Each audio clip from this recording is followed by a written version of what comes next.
In July 1967, at the Elm Tree Brigade in Bai Family, province of Lin. First pay the money. The agreed 100 yuan, not a cent less, came a hoarse yet greedy voice from the doorway. No way. I need to check the goods first.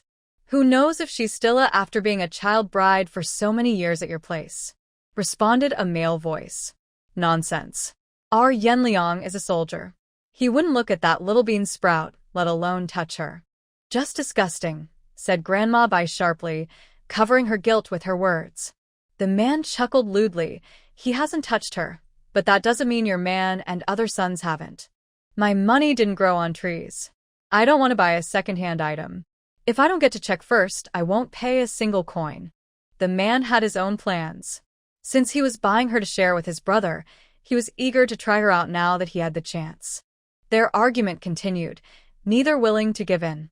They didn't notice that the person locked in the firewood shed had already woken up and was listening to their conversation clearly. Ruan Qiao, who was already furious after receiving the original owner's memories, clenched her fists even tighter. How could such a wicked family still be alive? Did the heavens turn a blind eye when thunder roared? When the original owner was 12, Bai family bought her with 10 pounds of potatoes to help the sickly old Bai third, hoping to bring him good luck. But it didn't work. Old Bai third still passed away. After mourning, Grandma Bai vented all her anger on the original owner, blaming her for not being lucky enough to keep her son. She often beat her half to death. If she hadn't wanted to sell the original owner, she might have already lost her life. But at that time, conditions were poor, and unless there was a special reason, no one wanted to buy an idle girl.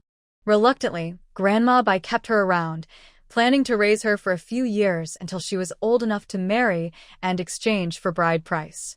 It seemed profitable. From then on, the original owner became a servant in the Bai family. She handled all the chores and had to earn at least 8 work points daily, or she wouldn't get food and would be beaten. A grown man earned only 10 points for a full day's work. A 12-year-old girl working that hard was unimaginable. Almost every day she was exhausted. Grandma Bai didn't let up.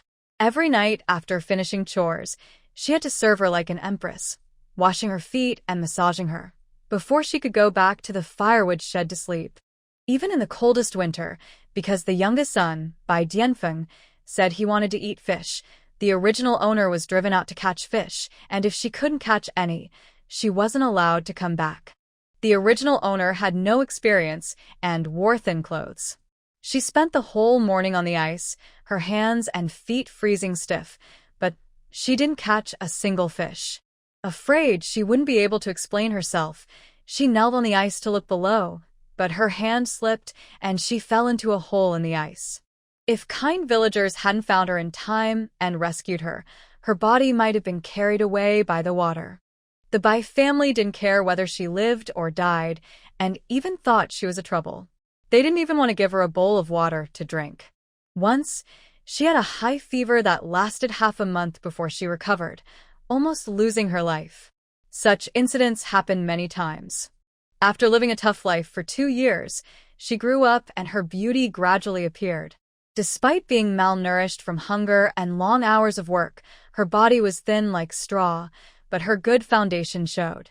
Her naturally fair skin stood out among the dark-skinned villagers. She had an oval face, a high nose bridge, and big, shiny eyes that seemed to captivate people. Her pretty looks made Bai Yenliang, the 4th son of the Bai family, develop bad intentions.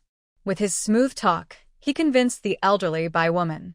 So, the original owner went from being Bai Laosan's adopted daughter to Bai Yenliang's adopted daughter, with no say in the matter. The Bai family didn't care that she was only 14 and planned to marry her after the autumn harvest. Fortunately, that autumn, the village unexpectedly received a recruitment quota, and Bai Yenliang went to join the army, so the original owner escaped. He didn't return for 5 years. A few days ago, the Bai family received a letter from Bai Yenliang. Since the original owner couldn't read or listen, she didn't know what was written. But she could feel that since then, Bai Lao Tai's gaze on her had changed, and she felt uneasy. This morning, Bai Lao Tai, who usually scolded or hit her, surprisingly brought her a bowl of brown sugar water. She had no idea of their cruel plans and drank it, then fainted. When she woke up, she was in the 21st century as Ruan Qiao. Ruan Qiao looked around at this damp-smelling house, most of which was filled with firewood, with spider webs hanging above. In the corner, there was a makeshift bed made of wooden planks, which was where she was. The bed was filled with straw, covered with a tattered sheet almost rotten. Seeing two people outside about to settle their deal, she didn't think much and grabbed a nearby stick, lying back down. The door creaked open. A man walked in with a lecherous smile, his eyes roaming freely over Ruan Qiao, showing no shame about his desire. He even stuck out his tongue to lick his lips. Ruan Qiao was so disgusted by his behavior that she almost couldn't keep her composure and nearly vomited. "Come on, finish the inspection, give me the remaining half of the money, and then take her away quickly." "Do whatever you want at your place," Old Lady Bai said impatiently from the door. She sold Ruan Qiao to the mountains to protect her son's future, but she didn't expect this man to be so picky. "Then why don't you hurry out? Planning to watch the scene?" The man's breathing grew rapid, his eyes filled with wicked thoughts. Old Lady Bai spat and turned to slam the door of the woodshed shut. Ruan Qiao squinted as she watched the man step closer. Clutching a wooden stick tightly, she suddenly swung it at his neck when he reached to unbutton her clothes, hitting him hard. The man let out a muffled grunt and collapsed weakly onto the simple bed. The original owner had done farm work for years and was quite strong. Ruan Qiao, to be safe, used all her strength, and the man quickly fainted. Disgusted, Ruan Qiao jumped off the bed, put on her shoes, and walked to the door. She peeked through and saw Old Lady Bai sitting in the shade at the entrance, keeping watch. This wicked old woman. She's not going to get away with it. Carefully, Ruan Qiao pushed the door open, holding a wooden stick, crouching low, and tiptoeing toward Old Lady Bai. Before she could notice, she struck her at the back of the neck, causing her to collapse softly to the ground. Ruan Qiao quickly dragged her into the woodshed and threw her onto the bed. Originally, she planned to both of them completely, but the strong, foul smell of sweat was too much to bear, so she gave up that idea. Pinching her nose with her left hand and reaching into their pockets with her right, she found 10 large tokens of unity and stuffed them into her pocket. Looking at the two unconscious people on the narrow bed, Ruan Qiao smirked with a mocking smile. "The show you prepared is more interesting when you're the ones acting it out yourself." Old Lady Bai had sent everyone else out of the house today to make things easier for Ruan Qiao. According to the original owner's memory, the pigs at home were in heat, and Old Lady Bai had prepared breeding medicine. Now those medicines could be put to good use. Ruan Qiao narrowed her eyes slightly, skillfully slipping the key from Old Lady Bai's pocket and turning toward the main house. The original owner often tidied up the house. Although she didn't have access to valuable items, she knew some of Old Lady Bai's habits well. She easily found a white medicinal powder wrapped in brown paper in the corner of a wooden box. She entered the kitchen, picked up a large white porcelain bowl with blue edges, poured half a bowl of water into it, then sprinkled the entire packet of medicinal powder into the water. She casually stirred it a few times with her fingers and then carried the medicinal solution to the wood storage room.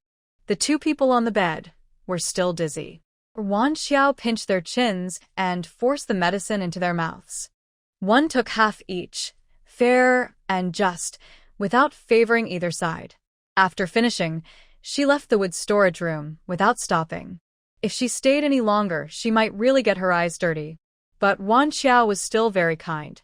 Concerned that the air in the storage room was not good for the two people's physical and mental health, she kindly opened the door to its widest. Back in the main room, Ruan Qiao first washed the bowl thoroughly and put it back in its place. Only then did she start searching through Old Lady Bai's belongings. She unlocked the door of the bed cabinet and found a tin biscuit box hidden inside. It was filled with scattered money and vouchers, estimated to be about 200 yuan. She took out all the money and vouchers and stuffed them into her pockets, thinking she needed to find a safe place to hide them later. Carrying them around was too risky. Ding dong. Detected collectible value money and vouchers. "Do you want to trade?"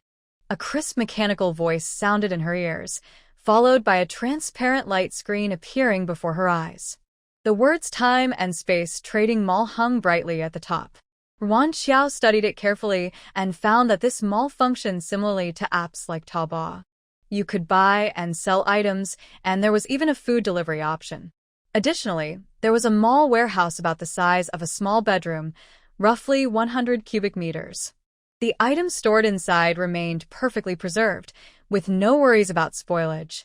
Items could be stored using only her mind. Ruan Qiao couldn't help but laugh out loud. Haha, when you're sleepy, you get a pillow. Although the storage space wasn't large, it was enough for now. She placed all the money and vouchers into the mall warehouse and continued searching. Soon, she found 20 letters sent back by Yanliang, all intact and sealed in brown paper envelopes secured with a yellow rubber band. There was no time to read them carefully, so she stored all the letters in her space. She kept searching and found only a new dark blue diagonal striped cotton cloth, half a bag of red sugar, and 2 pieces of peach pastry that had been there for who knows how long. She packed up the cloth and red sugar, but didn't want the peach pastry, fearing it might cause diarrhea if eaten. For now, everything else remains the same.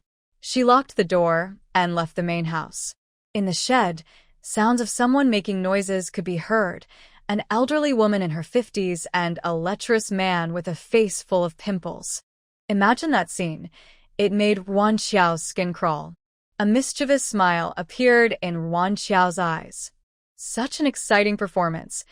How could she miss the audience? After a moment of thought, she came up with an idea. She carried the basket her original self often used, grabbed a small sickle, and followed the route she remembered, taking a small path to avoid others and head up the back mountain. Ding dong! Wild elm yellow mushrooms detected. Would you like to sell? As Ruan Qiao picked some mushrooms and placed them in her basket, the mall responded. She wanted to explore how to use them all, so she chose to sell. A kilogram of fresh wild elm yellow mushrooms sells for 30 yuan. This money can be used to buy other items in the mall. If she wanted to withdraw cash, it would be converted at the current market rate. 30 yuan would only give her 1 yuan in cash. With her current purchasing power, this price was quite good. These natural foods are valuable, things that even wealthy people in later generations might not be able to buy.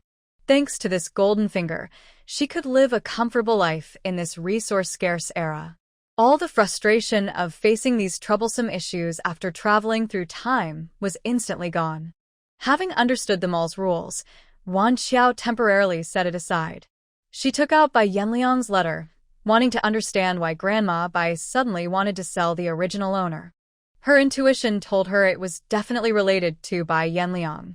She found the most recent letter based on the postmark and read it quickly. Sure enough, it was because Bai Yanliang had a girlfriend in the military arts troupe. She was the daughter of his superior, and they planned to get married by the end of the year. So, he subtly asked his family to deal with the original owner so it wouldn't affect his future. That was why Grandma Bai wanted to sell the original owner. The original owner had served the Bai family for 8 years, working like a beast. Now that she was no longer needed, they wanted to sell her for money, squeezing out her last value. All the benefits went to the Bai family. Such a thing hardly existed in the world. Although she hadn't experienced those things herself before, now that she was in this body, they were targeting her. Being passive and getting beaten wasn't her style. Once she handled the situation here, she planned to go to the military to find that ungrateful person and solve the problem from the source. Ruan Qiao gathered some more mushrooms and wild fruits, then bought 5 black eggs in the mall to serve as wild chicken eggs, and headed down the mountain along the main road. Since it's July and not harvest season yet, farm work is not busy. Many people go up the mountain to find mountain goods. Sure enough, not far along the path, she met some women from the village, including the most curious one, Aunt Li, known as Li the Talker. It seemed like heaven was on her side. She didn't need to look for trouble. It came to her naturally. Li the Talker saw Ruan Qiao and cheerfully greeted her. "You're coming down the mountain so early. Have you found any good stuff?" Then she reached out to rummage through Ruan Qiao's basket. Ruan Qiao didn't hide. She lowered her head and shyly said, "Grandma told me to come up early this morning. She said we have important guests at home today, so I should bring some nice things back quickly to prepare the meal. Sualian rolled her eyes, showing disdain. Bah, that stingy old lady White, who's so tight she wouldn't even let out a, how could she prepare anything to entertain guests? I don't believe it. Old Lady White was famous for being stingy and always trying to save a little. To describe her, it was like not letting even the meat on a mosquito's leg go to waste, so her reputation in the village wasn't very good. But she had a successful son, by Yanliang, who was a military officer. Because of that, people still gave her some respect, even if they didn't really like her. That's why Ruan Qiao didn't directly confront her. Although everyone felt sorry for the original owner's situation, if things got serious, not many would stand by her.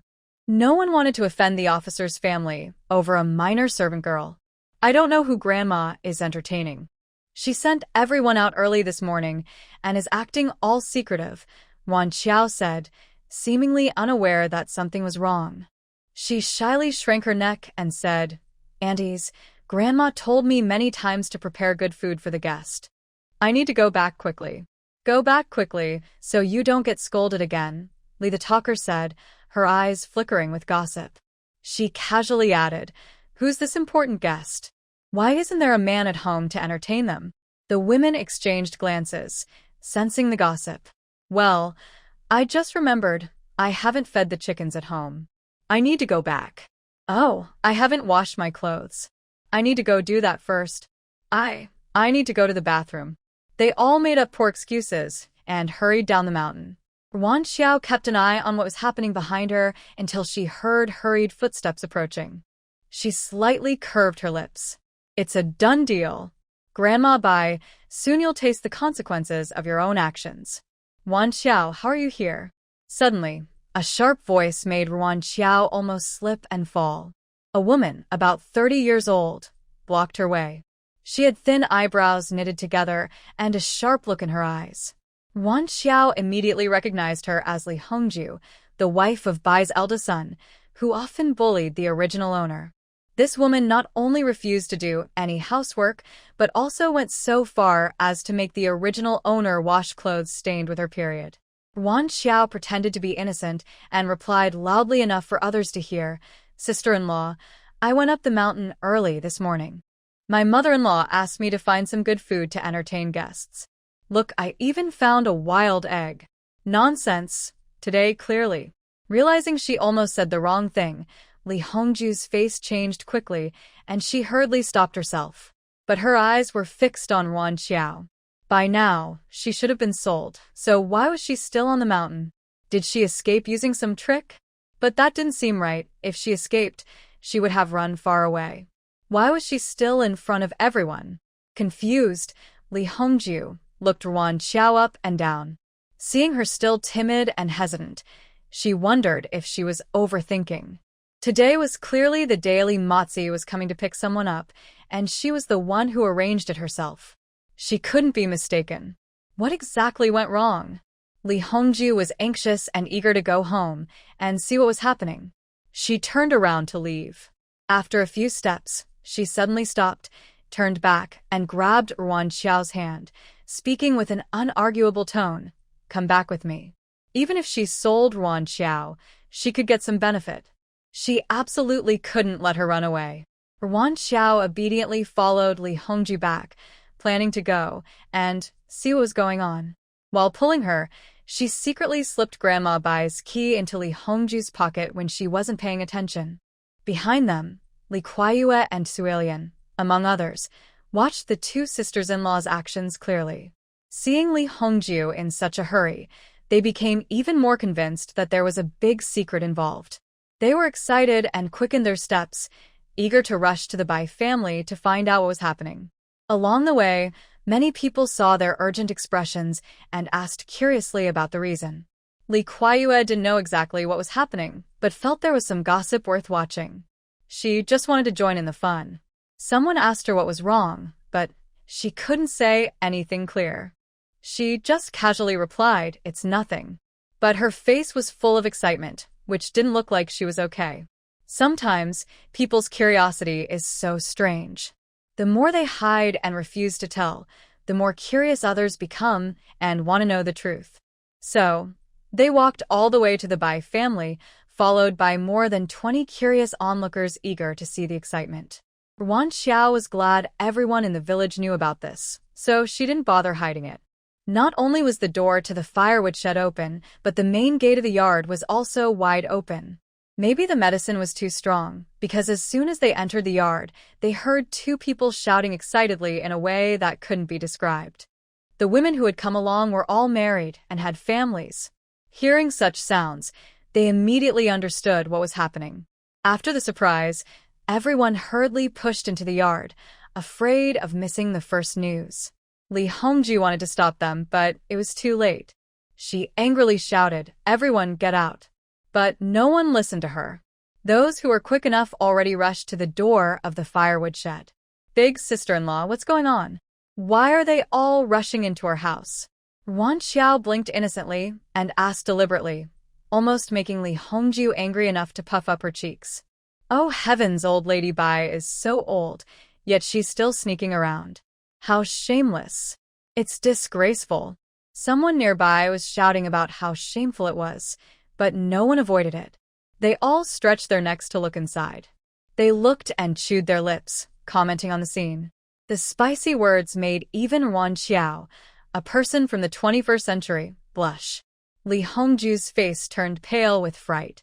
She pushed with all her strength, trying to squeeze inside. "Move aside. Move aside."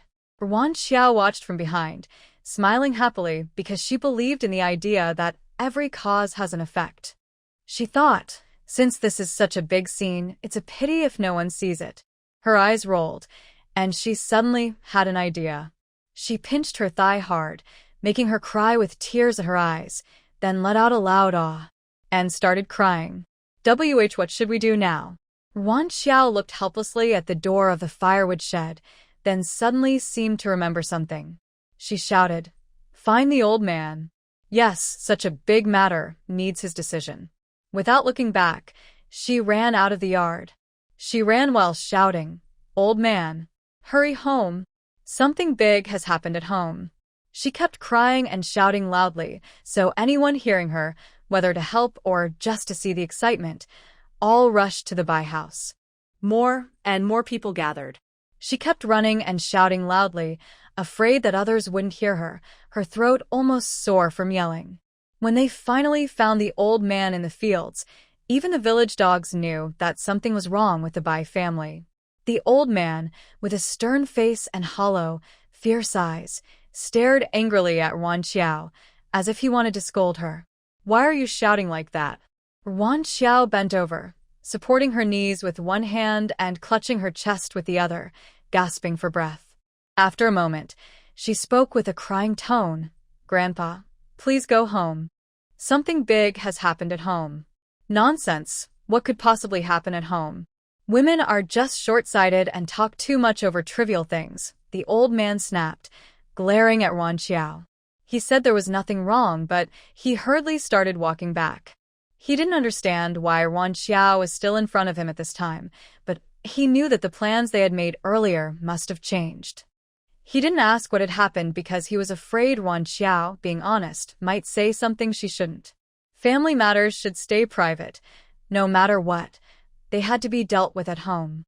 He didn't want to embarrass himself in front of the villagers. But he was overly optimistic. Did he really think Ruan Qiao would do as he wished? Of course not. She wasn't the one who would be embarrassed, so what was she afraid of? Ruan Qiao responded seriously and clearly, "Grandpa, it's not a small matter. It's a huge one. Your wife was caught cheating in bed by more than 20 women from the village." Hearing this, the old man rushing ahead suddenly felt all the blood rush to his head. His vision blurred, and he staggered a few steps before falling heavily to the ground. "Grandpa, are you okay?" Ruan Qiao hurriedly circled around the old man, calling out anxiously with tears in her voice, pretending to be worried, but not taking any real action. The villagers knew she was timid and soft-hearted, so they thought she was just scared and confused, and they didn't pay much attention. They quickly helped the old man up. "Let's go home," the old man gritted his teeth and managed to say, then, supported by others, staggered towards his house. Ruan Qiao silently followed behind, occasionally glancing at the old man. She felt that his steps were unsteady, and his walk looked stiff. She wasn't sure if he was really angry or just pretending. The Bai family's yard was now crowded with people, all eager to see the big scene. When they saw the old man return, no one seemed embarrassed. They simply made way for him. Only after entering the yard did Ruan Qiao see that Li Matzi had been by someone and thrown on the ground. His right eye was swollen, and there was a torn cloth stuffed in his mouth. Although he couldn't speak and his movements were limited, he was not being honest. His eyes were red, and the small tent was tall and constantly twisting and making inappropriate gestures. It was very disturbing to watch. At this moment, it wasn't suitable to step forward. Ruan Qiao shrank into the corner to watch the scene. Old White struggled free from the person holding him and kicked Li Matzi several times, cursing as he kicked. Have you eaten bear's heart and leopard's courage? Dare to come to my house and act like a hooligan? Now, everyone in the village knew about this. It couldn't be hidden anymore, so they could only shift the blame first. Old White understood this, and his eyes flashed with a fierce light. Dad, I'll go. He was young and strong, and his strength was no match for Old White. After a few kicks, Li Matzi, who was drugged and mentally confused, was also somewhat sobered by the pain. Seeing Old White's fierce expression, Li Matzi immediately realized the danger. He struggled to spit out the rag in his mouth and anxiously shouted, I didn't act like a hooligan. It was you who wanted to sell. In a panic, Old White kicked Li Matzi's third leg hard. He cried out in pain, his face turning pale, and he bent over, unable to make any sound. Old White picked up the rag and tightly stuffed it into Li Matzi's mouth, then delivered one last kick before stopping. The watching men all tightly crossed their legs in unison. Old White is too ruthless. Wouldn't you be ruthless if your mother was involved in this? Pfft, your mother was the one involved in this. Hee, but Old White isn't losing out. Li Matzi is also a grown man, not much weaker than Old White. Hearing the villagers' gossip, the White family father and son looked even angrier. We have some matters to deal with at home. Everyone, please leave.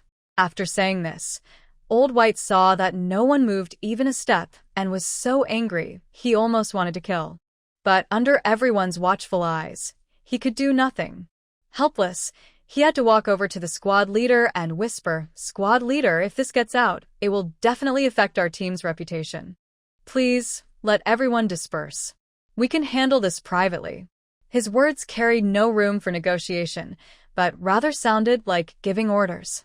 The squad leader's eyes darkened as he glanced at Old White. Although he was displeased, he had to admit that he was right. He didn't care about the White family, but he couldn't ignore the reputation of the entire team. The squad leader, who had been watching the scene at the White House, cleared his throat loudly and said, Today's matter concerns our team's reputation. No one is allowed to tell outsiders anything about it. Otherwise, I will deduct their work points. All right, everyone disperse and handle it themselves. Ruan Qiao put a lot of effort into acting this scene and didn't want the Bai family to easily brush it off. If they recover and team up against her, the situation could become very bad. She glanced at the crowd, quietly moved behind a woman, and muttered in a low voice that only two people could hear. Even such serious moral issues can be suppressed. I wonder what evidence the captain has that the Bai family is holding on to. There's no wall that doesn't have a.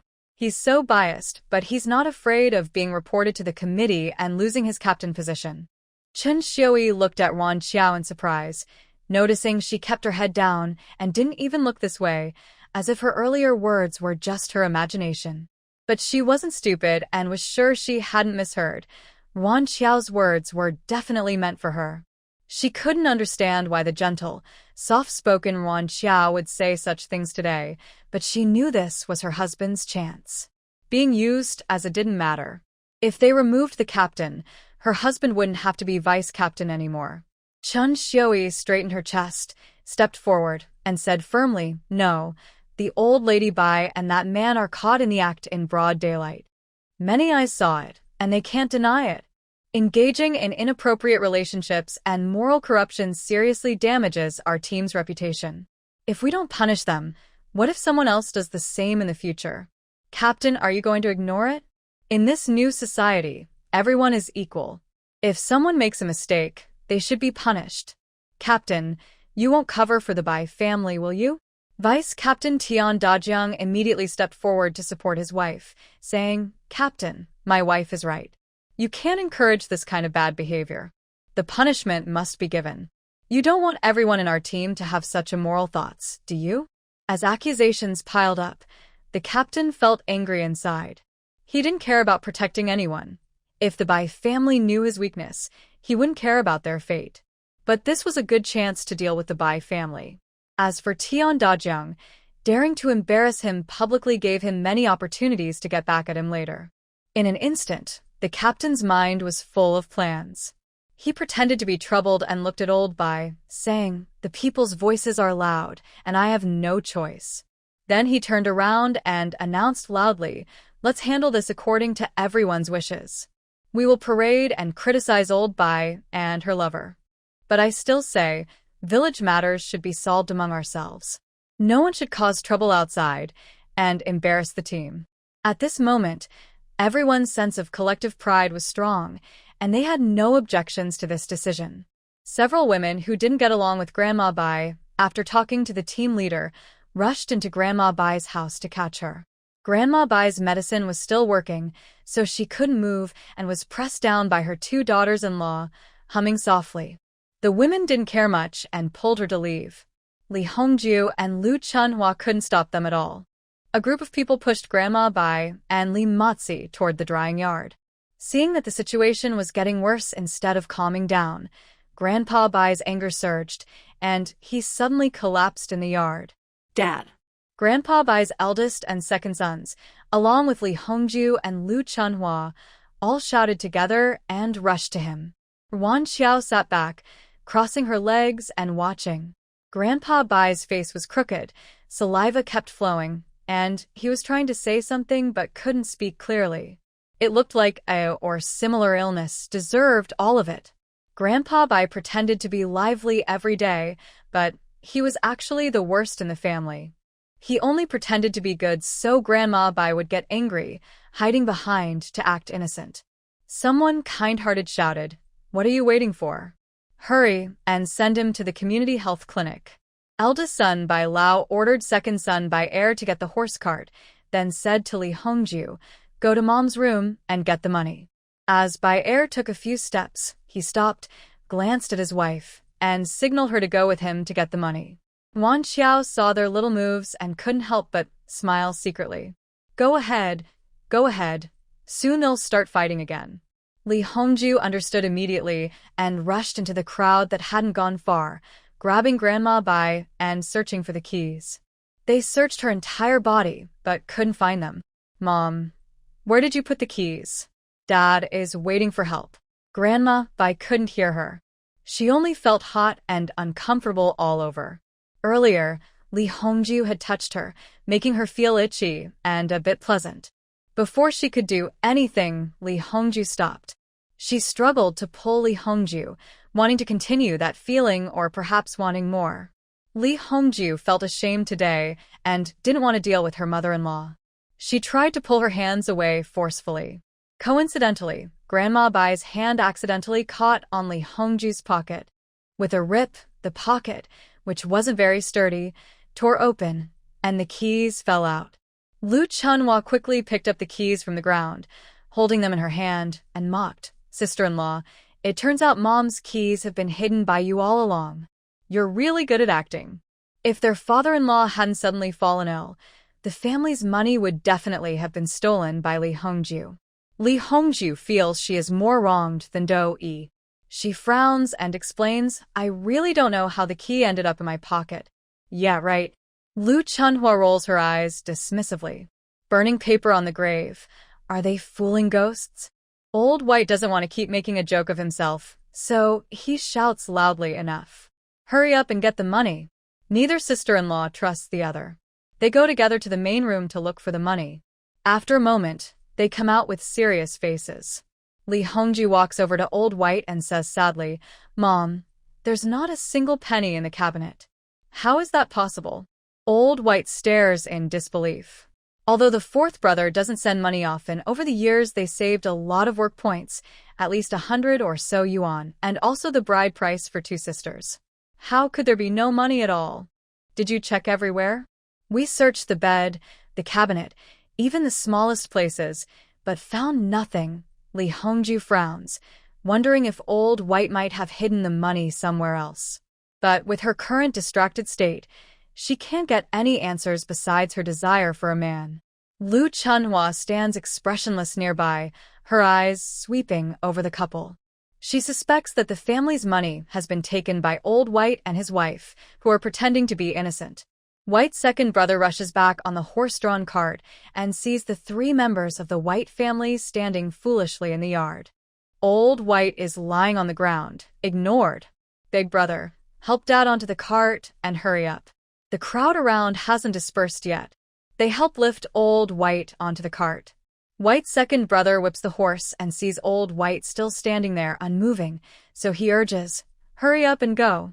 Old White gets annoyed, rubs his face, and says stiffly, "Go where?" "We have no money for a doctor." "What? The money?" White's second brother's eyes widen like bells, and his voice rises. "All the money is kept secret by Big Brother's family." Lu Chunhua quickly walks over to White's second brother and adds fuel to the fire, complaining. They have a share of the family money, but Old White and his wife have taken it all. She strongly disagrees. White's second brother throws down the whip and jumps off the cart. He glares angrily at Old White. "Big brother, this is your fault. We haven't even divided the family yet, and all the money belongs to everyone. How can you take it all? Hurry up and give us the money." Old White is also frustrated. He wants to do something, and he signals his wife to act, but he hasn't actually taken the money. Now, being falsely accused, he suddenly becomes furious. "I didn't take any money. I have nothing to do with this." White's second brother's temper flares, and he shouts loudly, "The key is in sister-in-law's pocket. If she says she didn't take it, how could the money just run away on its own?" The two brothers were about to fight, but the relatives from the Bai family couldn't stand it and stepped in to stop them. "Stop arguing. Things have their priorities. You two should quickly borrow some money from the team and take your father to the clinic first. Everyone in the village is watching, and it's embarrassing." Reluctantly, the brothers shut up and turned to the team leader to borrow money. The chaos in the Bai family continued one after another, and it wasn't the right time for a public confrontation. The team leader ordered people to tie up Grandma Bai and Li Matzi for now, to deal with it the next day, then took the brothers back to the team office to write an IOU and get the money. Since there was no more excitement, the crowd gradually dispersed. But the trouble in the Bai family was enough to entertain the villagers for a while. Once everyone left, Li Hongju turned her gaze to Ruan Qiao with curiosity. "Is it you causing trouble?" she asked. Ruan Qiao looked innocent. "Sister-in-law, what are you talking about? What trouble could I cause? You left not long ago, and my mother-in-law kicked me out. Didn't I come back with you?" Li Hongju was half convinced. Usually, Ruan Qiao's timid and cautious nature wouldn't lie. Could it really be that her mother-in-law was bored and sneaking around? She was startled by this sudden thought and quickly shook her head to dismiss the absurd idea. Her mother-in-law was a bit mean, but she wasn't shameless enough to steal from others, and her behavior clearly wasn't normal. No matter how much she wondered, she couldn't find an answer now. She could only wait until everyone was more clear-headed. At this moment, several children from the main and secondary houses ran back. Bai Laoda's dog, Sheng, was at the front, rushing into the yard and shouting, "Mom, I'm starving. Is there any good food?" He was running with a red face, sweat mixed with dust leaving streaks on his face, and grass clippings stuck in his hair. His patched pants had a big tear at the hem. Li Hongju was so angry she was gasping for breath. She shouted twice but didn't dare to hit him. Instead, she vented her frustration on Ruan Qiao, scolding her irritably. "Why are you just standing there? Don't you know to go cook? Always acting like a fool, just waiting for a whip to be taken out." Ruan Qiao rolled her eyes inwardly. She wanted to eat and be treated like a lady, and now she was expected to serve them? Fine, she would cook a nice meal for them to enjoy. She continued to pretend to be meek and asked softly, "Sister-in-law, what are we having for lunch today?" In the 1960s, rural areas weren't wealthy. Every meal had to be carefully planned, or there was a risk of running out of food and going hungry during lean times. This matter is usually managed by Grandma Bai.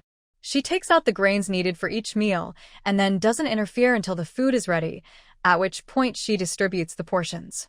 The original owner always worked hard in front and only got scraps to eat. Otherwise, she wouldn't be only 165 centimeters tall and weigh less than 80 jin, looking as thin as a stick. Today, with Grandma Bai not here, Li Hongju experienced the joy of taking charge. Make some vegetable porridge and prepare a few pancakes. Since the men weren't home, Li Hongju didn't dare to be too bold. She opened the grain cabinet, took 2 bowls of cornmeal, hesitated, and then added half a bowl more. She handed the basin to Ruan Qiao, shot a quick look at Lu Chunhua, who was following closely behind, and then turned to leave the kitchen. In the hot summer, staying in the kitchen would make her sweat all over, and cooking later would be even hotter. She needed to find a cool place to rest. Ruan Qiao watched both sisters-in-law leave without hesitation, snorted coldly, bent down, and grabbed 2 handfuls of wood ash from the stove to add to the cornmeal. Feeling a bit frustrated, she ordered a packet of laxatives online as well. Adding ingredients makes pancakes more delicious, right? If she wasn't worried that she might leave and the Bai family would use her household registration to cause trouble, she would have run away after knocking out Grandma Bai and Li Matzi in the morning. Although now leaving requires an introduction letter, as long as she brings some gifts and asks the village head for a letter of introduction, it can be arranged. Thinking of the village head, Ruan Qiao squinted again. Back then, everyone in the village was fighting for a chance to join the army. It seems Bai Yaoyang was able to get in because he had some leverage over the village head, who had to override everyone's opinions and give him the spot. The original owner heard a little of this at the time, but was too scared of causing trouble and ran away before catching the full story. If she knew what that leverage was, it wouldn't be hard to get her household registration separated. But how could she find out the secret from the Bai family? While cooking, Ruan Qiao pondered this. Outside in the yard under the shade of a tree, Li Hongju sat on a small stool, cooling off and sewing up Gosheng's pants at the same time. Lu Chunhua sat across from her, staring intently. Li Hongju was almost poked by her fiery gaze and stopped sewing, angry. "Lu Chunhua, what exactly do you want?" Lu Chunhua snorted. "What do I want? Of course, I want to get back the money that belongs to our second house." Li Hongju's eyes were full of anger. She shouted quickly and loudly, "I said I didn't take it. I don't know where Mom hid the money. If you don't believe me, go ask her." She was about to lose her temper. Why should she be blamed for everything? "Big sister-in-law, I know you're clever, but don't treat me like a fool. Today, no matter what, you have to share half of this money with us. Otherwise, I will follow you everywhere and refuse to let you keep it all. I didn't even see a single hair of it." "Keep it all?" "That's nonsense." He. Lu Chunhua sneered, clearly not believing her. Ruan Qiao listened quietly in the kitchen as they argued. An idea suddenly came to her. The White family's house layout is as follows: 3 main rooms at the front, with the kitchen right after the entrance. The east room is occupied by Old Man White and Old Lady White, while the west room is for Old Man White's eldest son and his family. There are 2 additional rooms on the east and west sides. Old Man White's second son lives in the east room, and his youngest son, Bai Dianfeng, in the west room. Right now, the west door was closed, so she couldn't go inside.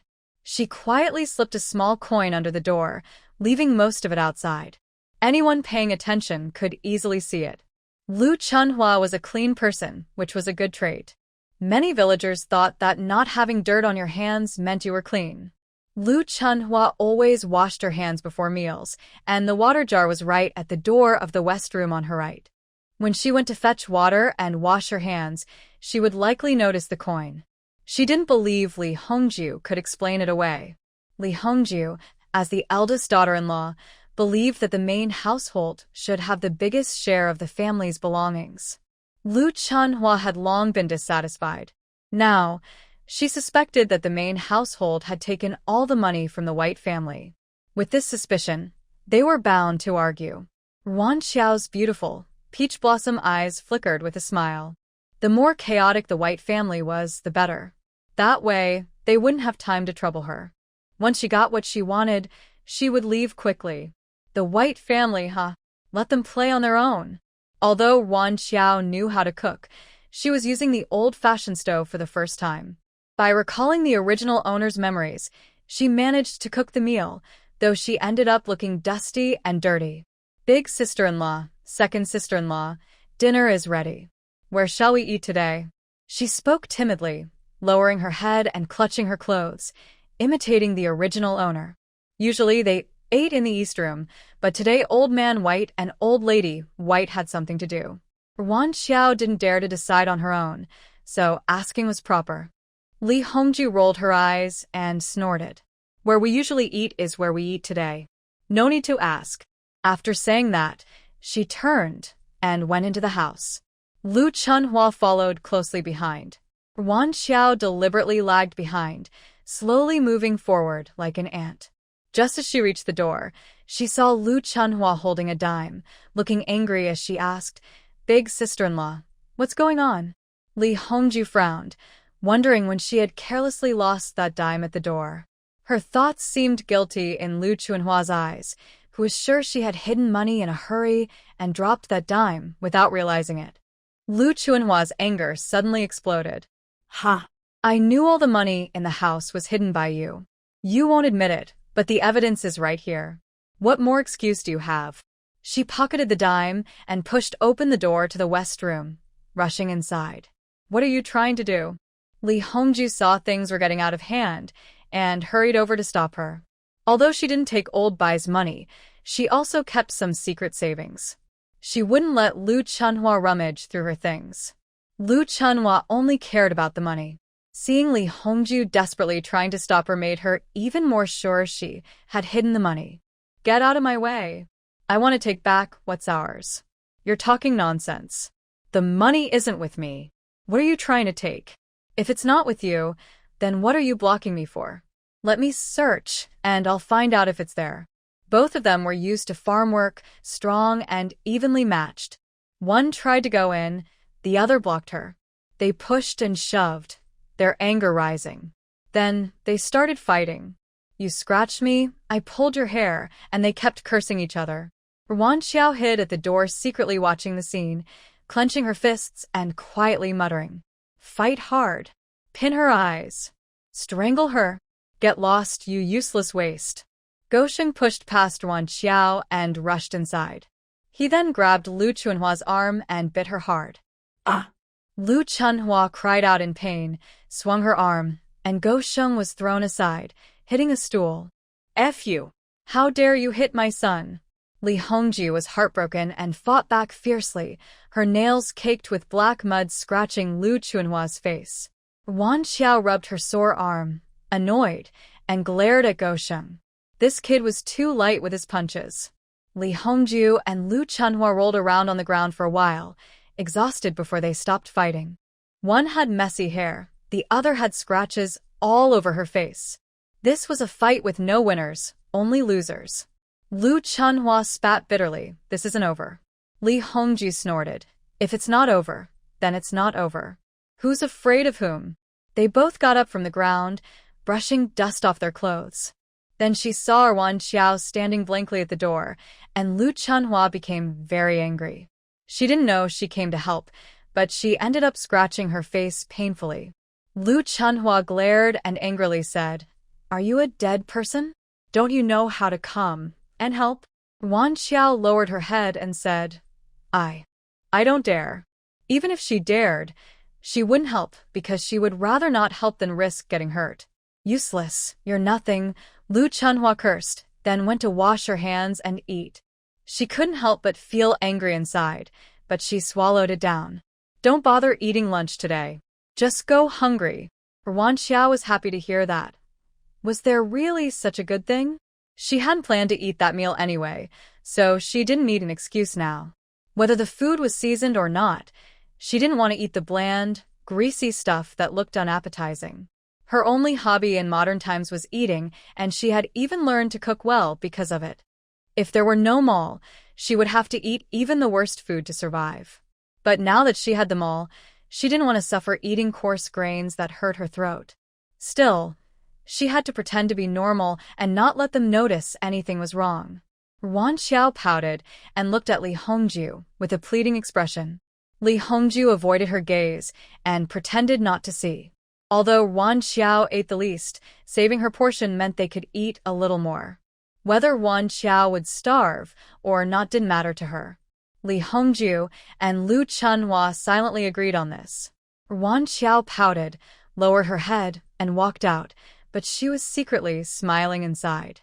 Eat up, because everyone will be suffering in the outhouse this afternoon. Ruan Qiao left the Bai family and headed to the back mountain. She found a flat stone at the foot of the mountain and sat down, planning to buy some food from the mall.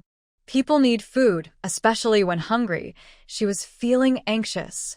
She bought a bowl of beef noodles. The noodles were smooth and chewy, the beef slices just right, and the fragrant broth made her swallow hard. She held the bowl with one hand and the chopsticks with the other, picking up noodles to eat. While chewing, she praised, "This is really delicious." Who would have thought that even someone who has tasted many delicacies would someday find a bowl of beef noodles to be a taste of heaven? Unfortunately, her body had been underfed for years, causing digestion problems. She was very hungry but only ate half a bowl and felt full. She didn't dare to force herself to eat more, worried about damaging her stomach. Her weak body couldn't be helped. She would just have to take it slow and nourish herself gradually. After finishing her meal, Ruan Qiao bought a bottle of water to rinse her mouth. She sat on a stone and didn't rush to go back. Since crossing over, she had no free time and felt a little tired. She decided to find a place to rest for a while. Nearby, at the foot of the mountain, there was a dilapidated small wooden house. In the past, when the original owner was driven out, they would go there when they had nowhere else to stay.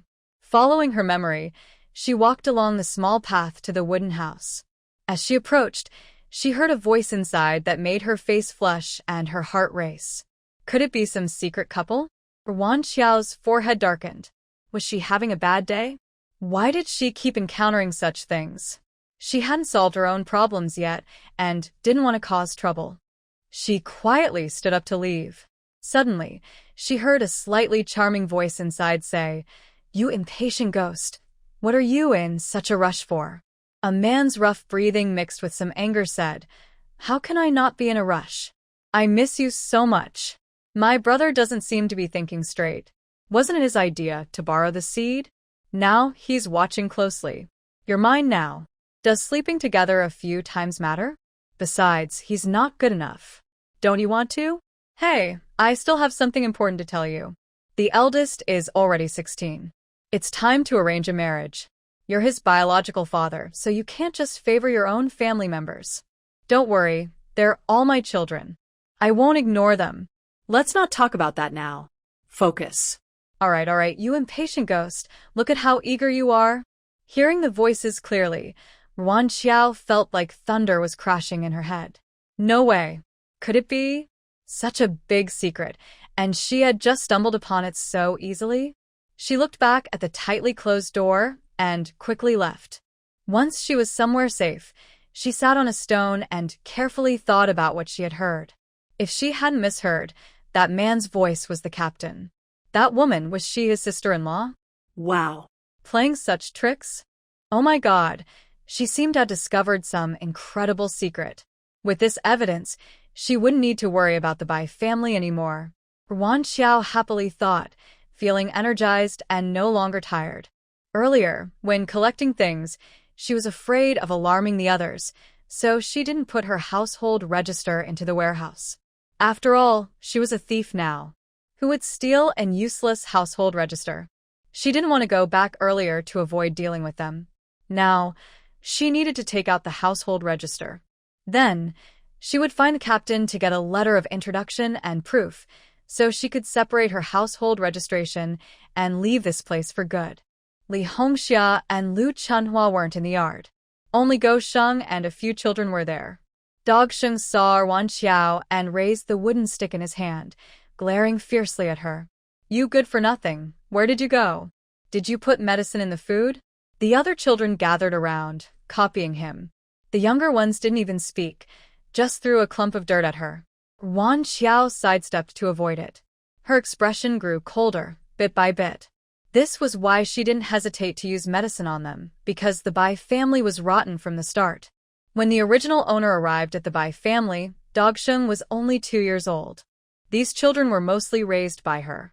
She washed their diapers, comforted them when they cried, fed them rice soup when they were hungry. It was as if she had given birth to them all. But now, no one remembers her kindness. They all treat her like adults, scolding and hitting her easily. However, she wasn't the soft person the original owner was. She only knew how to tolerate everything quietly. She had been holding back for so long she almost burst. Now she didn't need to pretend anymore. She wouldn't spoil them. Ruan Qiao snatched the stick from Dogsheng's hand and threw it aside, her voice icy. Little brat, get out of here. Stop showing off in front of me. Maybe used to the original owner never fighting back or speaking up, Ruan Qiao suddenly snapped. The children froze in shock, staring wide-eyed, unsure what to do. The first to react was Dogsheng. He cursed and swung his fists, rushing forward. You good for nothing. Dare to fight back? Watch me beat you to death. Ruan Qiao didn't hold back because he was a kid. She sidestepped and kicked him hard in the. Dogsheng fell flat on his face, crawling on the ground and crying loudly. You're going to die. Why are you hitting my Dogsheng? Li Hongju, just coming back, was a bit weak and leaning against the wall. Seeing this, she hurried over, staggering and almost falling. Dogsheng cried and complained, Mom, this good-for-nothing dares to hit me. You have to beat her to death. Maybe because he cried too hard or the medicine took effect, he suddenly made a series of noises, and his pants got soaked. A foul smell spread out. Ugh. So disgusting. Ruan Qiao wrinkled her nose in disgust and took a few steps back. Li Hongju glared at Ruan Qiao angrily. How dare you say that? It's all your fault. Hurry and get water to wash Dogsheng. Okay, Ruan Qiao replied and turned to go inside. Li Hongju, holding her stomach, tried to peel off Dogsheng's pants. Just as she was halfway, Ruan Qiao came over with a bucket of slop and poured it over him with a splash. The mother and child were instantly soaked, with half a vegetable leaf still hanging on their heads.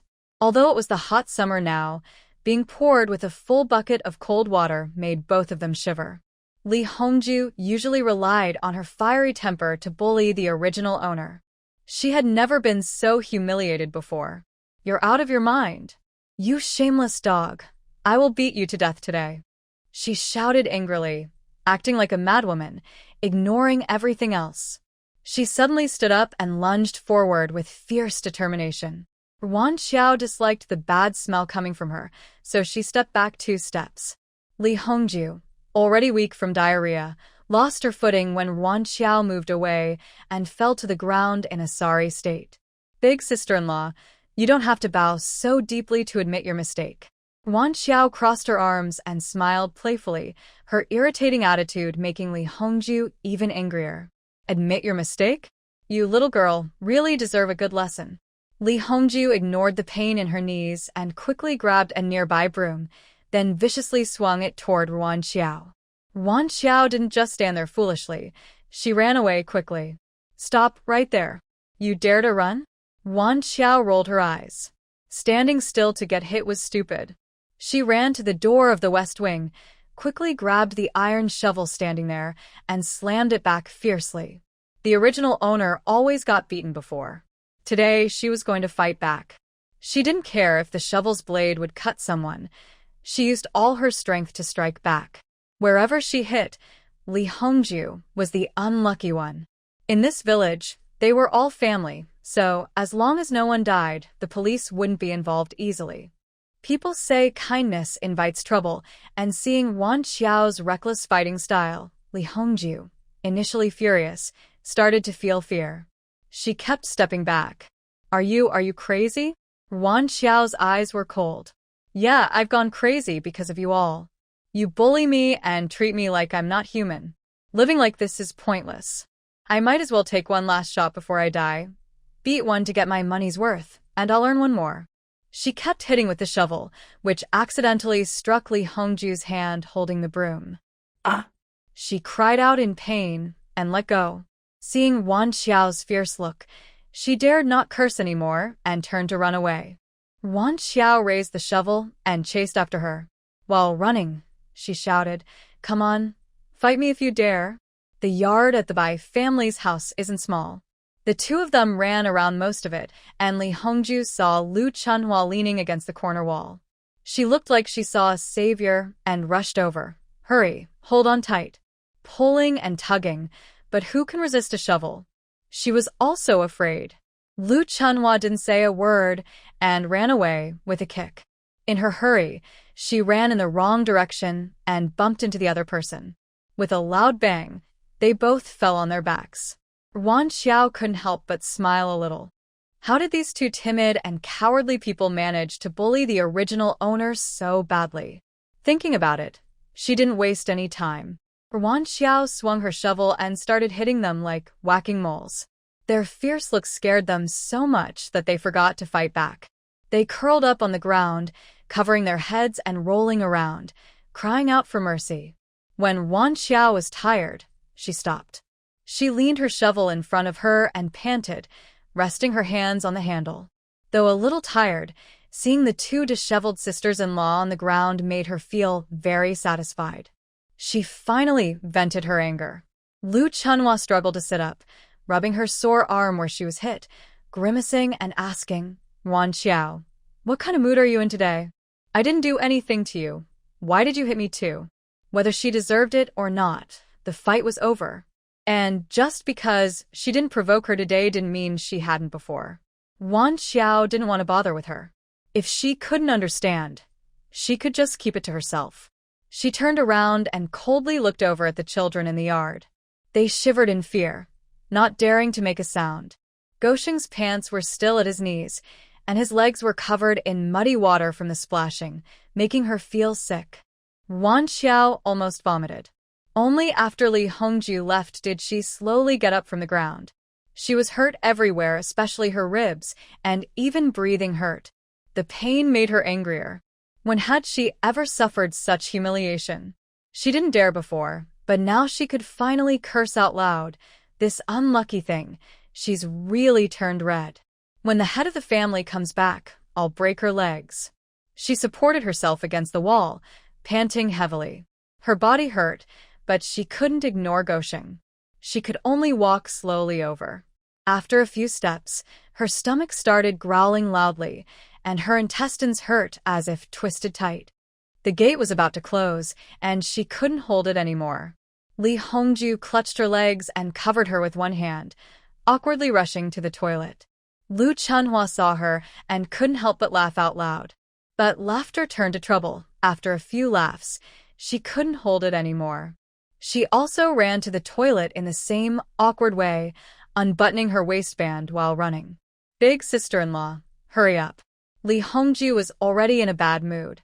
When she heard the question, she replied impatiently, "Why rush? Are you busy? Can't you wait until later?" She kept snorting in the bathroom without stopping. Lu Chunhua was so anxious she kept turning around in place, but she didn't want to do her business like dog remaining, so she just found a spot nearby and went quickly. Within 2 minutes, several children from the yard also ran over to use the bathroom. The whole family lined up neatly, but the scene was a bit hard to watch. Meanwhile, in the East Room, Ruan Qiao had bought a universal key from the market, opened the Kangqin cabinet, and smoothly got the household registration book. The Bai family was dealing with many issues, so they didn't pay attention to Ruan Qiao.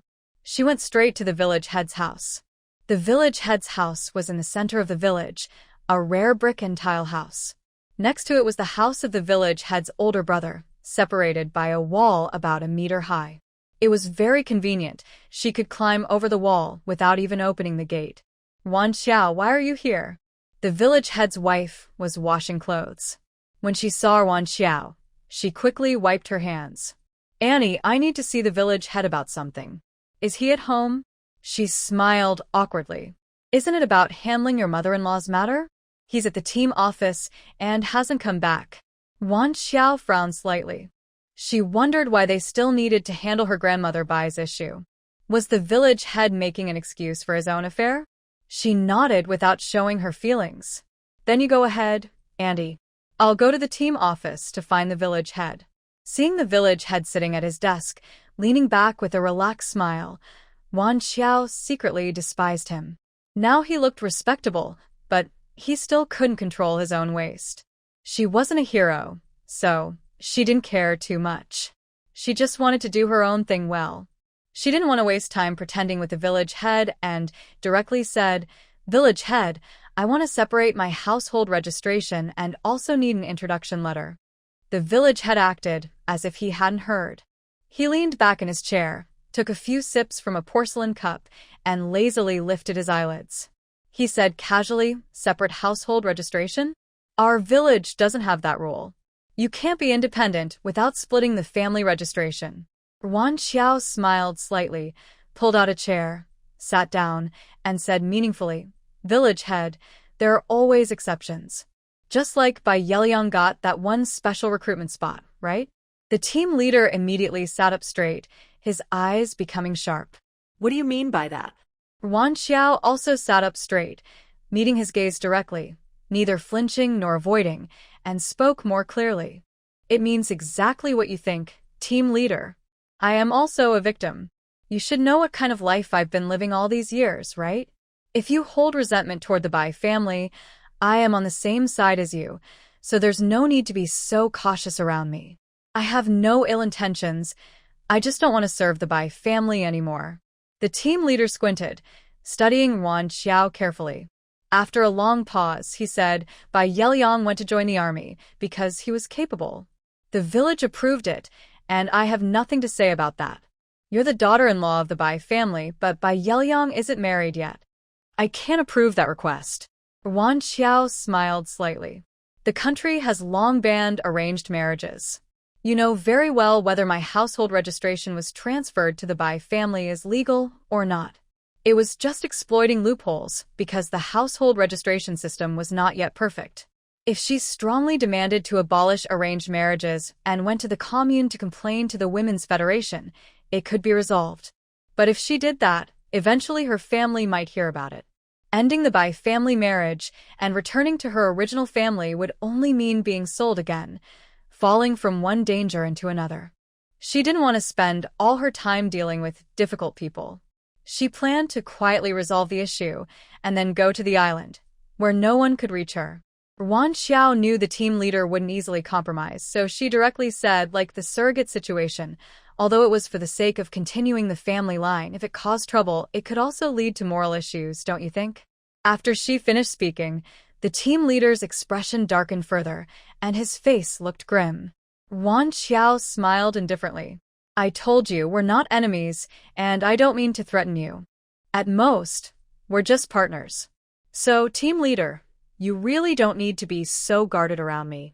The Bai family is in a good position now. It's a perfect time to strike. You've been holding back for so many years. Don't you want to vent?" Of course I do, he thought. Even in his dreams, he wanted to turn things around. The feeling of being threatened is unbearable.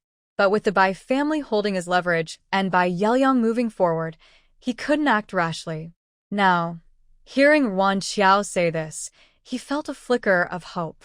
His fists clenched tightly, and his voice grew tense. "What's the benefit of you doing this? Clearly, the person meant to marry Bai Yeliang is you. Why would you want to ruin the Bai family?" He truly couldn't understand. Ruan Qiao knew that if she didn't reveal her true intentions, even if they discovered her weakness, he wouldn't easily make any decisions. Dealing with a young girl and her entire family, even fools knew how to choose wisely. Ruan Qiao sighed and took out a letter from Bai Yanliang. "This was sent back a few days ago. Just look at it and you'll see. It's just a matter of being forced into a corner." She handed the letter over and continued, "I overheard them planning to sell me. That's why I was on guard today and didn't fall into their trap. I transferred my household registration out. Next, I plan to go to the military to ask Bai Yanliang for an explanation. So, Captain, you don't need to doubt my sincerity. I've been honest with everyone in the Bai family, but I still risk being betrayed again. I can't accept that. An enemy's enemy is a friend. Now, working together is the best choice for both of us. Old Bai and Old Lady Bai are basically done for. They're no longer a threat. As for Old Bai, he has ruined Li Mozi's descendants.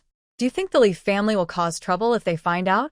What trouble can Bai Peak, who hasn't returned after going on a big trip, and Old Bai's second son, who is also out, stir up? The Bai family has issues with their conduct. Captain, you must handle this fairly. If rumors spread, it's just personal revenge or slander. There's nothing to fear. After finishing, Ruan Qiao fixed her gaze on the captain, waiting for his response. The captain felt uneasy under her intense stare. He had never realized that quiet, unassuming Ruan Qiao had so much behind her eyes. This plan nearly wiped out the Bai family entirely. Truly ruthless. Then, let's do as you say. The captain hesitated, then closed his eyes and agreed. This was a good opportunity, missing it would be a shame. After all, he wasn't the one who started this, and with Ruan Qiao stirring the pot inside, he didn't need to step forward. Why not take the chance? Ruan Qiao retracted the letter, smiled lightly, and said, "Then I wish us a happy cooperation." The captain nodded awkwardly, and in response, "It's still early.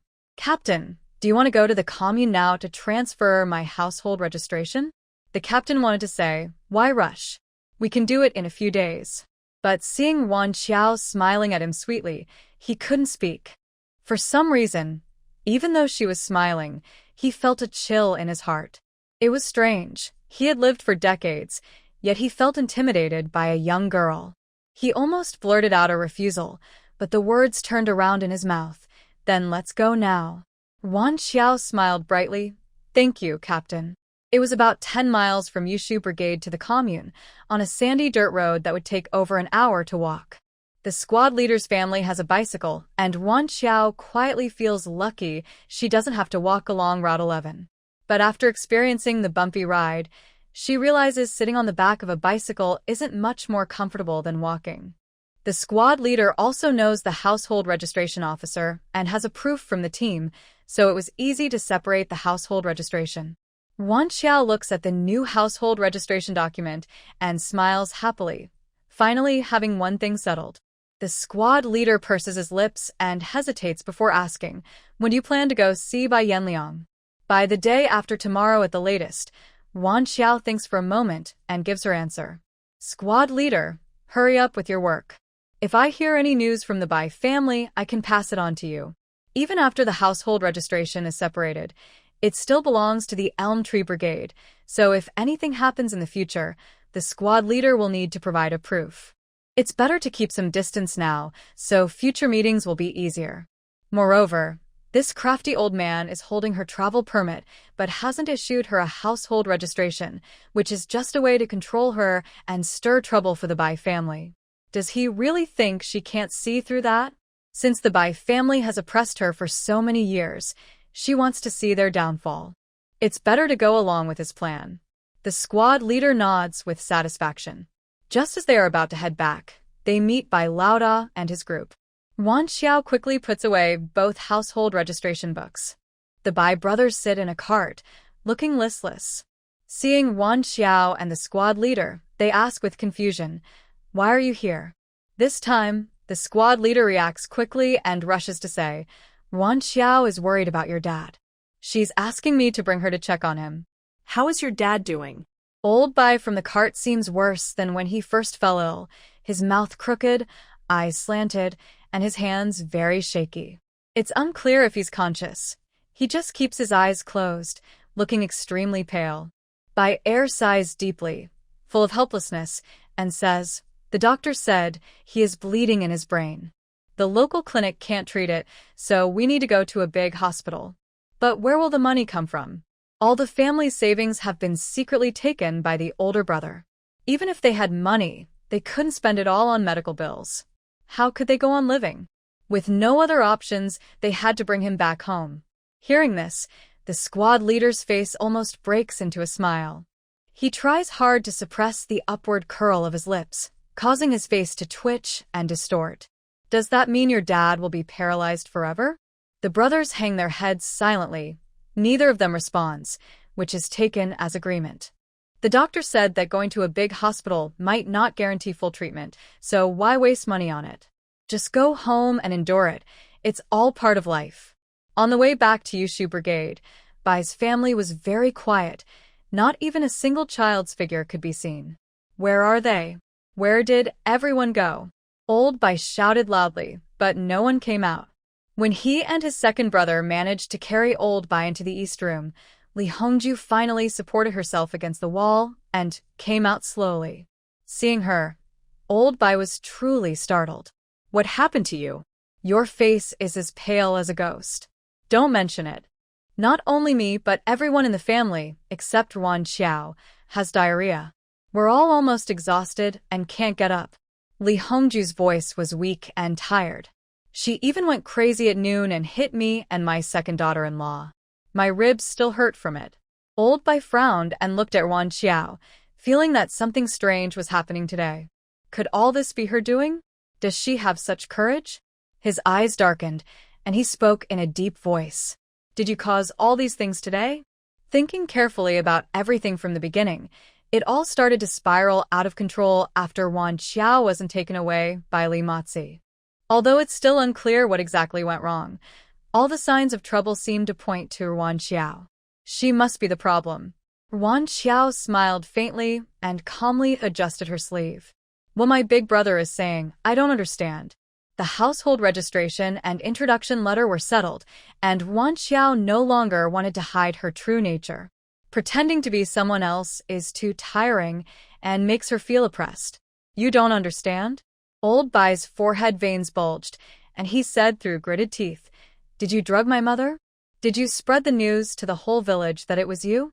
Their diarrhea must also be related to you. Ruan Qiao, I really underestimated you. Usually she acted obedient and sensible, but in critical moments, she turned around and bit back, causing chaos in his family. This person cannot be kept. It needs to be dealt with quickly.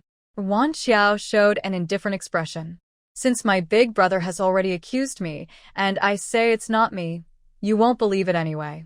So, whatever. Old Bai's face darkened like ink, and he stared at Ruan Qiao fiercely. Who are you exactly? Growing up under his nose, she was a timid person, but suddenly she changed so much. She's just that little troublemaker, Ruan Qiao. Who else could she be? Seeing Boss Bai hesitate, Li Hongju became anxious and urged, Head of the household, what are you waiting for? I suffered a big loss today. Please help me get revenge quickly. Revenge for what? Bai Lao Air, who had just returned from delivering the carriage, looked confused and didn't know what was happening. Li Hongju hurriedly called for an ally. You're back just in time. Today, Ruan Qiao went crazy and beat both me and your wife. Shouldn't you also avenge your wife? Her?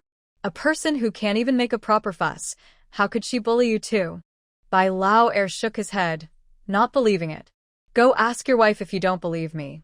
Li Hongju was so angry that she spoke recklessly, seeing that neither of them made a move. You two probably like her charming face and can't bear to do anything about it, right? Nonsense. Bai Lauda shouted at Li Hongju. Someone's so shallow-minded. Isn't the house already chaotic enough? Is now really the time to talk about this? Bai Lauda looked at Ruan Qiao and asked, Did you take the money from the house? What? Did she steal the money?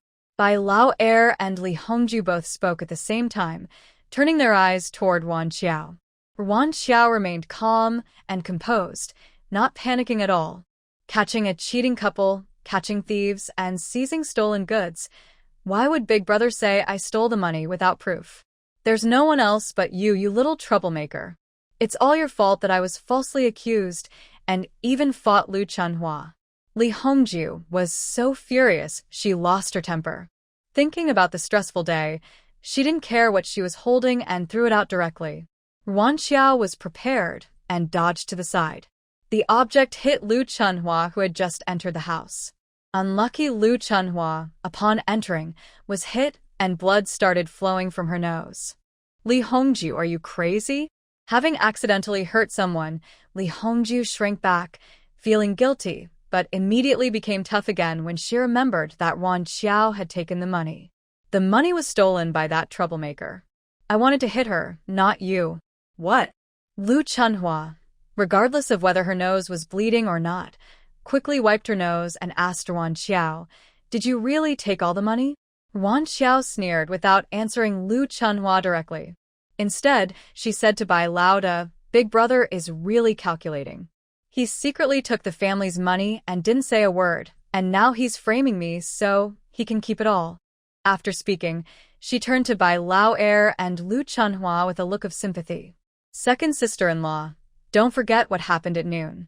Bai Lau'er asked Lu Chunhua, "What happened at noon?" After Lu Chunhua learned from Bai Lau'er, he also felt he had been tricked and got very angry, stomping his feet. "Big brother, don't treat us like fools. That key was with Mom all the time. How could Ruan Qiao steal money? It must have been you guys who took it. Hurry up and give me my share, or don't blame me for not finishing with you." He couldn't see through such obvious manipulation.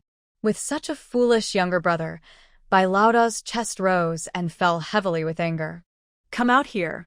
"I won't go out," Bai Lau'er said stubbornly. "Why should I? I tell you, without money, even you, big brother, are useless. Money is the most important thing in the world. Big brother is nothing compared to money." Bai Lauda couldn't hold back anymore. He kicked Bai Lau'er and grabbed him by the collar, pulling him outside. Ruan Qiao squinted, watching their backs. In this family, Bai Lauda followed Bai Lautu, hiding his thoughts deep, and he was both cruel and mean. She didn't know what bad idea Bai Lauda had when he called Bai Lau'er out. She had to be careful.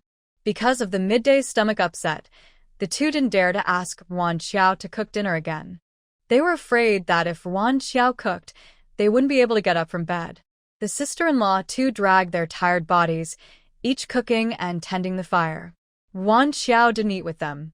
She found a quiet place, bought food at the market, and ate alone before returning. Bai Lautai and Li Matzi were busy in the firewood room. Ruan Qiao felt disgusted and didn't plan to stay. Just then, Bai Dianfeng went on a long trip and hadn't returned. She went straight to the West Wing. Li Hongju was in the main house, itching to know more. Are they really going to let that little brat go? Bai Lauda swallowed the cornbread and raised his eyelids, saying, "Don't worry. She'll go where she's supposed to." Li Matzi, who hadn't been able to sell anything, still had Zhang Matzi and Matzi. As long as they paid, it was fine. Li Hongju wanted to know more but saw that Bai Lauda wasn't going to say anything, so she didn't ask further. After the family finished eating, Li Hongju brought the half-bowl of cornmeal porridge left for Bai Lautu to feed him. The porridge was so thin it reflected shadows. Bai Lautu, who had been the head of the family for most of his life, was furious at this treatment. His eyes widened with anger, and he muttered a lot, but no one could hear clearly. Bai Lauda and Bai Lau'er pretended not to see and pushed their chopsticks aside, leaving. Li Hongju held the bowl, looking very impatient. "Dad, you're already paralyzed. You should rest.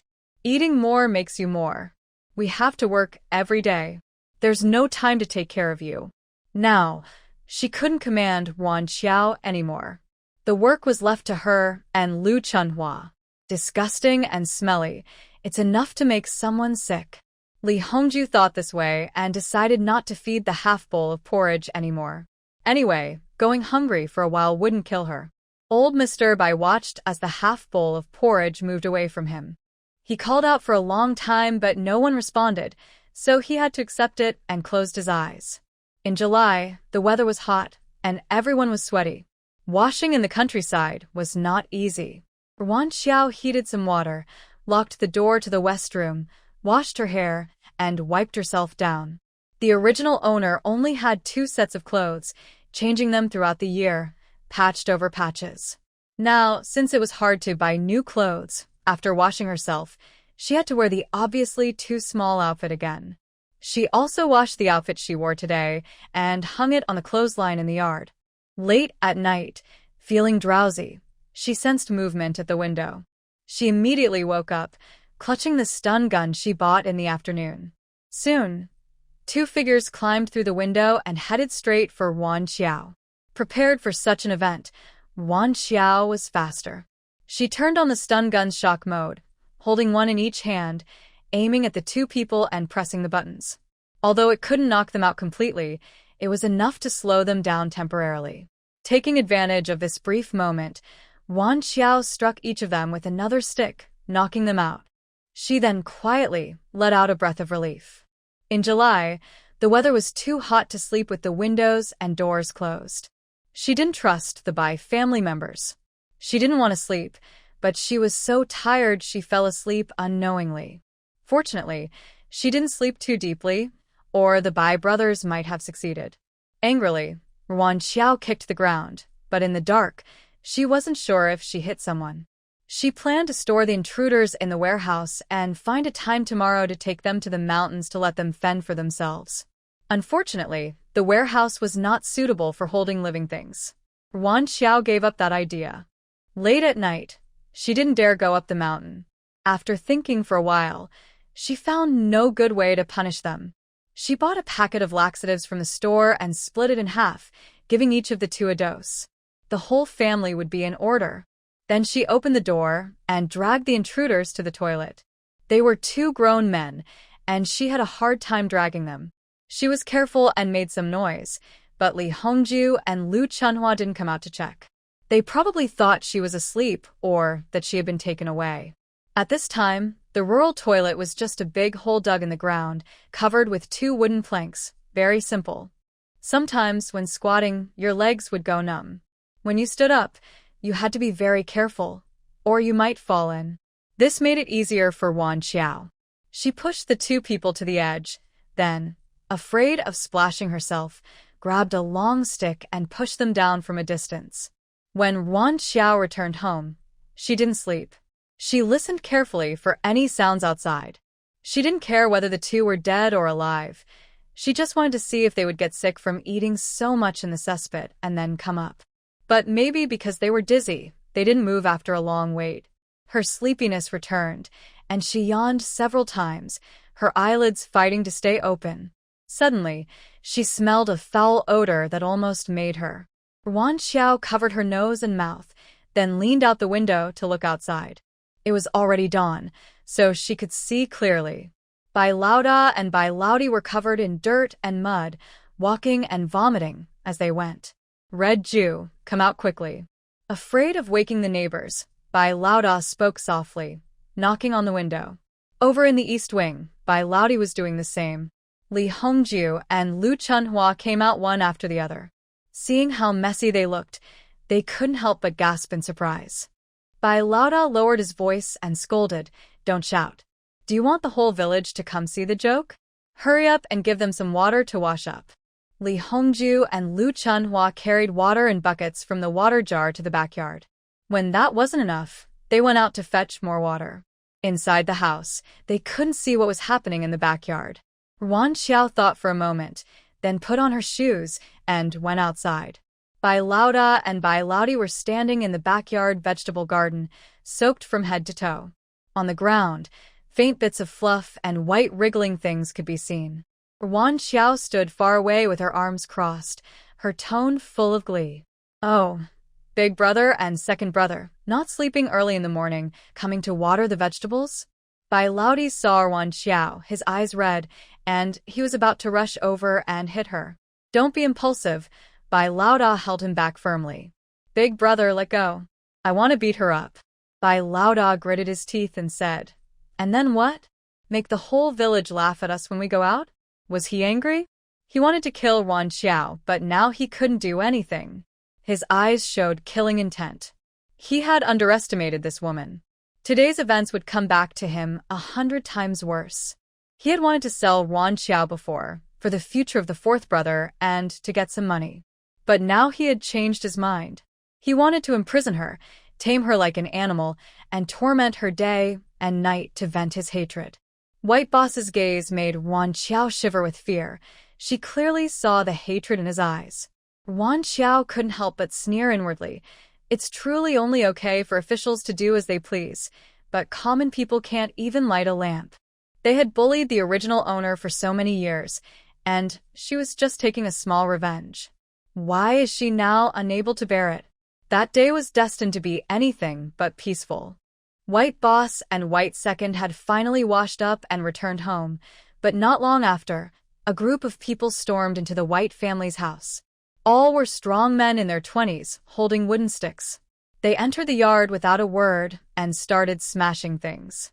The two brothers of the White family looked at the dozen or so men in front of them and dared not fight back directly. They shouted loudly, "Stop! Who are you? Why are you causing trouble at my house?"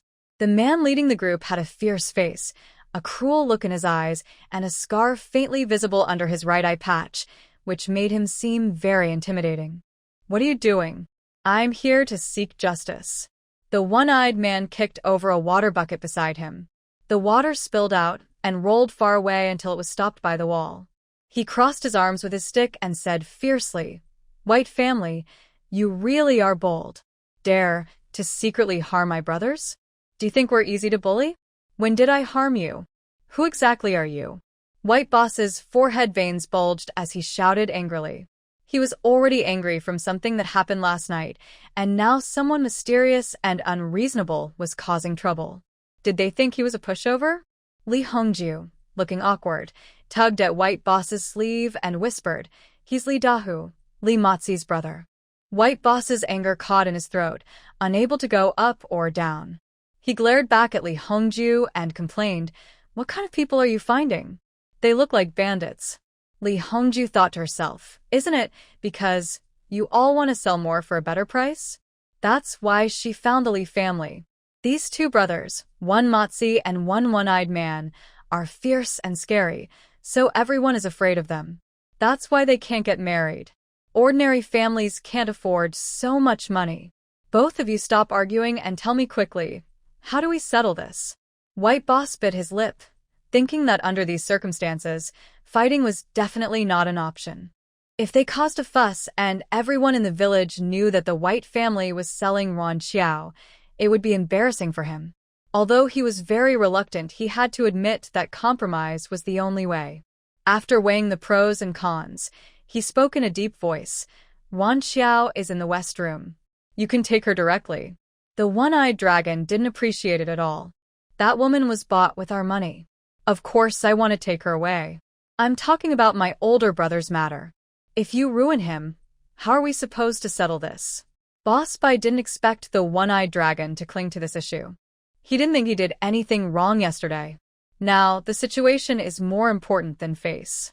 If he were shameless, he could make a fuss and let the whole village know. Then, no matter what, the villagers wouldn't treat him like an outsider. But he couldn't let things go that far. He still had to live in the village and couldn't stand being pointed at by others. "So, what do you want to do?"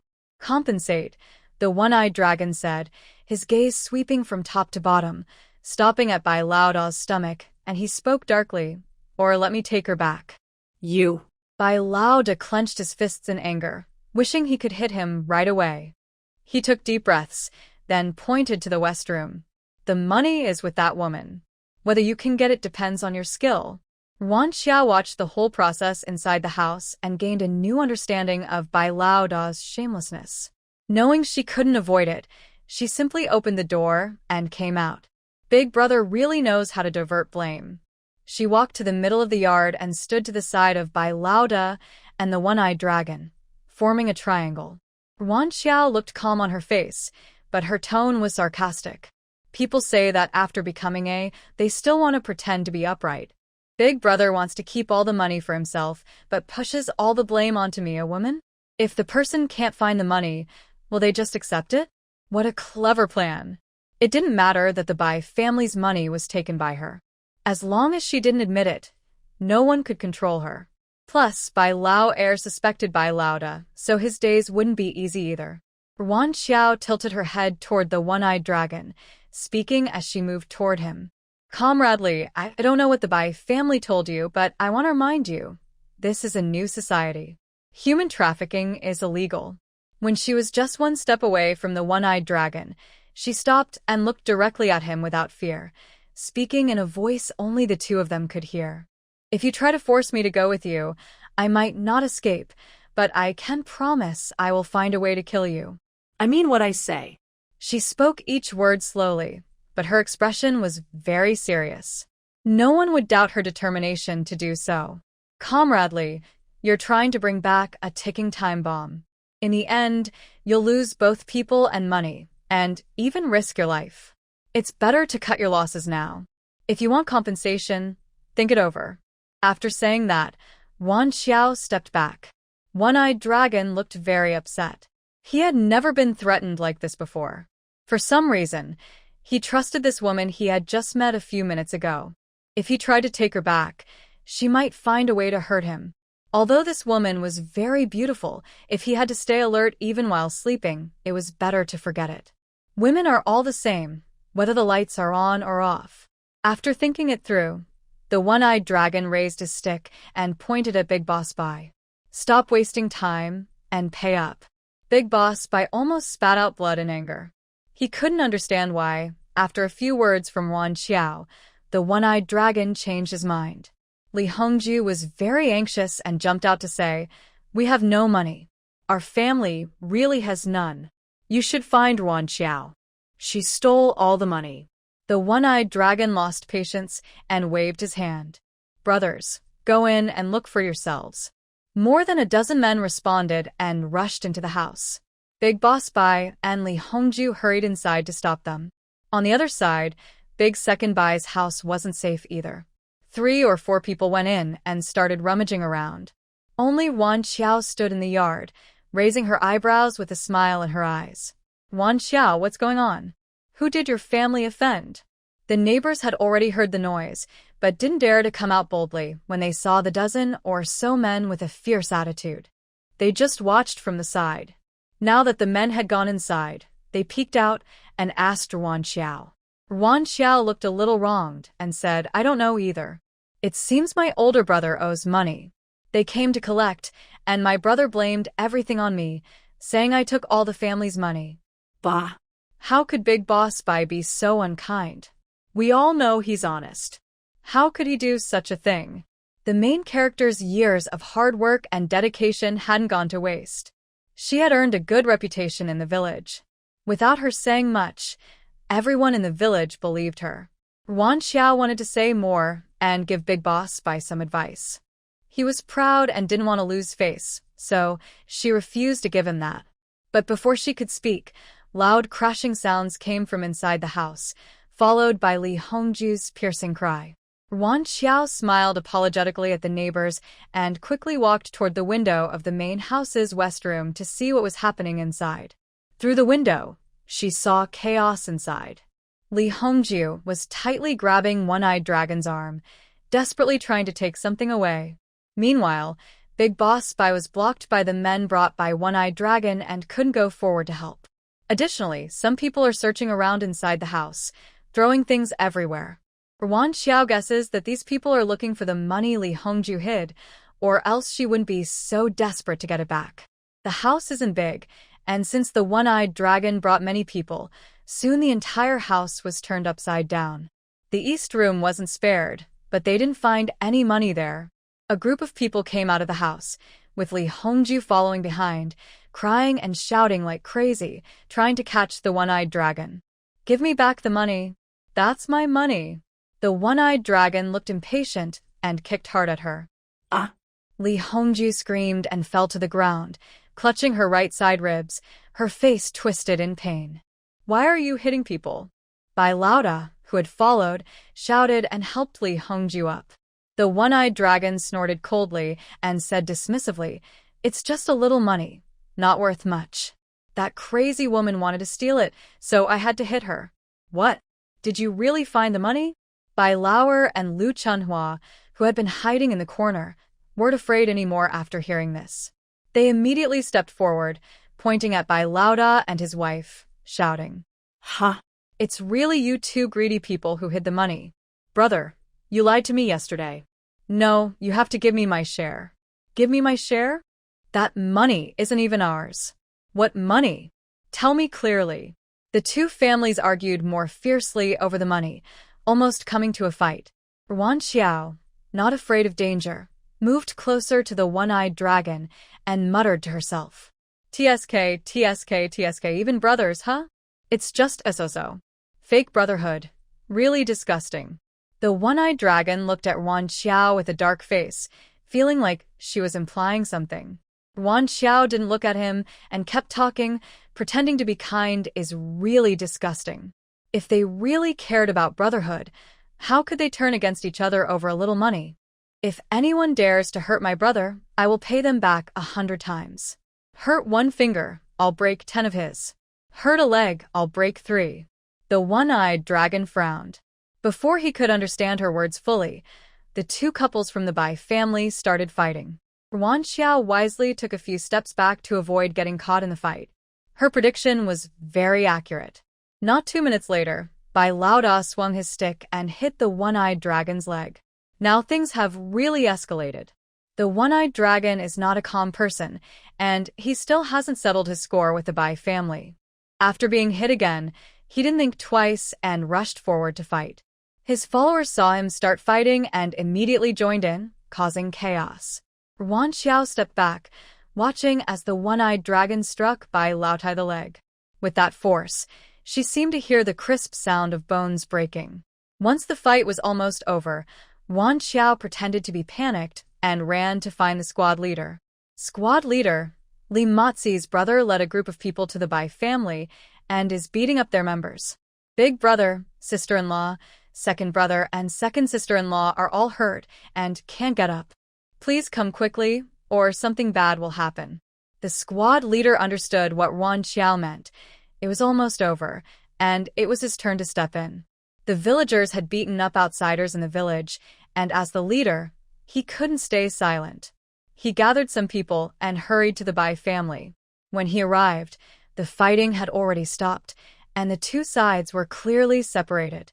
The neighbors, unable to watch anymore, had come to stop the fight and separated the people. Squad leader, you're here. Quickly check on the Bai family members.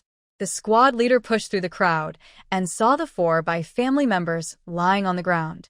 Bai Lauer and Lu Chunhua looked a bit better. Although blood was flowing from their noses and mouths, and their faces were bruised, they could still sit up. Li Hongju was curled up, sweating coldly on her forehead, groaning from pain, clearly badly hurt. The eldest Bai also looked terrible, pale with his legs bent in an unnatural way. The squad leader was shocked. He didn't expect the fight to be so serious. Why are you just standing there? Hurry and get them to the hospital. He arranged for people to send the injured to the hospital and told the young men to surround the group of the one-eyed dragon. We need an explanation from you. The one-eyed dragon was indifferent. What explanation? I was just fighting for my brother's justice. But you can't just beat people like that. If anything happens to the Bai family members, you'll be considered murderers, the squad leader said angrily, frowning. He had sent someone to send a message, hoping the one-eyed dragon would come to trouble the Bai family, but he didn't want things to get so out of hand. Now, with so many people involved, it was hard to control the situation. Not everyone was just fighting. They were fighting among themselves earlier, and it turned into a mess. Ask your villagers, maybe they hurt each other like that. The one-eyed dragon confidently pointed at the people watching the excitement. Moreover, it was White Boss who started the fight with me first. I only acted in self-defense. Everyone was so confused earlier that no one could tell who started it. The White family had already left, and now it was not just his word against theirs. The one-eyed dragon felt fearless. Because of this, the team leader found it hard to argue with him. He also secretly hoped the White family would learn a lesson. As long as he could keep face and explain to the villagers, it was fine. He cleared his throat, pretended to be serious, and said, "But you can't just listen to your side of the story. Right now, White Boss and his people are in the hospital, and we don't know what's happening. This matter isn't over yet. When they return, we can talk face to face. For now, you all go back." "That's not possible. I need to take my older brother away." "Why are you holding him here?" "Because your brother and my mother-in-law were caught red-handed cheating openly in broad daylight, and the whole village saw it. Ruan Qiao stepped forward and said, the White family was already in trouble. She felt she had helped the original owner vent her anger. Now she didn't want to get involved with the Li brothers anymore. If the one-eyed dragons saw Li Matzi, they would definitely talk about what happened yesterday. She had just held back the one-eyed dragon, but if they met and found out she was involved in those plans, what if they came to trouble her? There were over 20 grown men. Dealing with them wouldn't be easy. So, before she left, it was better that the Li brothers did meet. Ruan Qiao continued, the team leader decided that, for the sake of both villages' reputation, they will only criticize and educate him locally, to correct his thinking. It won't be reported to the commune. So your older brother has to stay here for now, and can't go back with you. This kind of behavior seriously damages our village's morals. If there's no punishment, the villagers won't agree, she explained. Also, we still don't know how badly my older brother, sister-in-law, second brother, and second sister-in-law are hurt. When they return, this issue must be resolved. It's better to wait until everything is settled before you take him back. Ruan Qiao was speaking to the one-eyed dragon but also giving a hint to the team leader. No matter what, there must be an outcome. If they just let Li Matzi go, it would be hard to gain everyone's trust. The team leader nodded in agreement. Ruan Qiao is right. Comrade Li, we need to handle this carefully later. I think you should go back first. Seeing the team leader's firm attitude, the one-eyed dragon had no choice but to compromise. Although he had brought over 20 men, he couldn't fight an entire village. Before leaving, he looked deeply at Ruan Qiao. This woman is not only ruthless, but also manipulative. If it weren't for her few words, he wouldn't have hurt Bai Laoda so badly. At first, he was just a little afraid, but now he truly has no courage to think otherwise. Having such a woman nearby, he fears he might die without even realizing how. They left, and the crowd watching dispersed. Ruan Qiao stopped the team leader, who was about to leave. Team leader, I've kept my promise. Can you now give me the letter of introduction? She didn't want to stay in this place any longer. Otherwise, when the Bai brothers return, there will be endless trouble. The team leader, aware of her intentions, coughed awkwardly. All right, let's go and get it done now. He also had his own plans. The Bai family no longer posed a threat. If Ruan Qiao went to the army and couldn't even make Bai Yanliang's officers angry, he could also vent his frustration. The letter of introduction is an important ID document, but it's just a piece of paper. He filled in her name and the reason, stamped it with an official seal, and it took only a minute or two. Holding the freshly made letter, Ruan Qiao made another request, to see White Laotai one last time. It wasn't a difficult request, and the team leader agreed without hesitation. White Laotai and Li Matzi were and kept in the tool room at the team headquarters. When Ruan Qiao entered, White Laotai was staring at the ceiling with a look of despair, her eyes only moving after a long time. Her clothes were wrinkled, and her hair was messy.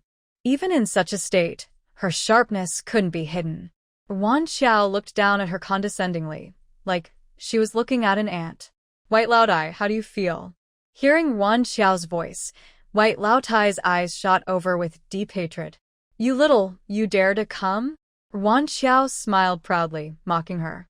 Old hag, you did such shameless things and still have the nerve to stay alive. Why shouldn't I come? I didn't steal anyone and get caught by the whole village.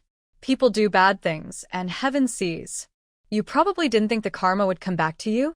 You stole and got caught, making the White family lose face. If it gets to the army, with Bai Yanliang's unprofessional mother, can he still be an officer? Oh, by the way, you probably don't know yet. Old Bai is paralyzed now, with a crooked mouth and eyes, unable to speak a word. He depends entirely on others for eating, drinking, and going to the bathroom. Your eldest son was beaten and broke both legs. His wife was seriously injured and taken to the hospital. Whether she can survive is uncertain. Your second son and daughter-in-law are also bleeding from the nose and mouth, not doing well. Do you think the heavens have eyes and that they have punished your family? Ruan Qiao looked proud and chuckled after speaking. Her laughter sounded particularly harsh to old Lady Bai, almost like a knife stabbing her heart. When she heard that her husband and son had both had accidents, old lady Bai became anxious and angry, coughing up blood. Her complexion quickly turned pale, but her eyes were full of hatred. You're talking nonsense, that's not true. You little brat, troublemaker. You won't have a good ending. I'll have my son kill you, cut you into pieces, and feed you to the dogs.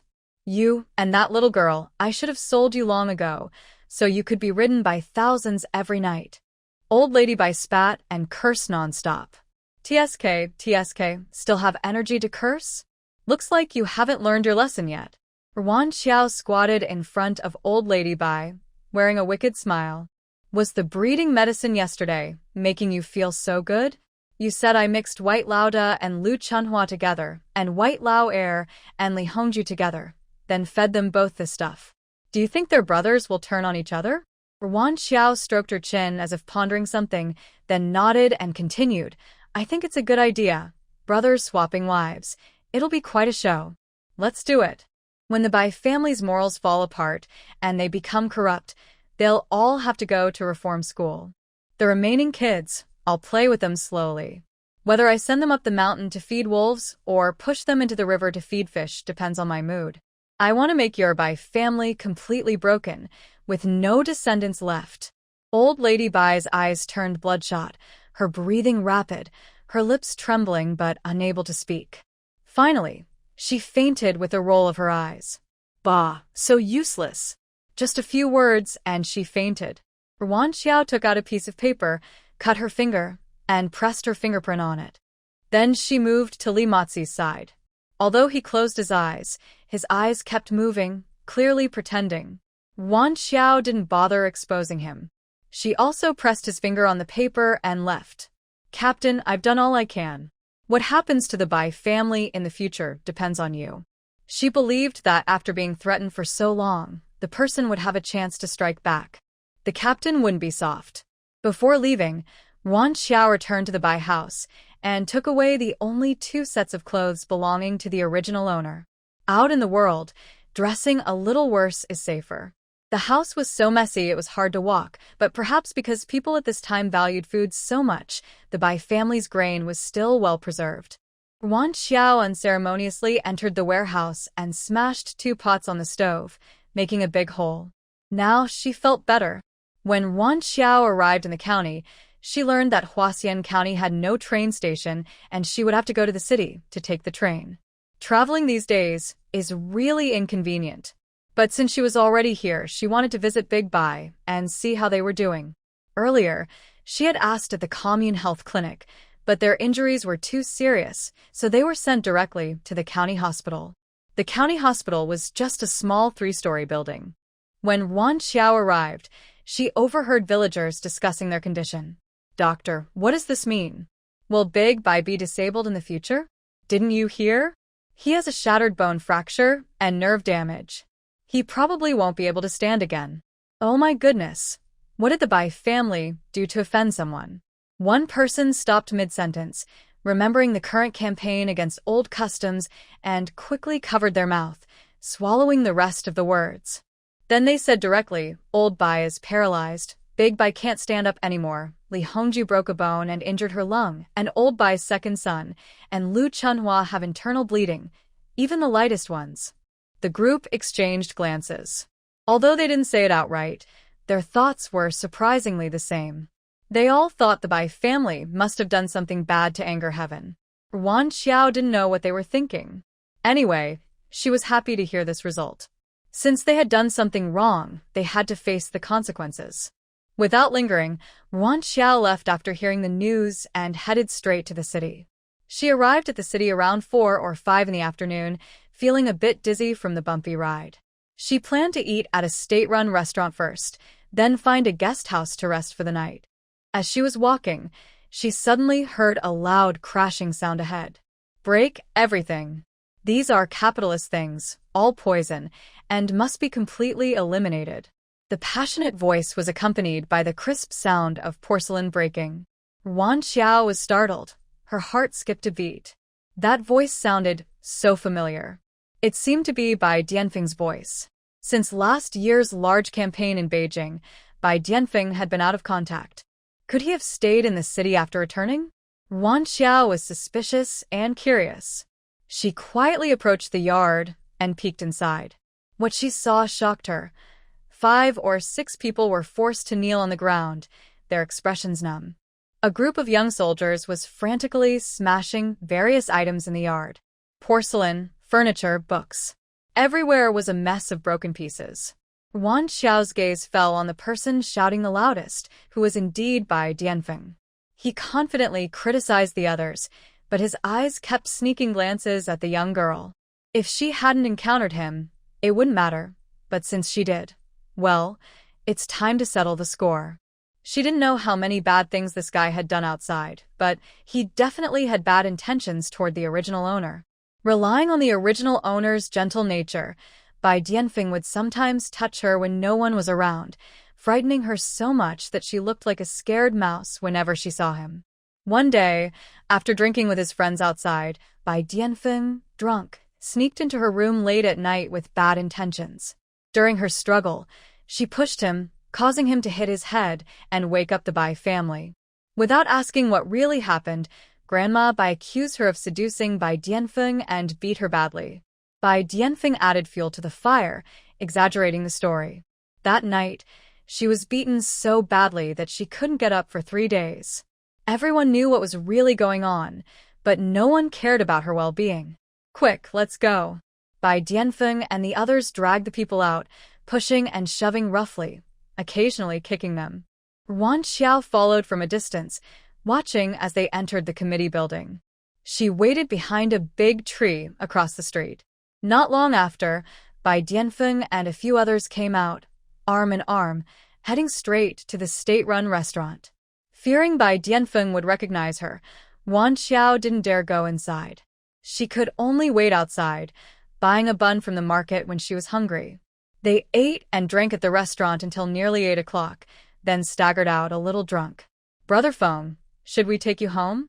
No need, I can walk myself, Bai Dianfeng stammered, his speech slurred, trying to act tough as he sent everyone away, then staggered back home. He even sang as he walked, "The golden sun rises in the east, shining brightly. The east wind blows for thousands of miles, flowers bloom, and the red flag waves like an ocean." Ruan Qiao followed him all the way to his house, which was a small, stand-alone courtyard. It seemed he had collected quite a bit in just a year. She didn't rush inside, but waited outside until it was completely dark before making her move. Taking a few steps back, she prepared to run and jump over the wall. Suddenly, a gust of wind blew, and the gate creaked open slightly. Ruan Qiao thought, "Thank you, heavens." She carefully pushed the door open and gently closed it behind her. Inside, there was a loud snoring sound. Just in case, Ruan Qiao bought a mask and a hat to wear, then quietly slipped inside. Bai Dianfeng was sleeping very deeply, unaware of anyone entering. Ruan Qiao confirmed there was no one else in the room and relaxed. She first took out a rope, tied Bai Dianfeng's hands and feet, then casually tore a piece of cloth into a ball and stuffed it into his mouth. Only then did Bai Dianfeng, who was sleeping like a pig, groggily open his eyes. Ugh. Realizing he was, Bai Dianfeng struggled and twisted. His fierce look turned into pleading when he saw the wooden stick in Ruan Qiao's hand. Ruan Qiao lifted his chin with the stick and lowered her voice, saying, "Tell me where you hid the good stuff. I might give you a way out. If you try anything, I'll hit you hard enough to knock you out." After speaking, she tapped his head twice with the stick. Bai Dianfeng hurriedly nodded, afraid he'd be hit to death if he delayed. Ruan Qiao slowly approached, took the cloth out of his mouth, and prepared to knock him out if he shouted. But she overestimated Bai Dianfeng's courage. Not only did he stay silent, but he also cooperated and revealed all the hiding spots. There are 10 small yellow fish in the middle layer of the wardrobe, and behind the second row of red bricks under the bed, there's 1,000 yuan. That's all I have. You can take it all, just leave me alone. Ruan Qiao put the cloth back in his mouth and, following his instructions, easily found all the hidden items. She also found 3 bottles of malted milk, 4 bottles of Matai liquor, and some cigarettes, rare items hard to find outside. She planned to take everything later. What else did you hide? Nothing, really nothing. That's all. Bai Bianfeng shook his head wildly, still shaken by the alcohol. These were hard-earned savings, now all gone. But as long as he was safe, he could go out and steal from a few more places. Eventually, he'd get everything back. And for the person who dared to steal from him, he wanted to find her and deal with her. Ruan Qiao didn't want to waste more words. She knocked him out again and carefully searched the room. There was really nothing left. However, Bai Bianfeng had some loose cash in his pocket, a Shanghai brand watch on his wrist, and in another pocket, there was a jade ring. She wondered if it was a lucky find. Ding dong, detected a flower blue ring. Do you want to sell it? She was surprised she could sell it. She checked the price. 50,000 yuan. Oh wow, it seems this ring is in good condition. I've made some money. She didn't hesitate and decided to sell it. It's not really an antique, so it's unlikely to increase in value. Keeping it isn't useful, so it's better to exchange it for cash. These past few days, she has been busy handling White's family affairs and didn't have time to find things to sell. The items she bought from the mall were paid for with stored value. Now that she has 50,000 yuan, she won't need to recharge for a long time. Ruan Qiao bought some sleeping pills and writing supplies from the mall. She first crushed the pills and fed them to Bai Dianfeng, then stripped him. She wrote "Support Capitalism" on his front, and "I want to be a petty bourgeois" on his back.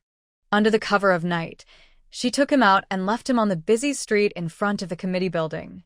When morning comes and someone finds him, regardless of whether it's considered inappropriate behavior, those big words on his body will ensure he doesn't have a good outcome. Since he often criticizes and fights others, he should experience what it feels like. Ruan Qiao yawned widely, feeling very sleepy, but she wanted to see Bai Dianfeng's fate with her own eyes. Oh my gosh, someone call for help. There's a troublemaker here.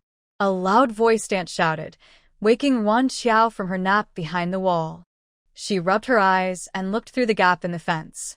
This was a carefully chosen spot with the best view. She saw a group of people rushing over, holding shopping baskets. They surrounded Bai Dianfeng, spitting on him and kicking him. Disgusting. So shameless and immoral. He's a troublemaker. Call the committee members to arrest him. Wait. Someone pointed at the words on Bai Dianfeng's body and exclaimed, he's still a capitalist supporter and a traitor. Such a person must be severely punished. Hearing this, everyone's interest was piqued. Some stopped shopping and went to the committee's duty room to report. Others started making signs to publicly criticize Bai Dianfeng. The scene became very lively. Seeing this, Ruan Qiao also stepped out from behind the wall and blended into the crowd to watch the fun. Anyway, she had already given Bai Dianfeng the medicine, so he wouldn't wake up easily. In a short while, a few people from the committee rushed over. Comrades, not only is this person a troublemaker, but he also supports capitalism. You should criticize him properly and correct his wrong ideas. We can't let him go down a dangerous path. Yes, we must punish him severely to prevent this harmful influence from spreading and corrupting the people. Seeing the crowd excited and lively, the young leader in front spoke in a formal tone, saying, "Comrades, please rest assured, we will handle this fairly." Next to the leader, a person about Bai Dianfeng's age whispered a few words into his ear. The young leader frowned and looked at Bai Dianfeng with a look of disdain mixed with disappointment. Ruan Qiao felt a chill. She wondered if they would protect Bai Dianfeng just because he was a young officer, and if so, all her efforts would be wasted. She stepped back into an unnoticed spot in the crowd and raised her voice, saying, "This person seems to be a young officer of the committee. Comrades, you won't protect him just because he's one of us, will you?" After speaking, she quickly crouched down and moved to a different position. The young leader's sharp gaze swept over the crowd, but he didn't find the person who spoke. The onlookers, hearing Ruan Qiao's words, started to discuss among themselves, showing distrust. The young leader's face darkened a bit. Although he didn't care about these insignificant people, if they all ganged up to complain, it could cause him trouble. He decided not to bother himself over an unimportant subordinate and immediately promised everyone, "Don't worry. Our committee always handles matters fairly and will not protect anyone." Since Bai Dianfeng committed a serious misconduct and showed capitalist tendencies, we will punish him according to the law. There will be a public meeting at People's Square at 10 a.m. today, and everyone is welcome to attend.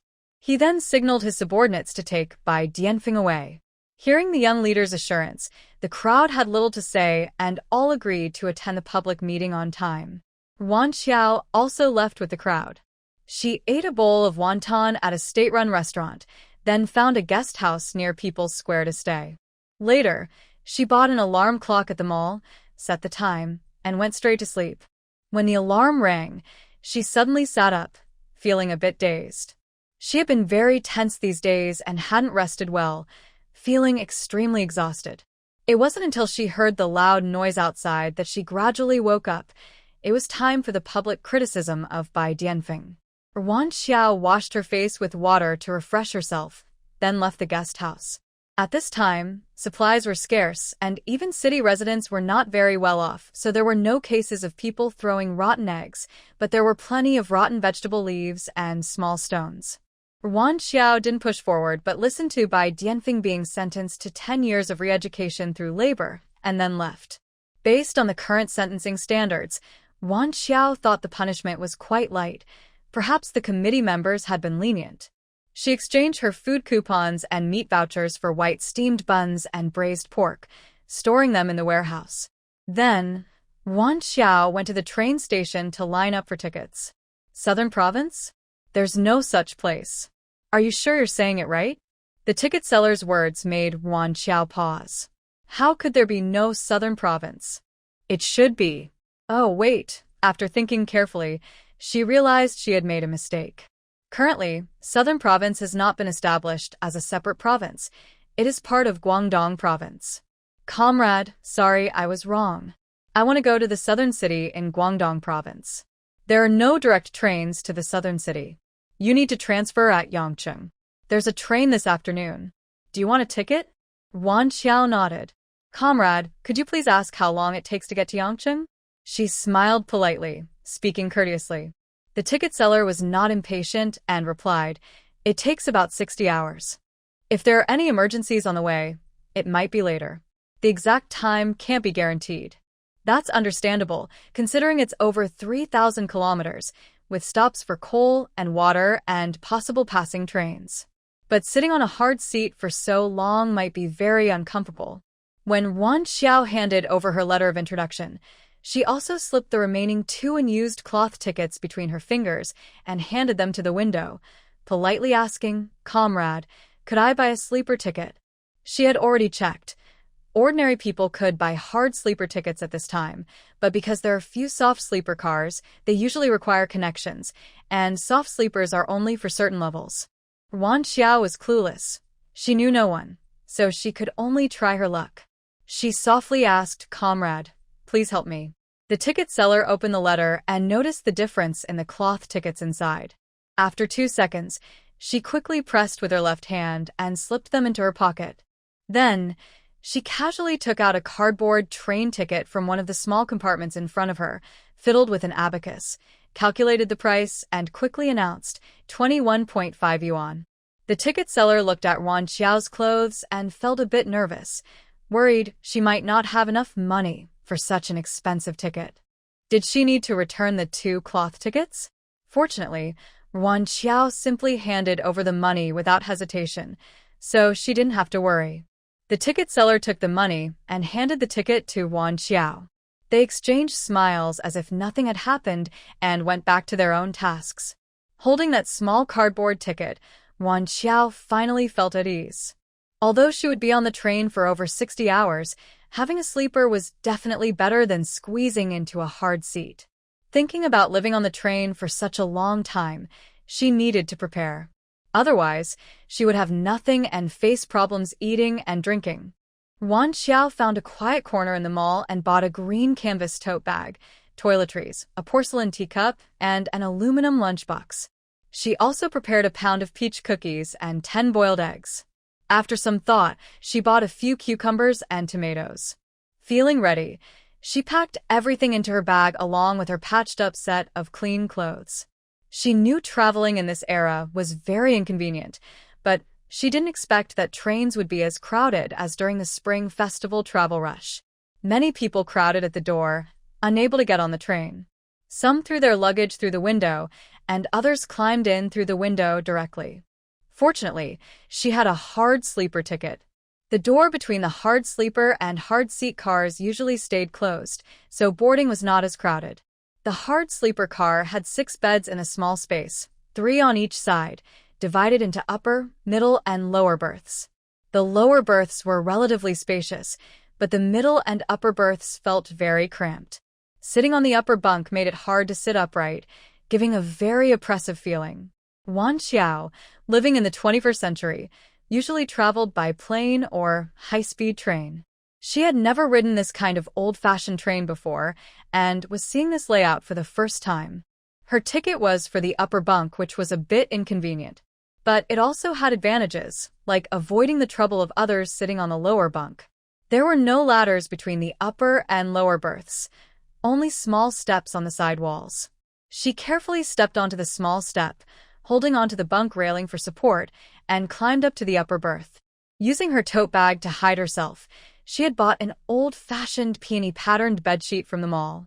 It wasn't because she was particular. The original bedsheet was wrinkled and had a bad smell of sweat. Even if she wasn't very clean, she couldn't tolerate that.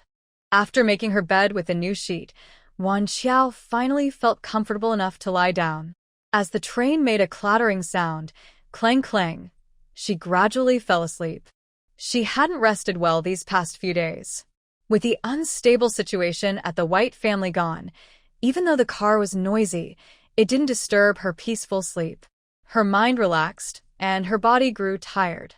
Over the next 2 days and nights, Ruan Qiao mostly spent her time sleeping and eating. I did not encounter the legendary human traffickers, nor did I meet any unpleasant troublemakers, and I didn't run into any thieves. The whole trip went surprisingly smoothly.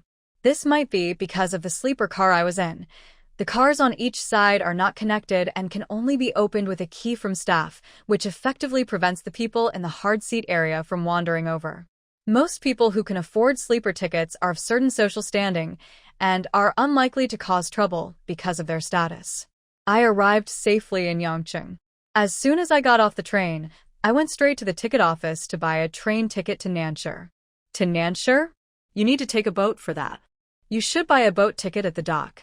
I only then realized that there is no train service from Yangcheng to Nanshi at this time. So I asked for directions and went to the dock to buy a boat ticket. The earliest boat is tomorrow, so I can only rest in Yangcheng tonight. I plan to find a guest house nearby to stay. Just a few steps out, suddenly, a strong force hit me from behind, causing me to stumble forward 2 or 3 steps and almost fall.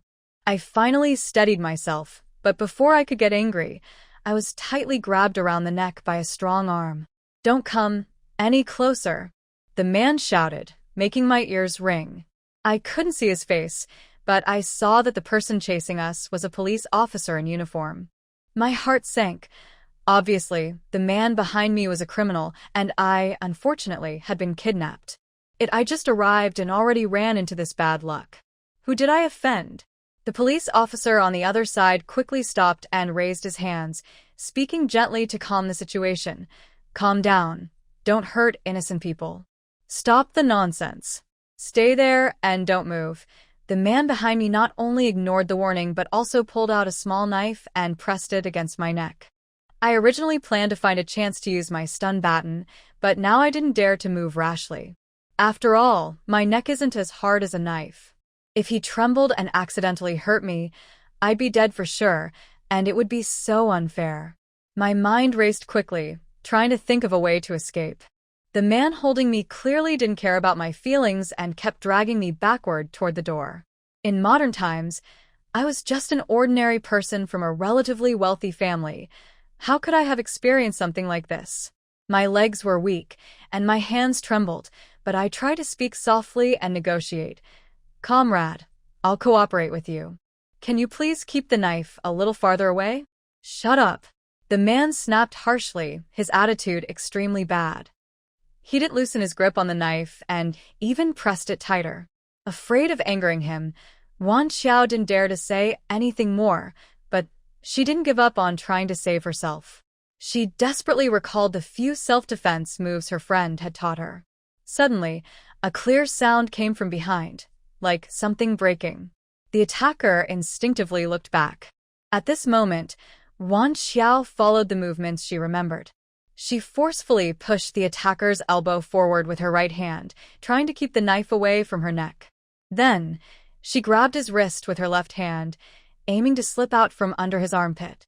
Unfortunately, because she was too nervous, her movements were slow. When the attacker struggled hard, the knife tip pierced her skin, and she could feel blood flowing from her neck. She wondered if she was going to die now. Just then, a big hand tightly grabbed the attacker's wrist. With a strong twist, it knocked the knife away and kicked the attacker flying. The person who came was tall and strong, with a neat, short haircut. His deep-set eyes and defined features made him look handsome and stern, giving off a cold, commanding presence. Ruan Qiao covered her neck, too focused on her wound to notice the handsome man. Her only thought was to treat her injury quickly, so she missed the complex emotions flickering in Chu Lai's eyes when he saw her face clearly. Chu Lai tried to stay calm and said, "You're hurt. Let me take you to get it bandaged." Ruan Qiao didn't agree easily. She asked cautiously, "Are you a soldier?" Chu Lai was dressed in a blue-gray uniform, standing straight. His commanding presence and quick action to subdue the attacker made it hard not to think so. In fact, he was wearing a military uniform, but because Ruan Qiao and the original owner didn't know about the reform of the 65-style military uniforms, they didn't realize that the Navy's uniform had changed to gray-blue. Chu Lai nodded, his voice slightly tense. "Yes, I am a soldier. You can trust me completely." Seeing the blood flowing from her fingers, Chu Lai was anxious. When he saw that she didn't object, he quickly pulled her away. If he had been less rational, he might have just carried her off. Her wound was a bit deep, but not enough to need stitches. After disinfecting and bandaging, she could go. Ruan Qiao's eyes curved into a smile, and she sincerely thanked him. "Comrade, thank you just now. If you hadn't acted in time, I might be dead now." After surviving the danger, Ruan Qiao felt very grateful to Chu Lai. Chu Lai's throat moved, and his gaze stayed on her as if trying to see through her. After thinking carefully, he finally said, "It's okay. But normally, you need to go to the police station to make a report." Can you do that now? "No problem." Ruan Qiao nodded. After all, she had almost died. She also wanted to ask what had happened. Chu Lai quietly slowed his steps to match Ruan Qiao's pace. During the interrogation, Chu Lai sat nearby because of his special status. Since he helped catch the person, the police didn't hide his presence. When he heard Ruan Qiao's name, his hand under the table clenched tightly, and a bright light appeared in his eyes. Could it be her? After finishing the record, Chu Lai came out with a very dark face, radiating a cold aura that kept others at a distance. Ruan Qiao couldn't help but secretly glance at the man beside her, thinking to herself, why is he so unpredictable? Just now, he was friendly to her, but now he seemed like a different person.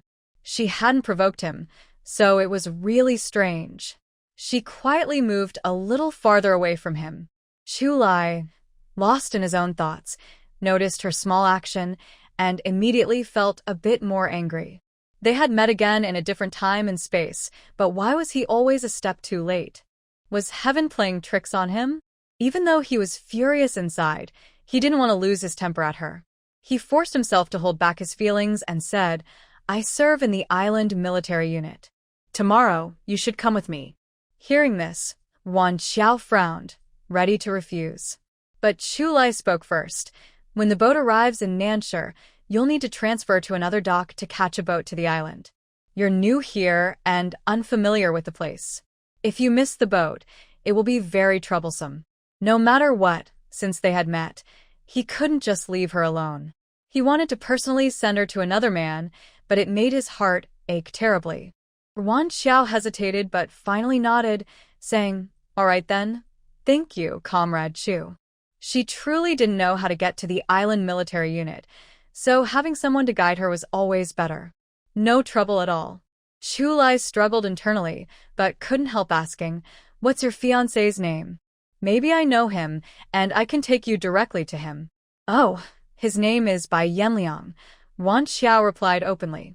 She was going to find him, not really to get married.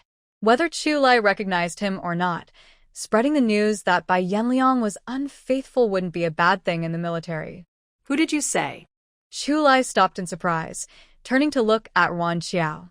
Hearing this name, Chu Lai's face instantly turned very grim, and his eyes flashed with fierce anger.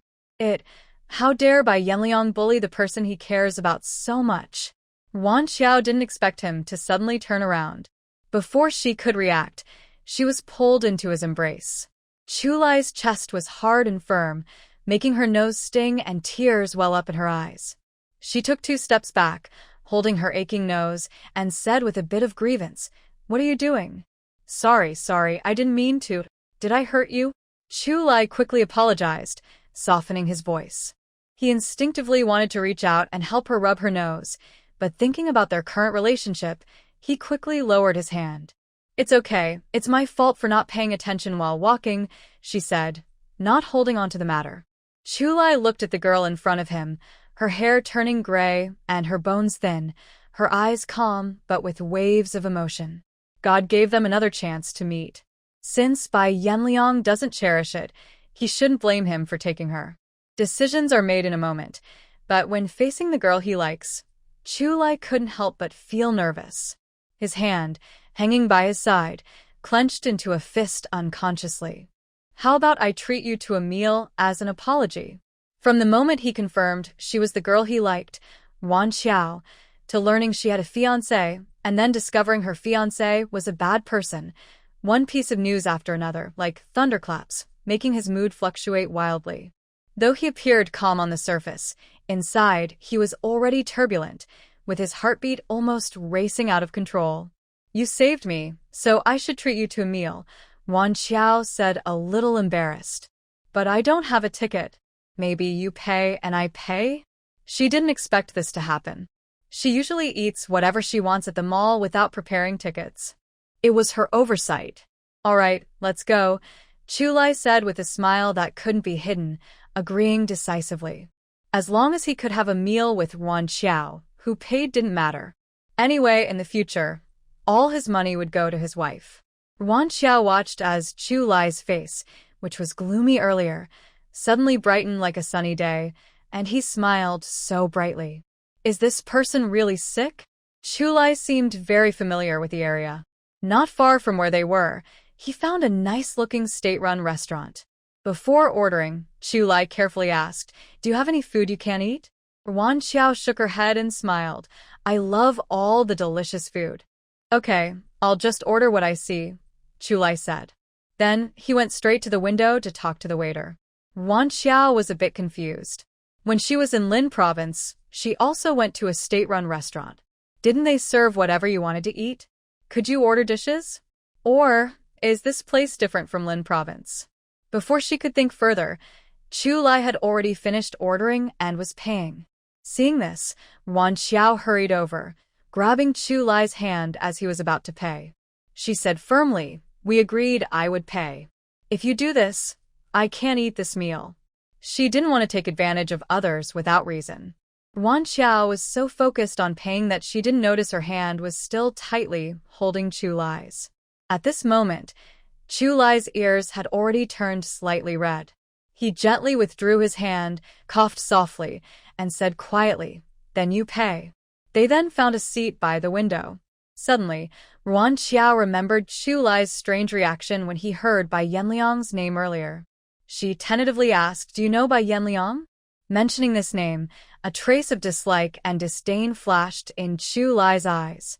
"Do you have a good relationship with Bai Yanliang?" Ruan Qiao lowered her head, feeling a bit shy, and said, "Not really good or bad. We're from the countryside, so we don't talk about that. I was his child bride when I was 14. Later, he went to the army. We didn't see each other for 5 years. When I reached marriageable age, I came to the army to find him." But Chu Lai understood this differently. 5 years apart meant there probably wasn't much deep feeling between Ruan Qiao and Bai Yanliang.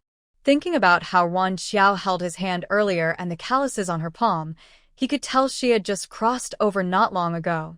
Otherwise, with her intelligence, she wouldn't have been stuck doing hard, tiring farm work in the countryside. Maybe she had already noticed something was wrong with Bai Yanliang when she arrived and came to the army to find out. With this guess, the little jealousy he felt before disappeared completely, and Chu Lai felt happy inside. Knowing Ruan Qiao's personality, if she found out Bai Yanliang was playing both sides, she would definitely kick him out without hesitation. A dark light flickered in his eyes as he replied seriously, Bai Yanliang is one of my soldiers. He recently made a contribution, and there's a commendation ceremony coming up. Ruan Qiao's eyes lit up. If she could reveal Bai Yanliang's true nature at the ceremony, it would be very effective. She eagerly asked, when is the ceremony? Can we still make it if we go now? There's still time, Chu Lai said, observing Ruan Qiao's expression. Seeing her furrow her brows with confusion but still wait for him to continue, he made a firm decision and said, Bai Yanliang is my subordinate, a platoon leader. He previously reported a romantic relationship with a female soldier from the cultural troop. You. He paused, looking serious. If you want justice for yourself, I can help. Bai Yanliang's behavior is a problem, and the army will handle it seriously. Ruan Qiao asked calmly, what will happen if they handle it seriously? Will he be discharged and go home to farm? Are you sure? Chu Lai's voice was steady, with a tone that left no room for doubt. It seemed that as long as Ruan Qiao nodded, he would definitely do it. But Ruan Qiao just gently shook her head. No matter what the army decides, I will accept it calmly. It's better not to pin hopes on others, especially when it's just a fleeting encounter. The waiter called out their number loudly. Chu Lai looked at Ruan Qiao deeply before getting up to serve the food. Poached chicken, deep-fried goose, steamed ribs with black bean sauce, braised pork with taro, banana pudding, oyster sauce bok choy. Chu Lai introduced each dish as he set it down. His body was too lacking in nutrients. In just a few days, he couldn't recover fully. Seeing so many delicious dishes, he couldn't help but swallow hard. A trace of a smile appeared in Chu Lai's eyes, mixed with concern. He opened a bottle of soda and placed it next to Ruan Qiao. Try it and see if it suits your taste. Eat some too. When she took a bite of the roasted goose, golden and crispy on the outside, tender inside, with a hint of lychee wood aroma, Ruan Qiao couldn't help but praise, so delicious. If you like it, eat more. Chu Lai moved the goose and the bok choy to a different spot, placing them right in front of Ruan Qiao. If it weren't for worrying she'd get tired of it, he'd order all meat and vegetables. Ruan Qiao couldn't help but smile softly. The table's so small, no need to move. I can reach everything. Chu Lai didn't seem to hear her. He didn't reply but pushed the two meat dishes closer to her again. They ate and talked. Ruan Qiao intentionally asked about the island's situation. Without revealing secrets, Chu Lai told her everything he could.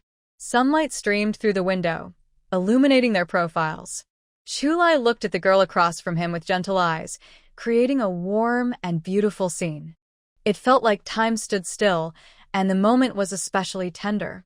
After finishing the meal, Ruan Qiao said goodbye at the restaurant door.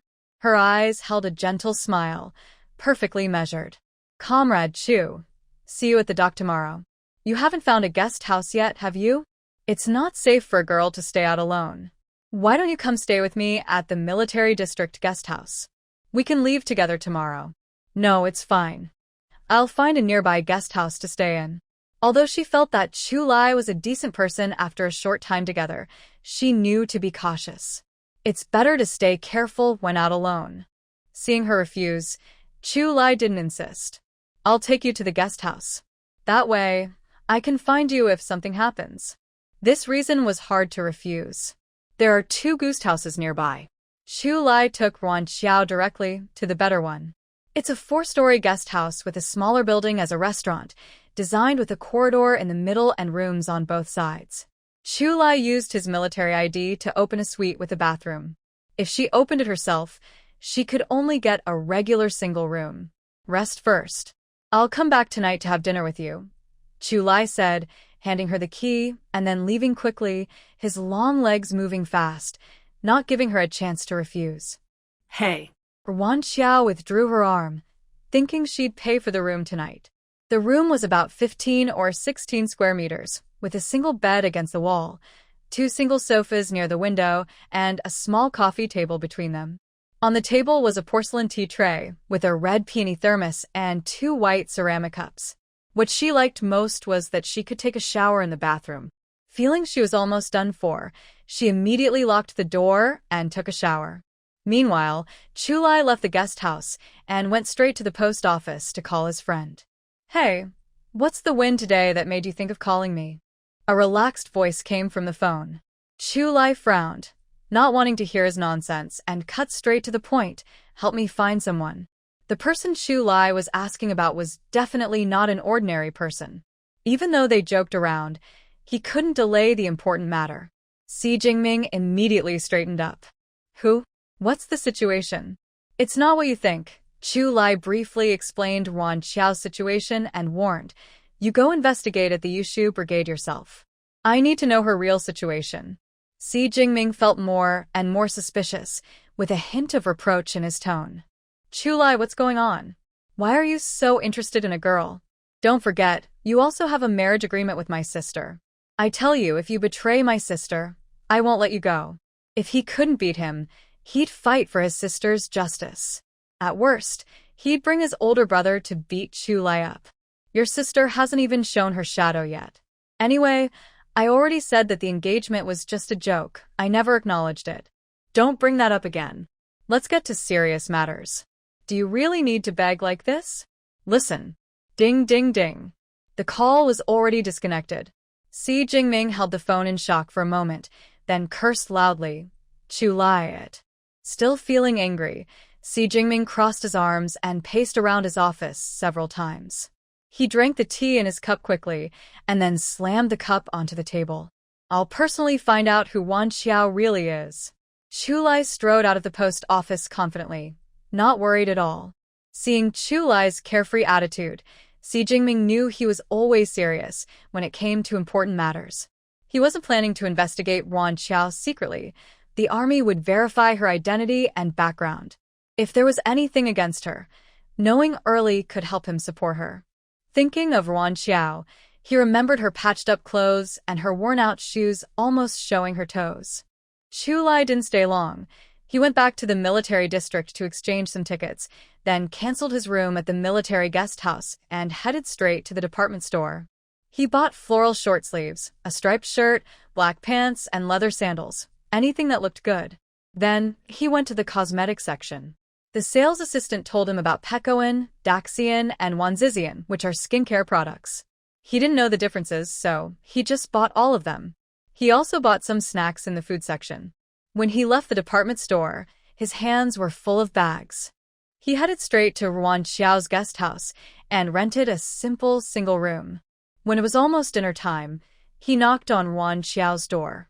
I bought you some clean clothes, Chulai said as he carried bags into the room, bypassing Ruan Qiao. He knew she wouldn't accept his gifts, so he decided to be straightforward. He missed her last time, and this time, he didn't want to hide his feelings anymore. Chulai placed the bags on the sofa, tidied up the clothes, and looked serious, though he was nervous inside. Let me introduce myself properly. My name is Chulai from Beijing. I am 25 years old, deputy squad leader of the 1st Regiment stationed on the island, and I am single. He looked into Ruan Qiao's eyes with determination and said seriously, Ruan Qiao, I fell in love with you at first sight. Please agree to be my partner. I swear as a soldier, loyal to our country, and to you. I will love and protect you for life. Never betray you. Ruan Qiao stared blankly at the man she had just met less than a day ago.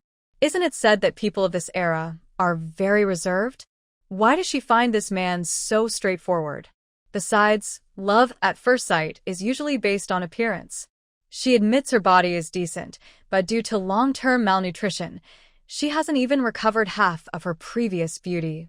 Now she's very thin, with poor complexion, and definitely not pretty. Is Chulai sure his eyes are okay? Ruan Qiao doesn't want to grow old alone, but She also won't accept someone else's feelings without clarity. Comrade Chu, you should know my situation.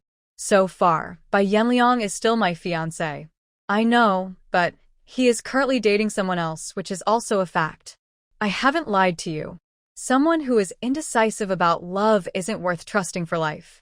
Chu Lai paused and continued. Bai Yanliang's partner in the military is named Hu Lijing. Her father is our political commissar, a senior officer.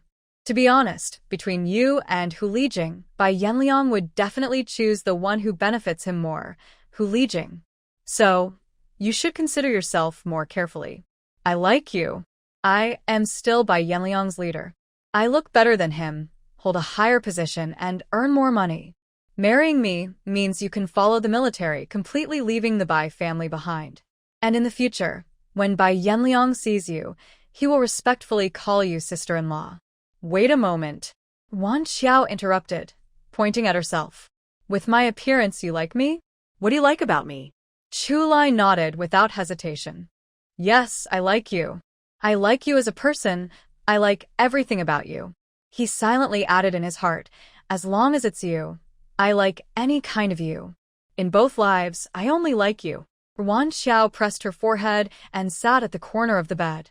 Such a handsome man, confessing like that, and she feels nothing inside? That must be fake. Moreover, he accurately understood her feelings. She came to the military not only to ask Bai Yanliang for an explanation, but also to take the opportunity to stay here and escape the bloodsucking Bai family. Chu Lai's proposal was indeed very tempting. In this era, whether male or female, not getting married by a certain age seems like committing a big sin. People around you, whether familiar or not, will care about your love life. But to marry someone she doesn't know well, she needs to think carefully. No matter what, I still have a marriage engagement with Bai Yanliang. Until this matter is resolved, I can't make any promises to you. And marriage is a lifelong matter. Your proposal is too sudden. I need time to think clearly. Ruan Qiao did not agree, and Chu Lie felt a little disappointed. Okay, I can wait until you finish your problem before giving me an answer, but I hope you won't refuse my kindness. From her appearance, he could tell she wasn't doing well. He couldn't bear to see her suffer and wanted to give her the best. Ruan Qiao still shook her head. I can't take those things. First, I believe in earning what I get, and second, I want to stay true to myself when meeting Bai Yanliang and the military leaders. Chu Lie understood her meaning and was no longer upset. His dark eyes looked at her with a meaningful expression and said, "The boat to Nansha takes 30 hours. We can stay there for a night, then catch the earliest boat to the island. That way, we can attend Bai Yanliang's award ceremony. All the leaders will be there, and if you have any grievances, you can ask them to help you." Ruan Qiao blinked, her water-like eyes shining with a gentle smile. I think this plan is pretty good. She understood her own meaning. Could this be a sign of their close connection? Chu Lie's lips curved into a smile, his eyes seeming to hold stars, with a faint, charming smile.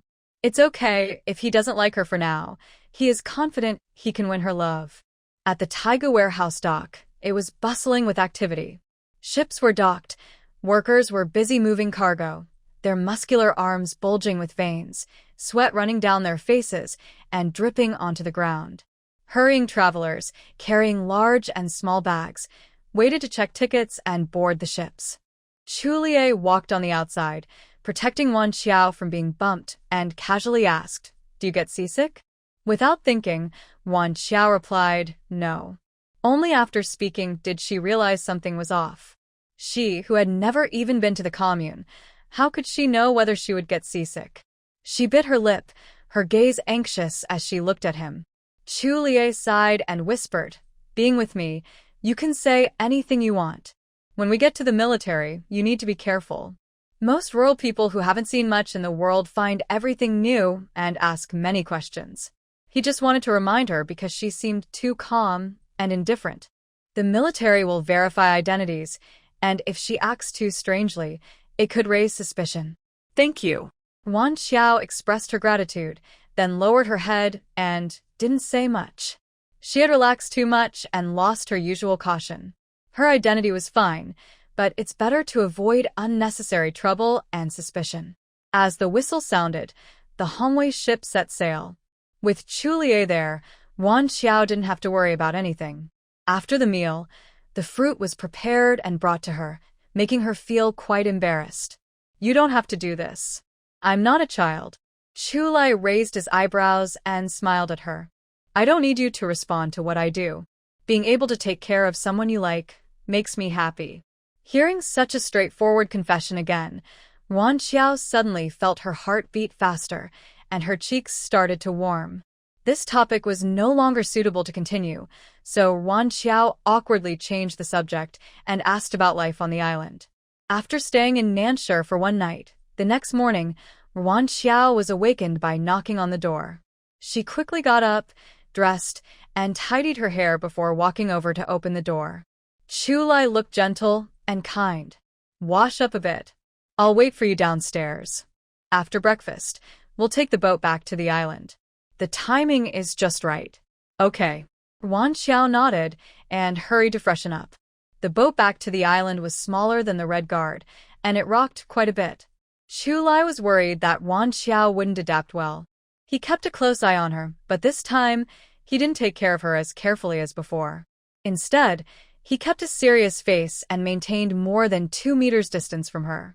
From the moment they disembarked, Chu Lie's aura changed completely. He stood tall and straight, strong like a pillar supporting the sky and earth. His gaze was sharp and firm. Without many words, just one look was enough to make people feel awe and sense an invisible pressure. Ruan Qiao was intimidated by his presence and couldn't help but feel a bit afraid. She kept her head down, walking carefully behind Chu Lie like a well-behaved little wife, not daring to look around or cause trouble. This posture truly matched her current role. Chu Lie walked for a while and, not hearing any sounds behind him, turned to look back. He saw Ruan Qiao lowering her head, looking obedient and well-behaved. A faint smile flickered in his eyes but quickly disappeared, replaced by a serious expression. Although Chu Lie was with her, Ruan Qiao still went through detailed registration and checks at the gate before being allowed to leave. They walked into the office building one after the other. When they met the staff on duty, Chu Lie asked, "Is the commander in his office?"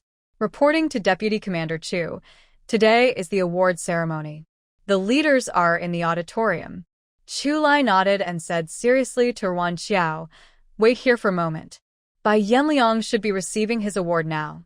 I'll go ahead first. Once he's finished, he will come to see you." Ruan Qiao stubbornly shook her head. "No, I want to go with you. Comrade Ruan, this is the military. It's not a place where you can wander around freely. I'm just going with you to watch the awards." "How is that wandering around?" Ruan Qiao was stubborn and refused to back down. Chu Lie had no choice but to compromise and said firmly, "Stay close.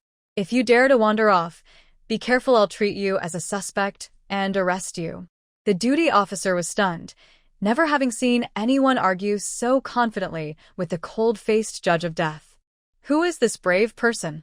Outside the office building, the two exchanged glances and silently agreed not to say much, keeping a respectful distance as they headed to the auditorium.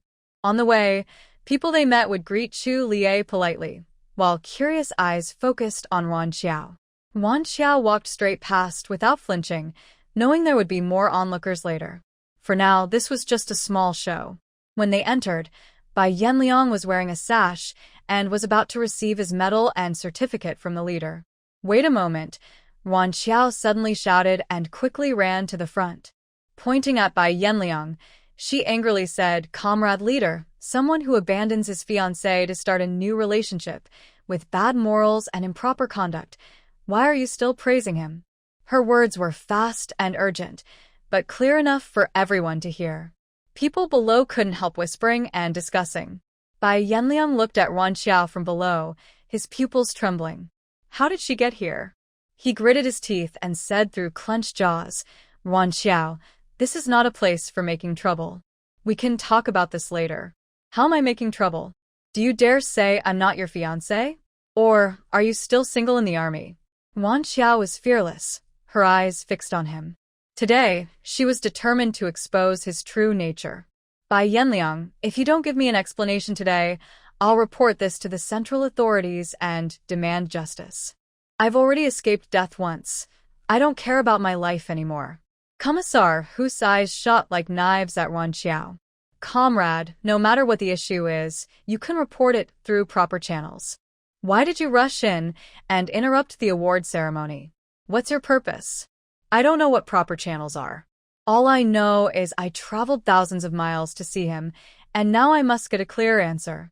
Bai Yanliang was serving in the army, while she was at home taking care of his parents and the family. Why should his family sell her just because he's successful and dating a leader's daughter? Seeing Ruan Qiao's words grow more intense, Commander Khan quickly stepped forward. Comrade, iam Bai Yanliang superior. If you have grievances, you can tell me. Let's go to the office and talk, okay? Since this information was already causing a stir, Ruan Qiao decided to stop pushing. She nodded. I believe the leaders of the People's Liberation Army wouldn't deceive the people. I trust you. Commander Khan looked deeply at Bai Yanliang and said, You come along too. Chu Lai, who was partly involved, followed closely behind without needing anyone to tell him. Commander Khan was relatively gentle with Ruan Qiao. Comrade, please tell us what happened. Leader, my name is Ruan Qiao. I was bought by the Bai family 8 years ago as a child bride. Ruan Qiao recounted everything in detail. Until that day, I realized Bai Yanliang was trying to get rid of me, who was a burden. His family wanted to sell me for 100 yuan to 2 brothers in the mountains to be their concubine. She wiped her tears with her hand, but actually rubbed her eyes hard to make them look redder. I begged the team leader to give me an introduction letter so I could come out and ask him for an explanation. Otherwise, I would either be sold or beaten to death if I stayed in the village. Finally, I found my way to Yangqing, but I was kidnapped by bad people and almost had my neck cut. If I hadn't met Comrade Chu, I wouldn't be here in the army seeking justice for myself. Her tears were in her eyes, making her look very pitiful. Plus, her neck wound hadn't fully healed, which gained her more sympathy. But Commander Kong wouldn't believe her story alone. He turned to Chu Lai and asked, What exactly happened? Reporting to the leader, I bought a boat ticket at the dock.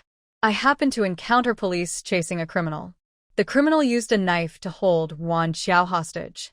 After I intervened to save her, I found out she was here to find her family. I heard she was looking for Bai Yanliang. Her introduction letter seemed fine. I was worried she might face danger alone, so I brought her here. I didn't know there was so much involved. Commissioner, who didn't doubt Chu Lai. With his position, it was easy to handle a platoon leader, and he wouldn't bother to twist things so much. But since this involved his daughter, he had to pay attention. Comrade Ruan Qiao, always speak with evidence. Do you have any proof of what you're saying? Ruan Qiao didn't fall into his trap. She asked back, and who are you? Are you also a leader? You're really strange. Isn't it said that the people soldiers are for the people? Why does it not apply to me? I've been with the Bai family for 8 years. Over 1,000 people in the village know about my engagement with Bai Yanliang. Isn't that proof? He even wrote a letter saying he would come back during his holiday to marry me. The letter is with me. Isn't that proof? If you still support him and say none of this counts, I really don't know what to say. I'm just a village girl with no worldly experience, and I can't argue with you, a high-ranking leader. Both witness and physical evidence were present. Commissioner, whose face darkened terribly. He hadn't expected that a village girl could talk back so fiercely, leaving him speechless. Unfortunately, Chu Lai was still there, stirring trouble. Comrade Hu, we all know you care about your daughter, but this involves Comrade Hu. It might not be appropriate for you to step in, as it could seem like favoritism. Ruan Qiao suddenly realized and pointed at Comrade Hu, complaining, Oh, so you're the leader Bai Yanliang wants to connect with? No wonder you keep targeting me. This isn't right. Leaders are supposed to be fair and just. You can't ignore what's right or wrong and just favor your own family. Then, how do you manage your subordinates? Comrade leader, I may not be very educated, but I know that a government official should serve the people. If not, I might as well go home and sell sweet potatoes. You must not make mistakes. She pretended to be an innocent villager, but her words cut deep. Comrade, who was so angry his heart ached. Ruan Qiao, don't talk nonsense. If she kept talking, he wouldn't be able to keep his dignity. In the office, there were higher-ranking officials than him. Bai Yanliang was both angry and nervous, but dared not make a big move, only threatening with his eyes. Commander Kong knocked on the table. Bai Yanliang, I'll give you a chance to explain. Bai Yanliang shot a warning look at Ruan Qiao before speaking. Commander, Ruan Qiao is indeed engaged to me, arranged by my family. But through training and learning in the army, my thoughts have improved. Arranged marriages are wrong. They are outdated. As a soldier, I must oppose such backward customs. I am committed to Comrade Hu Lijing, and after I realized my feelings, I wrote to my family to explain. I didn't expect my parents to react like that. This couldn't be hidden with a simple investigation. Now, there was no other way but to clear his name first. He knew he would face punishment this time, but as long as he caught Hu Lijing, he might still have a chance to turn things around. Ruan Qiao sneered inwardly. She had expected Bai Yanliang would say this. Using the excuse of outdated customs, he wanted to get promoted and married, just like many others before him. I don't know what's outdated or not. I only know that a real man keeps his word. You begged your mother to let me be your wife. Now that you're successful, you look down on me, a rural girl, thinking I'm not good enough for you? Fine. As long as you tell me clearly, I won't cling to you. But you shouldn't have started dating other women before ending things with me. That's a betrayal of your principles, like a modern-day traitor. Ruan Qiao looked at Commander Kong, stubborn yet hiding a hint of vulnerability. Leader, can I ask you for a favor? Go ahead. Ruan Qiao quickly wiped away tears from her eyes. In our countryside, a girl's reputation is everything. Bai Yanliang doesn't like me, but I won't cling to him. I've been a child bride for the Bai family for many years. In the eyes of others, I am already part of the Bai family. Now I can't marry Bai Yanliang. If I go back, I might be sold or married to a widower. There's no way out. I want to stay here. Even if I don't stay in the army, I'd be happy to stay on the island. I have hands and feet. I can support myself. If I go back and get sold again, I don't know if I can escape once more. Currently, population movement is restricted, especially the migration from rural household registration to the city, so the household registration system is very strict. She has a rural household registration, so even applying to be a youth sent to the countryside isn't an option. To leave the Yushu Brigade completely, she can only transfer her household registration by finding a formal job or move it with the military. Otherwise, even marrying an ordinary city person wouldn't help. Ruan Qiao. Bai Yanliang couldn't hold back anymore, raising his voice slightly. Don't seek revenge through personal means. My family wouldn't do what you said. When one person suffers, everyone suffers. If his parents did wrong, his reputation wouldn't be any better. Bai Yanliang hated his family right now. They were nothing, unable to deal with a little girl. She came here to cause trouble for him. Ruan Qiao ignored him and continued talking to Commander Kong. After suffering such great injustice, standing up for herself and making some noise was normal. But if she went too far, she might turn people against her. She needed to keep the right balance. She had already given in a little on the issue of breaking off the engagement. If her reasonable request was considered seriously, they would think about it carefully. Comrade Ruan, please settle in peacefully. We will discuss this matter in a meeting, and we will give you a reply as soon as possible. Ruan Qiao lowered her head, clutching her clothes. Leader, how long do you think the discussion will take? Fearing that Commander Kong might misunderstand, she quickly added, I don't mean to rush you. I don't have money. I can't just eat and stay here for free, right? Commander Kong saw how thin she was, so thin she could be blown away by a gust of wind. Her clothes were faded and patched repeatedly, and her cloth shoes were starting to show her toes. He glared sharply at Bai Yanliang and took 10 yuan from his pocket, handing it to the guard. Take Comrade Ruan to the guest house and make sure she has food and drinks. No. Ruan Qiao waved her hands to refuse. Leader, I can't accept your money without merit. How can I take your money?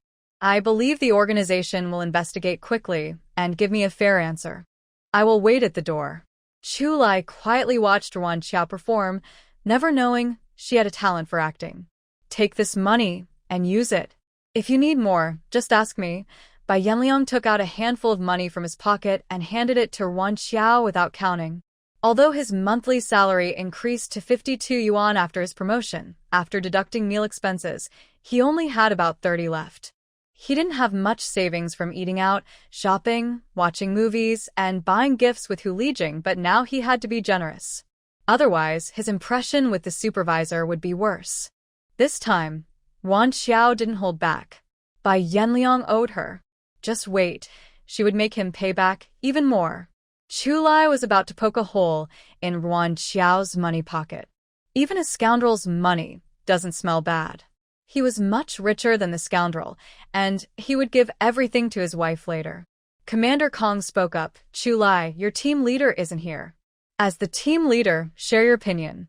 Chu Lai said seriously, they have a marriage agreement, and Bai Yanliang admitted it himself, so there's no doubt about that. And during the engagement, Bai Yanliang also reported his relationship with Hu Lijing. That shows poor moral character and conduct issues, which must be punished. Even if he's my soldier, I can't cover for him. But they also said it was an arranged marriage. Bai Yanliang breaking free from it is a sign of progress. I think he shouldn't be punished. Otherwise, who would dare to improve? Political Commissar, who? You're changing the subject. If Bai Yanliang had ended his engagement with Ruan before dating Hu Lijing, I would praise him. But he didn't. He started with her, then thought about ending it. What's the difference from being overly possessive? The office was full of arguments. Ruan Qiao, who had just settled in the guest house, was about to be disturbed when the door was knocked. Knock, knock, knock. Like a countdown to death. Ruan Qiao opened the door, and a slap flew straight at her. Ruan Qiao grabbed the wrist with her left hand and quickly slapped back with her right hand. Smack. Ah! A girl in military uniform with 2 braids and a round face with big eyes covered her cheek and looked at Ruan Qiao in disbelief. How dare you hit me? Ruan Qiao rolled her eyes. You hit me first, didn't you? The girl, furious, said, I didn't hit you, did I? So you mean I should stand here and take your hits? You are a country bumpkin, but you're sharp-tongued. No wonder you caused trouble in the hall and embarrassed Yanliang. The girl proudly lifted her chin, almost poking her finger into Ruan Qiao's face. I tell you, go back where you came from. Your arranged marriage isn't recognized by the organization. Ruan Qiao slapped her hand away with a loud snap. Who are you? Why do you boss me around? Actually, Ruan Qiao already guessed who she was. She looked not very smart, so provoking her might lead to unexpected results. Ruan Qiao deliberately spoke ambiguously. Yanliang and I are childhood sweethearts. We've been engaged for 6 years. Where did you come from? Ah! Yanliang is mine. We truly love each other. I won't let you ruin it. Hu Lijing reached out to grab Ruan Qiao's face.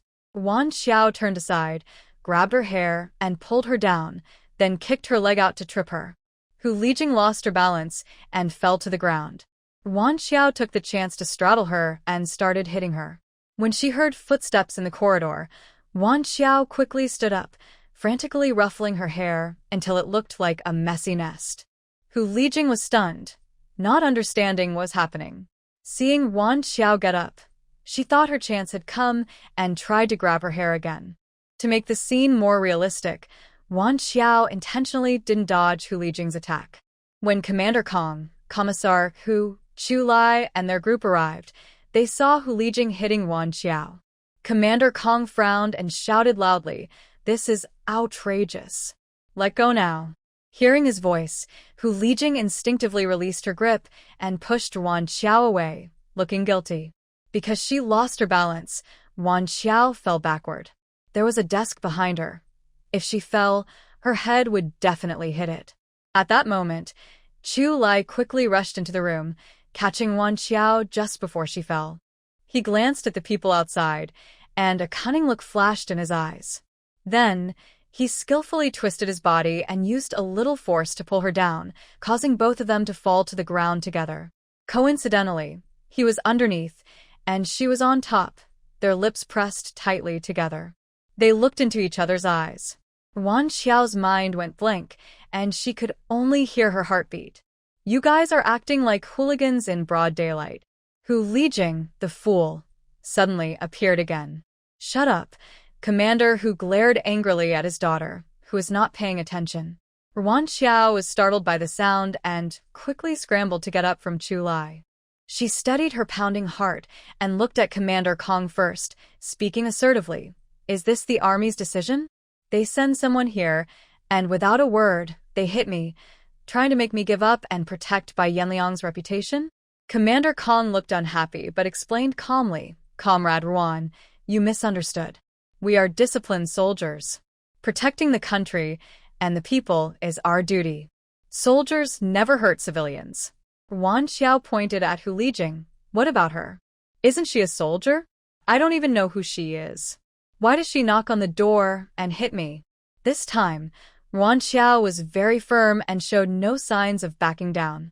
She was just a mistress, with no sense of shame, acting arrogant and domineering. If she wasn't taught a lesson, she might think she could bully others. Someone, take Hu Lijing away and put her in confinement. Commander Kong gave the order, and 2 soldiers came over. No, I don't want to be confined. Dad, please help me. The small room had no light, and everything, eating, drinking, and going to the bathroom, had to be done inside. Just thinking about it made her uncomfortable. Hu Lijing's face was pale, and she kept struggling, truly scared. Commander Hu knew that begging the chief at this moment was useless, so he lowered his voice. Comrade Ruan. Lijing was impulsive. I hope you can forgive her. Ruan Qiao tidied her messy hair and sneered. I used to think I was overthinking. Now I see that Commander Hu is really someone who helps family but not reason. Your daughter is loved by her parents. Do I, who is unloved since childhood, deserve to be bullied? From an ethical point of view, Hu Lijing was originally a third party between me and Bai Yanliang. She should be criticized. You insist on covering up this act of stealing someone's fiancé with the guise of free love. Fine, I'll step back and let it go. But you're ungrateful and so relentless, trying to push me to death just to satisfy your own wishes? You are leaders high above, and I, a common person, cannot fight you. I'll just die now to make you happy. Is that what you want? After saying this, Ruan Qiao rushed out, acting as if she was willing to die to show her resolve. Chu Lai quickly grabbed her. Don't do something stupid. The organization won't favor anyone. They will surely give you justice. Let go of me. Stop bullying me. Boo-hoo. Ruan Qiao covered her face with her hands and cried uncontrollably. This is not entirely fake. She is living well in the 21st century. Although her parents divorced and each remarried, she doesn't lack money to spend. Suddenly transported to this backward era, where even bathing and using the toilet are inconvenient, and having to deal with these trivial matters, she truly feels wronged. Chu Lai saw Ruan Qiao crying sadly, and his anger grew. Fine, really fine. Anyone dares to bully his beloved. Commander, soldiers should serve the people and prioritize their well-being. Hu Lijing, out of personal grudges, has attacked civilians. Such a person does not deserve to wear a military uniform. Continuing to stay in the team will only cause trouble. Chu Lai. Commissar Hu shouted urgently. Lijing was just confused for a moment. Punish her as you see fit, but taking her uniform away is too much. Ruan Qiao quietly tugged on Chu Lai's sleeve to stop him from arguing further with Commissar Hu. He cares too much about defending her, which might make others doubt his motives. Seeing Ruan Qiao with red, tearful eyes, Chu Lai felt heartbroken. With Su Shutu, he would first protect her within his circle of safety. With his support, anyone who dares to bully her again, he will fight to the end. Report, Commander, I have something to say. Commissar, who glared at Chu Lai impatiently. Why cause trouble now? But seeing Chu Lai's determined expression, refusing to give up, he could only endure his irritation and agree. Go ahead. Chu Lai stood straight, looking very serious. When I rescued Comrade Ruang earlier, I accidentally had close contact with her. This harms her reputation. As a man, I must take responsibility. I will submit a marriage proposal later, and I ask the organization to approve it quickly. Cough, cough, cough. Ruan Qiao almost choked on her own saliva, coughing painfully with tears in her eyes. Finally recovering, she hurriedly said, Comrade Chu, that was an accident. No one will take it seriously. You don't need to do this. Chu Lai's tone was very firm. A man must take responsibility for what he does. Whether it was an accident or not, I did take advantage of you. I can't pretend nothing happened. I am unmarried, and you are not married. Being together doesn't go against principles or conscience. You don't need to worry. Ruan Qiao was so anxious, she stomped her feet. How could he still not understand? This was not the time to talk about such things. He seemed smart, but now he was acting foolish. All the messy issues piled up at once, and Commissar, who also felt very troubled. All right, we'll discuss this again later. He can't really let Chu Lai marry a woman casually just because of an accident. He needs to ask clearly first. Comrade Ruan Qiao, on behalf of the troops, I apologize to you. Rest assured, no one will bother you anymore. We will give you an explanation about the other matters as soon as possible. Ruan Qiao nodded and watched them leave. She had just cried a while ago, and now her face was tense. Ruan Qiao went to wash her face with a basin of water. Then she bought some skincare products. No matter how good her foundation is, she still needs to take care of herself. Especially her hands, which have become rough from long-term farm work. It will take a while to restore them. In the commander's office, Commander Kong kept looking at Chu Lai. Kid, tell the truth. Do you know Comrade Ruan Qiao from before? Chu Lai isn't someone who cares about others' opinions. When he was young and in a high position, many people thought he had special connections. He didn't explain anything. Anyone who disagreed challenged him directly, and he ended up defeating all the doubters. Chu Lai leaned back in his chair, calm and unbothered, and lied, You should know my whereabouts best, right? I don't even know her name, let alone where we could have met. Commander Kong nodded. That's true. This kid, besides doing missions, has hardly left Nanshire and spends all day dealing with soldiers.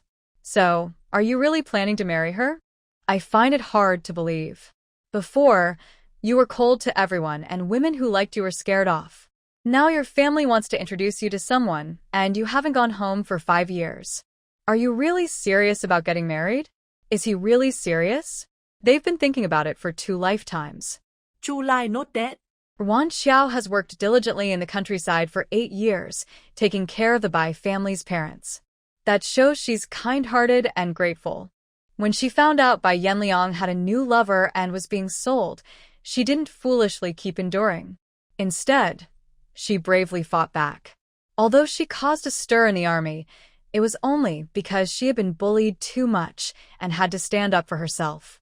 In the end, she chose to step back and let Bai Yanliang go. A girl as kind and generous as her, I won't regret marrying her. And Chu Lai said meaningfully, if I don't marry her, the incident at the guest house will get out, and she'll be drowned in gossip. She's already suffered so much injustice. I don't want to add more pain. There were no outsiders at the time, how could? Commander Kong started to say, but then remembered Hu Lijing's words, they're acting like hooligans, and fell silent with a sullen face. Old Hu's daughter is spoiled by her family. If she saw this, it's hard to say whether it would get out or not. All right, since you've made up your mind, I won't try to persuade you anymore. Commander Kong sighed inwardly, feeling that Ruan Qiao might not be a good match for Chu Lai. He hoped she wouldn't hold Chu Lai back in the future. Do you have any other opinions about Bai Yanliang's punishment? Chu Lai was not only the best in combat but also very smart. He often gave very helpful advice on decisions. Commander Kong habitually asked him, Commander, I said what I needed to before. Now I can't say anything else. I need to stay out of it. Commander Kong picked up a nearby book and threw it over. Just us two. Don't be so cautious.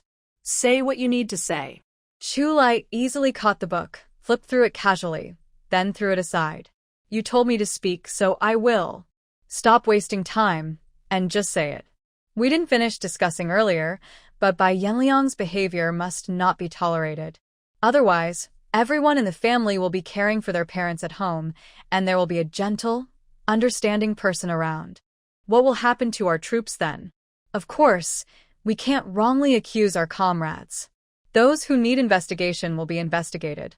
The facts are clear. Only with the truth can everyone be convinced.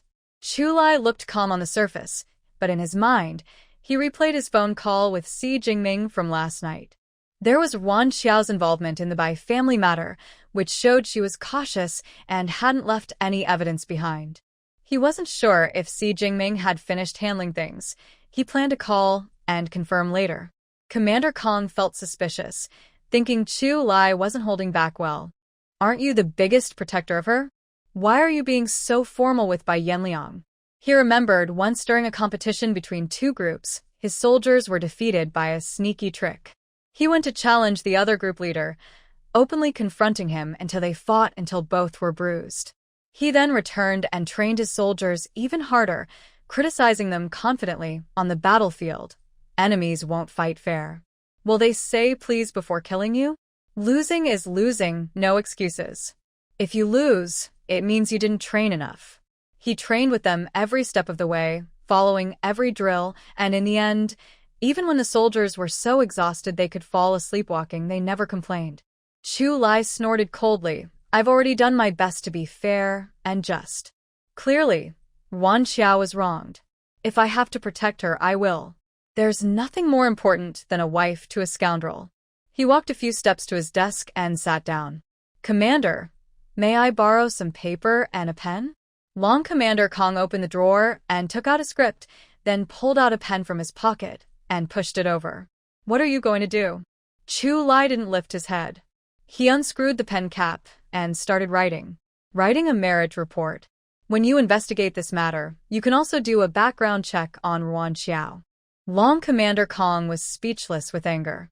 After a moment, he pointed at Chu Lai's nose and said irritably, You really know how to save resources. Just SOSO.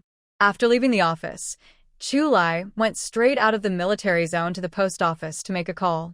Si Jingming answered his call with a bit of annoyance, even impatience. What do you want now? How is the thing I asked you to do going? If you're so worried, don't let me handle it. Si Jingming retorted and then defended himself. Listen, I just think the Bai family is too unreasonable. Bullying a young girl like that, I did it not for Ruan Qiao. You're still my sister's fiancé. If you want to marry Ruan Qiao, I absolutely disagree. Chu Lai sneered inwardly. Who cares if you agree or not? It's not like you can stop me. He still needed Si Jingming to handle things, but he didn't bother to say it aloud. He just ignored it. Clean up your act. Also, we're in a new society now. Who gave them the right to buy and sell people? You have such a serious problem in your jurisdiction and you don't deal with it? Are you just sitting there doing nothing? Si Jingming was speechless.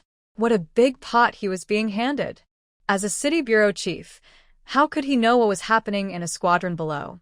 Did he have superpowers like X-ray vision or super hearing? Unfortunately, Chu Lai didn't give him a chance to explain. He started another round of lecturing. Making mistakes means accepting punishment. Especially in rural areas, many people still hold old-fashioned ideas, thinking children belong to them and they have the right to control everything. To build a strong socialist country, farmers' thoughts must also improve. I suggest you hold a large-scale legal education campaign to prevent similar incidents from happening again. Si Jingming, still wearing his idle official hat, was reprimanded with lofty words. He was angry but couldn't argue back because he thought Chu Lai's words made sense. In the past 2 days, during the investigation, he found that although villagers thought Bai's actions were wrong, no one knew it was illegal. Cases like rural girls exchanging bride price or changing marriages happen often, without regard for the girl's wishes. Chu Lai was thousands of kilometers away, but it felt like he saw everything firsthand. He was so angry he almost hurt himself. I have already agreed with Chu Lai's advice in my heart, but Si Jingming still stubbornly said, Military and government affairs do not interfere with each other. You should stop asking me what to do. He hung up the phone angrily, grabbing his hair tightly.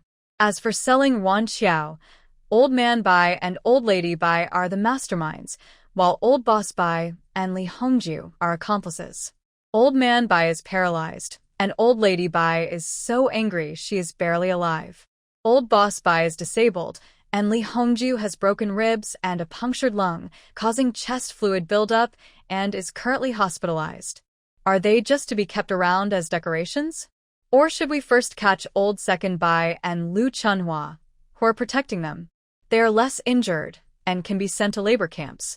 Oh, and the Li brothers. Those buyers are also criminals. Ruan Qiao had no idea that Chu Lai was secretly venting his anger on her, and Si Jingming lost several hairs because of her. Afraid that wandering around the military zone might cause trouble, she stayed at the guest house and didn't go out. It wasn't until dinner time that she came downstairs to eat. Ruan Qiao, let's talk. Bai Yanliang was waiting at the guest house door and hurried over when he saw her. It's not that he didn't want to go upstairs, but Commander Kong had ordered that no one disturb Ruan Qiao, so he was stopped from going up. Ruan Qiao looked at Bai Yanliang with a blank expression. He was about 1.75 meters tall, with slightly small eyes and single eyelids, a square face, probably because he was in the army, giving him a tough, handsome look that fits current standards. When he was about 2 meters away, Ruan Qiao raised her hand to signal him to stop. Just stand there. If you get too close, I might lose my temper and hit you. Bai Yanliang was clearly stunned, not expecting Ruan Qiao to be so direct. His gaze fell on her face, examining her carefully. She had grown a bit taller than 5 years ago, but her features hadn't changed. He could confirm it was her. But why has her personality changed so much? Seeing Bai Yanliang silent, Ruan Qiao impatiently urged, "Say what you need to say quickly. I still have to go eat. This is a military guest house, not an empty space. Didn't you see the staff inside stretching their necks to watch?" Bai Yanliang also noticed the onlookers and frowned, pointing at a cotton tree nearby. "Let's talk somewhere else." They walked past each other and stopped at a distance. Bai Yanliang spoke in a familiar tone. "Ruan Qiao, when did you become so brave? You dare to run thousands of kilometers alone without telling anyone. What if something happens on the way? Although I don't have romantic feelings for you, I've always thought of you as my sister. If something happens to you, I'd regret it forever." Bai Yanliang's face was full of fear and a hint of worried blame. His fake, hypocritical expression almost made Ruan Qiao.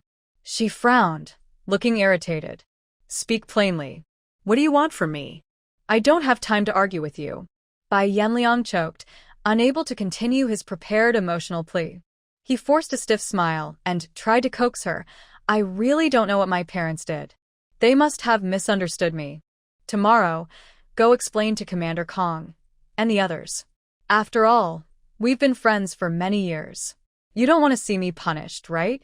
If you don't want to go back to the village, stay here. There are many good young men in the team. I can help find you a partner. I'm also a leader here, so I can take care of you a bit. I'll try to make up for what my family owes you. And about Li Jing, she's a simple girl. She was just worried about me today and came to bother you. She's realized her mistake. Can you forgive her? Commissar, who will also appreciate your kindness." He rambled on, mainly trying to persuade her to speak to the leaders, to lessen his and Hu Lijing's responsibility and avoid punishment. Ruan Qiao sneered and crossed her arms, glancing coldly at Bai Yanliang. "Do you really think I'm stupid?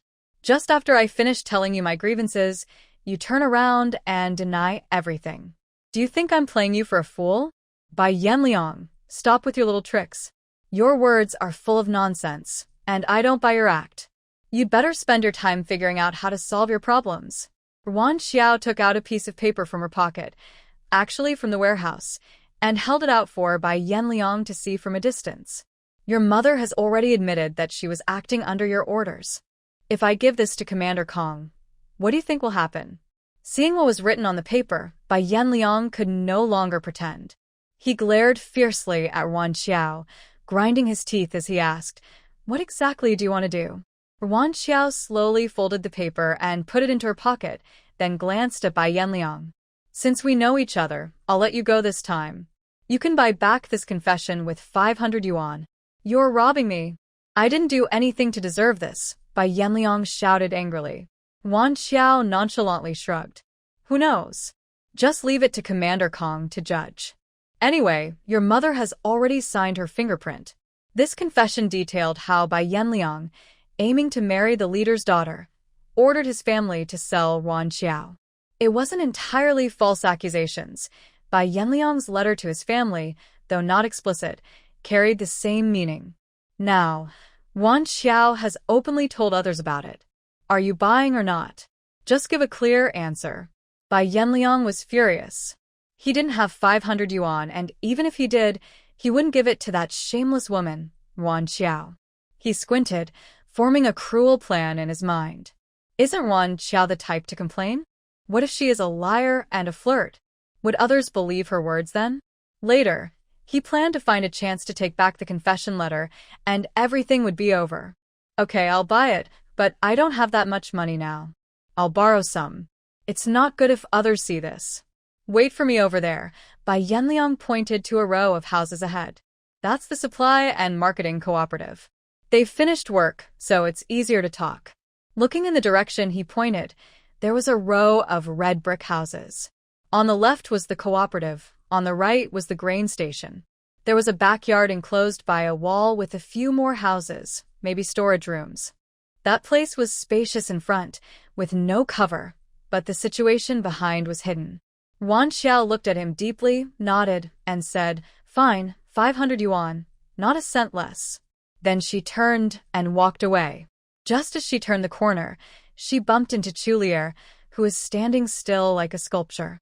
If she hadn't reacted quickly, she would have collided with him.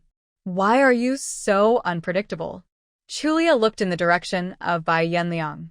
Why is he looking for you? Ruan Qiao sneered, playing the emotional card, hoping I'll let him go. You won't agree, Chulia said confidently. How do you know? Chulia smiled but said nothing. Of course, he knew. After loving her in secret for so many years, he understood her pretty well. They walked side by side at a comfortable distance, the sunset hanging diagonally in the sky. The afterglow shone from behind, casting their shadows on the road ahead. As they moved forward, their shadows stretched out at the same pace. Ruan Qiao suddenly felt playful, stretched out her arm, flipped her wrist, and made different gestures with her fingers.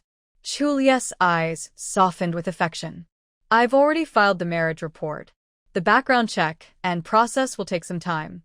If it's inconvenient for you to stay at the guest house, you can move in once the house is ready. Wait, I still need to talk to you. We're not suitable for being together right now. Why did you file the marriage report? You should cancel it. Chulia stopped abruptly, looked sharply at Ruan Qiao, and gritted his teeth as he said, Why isn't it suitable? Ruan Qiao rolled her eyes at him. You're so smart, I don't believe you can't figure it out. My issues with Bai Yanliang have caused some trouble, and now many eyes are watching me. If you suddenly step in now, what benefit would that bring you? Maybe they're plotting something behind your back. She originally planned to settle Bai Yanliang's matters first before thinking about their relationship. Once Bai Yanliang's engagement was called off, she would be free and could be with anyone she wanted. Who would have thought Chu Lai would act so quickly? Bah, I'm not afraid they're plotting anything. I've got everything under control. Ruan Qiao, don't overthink it. I'm here for you. From now on, if anyone bullies you here, I'll stand up for you. Don't worry, I've got your back. His eyes were sincere, and his tone was serious, not just sweet words, but from his heart. For the first time, someone told her, I've got your back, and Ruan Qiao felt a mix of emotions, bittersweet and warm. In her past life, she often heard, Where can you find such a good man? Just marry him when you meet. She wasn't sure if Chu Lai was that kind of good man, but at that moment, she felt a desire to get married. Ruan Qiao stopped walking and looked at him.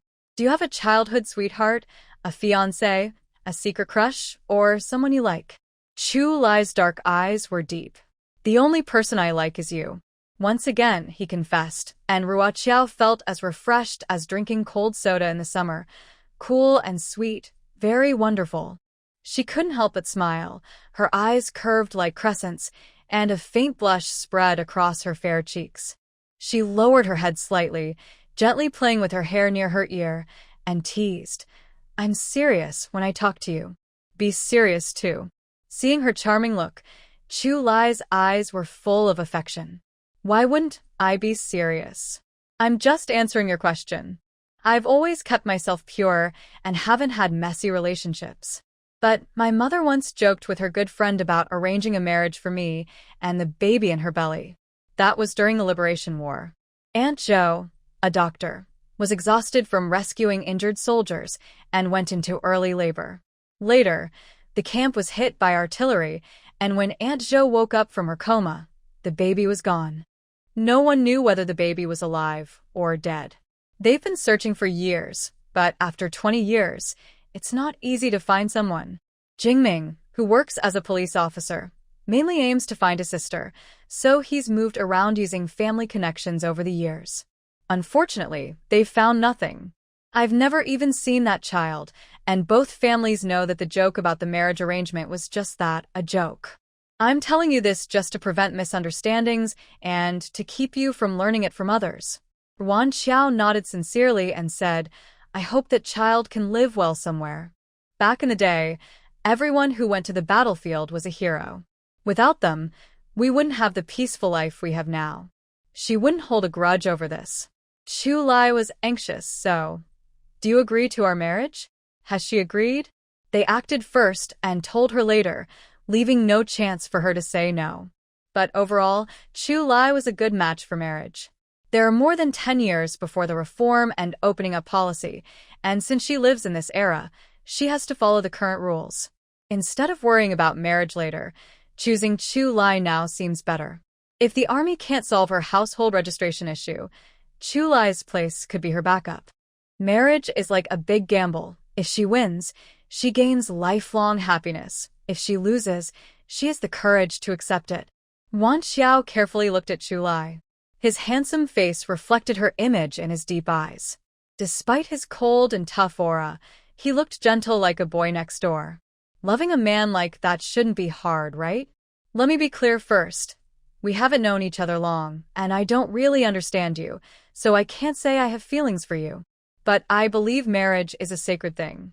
Since two people decide to marry, they shouldn't give up easily. I'll try to get to know you and like you, but there will definitely be a process of adjustment. I hope that no matter what problems come up, we can communicate openly and not guess each other's thoughts. And if, in the end, we find we're not suitable, it's better to part peacefully. Chu Lai automatically ignored the last sentence.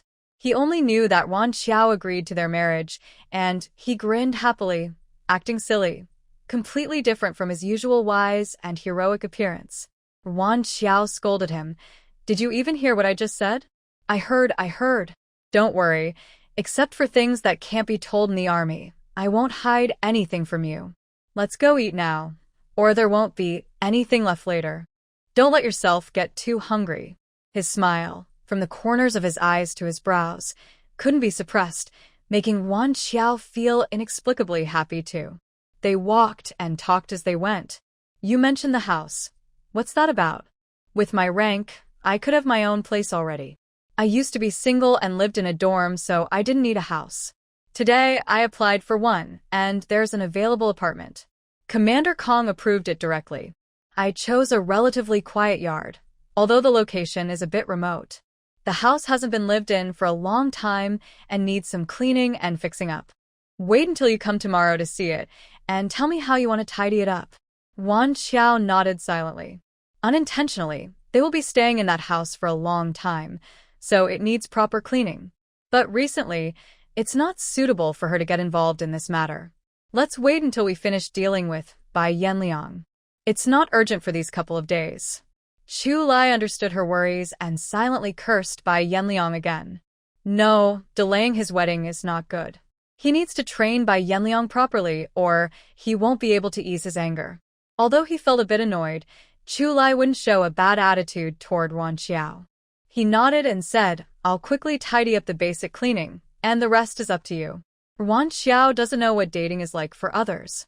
Anyway, having someone always considerate of her feelings makes her heart feel sweet. They walked and talked along the way.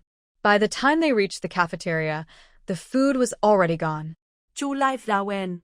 He didn't care about these things, but how could Ruan Qiao eat them? She's so thin. She must eat well. Tomorrow, he'll call her family and have special nutritious supplies sent over. Qiao Qiao, wait for me a moment. Ruan Qiao blushed at his nickname. They just agreed to get married, and he changed how he called her so quickly. Chu Lai went to the kitchen to find someone and paid for 2 dishes to be cooked. By this time, the meat was long gone, so he could only fry some eggs. Anyway, it's better than leftover vegetable soup with a few leaves. Will this trouble you? Although Ruan Qiao enjoyed Chu Lai's care, she didn't want to make things difficult for him.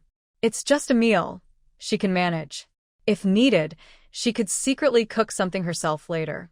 Chu Lai was indifferent. It's fine. I paid with money, so I didn't take advantage of anyone. It's not something he does often. Just once in a while, and if the boss finds out, they wouldn't say much. When the dishes arrived, Chu Lai picked out some eggs and put them in Ruan Qiao's bowl. Eat more. You're too thin. You need to nourish yourself well. Her waist was so slim that he was afraid he might break her bones if he used too much force. Seeing the fragrant, yellow eggs in her bowl, Ruan Qiao smiled and scooped some onto his plate. You eat too. I can't eat that much. Okay, let's eat together, Chu Lai said happily with a bright smile. The chef's cooking today was especially delicious. From now on, he would ask him to cook special meals for Qiao Qiao.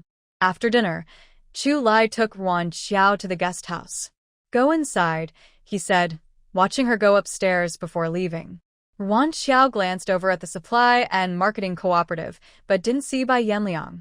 She shook her head and said, I need to go see Bai Yanliang later, so I won't go up now. After some thought, she decided to be honest with Chu Lai because they would be living together in the future. She didn't want to wear a false mask. She is quite petty and vengeful, so if Chu Lai can't accept that, it's better not to get married.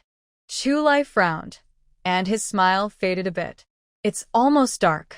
Why did he invite you there? The supply and marketing cooperative used to be a temporary warehouse. No one was around, so why talk in such a quiet place? In the past, she thought Bai Yanliang was too clever, and although she didn't like him much, she didn't feel any bad feelings. People have many sides, and having different personalities is normal. Since learning about Bai Yanliang's wrongdoings, her view of his shamelessness changed.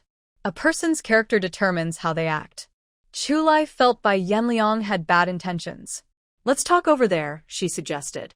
This was at the entrance of the guest house, and some words might be overheard, which wouldn't be good. They moved to the side, and Ruan Qiao openly admitted to her illiteracy. Thinking about her being illiterate, she had to lie, I learned to read with some young people from the village. The Bai family doesn't know. Chu Lai nodded, but didn't ask more. Seeing her guilty look made him secretly smile. It was tough for her, a top university graduate pretending to be illiterate, even making excuses to recognize characters. Chu Lai wanted to tell her she could just be herself in front of him. No need for any disguise. But he also selfishly wanted Ruan Qiao to love him for who he was, not because of external factors. So he decided to wait a bit longer. I'll teach you later.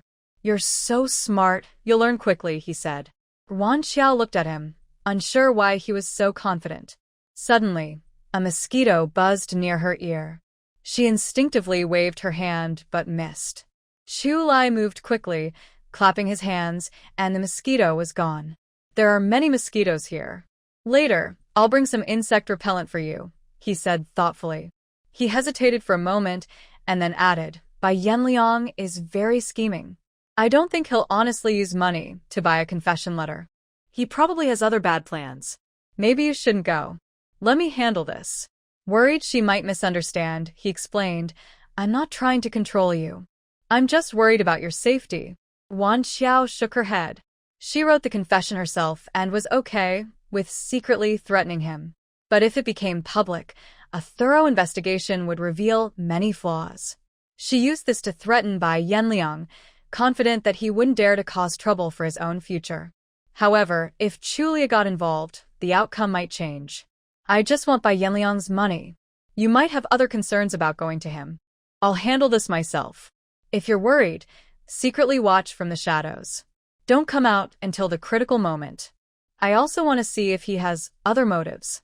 She never believed that Bai Yanliang had good character. Although she carried a stun gun for self-defense, Bai Yanliang was professionally trained, and Chu Lia was even safer. Chu Lia didn't fully agree, but still respected Ruan Qiao's decision. Okay, I'll protect you from the shadows. No matter what happens, don't be afraid. With me here, I won't let you get hurt. After they finished discussing, they parted ways. Chu Lia walked in the opposite direction, circled around, and hid near the supply and marketing cooperative. Ruan Qiao waited at the door of the cooperative for Bai Yanliang. It was so dark that only blurry shadows could be seen when Bai Yanliang finally arrived. He approached and awkwardly apologized. Sorry I took so long borrowing the money. Did you wait long? Ruan Qiao kept a cold face, showing no mercy. You knew I waited long? I thought you no longer wanted this confession and planned to hand it directly to Commander Kong tomorrow. Bai Yanliang's face darkened like the night, but the darkness made it hard to see. Besides, she didn't care whether his expression was good or bad. She urged, hurry up and give me the money. One hand gives the money, the other takes the goods. At this point, he didn't have any 100 yuan bills. The largest denomination was 10 yuan. This set of third series soft currency, issued in January 1966, was called Great Unity by people. 500 yuan was 50 10 yuan bills, stacked quite thick. Bai Yanliang clutched the money, unwilling to let go. Ruan Qiao, do you really want to make things so final? Ruan Qiao sneered coldly. How dare you say that? Wasn't it you who was attracted by looks and decided to marry me? Wasn't it you who was unfaithful, climbed the ranks in the army, and wanted to get rid of me?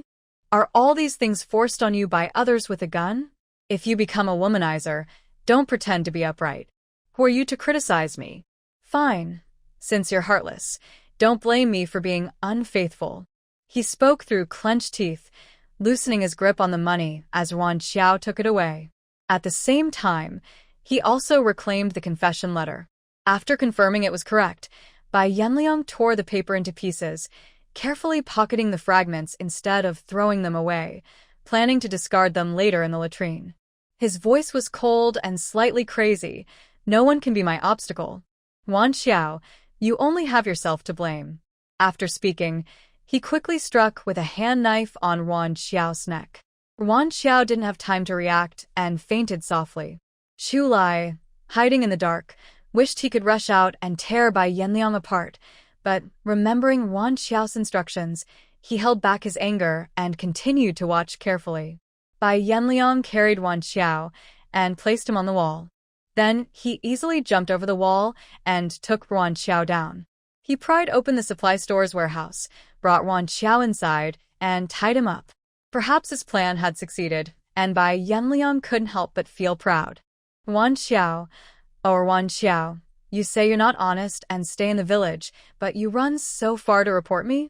Do you really think those little tricks will work? A few years ago, you already had me tangled up. If I hadn't joined the army, you'd have been my woman long ago. I thought I'd never have a chance, but then you came to me willingly. Soon, I'll take good care of you. Bai Yanliang was happily thinking about how he would find a chance to come out after lights out. There was no one around here, so he could do whatever he wanted. If a woman lost her innocence, what face did she have to show? She'd be drowned in spit. By then, for the sake of her reputation, he could control everything she said. His problems would be solved. If Ruan Qiao behaved a little better, he might keep her on the island. Although he couldn't give her a formal status, as long as she served him well, he wouldn't treat her badly. Where's the money? He couldn't find the 500 yuan, and suddenly reality pulled him out of his fantasy. He couldn't help but curse. That was all his hard-earned savings. He had served in the army for 5 years. In the first year, his allowance was 6 yuan a month, the second year, 7 yuan, the third year, 8 yuan, hardly enough for himself. It wasn't until his 4th year when he was promoted and his salary increased that he finally had some money. Later, he met Hu Lijing, and they went out for meals, dates, and gifts, spending quite a bit. He really borrowed part of that 500 yuan from his comrades. First, his own money wasn't enough. Second, he had already planned his strategy. When borrowing, he spoke ambiguously. making others think Ruan Qiao only accused him for the money. It was a sure thing. But now, the money was gone. Bai Yanliang died suddenly. With no time to think about anything else, he hurried out to find money. He searched around the wall many times but found nothing. He was so angry that his chest heaved heavily, and he kicked the wall several times. It is even heaven against him? He didn't dare stay outside for long, afraid someone might notice he was missing and it would be hard to explain his whereabouts. Bai Yanliang, feeling frustrated, could only go back first. He had lost 500 yuan for nothing, feeling upset. His steps on the ground were very forceful, as if he was stomping on the person who stole his money. Chu Lai confirmed Bai Yanliang had left before he climbed down from the roof. He quickly went forward to untie Ruan Qiao, took out what was stuffed in her mouth, gently patted her shoulder, and kept calling, "Qiao Qiao, Qiao Qiao, wake up quickly." Ruan Qiao slowly woke up.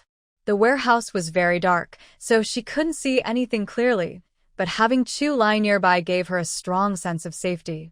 She softly said, "I'm fine. Where am I?" Chu Lai held her tightly without letting go, then directly picked her up and carried her out of the warehouse. His deep, magnetic voice sounded above her head like a gentle stream, flowing into her heart and bringing comfort. "Don't be afraid. This is the supply store's warehouse. Bai Yanliang has already left." Tonight there was no moon, only sparse stars scattered across the vast night sky, emitting faint light. Ruan Qiao snuggled in Chu Lai's arms, able to hear his strong heartbeat. She raised her arm and naturally hooked her neck around Chu Lai's, a close and intimate gesture that made Chu Lai pause, his heartbeat quickening instantly.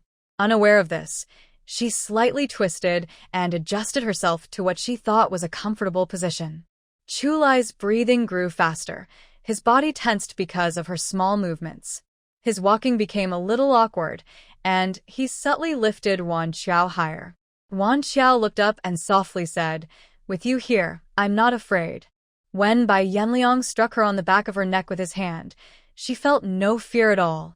Because she knew Chu Lai would protect her, and even she couldn't understand why she trusted someone she hadn't known for long so much. "This isn't a place to talk. Let's go outside first," Chu Lai said, lifting her easily onto the wall. He advised, "Sit here quietly and don't move. I'll come to get you." Ruan Qiao was about to jump down but stopped herself, obediently sitting on the wall, gently swinging her feet, waiting for Chu Lai to come and get her. Although the wall was only about 1.5 meters high, caring people thought it was better for her to act fragile and helpless. Bai Yanliang had bad intentions. He wanted to ruin your reputation. Chu Lai spoke in a low, serious tone. He chose not to say more hurtful words to avoid upsetting Ruan Qiao. After tonight's events, it's easy to guess Bai Yanliang's plans. Chu Lai clenched his fists tightly, his joints creaking, and his eyes burned with anger. "Whatever reason he gives later to find you, don't listen to him. I will find a way to handle this with the military department quickly. Remember, if anyone asks, tell them you've been with me all night, discussing marriage. It's late now, go home and rest well. Don't think about anything. I am here for you." Although Chu Lai didn't say much, Ruan Qiao could understand that Bai Yanliang's hesitation to act earlier wasn't because of guilt, but because he was waiting for a better opportunity.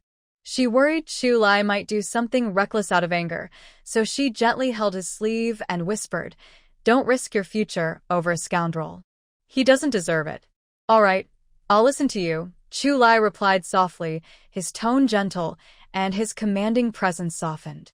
"Go upstairs now."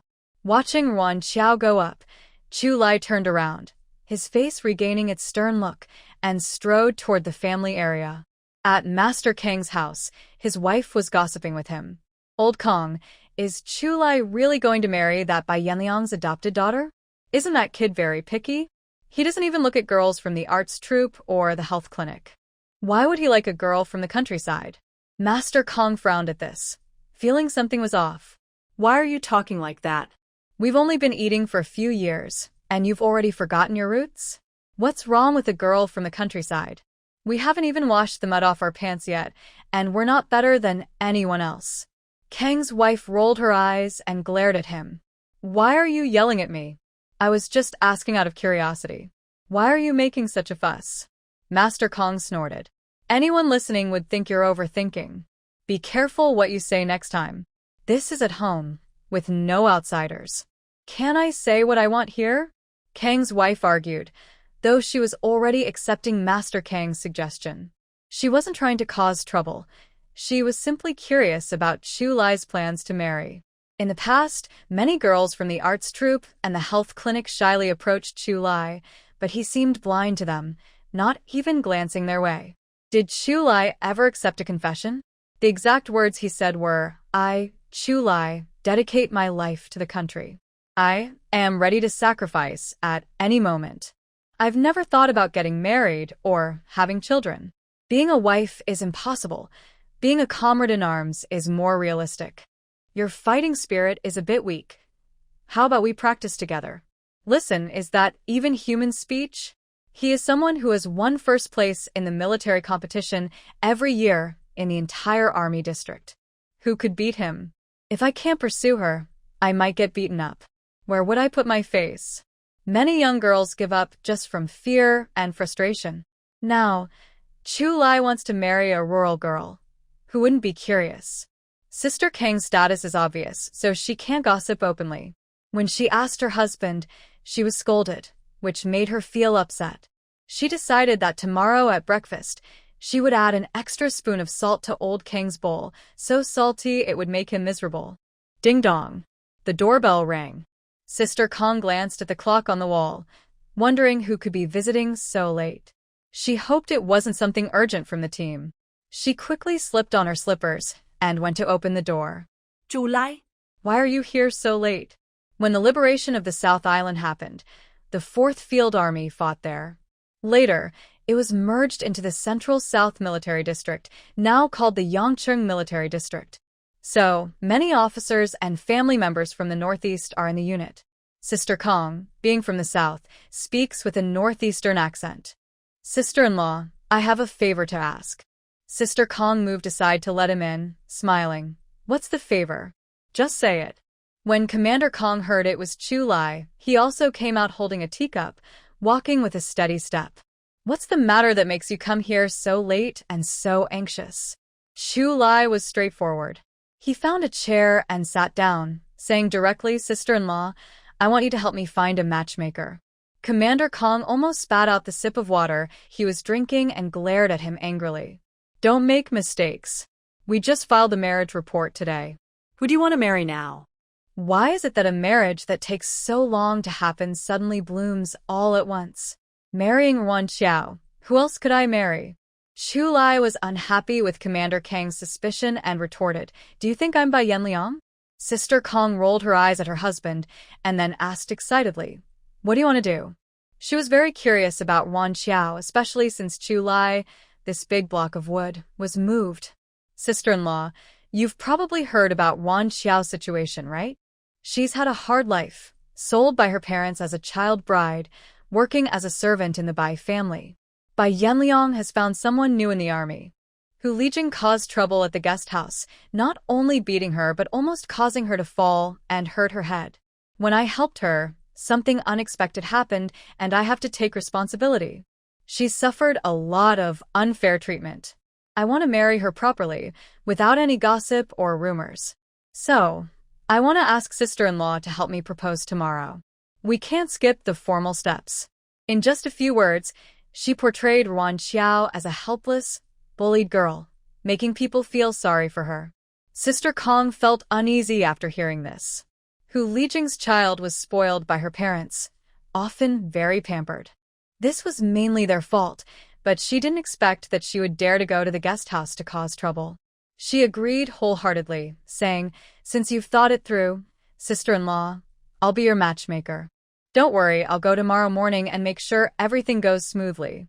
Chu Lai's usually cold, mountain-like face showed a rare hint of a smile, and his tone was much gentler. Thank you, sister-in-law. When we get married, I'll give you a red envelope for being the matchmaker. Sister Kang waved her hand. Oh, I don't care about those things. But Chu Lai, you also said that Miss Ruan Qiao isn't easy to deal with. After you get married, you must treat her well. Don't keep using your usual patriotic act. Chu Lai remembered his previous words of refusal, his face slightly blushing. At that time, he truly never thought of settling down, but after meeting Ruan Qiao, his principles changed completely. I understand, sister-in-law. Don't worry. After exchanging a few more words, Chu Lai took his leave. Sister Kong hummed a little tune, thinking about how she would carefully observe what kind of magic Ruan Qiao had to make Chu Lai act like this. It's just being a matchmaker, not the first time. Why are you so happy? Commander Kong didn't understand what made her so excited. Sister Kong snorted and ignored him. Men just don't understand the fun of being in the know first. Meanwhile, Chu Lai returned to the camp. He lived in a single room, separate from Bai Yanliang's dormitory, 2 buildings apart. He guessed Bai Yanliang would act after lights out, so he didn't sleep. Instead, he sat quietly by the window, waiting. Thinking about Bai Yanliang having those dirty thoughts about Ruan Qiao, he felt like tearing him apart. When the time was almost right, he quietly climbed out the window, carefully avoided the guard, and reached the supply store to hide. After a while, he finally saw a figure sneaking over. Chu Lai, with excellent night vision, immediately recognized the figure as Bai Yanliang. He climbed over the wall and landed, but before he could stabilize himself, Chu Lai's fist shot out like a swift wind. Bai Yanliang was startled, caught off guard by the ambush. He had no time to think about who was there, only instinctively raising his arms to block. But Chu Lai's strength was too much, making his arms go numb. Realizing the situation was bad, he turned around and wanted to run. But Chu Lai didn't give him a chance, pressing him down like a cat playing with a mouse, not allowing any space to breathe. Every punch Chu Lai threw carried heavy force, hitting Bai Yanliang hard. Bai Yanliang felt as if his internal organs were about to shatter, pain piercing deep. But he clenched his teeth tightly, daring not to make a sound. He knew well that if anyone heard with the opponent's skills, they could escape completely before anyone arrived. But he couldn't do that. The other person wouldn't give him this chance. If caught, he wouldn't be able to explain why he was there. After finishing the fight, Chu Lai felt much better. Finally, he mimicked Bai Yanliang's way of dealing with Ruan Qiao, knocking the person out and throwing him into the warehouse. He didn't care when Bai Yanliang would wake up or what consequences the supply and marketing cooperative would face if they found out. This was a personal grudge. He had already done his best by not framing or retaliating. But today's events were caused by Bai Yanliang himself. No matter the outcome, he had to accept it. He had principles and wouldn't target Bai Yanliang in official matters. Off the clock, sparring was just helping Bai Yanliang improve. If he couldn't win, it wasn't his fault. Chu Lai returned to his dorm feeling refreshed, and just before sleeping, a thought crossed his mind. Bai Yanliang was so clever he could find loopholes and escape. The camp's defenses were still not tight enough. He needed to mention this to the squad leader someday. Ruan Qiao slept peacefully at the guest house, completely unaware that Chu Lai had beaten Bai Yanliang badly in the middle of the night to vent his anger. In the morning, birds chirped happily on the branches and sunlight streamed through the window, making her mood brighten. After washing up, Ruan Qiao still changed into her patched-up clothes, then sat at the table to carefully care for her skin. The mirror reflected a pretty face, but due to poor complexion, she looked a bit pale. Her 2 braided pigtails were also messy. Ruan Qiao sighed helplessly. Her body was so depleted that it would take a lot of time and effort to recover to a healthy state. Suddenly, the door was knocked urgently. Ruan Qiao frowned slightly. Who could it be? Having learned her lesson from Hu Lijing, she didn't rush to open the door this time. Instead, she tidied up the items on the table that shouldn't be visible, then asked, "Who is it?" There was no response outside, only persistent knocking. Ruan Qiao casually sat down in a chair, fiddling with her nails. She refused to open the door, waiting to see who would get impatient first. The person outside seemed unable to endure the long wait and said in a stiff tone, "Comrade Ruan Qiao, please open the door. I have something to discuss with you." Ruan Qiao rolled her eyes. This person was really rude, coming to her door without even announcing who they were. Who knew what kind of important person they claimed to be? She had no intention of opening the door and asked again, "Who are you? What's the matter?" Suyume had come today already feeling reluctant. If it weren't for her daughter, she, as the wife of a political commissar, wouldn't bother to apologize to a rural girl. Now Ruan Qiao was holding her ground, which made her very angry. She wanted to turn around and leave, but then remembered her daughter was still confined, so she forced herself to stay. Suyume forced a stiff smile, trying to make her voice sound less harsh.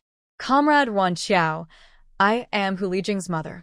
I came here today to apologize. Can you open the door so we can meet and talk?" As soon as Ruan Qiao heard who was outside, her good mood immediately vanished. She could guess easily what this person's real purpose was. The apology was just a cover. The real goal was to plead. It seemed Hu Lijing was truly favored at home. Ruan Qiao slowly walked over, unlocked the latch, and cautiously opened a small gap to check if only one woman was outside. Only then did she open the door wider to let her in. The visitor looked somewhat like Hu Lijing, with a charming appearance in her 30s. "Comrade Ruan Qiao, I am Hu Lijing's mother. Since you're about the same age as my daughter, you can call me Aunt Hu. Yesterday's incident was all Xiaojing's fault. She's a kid with a temper and acts without thinking, but she has no bad intentions. Please don't take it to heart. This small gift is a token of our family's sincerity. Please accept it." As soon as Suyume entered, she started talking non-stop, even holding up the gifts she brought so Ruan Qiao could see clearly. Her words were polite, but her slightly raised chin and the fleeting look of disdain in her eyes couldn't be hidden. Ruan Qiao didn't care at all. She knew very well that such class-based contempt always existed. Casually glancing at the gifts Suyume brought, cookies, malted milk, fruits, and pastries, the presents were quite generous. But she wasn't interested at all. Ruan Qiao stood straight, her back rigid. Though she was dressed in tattered clothes, she remained proud and unbowed. "I received Comrade Hu's apology, but I do not forgive him. From Hu Lijing to your family members, I doubt anyone truly believes she did wrong. Your apology is just to silence outsiders. The deeper reason is probably to reduce or avoid Hu Lijing's punishment through this apology. But why should that be? She stole someone else's fiancé, which is already wrong. Instead of reflecting on herself, she arrogantly came to attack me, the victim. Who gave her such the right? Comrade Hu? If it weren't for Comrade Chu stepping in yesterday to save me, I might have lost my life. Can this be just brushed aside with a simple apology? What do you all think a person's life is worth? Comrade Hu, I do not accept your apology, nor do I want your things. The country has laws and the family has rules. How the army handles Hu Lijing will follow proper procedures, all according to regulations. Please go back now." Ruan Qiao's tone was firm and unwavering, leaving no room for compromise. Suyume was momentarily stunned, speechless. She moved her lips but didn't know how to respond. Isn't Ruan Qiao just a naive girl from the countryside?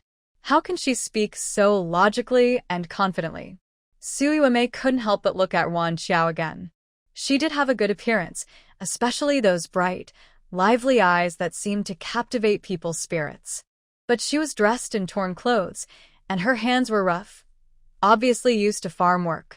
She stood there, neither humble nor proud, with an aura that seemed contradictory to her background. This person didn't seem as innocent and harmless as she appeared. It seemed little Jing had been fooled by her. Thinking about her daughter suffering a loss and facing punishment, Suyume grew more annoyed with Ruan Qiao, and her tone became even more impolite. Comrade Ruan Qiao, let's be honest. You know very well who was at a disadvantage yesterday. No one is always so lucky. Sometimes you have to show mercy. Her words were obvious. Even a fool could understand. Ruan Qiao chuckled softly. Comrade Hu. Shudweme felti retatit. Hearing her call him comrade, Hu again made her even more annoyed. She couldn't help but interrupt. My surname is Su. Don't call me Comrade Hu. Changing people's surnames randomly, rural folks really have no manners. Oh, Comrade Su. You haven't told me your surname or given your full name. It's understandable if I got it wrong, right? Ruan Qiao said lightly, making Su Yuemei unable to argue back. She secretly resented her, but didn't dare to lose her temper, knowing she was in the wrong first. Ruan Qiao continued, Comrade Su, if you're finished, please leave. I need to eat and change my dressing. She pointed to her neck with a hint of self-mockery in her tone. To get justice for myself, I almost lost my life. Hearing this, Su Yuemei's face darkened further, and she felt a knot tighten in her throat. She knew that yesterday, Lao Hu had also said that Ruan Qiao was almost killed when she was hijacked by bandits on her way here. Several leaders felt guilty about her. In the army, such incidents usually lead to punishment, especially with Chu Lai causing trouble behind the scenes, so Bai Yanliang's punishment wouldn't be light. But her stubborn daughter, because of her gratitude for saving her, was completely devoted to Bai Yanliang and refused to marry anyone else. But she was willing to lower her pride and apologize. That was the biggest concession. Asking Ruan Qiao humbly was something she couldn't do. Su Yuemei walked to the door, looked down the empty corridor, then turned around proudly and disdainfully said, How much money do you want to let Xiao Jing and Bai Yanliang go? A rural girl causing a fuss. Wasn't she just after some benefits? Judging by her shabby clothes, a little money would be enough to settle her. Ruan Qiao was annoyed by Su Yuemei's condescending attitude and decided not to waste more time talking. Money is good. Everyone likes it. But she wouldn't stoop to accept charity from a family like the Hu family. Comrade Su, Commander Kong promised yesterday that no one would bother me at the guest house. Should I report to Commander Kong how you came here without my permission? It's getting late, I have other things to do, so I won't keep you. After saying this, Ruan Qiao pushed past Su Yuemei and left. She only had her change of clothes in the room and nothing valuable. If she wanted to stay, let her stay. Su Yuemei was so angry she stomped her feet, but dared not make a scene. She could only hurriedly follow. She kept close behind, lowering her voice and shouting, Ruan Qiao, stop right there. Ruan Qiao ignored her, pretending not to hear, and kept walking forward. If she wanted to follow, so be it. When they reached a crowded place, she wondered if Su Yuemei still had the face to keep bothering her. What is she doing? Sister Kong, carrying breakfast, hurried over with quick steps, just in time to see Su Yuemei angrily talking to Ruan Qiao. The incident from yesterday had spread throughout the army. Sister Kong was worried Ruan Qiao might be bullied, so she quickly stepped forward, pulled Ruan Qiao behind her, and looked at Su Yuemei with a cautious gaze. Yuemei, what's the matter? Why are you looking for Ruan Qiao so early in the morning? Su Yuemei felt a bit unhappy with Gofeng Lan's actions, but because she was the wife of a senior officer, she didn't want to cause trouble. She could only force a smile, stiffly tugging at the corner of her mouth. It's okay. Sister-in-law, why are you here too? Oh, isn't it because Ruan Qiao is alone here without anyone to look after her? Lao Kong asked me to come and check on her. Sister-in-law Kong answered smoothly. Su Yuemei knew that there was no point in continuing the conversation today, so she forced a smile, responded casually a few times, and reluctantly left. After Su Yuemei walked away, sister-in-law Kong beamed and introduced herself. My name is Gofeng Lan. I am Lao King's wife. Just call me sister-in-law Kong. That's how most people here address me. Gofeng Lan wore a light gray short-sleeved blouse with small floral patterns, dark blue pants, and her hair was neatly, making her look very tidy. She appeared to be in her 50s, with noticeable crow's feet at the corners of her eyes, but her face was kind and friendly, giving the impression of someone easy to get along with. Hello, sister-in-law Kong. I'm Ruan Qiao. Ruan Qiao greeted her with a smile. Her smile was sweet, like a gentle breeze that eased people's worries. Seeing her happy, Gofeng Lan was pleased and took Ruan Qiao by the arm, leading her back. Oh, girl, I like you right away. Come on. Let's go upstairs and chat. Her demeanor lacked the gentle softness typical of Southerners, but instead had a bit of the boldness common in Northeasterners. Hurry up and eat. Chu Lai specifically asked me to make this for you. He's worried you'll be hungry after his morning drill, she said. In the lunchbox was fragrant white noodles topped with a spoonful of eggplant stew and 2 poached eggs beside it. This is made according to Northeastern eating habits. Try it and see if it suits your taste. Ruan Qiao didn't expect Chu Lai to be so considerate, and she felt a little embarrassed. After stirring and taking a bite, she found the noodles chewy and smooth, the eggplant stew rich and delicious. She smiled broadly and praised, "Really tasty." Seeing Ruan Qiao's satisfied expression, Lan was very happy, knowing she hadn't lied, and she felt proud of her cooking. Eat quickly, or it will get cold and not taste good. After you're done, we can chat. She understood why Chu Lai was so attentive to this girl. She was beautiful, spoke well, and knew how to handle things. Who wouldn't like her? After finishing the noodles, Ruan Qiao ignored sister-in-law Kang's protests and went to the water room to wash the lunchbox before sitting down. Sister-in-law, I'm from the Northeast. I don't like to beat around the bush. Just tell me directly if you have something to say. They weren't very familiar, and awkward small talk was uncomfortable. It was better to get straight to the point. Lan laughed heartily. Don't think I'm just from the South. We have quite a few comrades from the Northeast here. I've even been influenced by them and feel half Northeaster myself. I don't like beating around the bush, so I'll be direct. Last night, Chu Lai came to my house and asked me to help you find a matchmaker. That way, your relationship would be proper and official. So, I came running here. Ruan Qiao was initially surprised, then felt a warm feeling inside. Yesterday, she had simply discussed marriage plans with him, and she thought Chu Lai was a straightforward man who wouldn't care about small details. But now she saw him go out of his way to find a matchmaker. In this era, relationships between men and women are quite sensitive. Chu Lai's thoughtfulness made her like him more and made her look forward to how their relationship might develop. Ruan Qiao lowered her head slightly, blushing and feeling a bit shy. Comrade Chu is a good person, honest and kind. I will treat him well and take care of the family, so I won't hold him back. The fact that Chu Lai could find Lan to propose showed they had a good relationship. Most people saw her as the one who was elevating herself by approaching Chu Lai. Since that was the case, expressing her stance in front of someone close to him could reassure those who truly cared about him. Sure enough, after she finished speaking, a deeper smile appeared in Lan's eyes. She took Ruan Qiao's hand and patted it, noticing how rough and unlike a young girl's hand it was. She suddenly felt distressed. These military wives in the family compound weren't pampered, but no one's hands were as rough as Ruan Qiao's. How much hardship had this girl endured? You're alone at the guest house, and it's boring. Why don't you come to my house and sit for a while? Ruan Qiao thanked Lan for her kindness, but shook her head. Bai Yanliang's situation is still uncertain. It's not appropriate for me to be in the family compound now. I'll visit my sister-in-law's house another day. Seeing her cautious attitude, Lan's admiration grew. All right, I'll head back now. If you need anything, just come find me. Worried that Ruan Qiao might feel shy and find it awkward to talk about Bai Yanliang, Lan specifically told the staff downstairs before leaving.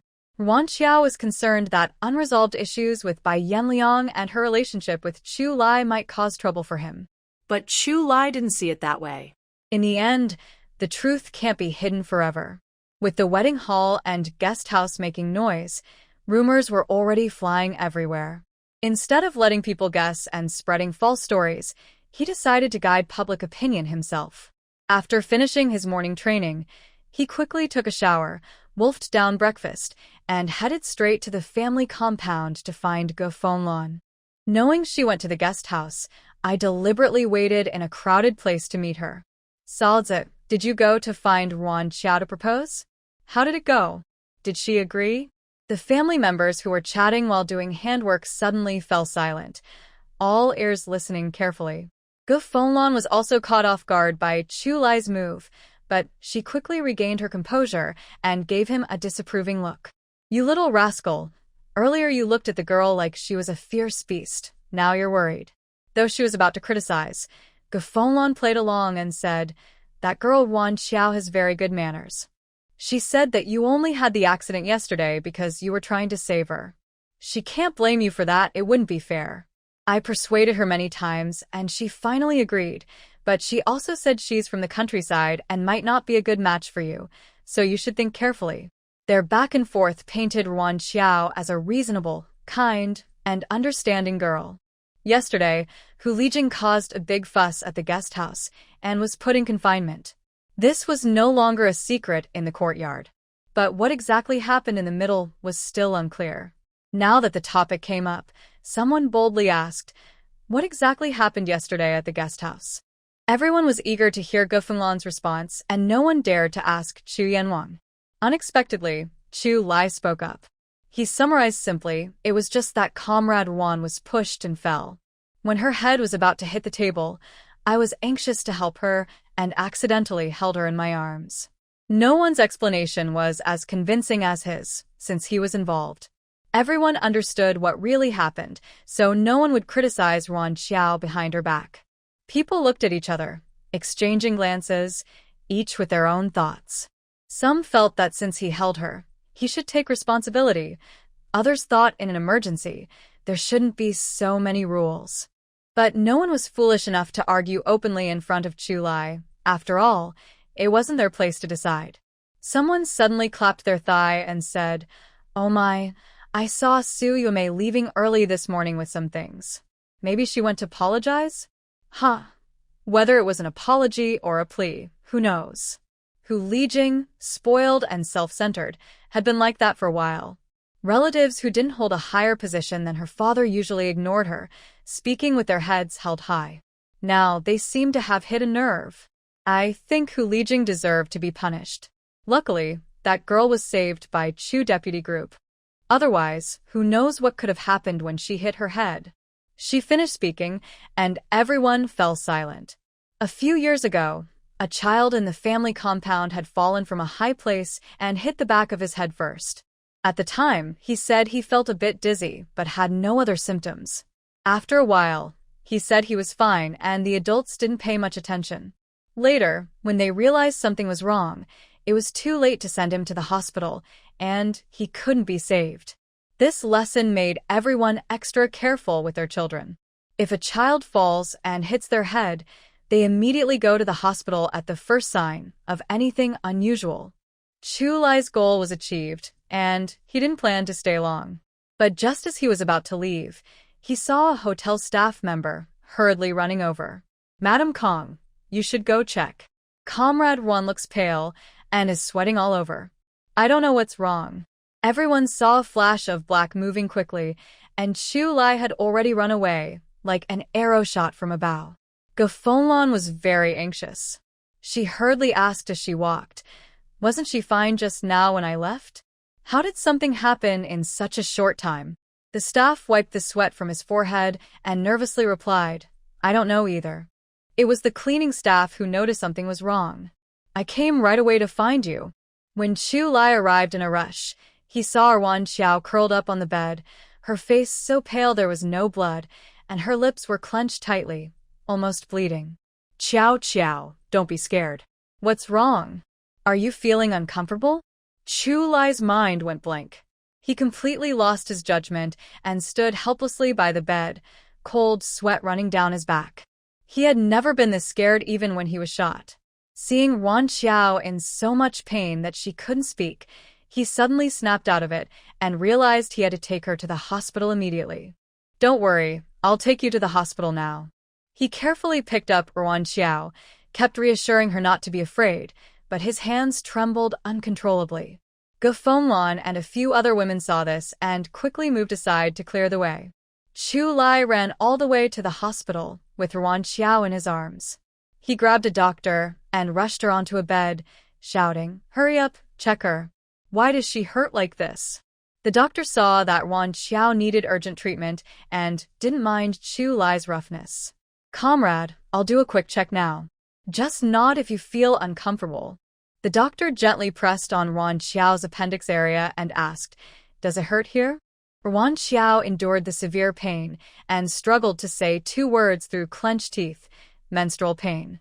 Hearing this, the doctor was a bit surprised. He had seen patients with menstrual pain before, but he had never seen someone in such severe pain as Ruan Qiao. Ruan Qiao is currently unable to cooperate normally during the consultation, so the doctor had to give her painkillers first. The medication won't work immediately, and Ruan Qiao endured about half an hour of pain before her symptoms gradually eased. This time felt like years to Chu Lai. He was anxious and restless outside. If he still had some sense, he might have torn the hospital room apart. Until the doctor came out, he hurried forward and asked Comrade Ruan, "What illness does she have? Can it be cured?" If treatment wasn't available here, he would immediately take leave and bring Ruan Qiao back to the capital. He believed he could think of a solution. Seeing her in such pain and feeling helpless made Chu Lai's heart ache terribly. He never wanted to experience that feeling again. The doctor knew Chu Lai well, famous as a cold-hearted figure in the military district. He never expected to see him so worried about a girl. Could it be that the sun was rising from the west? Despite his inner doubts, he didn't dare joke about Chu Yanwang. Instead, he explained the condition directly. Comrade 1 is suffering from severe malnutrition over a long period, which caused irregular and triggered painful periods. There is no special cure for this. She just needs to improve her nutrition and take time to recover. Chu Lai clenched his fists tightly, wishing he could tear the Bai family apart. He couldn't imagine what kind of abuse could cause someone to become so malnourished. But right now, the most important thing was to take good care of Ruan Qiao. Everything else could wait. They could settle scores once she was better. Is her body very weak? Does she need hospitalization, or should she take some medicine? The doctor shook his head. Based on her condition, she might still experience pain for another 2 or 3 days. Painkillers can't be used continuously, so hospitalization isn't very necessary. If the pain becomes unbearable, she can come for an injection to relieve it. But her body is indeed very weak, so she needs careful nurturing. Chu Lai nodded deeply, planning to buy a chicken later to make soup for Ruan Qiao. Restoring her health was an urgent task. His throat moved, and he spoke hoarsely. "Can I go see her now?" "Yes." In the ward, Ruan Qiao lay on the bed, eyes closed, resting. This painful period almost took her life. She was now completely exhausted, too lazy to even move her fingers. It just occurred to her that the original owner's menstrual cycle was completely irregular, sometimes every 2 or 3 months, other times every 4 or 5 months.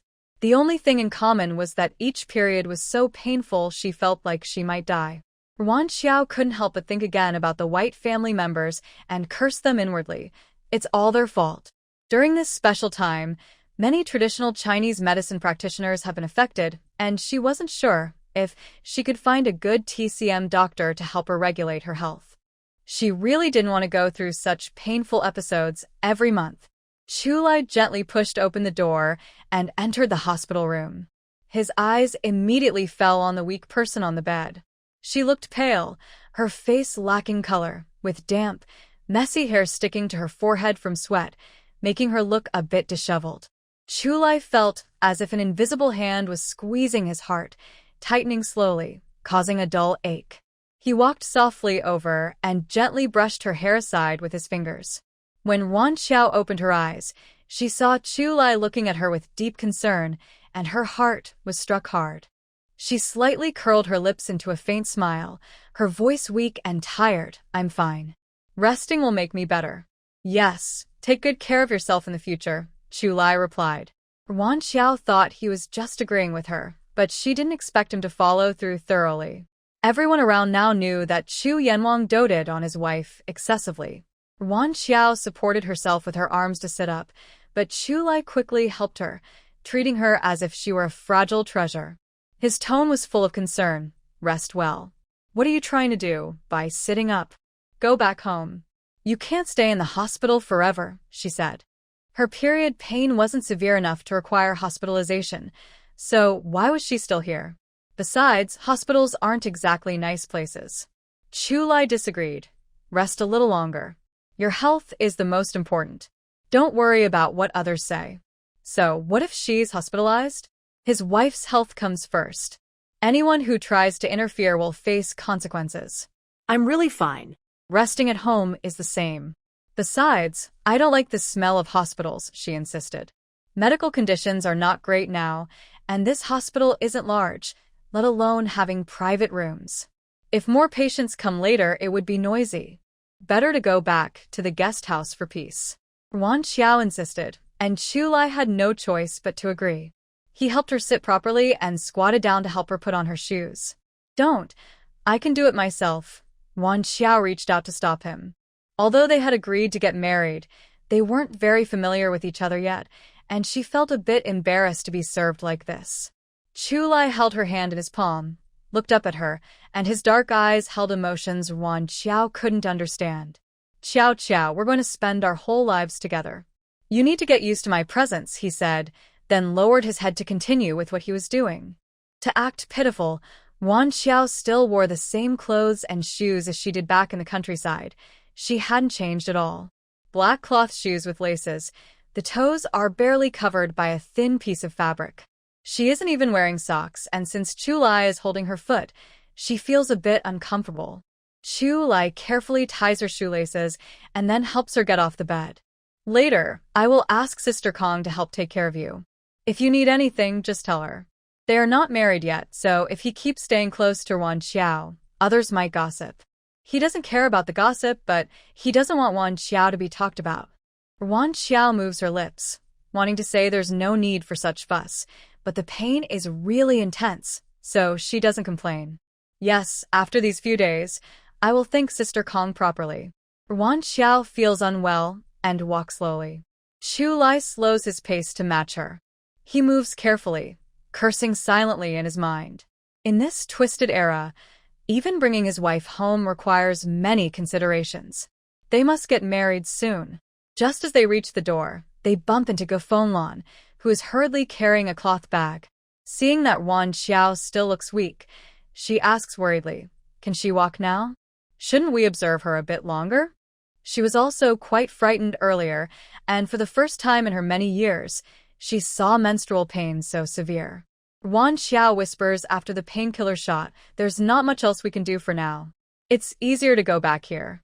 That's true. Gofenglan nods, holding Ruan Qiao's other arm. Walk slowly. Back at the guest house, after settling Ruan Qiao, Chulai asks Gofenglan to help take care of her and then leaves. Only then does Gofenglan open her cloth bag and take out the items inside. These 2 packs of menstrual supplies are new, and here's some toilet paper. Use them first. I was in such a hurry earlier, I only brought what was at home. I'll go to the supply store later to buy more. Although she doesn't need these items herself, Ruan Qiao is very grateful for Gofenglan's kindness. Thank you, sister-in-law. No need to thank me. It's just a little help. Seeing that Ruan Qiao still looks weak, Gofenglan doesn't keep talking. Lie down and get a good rest. I'll come back later to check on you. Meanwhile, Chulai leaves the guest house, first going to a nearby village to buy a hen and some eggs at a high price, then rushing back to buy brown sugar and toilet paper at the supply store. He couldn't find malted milk powder, so he took these items to Commander Kang's house. Sister-in-law, please boil this chicken into soup. Later, take it to Ruan Qiao. She can't eat that much alone, so the leftovers can be kept for you all. Chulai took out some money and handed it to Gofenglan. Ruan Qiao is weak. Please, sister-in-law, make her some good food these days. He originally wanted the cafeteria to do it, but then he thought the cafeteria is full of rough men who don't know how to take care of women, so he decided to ask sister-in-law Kong instead. Gofenglan kept the items, confiscated the money, and waved Chulai away. These are for Ruan Qiao, right? I'll deliver them to her later. You should get back to your work. I still need that money from you. Sister-in-law, one thing is one thing. Taking care of Ruan Qiao already takes a lot of your effort. If you don't want the money, I won't bother you. Chulai placed the money on the table, not giving Gofenglan a chance to refuse, then turned and left. Gofenglan watched the door close and suddenly smiled. This young man used to always have a cold face and hardly said a word. If he could still move normally, people might think he was a statue, cold and stiff. But when it came to Ruan Qiao, he was so attentive and talkative. He was really different now. As the old saying goes, heroes often fall for beauties. Look, even the famous King Chu has fallen. The fallen King Chu was now in his office making a call home. Foolish boy, finally remembering you have a grandfather? The voice on the other end was loud and commanding. 5 years without coming home. Do you even remember which way the front door opens? I just wanted to introduce you to a match. There's nothing wrong with a good match, equal in status. Why don't you even come home? I order you to come back for the spring festival this year. Chu Lai disdainfully moved the phone away slightly. His old man was rambling endlessly. Annoyed, he interrupted. Grandpa, send me some of those special nutritional supplements, milk powder, malted milk, whatever. I don't mind how much, send it all over. Old Master Chu paused, realizing what Chu Lai had said, and his tone became a bit anxious. What's wrong? Are you hurt? Is it serious? If so, come back to Beijing for treatment. I'll contact someone right away. I'm Fine. It's your daughter-in-law who's weak and needs good nourishment. Who are you talking about? Old Master Chu thought he had heard wrong and asked again in disbelief. You found a wife. Chu Lai, as usual, was quiet. Yes, I've already sent the marriage report. Old Master Chu was initially surprised, then filled with happiness. He laughed loudly and asked, which family's girl is she? Her parents are also in the military, right? What position? How old is she? When will you bring her back? So I can see. He kept talking on and on. Chu Lai pinched his brow and patiently listened this time, not answering any of his grandfather's questions. He only said, Grandpa, you don't need to ask anything. Just know one thing. My wife in this life can only be her. Without her, I will stay single. All right, don't forget the nutritional supplements. Send me whatever you can eat later. I have other things to do. Goodbye. Chu Lai's lips pressed tightly, feeling not very happy.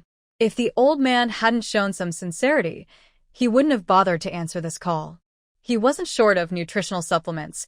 He just didn't want to give others a good deal. Calming his mood, he called his parents' workplace. Since they might have a daughter-in-law, they should show some response. After bombarding his parents with calls, he stopped caring about things in Jing City and called Yangcheng. Hey, get me some tickets for the 3-turn and 1-sound show. Hurry up, don't delay my wedding. Oh, and also a washing machine and a fan. My wife can't be hot, and her hands need to be well taken care of, so she can't wash clothes. There was silence on the other end of the line. Chu Lai called again, then heard a restless voice say, Did I owe you in my past life? Look at what you're asking for. Hurry up, I'll draw it on paper for you to pick up. Chu Lai didn't care much about all that. His childhood friend was supposed to be there for him, no matter what. While he happily prepared for the wedding, Su Yuemei was having a big temper at home. Mom, what's the point of getting angry? Sister can't come out either. I think that girl just needs to be taught a lesson. Let her see some color, and she'll dare not bite the hand that feeds her. Hu Lijing's brother, Hu Wei, sat with his legs crossed, looking disdainful. Don't mess around. Dad said not to act rashly. Su Yuemei knew her son and daughter had a good relationship. She was worried he might act impulsively and ruin things, so she hurriedly warned him. Your dad said that girl is sneaky. She exposed everything right away. Now he's holding back in everything he does. We need to think long-term. Let's listen to your dad and not make things worse. Su Yuemei knew she wasn't very smart and always listened to Hu Jingwei, so she told her son the same. But Hu Wei had heard enough of these words and impatiently replied, All right, stop talking. I get it, Mom. Give me some money. I'm going out to eat. Early in the morning, Su Yuemei went to block Ruan Qiao. Today, the family hadn't bought much food. When Hu Wei asked for money, she simply gave it without much thought. Hu Wei wrinkled his nose. This little amount isn't enough. Give me more. 5 yuan is too little? Are you eating delicacies? Oh, stop talking so much and hurry up. Su Yuemei kept nagging, then suddenly took out money, planning to give him some. Hu Wei snatched it all away. Stop counting, there's not much. Just take it all. Kid, there's only 20 or 30. Why are you taking it all? Don't spend it recklessly. Hu Wei replied dismissively, hands in his pockets, swaggering out. Su Yuemei is very used to spoiling the kids. If Hu Li Zheng or Hu Wei had any conflicts with a child, she would blame the other person without question. She raised the kids very pampered and spoiled. After being bullied many times, no one wanted to play with them anymore. Hu Wei, feeling ignored, gradually started hanging out with some troublemakers from nearby villages.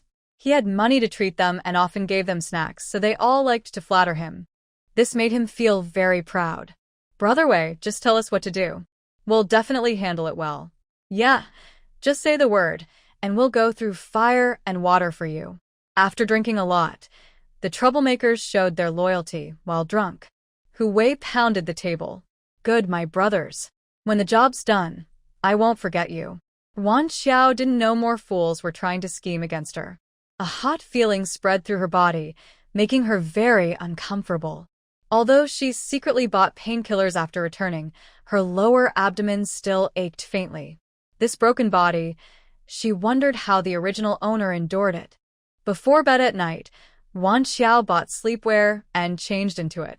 Luckily, there was a mall nearby. Otherwise, with this amount, she'd probably spend the whole night running to the bathroom and wouldn't sleep at all. Maybe because her body was too weak, she felt very sleepy. She had slept a lot during the day, and as soon as she lay down, she fell asleep again. She slept deeply enough that someone sneaking in through the window didn't wake her. Brother Wei, is this girl okay? She's pretty, said one of the troublemakers. Hu Wei slapped the back of De Zhu's head hard. Stop talking nonsense. Hurry up and get her out of here. Keep your voice down so no one notices. De Zhu's face stiffened, then quickly put on a mischievous smile. Yes, Brother Wei got it. They quietly approached the bed. One covered her mouth, the other tied her up. When her mouth was covered, Ruan Qiao woke up from her dream. She didn't have time to think about what was happening. Instinctively, she took out her stun baton and aimed it at the intruder. Then, taking advantage of his slow reaction, she kicked him. Unfortunately, she was too weak at this moment.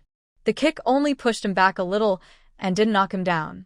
When she turned around, she saw there was still someone in the room. Her current state was weak, and trying to show off only made her more vulnerable to danger. Ruan Qiao shouted loudly, "Help! Someone catch the hooligan!" In the quiet night, her voice was especially clear and probably carried quite far. Hu Wei and Dajua saw that things looked bad, so they turned and ran away. Ruan Qiao couldn't let them go. She couldn't catch both of them, but she had to catch at least one. She used her electric baton to hit the person closest to her the head, while shouting, "Help! Someone catch the hooligan!" Dajua heard footsteps coming upstairs, so he ignored Hu Wei and climbed out the window, jumping down. Ah! A short, sharp scream came from below the window. At the same time, there was a knocking on the door. Comrade Ruan, are you okay? Please open the door.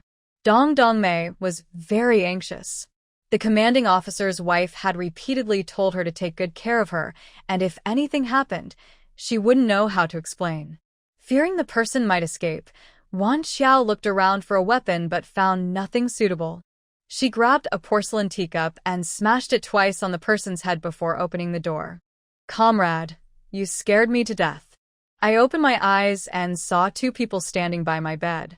I don't know if they wanted to hurt me. Ruan Qiao opened the door and hid behind Dong Dongmei, trembling while holding onto her clothes. Dong Dongmei comforted her. Don't be afraid. Don't be afraid. We're here now. Nothing will happen. She looked around the room. Only one person was lying on the ground, half wet with clothes, a porcelain cup lying beside him. You said there were two people. Where's the other one? Ruan Qiao pointed at the window. They jumped out the window and ran away. Chun Chao, go quickly and report this, Dong Dongmei said. Such a big incident was too much for them, as small service workers, to handle. Yes, Sister Dong, Chun Chao replied. Dong Dongmei ordered someone to tie up the person on the ground and wait for the soldiers to handle him. When she saw his face clearly, she gasped, Hu Wei. Why is it him? Ruan Qiao didn't recognize Hu Wei, but hearing the name, she could guess something. Why was the Hu family so persistent? Ruan Qiao didn't know who Dong Dongmei had told to report earlier, but since the Hu family kept bothering her, she didn't want to let them go easily. Comrade, you said his name is Hu Wei. Is he related to Commissar Hu? Dong Dongmei looked at Ruan Qiao with sympathy and nodded gently. He's the son of Commissar Hu. Ruan Qiao smiled gratefully and didn't make things difficult for her. Can I borrow the phone for a moment? The phone was downstairs. Ruan Qiao asked the switchboard to connect directly to Commander Kang's house.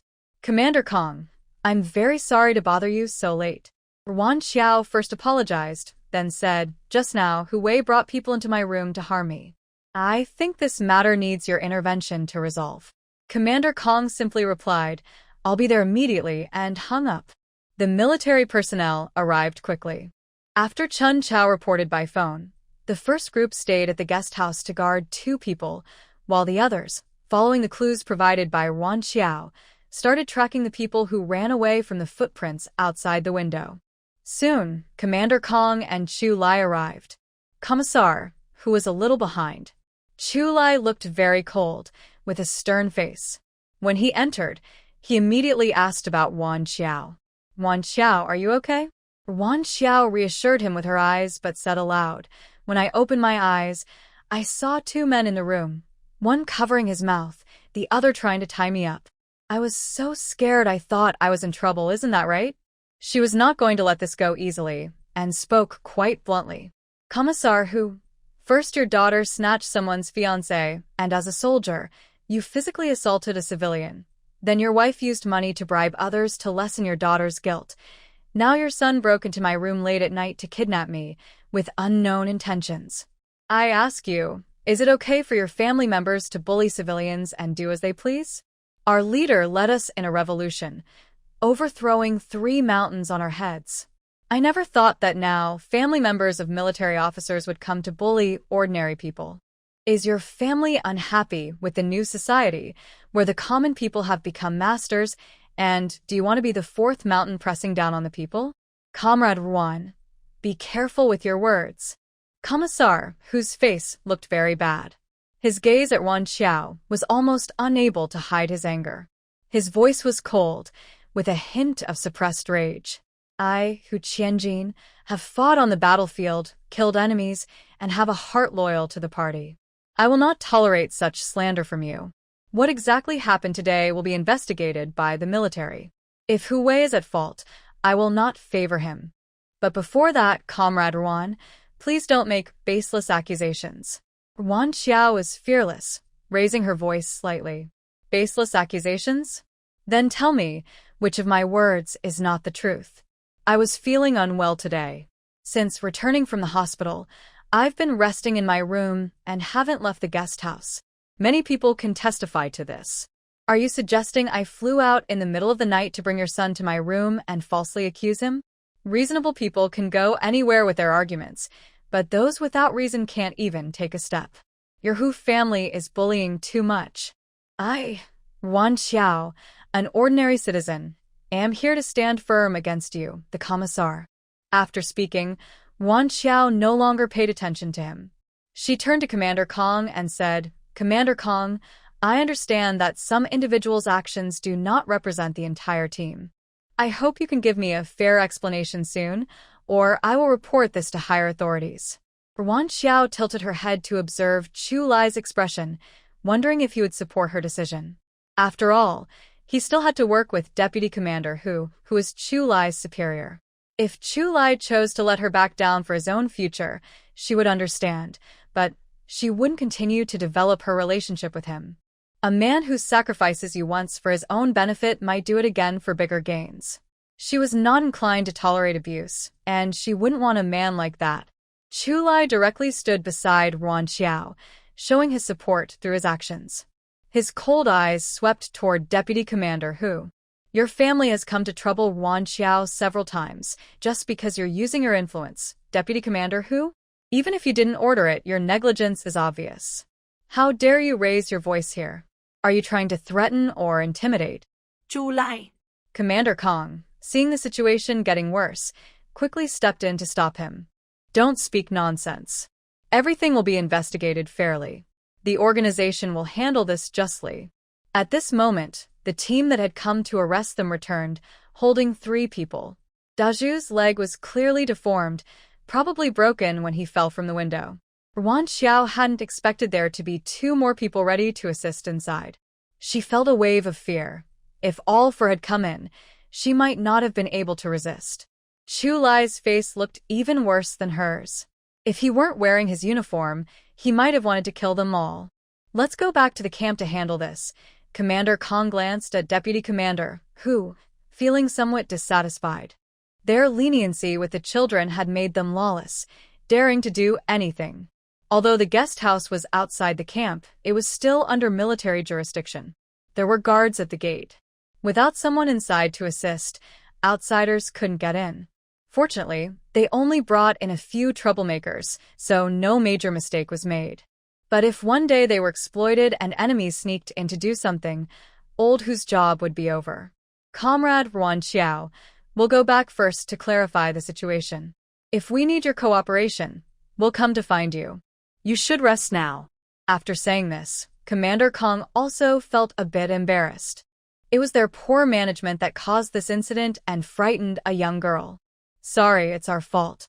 I will arrange for a patrol team to monitor the area and ensure your safety. Ruan Qiao shook her head. Thank you, Commander Kong. Everyone has their own tasks, so there's no need to waste soldiers on me. I believe others wouldn't be so reckless or cruel to make things difficult for me. This indirect criticism nearly made Commissar Hu furious, but he couldn't say much. He glared at Hu Wei in frustration and led his people away first. Chu Lai was the last to leave. His eyes showed some guilt. He lowered his voice. Don't worry, I won't let them go. Ruan Qiao nodded, a faint smile in her eyes. I believe in you. Since he firmly stood by her side, she trusted him. After all this fuss, it was almost dawn. Dong Dongmei rubbed her eyes, frightened. She hadn't dared to breathe loudly just now. Comrade Ruan, maybe you should change rooms and rest? No, thank you. I believe there aren't that many bad people. Tonight, we all didn't get much sleep either. Sorry about that. It's not your fault. Don't apologize. Go back and rest. Dong Dongmei yawned. She was truly exhausted. This night shift was intense. Ruan Qiao returned to her room. Her body was very tired, but she couldn't sleep now. She leaned by the window and looked out. The building was only 2 stories high. The first-floor windowsill was easy to use as leverage, so climbing up was simple. She was curious about how Hu Wei planned to handle her if he wanted to take her away. In the army, they were also questioning the 4 people separately. To be fair, Commissar Hu and Chu Lai didn't participate in the interrogations. They waited in the office for the confessions along with Commander Kong. The 3 suspects usually only hung around Hu Wei for fun and food, and none of them had strong willpower. Especially Deju, whose leg was broken and hurting badly. He didn't know if he would be permanently disabled. He also harbored resentment toward Hu Wei. During the first interrogation, a few threats were enough to make them confess. Many fishermen's boats from their village went out to sea to fish. Hu Wei planned to tie Ruan Qiao to a stone, hide her on a fishing boat, and then throw her into the deep sea, secretly disposing of her. When Chu Lai saw the evidence, his eyes shot like blades at Commissar Hu. He clenched his teeth and said clearly, Commissar Hu, you really raised a good son. Commissar Hu held the thin papers trembling in his hands. He never expected Hu Wei to be so bold, daring to kill someone. But that was his son. No matter what, he couldn't just ignore it. He stood up, tidied his clothes, and saluted Commander Kong. He said with deep regret, it's my poor discipline that caused him to act impulsively and make mistakes. Fortunately, he didn't commit a serious crime. Considering he's still a child, could we what? Chu Lai interrupted him. Hu Wei intentionally tried to kill someone. Commander, who probably doesn't want to think too much about it since Ruan Qiao is fine. Just give her a light punishment, right? If you really think that way, I will report to the military district and ask them to reconsider your understanding of this matter. Hu Wei not only deliberately tried to kill, but also took action. Ruan Qiao's safety is thanks to her alertness, but that doesn't mean Hu Wei didn't break the law. Commander Hu was dizzy from Chu Lai's accusations of murder and illegal acts. He couldn't help but ask, Chu Lai, what does this have to do with you? Chu Lai sneered, It didn't used to be my business, but thanks to your daughter, I had close contact with Ruan Qiao. I already filed for marriage. Your son murdered my fiancé. Do you think this has nothing to do with me? Thinking about that day, Commander, who felt even worse. He held back his anger and said, "Don't say you're not married yet. Even if you are, you can't decide for Ruan Qiao." He then turned to Commander Kong and appealed emotionally, "Commander, considering I've been with you for so many years and I only have these 2 children, please give me a chance to talk with Ruan Qiao before making a decision, okay?" Commander, who had been married and had children before. But during the war, his family was gone. When he returned, he only found a few graves. He married Su Yuemei afterward. Maybe he transferred all his guilt over his first wife and children onto them. He was very fond of his current wife and children. Commander Kong remembered the brotherhood they shared in the trenches and felt conflicted. He promised to be fair to Ruan Qiao. If he let Commander Hu go see her, wouldn't that be a betrayal? But if he refused, Old, who only had the son. Shu Lai was nearby, watching closely. With him there, Hu Wei would likely face harsher punishment, and that would be trouble. After thinking it over, Commander Kong decided to give Commander Hu a chance. Even if Hu Wei was sentenced to more than 10 years, it would be a punishment. Better than eating peanuts in prison. All right, I will call Ruan Qiao here, and we will ask her directly for her opinion. No matter what she decides, you must accept it. Can you do that? Commander Kong looked steadily at Hu Jinwei. If he didn't nod, they would proceed with the normal procedure. Commissar, who knew that this was Long Commander Kong giving him a chance. His eyes filled with gratitude. Commander, rest assured. Chu Lai's eyes flashed with a hint of sarcasm. In his heart, he made a silent decision. Even if Ruan Qiao softened and compromised, he would secretly eliminate Hu Wei. In his life, as long as he was loyal to the country and protected Ruan Qiao, everything else didn't matter. Hu Wei, so young, already so cruel-hearted. Keeping him around might only bring trouble. On the way to find Ruan Qiao, the person didn't reveal any news. When she arrived at the commander's office, she saw that all 3 looked upset and wondered what had happened. Commissar, who bowed 90 degrees to her, but didn't straighten up. He simply said, "Sorry, Comrade Ruan Qiao. I failed as a parent and caused him to make a big mistake. Please, considering his youth and ignorance, forgive him. If you need any compensation, I will do my best to make up for it. Please give Hu Wei another chance." Commissar, who knew his words weren't appropriate, but he had no choice. If he didn't speak now, he might never get another chance. As long as he could save his son, appearances and face didn't matter. There would be opportunities to recover later. Ruan Qiao quickly took a few steps back to avoid Commissar Hu and looked at Long Commander Kong with suspicion. "Commander Kong, can you explain what's going on? Why are you begging now instead of giving an explanation?" Long Commander Kong cleared his throat uncomfortably and told her about Hu Wei's plan to harm her. He added, "I asked for your opinion because you are involved and have the right to know. Of course, if you forgive him, Hu Wei's punishment will be lighter." Without hesitation, Ruan Qiao said, "I don't forgive him." Commissar Hu suddenly stood up, his gaze as cold as ice. "Comrade Ruan, be merciful when you can." Ruan Qiao didn't dodge or hide. She glared fiercely back. Ha! "When your son tried to kill me, did you show mercy? Everyone's life is like grass, but your children are noble, right? I just wanted justice for myself, but I ended up risking my life. If I hadn't been clever and escaped, I'd already be fish food, right? Commissar Hu, how can you be so shameless to say this to me? A commissar raising his children to break the law really makes me doubt how you do ideological and political work in the army. Isn't it getting worse instead of better?" After confronting him, Ruan Qiao ignored Hu Commissar's murderous gaze and directly stated, "Long Commander Kong, you said you would return justice to me. I only have one request. Handle this fairly.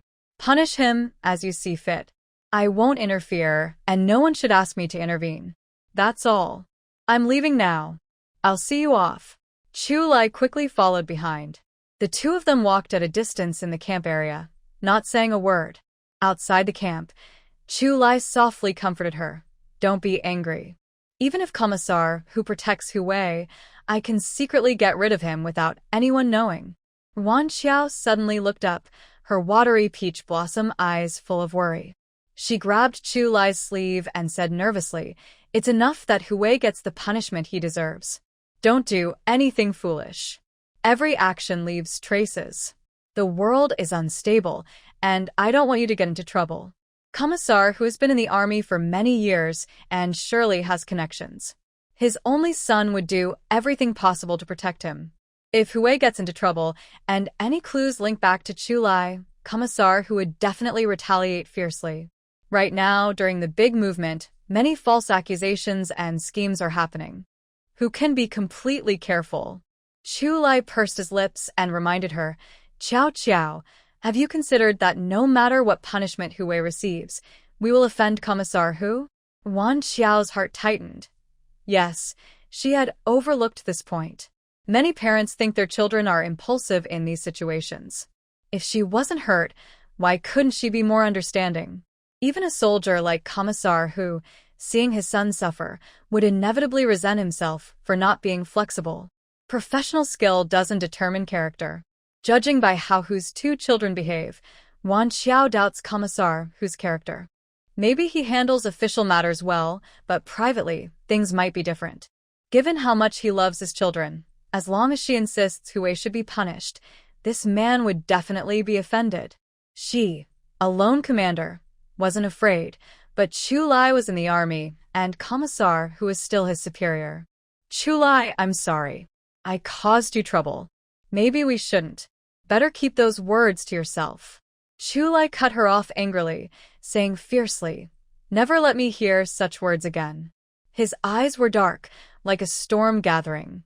"I, Chu Lai, have come this far through countless storms and rain, risking my life. I've never been afraid. If I can't even marry my wife over something like this, am I really a man? Besides, you haven't done anything wrong yourself. I don't care whether others understand the right or wrong of this, but I absolutely won't let you suffer." Seeing Ruan Qiao staring blankly like a little fool, Chu Lai's heart softened a little, and his tone became gentler. "Jojo, you must believe that your man can protect you." Ruan Qiao shot him a sharp look. "You think you're so charming. Who's your man?" Chu Lai looked down at her, gently tucking her messy hair behind her ear. His tone was relaxed with a hint of playfulness. "Yours. This lifetime, only yours." A tough man like him speaking sweet words was a bit embarrassing, making Ruan Qiao blush all over. She looked around cautiously, acting like a thief. Chu Lai chuckled softly. "Don't worry, no one is nearby." Within 30 meters, he could hear everything. If someone was close, he wouldn't dare show any affection toward Jojo. They walked very slowly, only halfway through the few hundred meters. Chu Lai said there was no one around, so Ruan Qiao felt safe enough to talk openly. "Stop joking and get to the point. Is Hu Wei's case handled by the military? According to current rules, what would be the punishment?" The original owner grew up in the countryside and knew nothing about these things. She had no memory of such details and didn't understand the current legal system, which hadn't even established sentencing standards yet. She could only ask Chu Lai. Chu Lai snorted coldly, with a hint of meaning in his voice. "Jojo, there's a saying, law is not separate from human feelings. Under rules and regulations, other factors can influence the outcome of a judgment.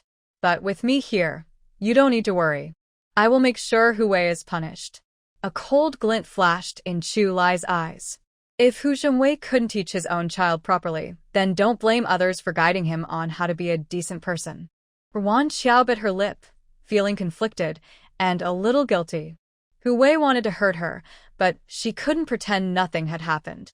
She's not a saint, and she can't sacrifice herself like that, feeding the eagle with her own flesh, feeding the tiger with her body. She stopped walking, looked up, and her eyes were deep and mysterious. "Chu Lai, I am quite selfish. I can't pretend nothing happened. Since we've offended someone, there's no point in holding back.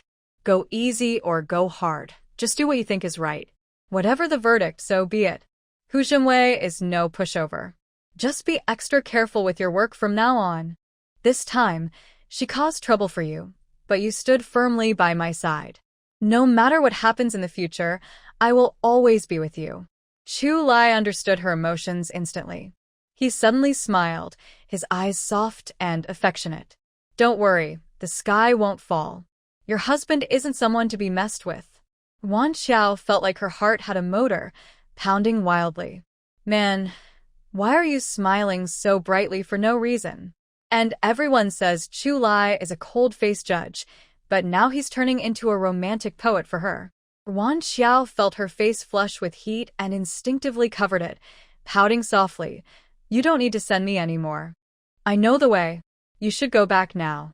The girl lowered her head and hurriedly walked away, her back view showing shyness. A low chuckle escaped from her throat, and Chu Lai, with long strides, caught up easily, his tone lazy and relaxed. "You're not feeling well. Walk slower."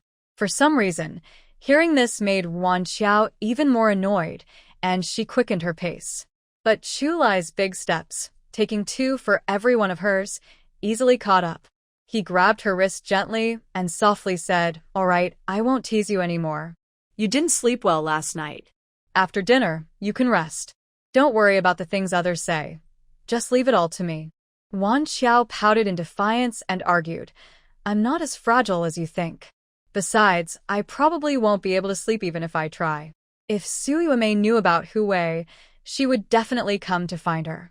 Chu Lai, no matter what, couldn't control those women, so she might as well handle the women's side of things herself. "By the way, I forgot to ask, how did you deal with Bai Yanliang that night? Why has he been so quiet these days?" Mentioning that scoundrel, Chu Lai snorted coldly, full of disdain and contempt. "He wants to cause trouble, but he better see if he can handle it. He's just a coward." That night, he beat up that scoundrel without mercy, using hidden strength. The injuries couldn't be seen, but it made him hurt badly. He had taken 2 days off to recover. For Ruan Qiao's reputation, he couldn't let any details about that night get out, afraid Bai Yanliang might act rashly. He prepared several plans, but that coward simply gave up and stayed down. However, he surprisingly woke up early and avoided being caught going to the supply warehouse, narrowly escaping trouble. Chu Lai was a bit annoyed about that. He planned to train him again another day. Knowing Bai Yanliang was suffering made Ruan Qiao feel relieved. Her eyes sparkled with a smile, and her words carried a hint of schadenfreude. "Serves him right. He brought it on himself. Nothing to pity."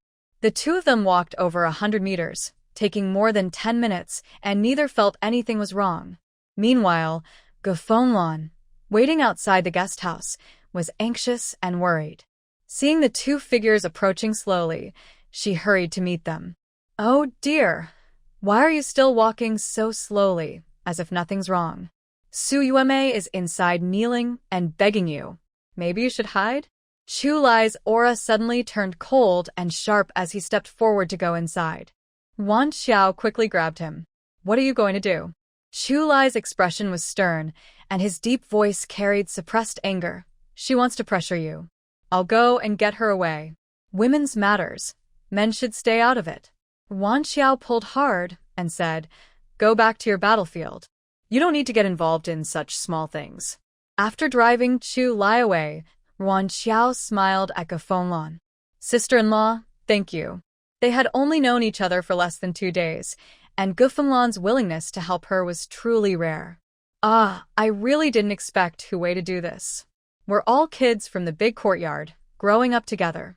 It's natural to worry about him. But if it were me, I wouldn't forgive someone who wanted to hurt me easily. This whole thing, helping anyone is wrong." Gufenglan frowned, looking troubled. "Sister-in-law, since that's the case, just stay neutral.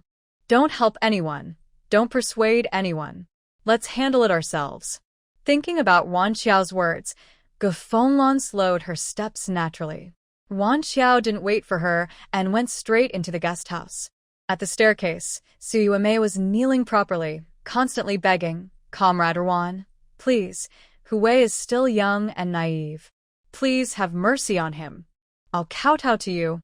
She then knocked her head loudly, stood up, and repeated her plea and her previous actions. Behind her, Several women were also shouting. They've already kowtowed and admitted fault.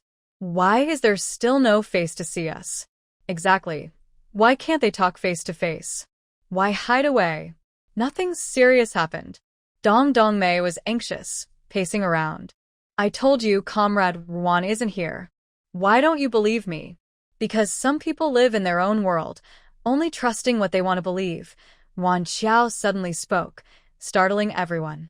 Comrade Ruan, you're back. Dong Dongmei sighed with relief. Hearing Ruan Qiao's voice, Su Yuemei quickly turned her head. Seeing it was indeed her, she twisted her knees, changed direction, and knelt facing Ruan Qiao. Comrade Ruan, I apologize on behalf of Hui. Please, forgive him for being young and ignorant, she begged tearfully, her forehead already slightly bruised. Her apology seemed more sincere than yesterday. A few women beside her also chimed in. Yes, I think you're being too harsh. Hui was just joking. Don't hold a child accountable. Hui is a kid we raised. He's a bit mischievous, but he doesn't have any bad intentions. Please, Comrade Ruan, just let it go. Well, we should forgive others when we can. Sister Moonmei sincerely admits her mistake. It's almost enough. Ruan Qiao looked at the few people talking with a half-smile. I just arrived here and don't know much about the people on the island.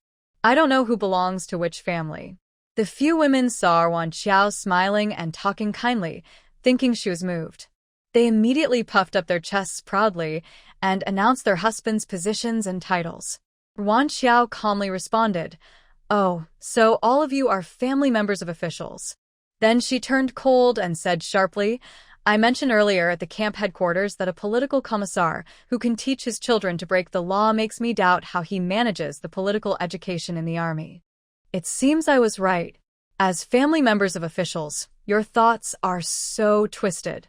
Is deliberate harm considered harmless? If someone throws your children into the sea to feed the fish, would you still smile and forgive them, saying it was just a joke? Ruan Qiao's sharp gaze fixed on the person speaking. Don't think I have nothing to do. Just because I'm fine doesn't mean Hui is not breaking the law. Do you really believe Commander Kong would wrongly accuse a child he's known since childhood? The person shrank back and hesitated, too afraid to say that Commander Kong was wrong. Ruan Qiao's commanding presence made them too afraid to speak further. These women, who were just flattering Su Yuemei, Ruan Qiao didn't want to waste words on them. She turned her gaze directly to Su Yuemei. And you, Comrade Su, as a family member of a political commissar, should set an example. But look at what you've done. You incited the crowd to plead for you without knowing the facts, and even went as far as kneeling and kowtowing. This is feudal revival. Your thoughts are not liberated. In the new society, everyone is equal and the people have become masters.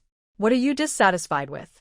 Are you trying to bring back the feudal practice of kneeling whenever you see someone?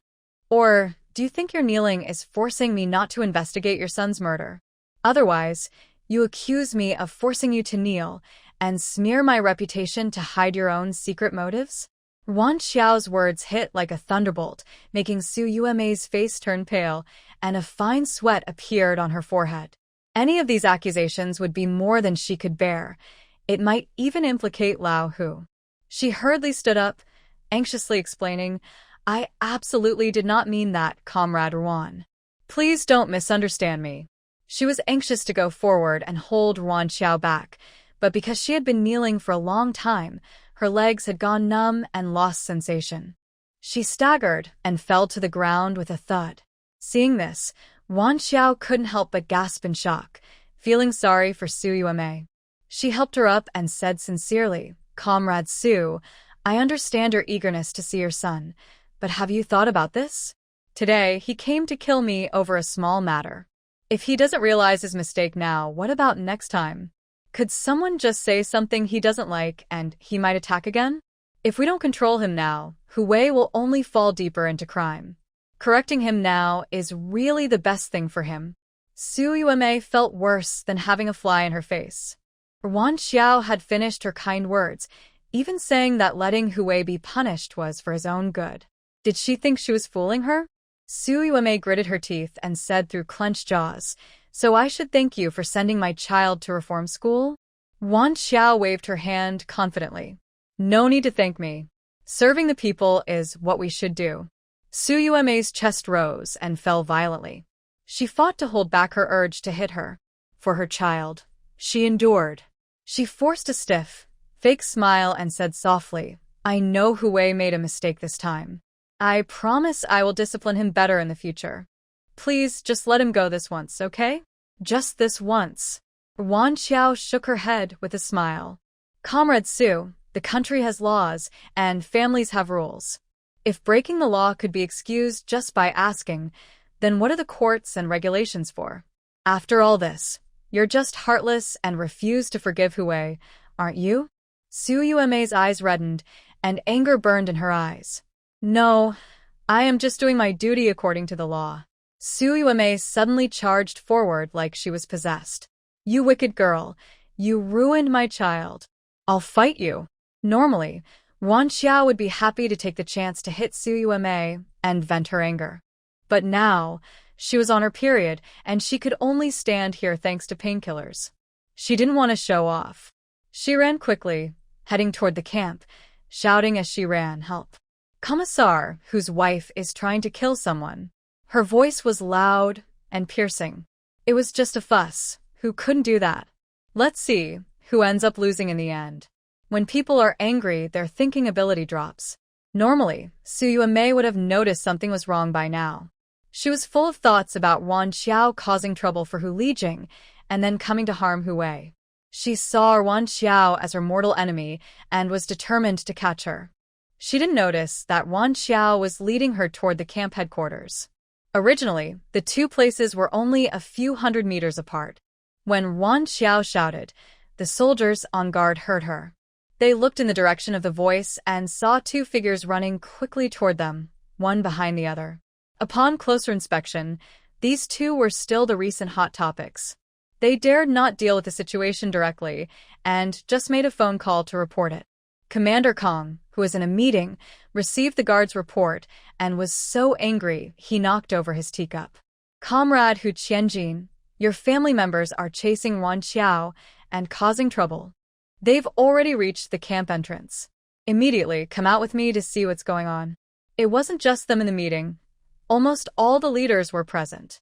The issue with Hui hadn't been resolved yet, and now another problem had arisen. No wonder Commander Kong was so furious. Everyone looked at each other in silence. Chu Lai was the first to rush out, and everyone else followed. The soldiers, being quick-footed, arrived at the gate first. Because the person causing trouble was a woman and a family member of a leader, the soldiers couldn't physically restrain her. They could only open their arms to block her and try to avoid physical contact. Su Yume refused to give up. She jumped and swung her arms, trying to scratch Ruan Qiao like a shrew. The soldiers, doing their duty, blocked her, which caused several scratches and bleeding on their faces, with blood seeping out. Seeing this, Hu politician was so angry his blood pressure soared, almost fainting on the spot. He had tried everything, pleading, using emotional appeals, and finally gained some hope that everyone might back down. But this woman's outburst ruined all his efforts. Showdown. Hu politician shouted through gritted teeth. Have you had enough? Old Hu, that little Ruan Qiao. Shut up. Hu politician yelled loudly and slapped her. She was useless and only made things worse. Whether that slap stunned Su Yume or woke her up, she stopped struggling and covered her face, no longer causing trouble.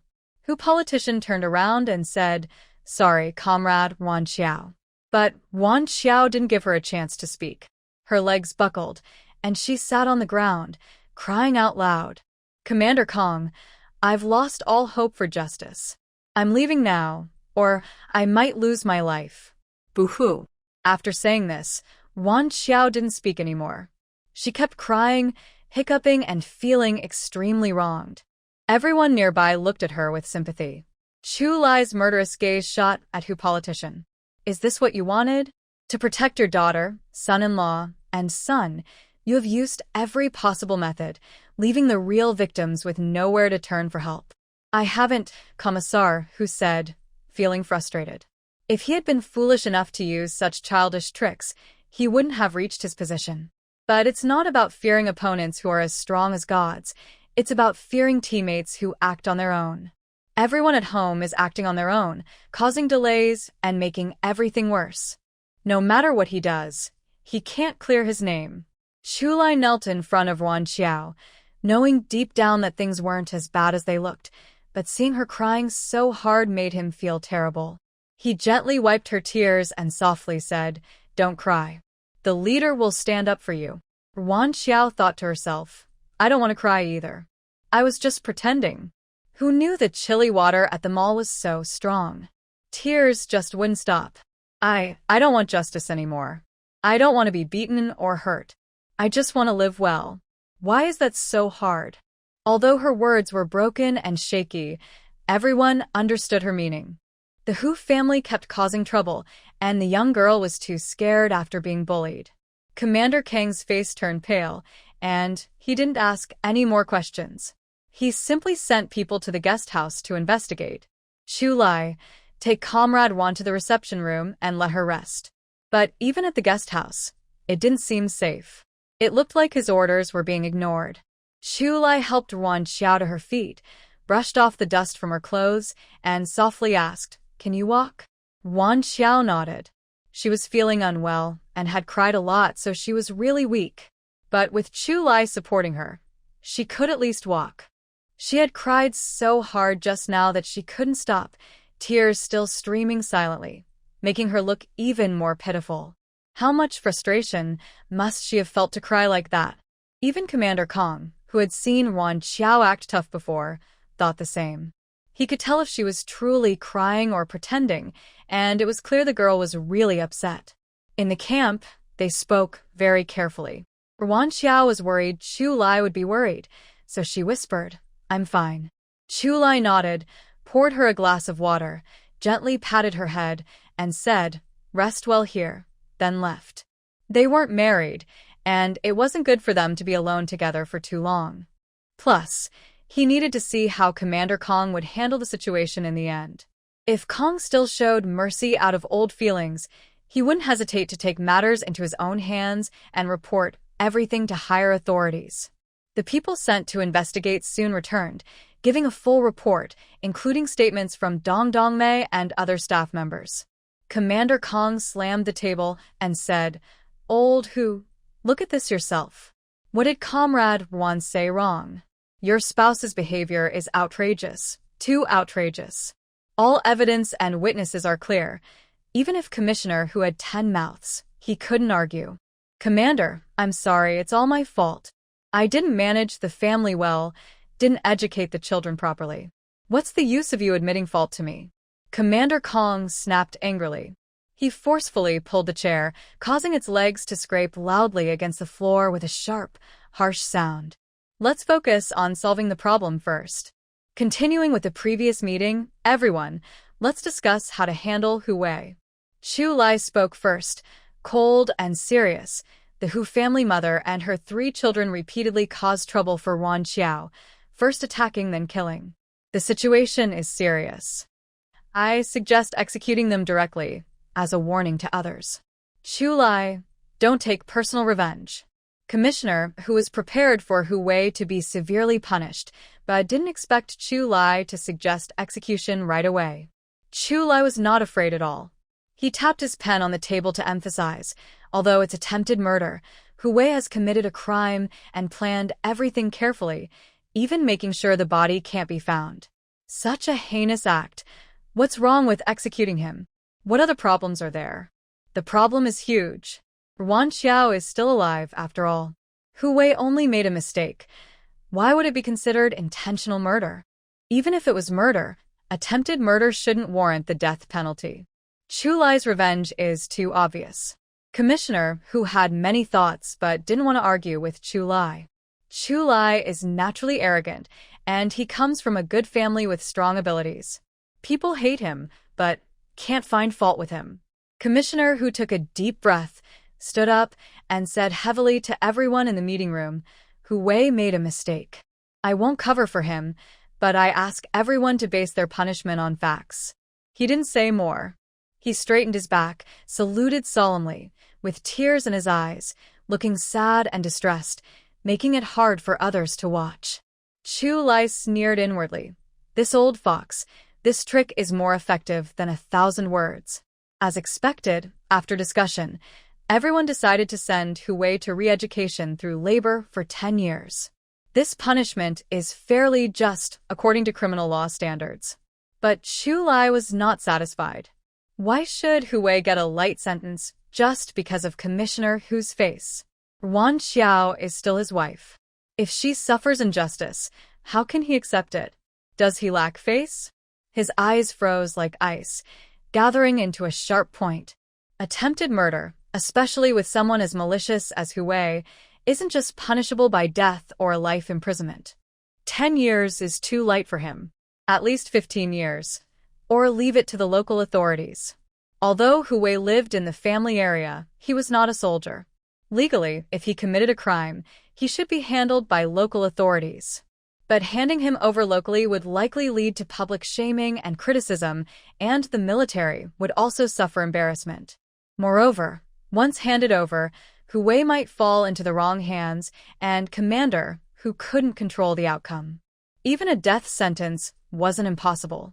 So, both sides tacitly agreed that the military should handle it directly, which was better for everyone. Now, Chu Lai openly threatened this way, which made Commissar Hu very angry. Chu Lai, Hu Wei is just a kid. Huh, an 18-year-old big baby? Seeing them about to argue again, Commander Kong quickly intervened. Chu Lai, we're comrades. Let's not make a fuss. Chu Lai looked cold, his dark eyes icy, with no room for negotiation. I'm known for protecting my people. It's okay to bully me, but not my future wife. He snapped the pen cap onto his work manual, then slowly stood up. With a forceful push, the chair rolled back. 15 years, no discussion. Sit down. Why are you in such a hurry? Commander Kong scolded and looked at Commissar Hu, seeking his opinion. They're all in the same unit. As Chu Lai said earlier, beyond the law, it's about human feelings. The punishment for Hu Wei depends on whether it hits the upper or lower limit. 10 years is acceptable. It can also soothe Ruan Qiao. If it's investigated later, they won't cause trouble. Unexpectedly, Chu Lai was the first to oppose. Commissar Hu closed his eyes briefly, then nodded slowly, compromising. All right, 15 years. For someone doing labor reform, 5 years isn't just a number. But compared to life, 5 years is worth it. In an instant, Commissar Hu seemed to lose much of his energy and looked very dejected. Everyone present felt uncomfortable seeing this. Chu Lai snorted coldly. Commissar Hu, don't think I'm always pushing you. You should be glad Ruan Qiao was alert and didn't get into trouble. Otherwise, you'd be crying and nowhere to hide. Making mistakes means paying the price. That's something you haven't taught Hu Wei to understand. Reality has taught him. Enough, stop talking so much. No one's deaf. Commander Kong glared at Chu Lai, taking the advantage and telling him to stop acting innocent and just stay quiet. Chu Lai showed respect to Commander Kong and did not speak. From a hidden angle, he slightly curled his lips. Although Commissar Hu appeared to be very upset, he was actually relieved that this fuss was happening. If he hadn't acted, he would have kept his big move hidden, making the other person nervous. This was exactly what Chu Lai wanted, to make the enemy relax their guard, so he could strike. Next, they discussed where to send Hu Wei. Chu Lai spoke up actively. Send him to Moon Island nearby. Hu Wei paid the price for his actions, and I'm not so heartless. Anywhere is a place for reform through labor. If he's nearby, Commissar, who can visit sometimes. It's better than sending him hundreds of miles away, where he might not see us for years. Everyone nodded in agreement. Those who thought Chu Lai's request for 5 more years of punishment was too harsh now saw he wasn't so unkind. No one knew Chu Lai had his own reasons for doing this. After the meeting, Chu Lai greeted everyone and hurried to the reception room to find Ruan Qiao. When he pushed the door open, he saw Ruan Qiao leaning on the table, her head slightly tilted, arms crossed under her face. Her long eyelashes fluttered gently with each breath, casting small shadows on her eyelids. Sunlight shone through the window, bathing her in a soft glow, making her look like a delicate porcelain doll. Perhaps because she was uncomfortable lying down, her eyebrows furrowed slightly, looking a bit pitiful. Chu Lai's eyes showed a tender smile. He quietly walked over and gently patted her shoulder. "Qiao Qiao, wake up." Hearing his voice, Ruan Qiao slowly opened her eyes, still sleepy and a little confused, like a kitten just waking up. Her eyes were a bit swollen, and there was a clear mark on her cheek. Her voice was lazy from sleep. "Is the meeting over?" Chu Lai softly replied, "Yes, it's almost lunchtime. Let's go back to the guest house." When she heard about lunch, Ruan Qiao remembered Gafenglan bringing her meals 3 times a day. The food looked specially prepared. "I'm fine now. Don't let Sister Kong bring me food anymore. It's too much trouble for her." "It's okay. Your health is the most important. Besides, Sister Kong is kind-hearted and won't mind these small things. Once you're better, we'll thank her properly." Ruan Qiao thought to herself that although her period was quite bad, she felt a bit embarrassed to have someone take care of her like she was sick. "I met Commissar, who in the corridor." He glanced at both of us, then lowered his head and drooped his eyelids, acting as if he hadn't seen anything, and walked past without stopping. Ruan Qiao looked back and forth between Chu Lai and Commissar, who, guessing what Chu Lai had done to make Commissar, who stopped even pretending to be polite. After leaving the camp headquarters, she couldn't wait to ask, "What exactly did you do that made Commissar, who stop even the basic politeness?" Chu Lai raised his eyebrows slightly, and a smile spread across his eyes like ripples on water. "Guess." Ruan Qiao rolled her eyes and nudged him with her elbow. "Stop being so mysterious." Chu Lai chuckled softly, full of indulgence and affection, and in a teasing tone, he said, "All right, I'll tell you." It wasn't really a secret, and since Ruan Qiao was involved, she had the right to know. Chu Lai briefly explained what happened at the meeting. Besides Hu Wei's punishment, the other 3 accomplices were sentenced to 10 years of reform through labor. As for the procedures, the team had reasonable excuses to negotiate with the local authorities. Also, Su Yume. No matter the reason, her actions today were wrong. She is a family member and can't be handled according to military rules, but this situation has a bad impact. She needs to write a self-criticism, undergo ideological education, and apologize to you. That is the punishment she must accept. Additionally, Hu Wei and Su Yume's mistakes are partly Commissar, whose responsibility. The organization gave him a serious warning. Ruan Qiao understood why Commissar, who was ignoring Chu Lai after hearing this. It was like hitting someone with a stick and then offering a sweet fruit, making it hard for him to say anything. Is a serious warning a very severe punishment? Chu Lai shook his head. It's just a kind of administrative punishment, not very serious. It means no promotion or change in rank for a year and a half.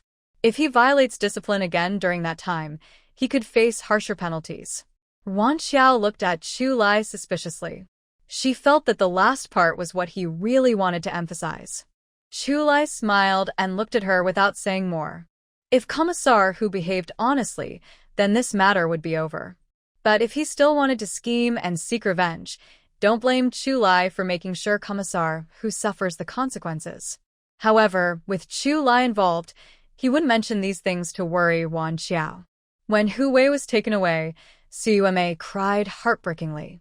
Old Hu, please save my son. He's only 18. If he stays inside for 15 years, most of his life will be gone." Commissioner, whose eyes were filled with tears as he supported Su Yume, whose body was so weak she couldn't stand steadily. He comforted her, saying, "Hu Wei is on Moon Island. We can visit him often." Su Yume cried so hard she almost ran out of breath, clutching Hu's arm tightly, tears falling in big drops. "I don't want to go. It's so hard there. Little Wei, I've never let him do any dirty or tiring work since he was a child. How can he do hard labor?" Hu felt sad too, but his son was caught in the act, and he had no room to move. Later, he planned to arrange things on Moon Island, so Hu Wei wouldn't suffer like a regular prisoner. But these words could only be spoken when no one was around, to avoid leaking any news. Ruan Qiao came out of the guest house to get some air. She happened to see Su Yuemei crying so sadly. Not wanting to cause trouble, she turned to leave but was suddenly stopped by a stranger. The man was in his 20s, with short hair cut to his ears, sharp features, and a brave look. His military uniform made him look even more capable. But what he said was very unpleasant to hear. "What's wrong? Feeling guilty? Can't look at her?" Ruan Qiao looked at him sideways with a stern tone. Who are you? "Are you bored and have nothing to do? Meeting a dog outside is really unlucky." Zhao Lian snorted through her nose. "Why are you so petty? Hu Wei didn't really do anything to you. Why are you still holding on? Now you've almost caused his family to fall apart. Are you happy?" Hearing this, Ruan Qiao was furious. How much stupidity does it take to say such nonsense? She withdrew her leg from stepping forward, stood still, and looked her over with a cold smile. "From what you're saying, it seems you have opinions about the leader's punishment. Want to go talk to the leader face to face? Since you're wearing a military uniform, which department are you from? You can't tell right from wrong? Your thoughts are not right either. You need to be re-educated and learn properly, or you'll go down the wrong path." Zhao Lian was speechless after being scolded by Ruan Qiao, but she still retorted stubbornly, "You're sharp-tongued." Ruan Qiao deliberately teased her. "Thanks for the compliment." Zhao Lian was so angry she stomped her feet. No wonder her aunt said Ruan Qiao was hard to deal with. With her shameless attitude, she really couldn't do it. She glared at Ruan Qiao fiercely. You're not worthy of Deputy Commander Chu at all." In a moment of panic, she blurted out the truth. Zhao Lian quickly brushed her hair to hide her flickering eyes. Haha. "So that's why someone suddenly came to cause trouble. It's just a broken love affair." Ruan Qiao looked at her thoughtfully and drawled, "Oh, so who do you think is a good match for you? I really thought it was some innocent little sweetheart standing up for Hu Wei, but it turns out they came here to fight over someone." Ruan Qiao sneered, curling her lips, as if giving her an invisible slap. "Don't talk nonsense. I didn't mean that. Anyway, you're just a girl from the countryside." She was speaking when her eyes suddenly widened, and her face turned ghostly pale. Ruan Qiao followed her gaze and saw Chu Lai walking over. He wasn't in a hurry, but his pace was surprisingly fast. Just a few steps and he was in front of them. He stood beside Ruan Qiao, looking at Zhao Lian with a cold stare that made people shiver. "Are you trying to speak for me?" No, I didn't mean that," Zhao Lian stammered, nervously waving her hands. "Chu, Deputy Captain Chu." She looked up at the tall man and stammered nervously. Chu Lai's tone grew colder, completely ruthless. "It's best if unrelated people keep out of my affairs. Be careful not to overreach." Zhao Lian's face turned from white to green. She was both shy and scared, wishing she could find a hole to hide in. Ruan Qiao saw her legs trembling and looked at Chu Lai with curiosity. Was she really that frightening? Chu Lai, like a face-changing performer in Sichuan opera, suddenly turned warm and gentle for Ruan Qiao, as if spring had arrived. "If you need anything, just come to me. Let's go." "Okay." Neither of them paid attention to the trembling Zhao Lian. After walking away, Ruan Qiao curiously asked Chu Lai, "What happened to her? Why did she look so scared?" Chu Lai shook his head. "I don't remember." Earlier, many women had come up with excuses to get close to him, and some relatives had introduced others. He didn't pay attention to them, but couldn't stop others' intentions. He honestly couldn't recall how he had refused these people. Some persistent ones might have used a bit of force, but he didn't know if she was one of them. He said he didn't remember, so Ruan Qiao didn't press further. "You're coming over now. What's the matter?" The investigation from Bai Yanliang's side finally has results. Commander Kong asked you to go there. Ruan Qiao's face lit up with joy, and her eyes sparkled as she asked, "Really? That's great." After dealing with this, she planned to say goodbye to her unworthy fiancé forever. The office was empty except for Commander Kong. Ruan Qiao and Chu Lai exchanged a glance, suppressing their doubts, waiting to hear what Commander Kong would say. Commander Kong didn't keep them in suspense. After they sat down, he directly said, "The investigation results from Huasien County have come back. I looked at the materials, and what you said earlier is mostly true. We discussed this in the meeting too. You and Bai Yanliang are indeed in a marriage of convenience. The government promotes free marriage, so your engagement isn't considered official. Bai Yanliang and Hu Lijing are dating, which is fine according to the rules." His words started to favor Bai Yanliang, and Chu Lai and Ruan Qiao looked at him with suspicion. Commander Kong felt uncomfortable under their gaze, but had to continue. His moral character has flaws, but it doesn't involve disciplinary violations. We'll just offset his merits and demerits, and he won't be considered for awards or promotions for 3 years. What do you think? Of course, I'm just discussing this with you and seeking your opinion. It's not a final decision. Actually, on the day you joined the army, Bai Yanliang was already recognized for his achievements, and the organization was considering promoting him to deputy platoon leader. Now, this is like a demotion. Before Ruan Qiao could respond, Commander Kong continued on his own. "Ruan Qiao, you might not know this, but after you left, the local police suddenly launched a crackdown and found evidence of Bai family's human trafficking. Old Bai escaped because he's paralyzed, but Old Bai's wife and her children have already been sent for re-education through labor. The brothers involved also couldn't escape." He looked at Chu Lai with a meaningful expression. This crackdown was very timely. The bad guys got what they deserved. Even Old Bai, who lost his legs, wasn't spared. The city police are truly impartial. So, the grievances you suffered have been avenged. Can you please be lenient with Bai Yanliang? His words were almost an outright accusation, and even a dull person like Ruan Qiao could understand what was happening. "Commander Kong, you're probably trying to go easy on Bai Yanliang because of Deputy Commissioner Hu, right? Let's just talk about Bai Yanliang's case, and forget the rest." Commander Kong coughed but didn't admit anything. His silence was a tacit approval. Ruan Qiao decided to speak openly. "Reducing Bai Yanliang's punishment is fine, but some accounts need to be settled clearly. You say my engagement with Bai Yanliang isn't official, so that means I have no relationship with him. But during the 8 years I was with the Bai family, more than the first 2 years, I won't talk about that. The last 5 years I've been acting as Bai Yanliang's fiancé, working for the Bai family. I work hard and earn many points, but I eat the least, and I have to take care of the whole family. If we had no connection, the White family's behavior would be worse than capitalism's exploitation." Commander Kong finds it headache-inducing when Ruan Qiao speaks. "You say she's uneducated, but her words are reasonable. Not only are they reasonable, but she can also easily accuse others of wrongdoings. I wonder who she learned that from." You also shouldn't say that Bai Yanliang doesn't know about what's happening at home, because he's away serving in the army. He knows exactly how I've been living when he's not around. See, she's just closed off her own escape route again." Commander Kong doesn't want to listen to her long speeches anymore. He raises his hand to signal Ruan Qiao to listen.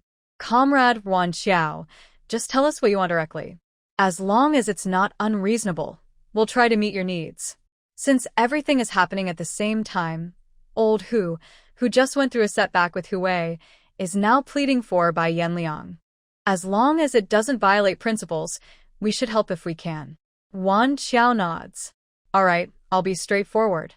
I can't serve as aide to the Bai family for nothing. I've worked for over 5 years, and I consider it 5 years. I can't eat that many grains with the points I earned. The rest I don't care about anymore. But I won't do chores like fetching water, chopping firewood, cooking, feeding pigs, or washing clothes for the Bai family. I've taken care of their family of over 10 people. If they pay me 10 yuan a month, that's not too much, right?" 5 years later, Ruan Qiao suddenly remembers her illiterate image and quickly stops talking, counting on her fingers one by one. Chu Lim's eyes sparkle with a smile as he directly states a number, 600 yuan. Ruan Qiao nods without hesitation. "Yes, Bai Yanliang should pay me 600 yuan in wages. That settles everything. Otherwise, I'll keep suing." Humph. Commander Kong isn't sure if he's been confused by Ruan Qiao's words, but he actually thinks she makes some sense. "All right, I'll ask Bai Yanliang for his opinion on this matter." After the discussion, Ruan Qiao stands up and heads for the door, but Chu Lim pulls her back. Wait a moment. Commander Kong, Ruan Qiao's background check is fine. Sign the marriage report quickly. Commander Kong irritably taps his fingers in the air twice. Do you know your grandfather has already called several times asking about your marriage? Chu Lim looks indifferent. Didn't you tell me? The state promotes marriage freedom. I decide who I marry. No one else can interfere. Commander Kong also knows Chu Lim's stubborn temper. He finds the marriage report, already stamped and sealed, from the drawer. Here. Chu Lim holds the thin papers and finally shows a satisfied smile. Commander, I need to take leave to arrange the wedding house, buy things, and prepare for the wedding. Commander Kong waved his hand directly. Approved. You can go now. Qiao, let's go and see our house. After leaving the camp, Chu Lai took Ruan Qiao straight to the family courtyard. Ruan Qiao was not shy. After all, it was her future home. She also wanted to make it as comfortable as possible. Previously, she didn't come to avoid suspicion. Now that her marriage report was approved, she and Chu Lai were legally married, so she didn't need to worry so much. But thinking of Commander Kang's words, she still asked her question. Chu Lai, is your grandfather a traditional patriarch? Does he care a lot about family status? Mentioning old Master Chu Lai's happy expression faded a bit. He had complicated feelings about his grandfather. I haven't told you about my family before, but don't worry. Once I decide something, no one can change it. My grandfather and grandmother had an arranged marriage. After they had my eldest uncle and my father, a revolutionary group happened to pass by. My grandfather joined the revolution and disappeared without a trace.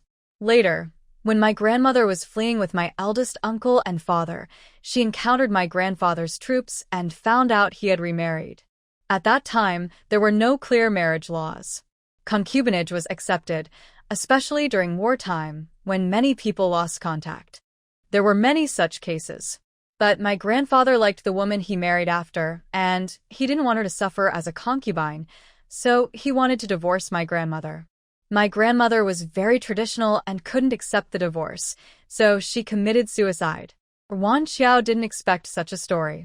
She felt a bit regretful for asking and smiled apologetically, patting Chu Lai's arm to comfort him. Chu Lai shook his head slightly. I'm Fine. I wasn't born when my grandmother passed away. Any deep feelings are just lies. But my father and eldest uncle were raised by my grandmother, so they had strong opinions about my grandfather. Their relationship was always bad. And my step-grandmother isn't an easy person either. I just don't understand what went wrong with my grandfather. My father doesn't care about him, but among the grandchildren, he favors me the most. Ruan Qiao chuckled softly. Liking you isn't a bad thing. Do you want others to dislike you? But he has invested a lot of feelings in you and always wants to interfere in your affairs. Sometimes it can be quite annoying. Ruan Qiao looked at him with a smile. Does your grandfather really want you to marry someone from a good family, someone who can help you? If he knew that the girl he married was just a simple country girl who knew nothing, he would probably be very angry. Chu Lai raised an eyebrow and looked sarcastic. Why does he marry someone he likes but try to control others' happiness? If I had listened to him, I wouldn't be here now. Rest assured, I make my own decisions, and no one can control me. Ruan Qiao raised an eyebrow and didn't comment. As long as Chu Lai was clear about his attitude, she had nothing to worry about. They talked as they walked to the family courtyard. The houses here are in rows, about 10 meters apart. Because of the yards, the front and back distances are a bit farther. Looking at the houses, which looked like they were made from the same mold, Ruan Qiao couldn't help asking, are soldiers a bit obsessive-compulsive? Chu Lai nodded. Yeah, a little. Hey, Deputy Commander Chu, are you here to look at the houses? I saw a few days ago that they were being renovated. Is the project almost finished? A short woman with dark skin greeted them with a smile. Her gaze fell on Ruan Qiao's face, and she couldn't help but be impressed. Comrade Ruan is really beautiful, glowing almost like she's shining. No wonder even Deputy Commander Chu is captivated. It seems heroes do have a hard time resisting beauties. Her bright smile was playful but not annoying. She seemed friendly and outgoing. Chu Lai modestly replied, Ruan Qiao is indeed very beautiful. Both women paused in surprise. Then Ruan Qiao blushed and glared at Chu Lai. Stop talking nonsense. I'm just telling the truth, Chu Lai said with a smile as he introduced them. This is sister-in-law Ming Hui, wife of Captain Lin Yucheng from the 2nd Battalion, and this is my fiancé, Ruan Qiao. Hello, sister-in-law, Ruan Qiao greeted politely. Ming Hui stopped smiling and said cheerfully, Hey, hello. I won't bother you anymore. If you need anything, just call me. Thank you, sister-in-law. The house Chu Lai was assigned was next to Ming Hui's. It was a 2-story house with a small yard, similar to the ones we saw earlier, but located further inside. I specifically chose this one inside. No one passes by here, so it's quieter, Chu Lai explained as he opened the gate. It's near the sea, so it's quite humid. Usually the first floor isn't used for living. The first floor can be a kitchen, dining room, and living room, while the second floor is for sleeping, keeping the noise separate. It's quite good. It has 4 rooms, which are enough no matter how they are arranged. Ruan Qiao pointed at a small room that was just built, with the cement still wet, and asked, Hey, what is this room for?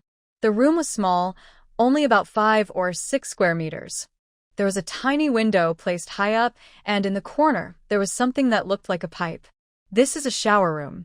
In the future, you can shower at home instead of squeezing into the public bathhouse. The bathhouse wasn't open all day, and sometimes people had to wait in line, which was very inconvenient. Ruan Qiao didn't expect Chu Lai to be so thoughtful. He even considered this small detail. She couldn't help feeling happy inside. She poked his arm with her finger and asked, What else did you do? Chu Lai gently took her hand and pulled her into his arms. He held her waist with both hands, making them stay close together. In that moment, when they looked into each other's eyes, it felt like time stopped. Everything around them became blurry, except for their deep feelings and hopes. Their breaths tangled, warm and quick, showing their inner excitement. Their hearts beat faster, like drums pounding inside their chests, each beat expressing feelings words couldn't describe.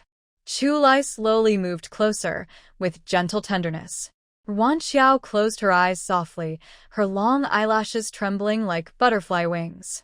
Just as their lips were about to meet, a sharp voice interrupted. What are you closing the door for in the daytime? Did you do something inside? Footsteps approached quickly, and they hurriedly separated. Ruan Qiao felt her cheeks flush and quickly turned away, fanning herself to cool down.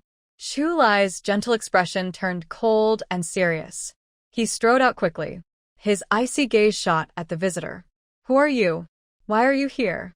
An old woman, thin with a slightly rounded face and a triangular pair of eyes, was holding a broken basin. Seeing Chu Lai's commanding presence, she paused briefly and mumbled, I'm from the old Feng family up front.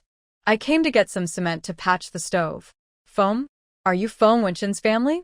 The old woman, Feng's mother, saw that Chu Lai recognized her son and immediately felt proud. Yes, I am Feng Wenqin's mother. My son is a deputy battalion commander. What about you? Are you higher ranking than my son? Chu Lai didn't answer her but asked again, Who told you to come here asking for cement? Neighboring Fan's wife. Oh, why are you asking so many questions? Where's the cement? I'll dig some and leave. Don't be so stingy. The cement is all used up. Feng's mother didn't believe it. She glared with her triangular eyes and said fiercely, Why are you so stingy? Just a little cement and you can't give it? You're a soldier, huh? Uffed. She started shouting like a scolding woman, her voice sharp and loud, not holding back at all, and her words became more unpleasant the more she yelled. Chu Lai is a soldier and a man, so it's hard to argue with an old lady. But Ruan Qiao didn't care and rushed over, slapping her hand away and pointing at Chu Lai. She said coldly, Just talk. Why are you pointing at people? It looks like you're not after anything, but you're even more arrogant than bandits. You want to be tough and bossy, but that's not right. Their arguments' noise reached the vegetable garden in front. Yang Xiuhua heard the commotion, peeked through and exclaimed, Oh my goodness, this is terrible. She dropped her and ran to the next door. Sumin something's wrong. Your mother-in-law went to Chu Deputy Group's house to cause trouble, and they're arguing now. Sumin's shoe's nail clipper slipped and pricked her hand. Ow. She gasped sharply, but at that moment, she didn't care about the pain. She put her bleeding finger in her mouth to on it and hurriedly headed outside. Sister-in-law, what's going on? I don't know. I just saw your mother-in-law cursing and yelling. Then Chu Deputy Group's wife came out and argued with her. They were talking about cement or something. As they spoke, they hurried toward the backyard. Sumin guessed most of what was happening but didn't understand why her mother-in-law went to Chu Deputy Group's house. When she arrived, she saw Grandma Feng loudly cursing. Mom, what are you doing? Please stop talking so much. Sumin quickly grabbed Grandma Feng to stop her from cursing and kept apologizing to Chu Lai. Sorry, Chu Deputy Group. My mom just arrived and doesn't understand anything. Please don't mind her. At first, Grandma Feng complained that Sumin was too timid, but when she heard Sumin call Chu Lai Chu Deputy Group, she was stunned. Grandma Feng pulled Sumin and asked anxiously, what official is he? Sumin was about to explode with anger at her mother-in-law's greed, but she held back and repeated patiently, Mom, he's Chu Deputy Group, the superior of Wenshin. She said this last part through gritted teeth. This mother-in-law had caused a lot of trouble since she arrived, and it was really annoying. Grandma Feng's legs went weak after hearing this. Oh no, she had offended her son's boss. Would he give her son a hard time? She quickly thought and slapped her own mouth twice. Chu Deputy Group, the wife of the group leader, my wife's mother. I didn't know who I was talking to. I apologize to you. You are a high-ranking official, and even your belly is big. Please don't argue with my wife. Don't blame me. Don't blame me. Ruan Qiao was really annoyed and confused, feeling both angry and helpless. Seeing Chu Lai's serious face without speaking, she had to step forward. Aunt Feng, Chu Lai is just a soldier, serving our country by guarding the islands and helping the people. He's not a high-ranking official. You shouldn't say such things anymore. Talking about a big belly, that's what a wise person's stomach can hold. Ruan Qiao quietly glanced at Chu Lai's stomach, wondering if he had any abs. It feels really good to have a wife to defend you. Chu Lai was feeling proud inside. He caught Ruan Qiao's sneaky look, and his eyes deepened. Unaware that she had been caught, Ruan Qiao was lost in her thoughts. However, Sumin realized the seriousness of the situation from her words. With her mother-in-law's blunt mouth, she knew she'd have to talk to her seriously when they got home, or she might cause trouble for Wenshin someday. Sorry, sister-in-law. My mother-in-law doesn't know how to speak properly, Sumin apologized again. Calling her sister-in-law made Ruan Qiao feel a bit uncomfortable. They weren't even married yet. When Chu Lai heard her address, his expression softened a little. He rarely spoke so coldly. What's said here stays here. No one will mind. But you should watch your words and actions in the future. In the current situation, one wrong word could give someone a reason to attack you. Feng Wenshun was his subordinate, and Chu Lai didn't want his family to cause trouble and ruin his career. Yes, we will be careful from now on. Deputy Captain Chu, sister-in-law, will go now, Sumin said, pulling Aunt Feng along as they left. Aunt Feng held a broken basin, didn't dare say anything, but kept turning her head to look back into the house. She really seemed willing to risk everything rather than lose money. Not wanting people to misunderstand Chu Lai, Ruan Qiao stopped them again. Aunt Feng, the cement at home has run out. If you don't believe me, you can come in and see for yourself. Once mixed, cement needs to be used quickly or it will harden. Look, no one is working on construction at our place, so where would the cement come from? She checked the house thoroughly, spotless and clean, but didn't see any cement bags. Where could the cement be? Aunt Feng awkwardly smiled, and Sumin looked embarrassed. After nodding, she hurriedly pulled Aunt Feng away without looking back. Back home, Sumin couldn't help but get angry. Mom, can you please stop doing that? The people in the family compound are all upset with you. How is Wenshin supposed to get along with others in the army? Mrs. Feng was upset and stubbornly said, What did I do wrong? That Deputy Commander Chu is so petty. He doesn't deserve such a high position. Besides, I wanted some cement for the house. I heard that cement is smooth when applied and doesn't crumble. I just wanted to use some to fix the stove so it wouldn't be so dirty all the time. She rolled her eyes and added, women in the city really have too many worries. Su-min was almost speechless with anger. She only told her mother-in-law to keep the place clean and not to place basins for washing face or clothes on the stove. It's dirty enough, and if something underneath the basin falls into the pot, it would be disgusting. Why did her words turn into this? She couldn't explain herself to her mother-in-law anymore and decided to wait until when Shun returned to talk to her directly. She picked up the unfinished shoe sole and continued working. After sewing 2 stitches, she suddenly remembered something was wrong. Mom, how do you know what cement looks like? And how do you know Deputy Commander Chu's family has cement? The neighbor's daughter-in-law from Fan's family told me, Mrs. Feng said confidently, sitting aside. She also said that Ruan Qiao is petty. I think so too. Don't be fooled by her sweet words earlier. Maybe her family is hiding cement because they don't want to share it with me. Mrs. Feng frowned, convinced that was the case. She had never seen cement in the countryside. They only used mud to plaster the stove and walls. It must be because they're proud and don't want to give her any. Bah, and she's the wife of the regiment leader? Such pettiness. Su-min was too tired to argue with her. Why should she give her anything just because it's her stuff? She stared at Mrs. Feng with a cold look, her tone calm but sharp. Have you thought about this? If you cause trouble, you might lose Wen Shun's favor. Zhao Lian might be hiding somewhere, watching you laugh. People might not know, but she knew Zhao Lian's little tricks. It's just because Deputy Commander Chu doesn't like her and feels unfair. Even after getting married, she's still restless, using her mother-in-law to cause trouble for Ruan Qiao. It's really unbelievable. Hearing this, Mrs. Feng finally realized she hadn't gotten the cement she wanted and felt regretful. That's exactly how it was. This little troublemaker, I'll go find her, Mrs. Feng said, rolling up her sleeves and storming out fiercely. Su-min didn't even try to stop her.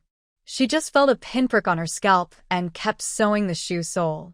If she wants to play tricks, she can do it with a fiery rural woman. Let's see if she can handle it.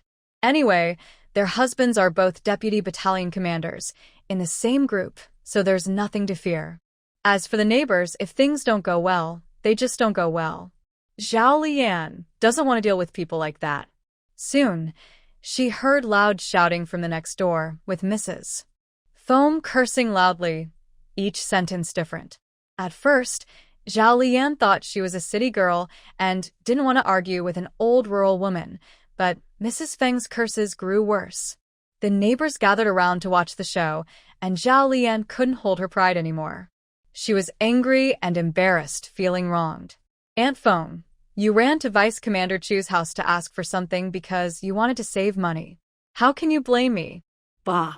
If you hadn't kept nagging me about how good that cement was, I wouldn't have gone to ask. You even deliberately didn't tell me that Vice Commander Chu is my son's boss, just to make me offend him. You have bad intentions. And you say the wife of the regiment leader is narrow-minded? I think you're the one with the small mind. Mrs. Feng's fighting spirit was impressive. Her words made everyone understand what was happening. Someone whispered disdainfully, I didn't see that coming. Zhao Lian looks decent on the outside, but behind her back, she's different. This is what they call knowing a person's face, but not their heart. Wow. We better stay away from her in the future, or she might stab us in the back someday. Come on, she's from the art troupe, not really one of us anyway. Everyone was talking, and Zhao Lian didn't expect her small tricks to be exposed by Mrs. Feng. Unable to bear the strange looks from others, tears streamed down her face. Aunt Feng, I didn't mean what you said. It's all in your head. You can't falsely accuse me. After saying this, she turned around, covered her face, and ran back into the house. As expected from the art troupe, even crying looks so beautiful, like a delicate flower in rain, so pitiful. Ruan Qiao, watching from afar, rubbed her chin and commented, but she's a bit naive and loves to play. I'm more curious about what really happened between you two. How come she's married but still keeps thinking about you? She looked at him with intense eyes, not with jealousy or bitterness, but more like she was enjoying the show. Chulai felt uncomfortable inside. Why doesn't his wife get jealous at all? But seeing her adorable little expression, he couldn't get angry. He sighed helplessly and defended himself. I haven't dated or even contacted any woman. I don't even remember who she is, and there's no way I have anything to do with her. Who knows what her problem is? His gaze fell on the pink scar on Ruan Qiao's neck. Chulai's lips pressed tightly together, and he exuded a cold, sharp aura like a fierce winter wind from the far north, trying to melt the summer sun. Ruan Qiao felt the temperature around her drop significantly. She looked around but couldn't find anything unusual. Chulai's eyes showed no clear emotion, and his voice carried a sense of impending storm. Are you really planning to let Bai Yanliang go so easily? Do whatever you want with him. No need to worry about what Master Kong said. Even if he knows we're connected, he can't find any real evidence. Those are all facts, and Jingming can handle things confidently. Ruan Qiao shook her head. I already knew when I came that Bai Yanliang wouldn't be punished too harshly.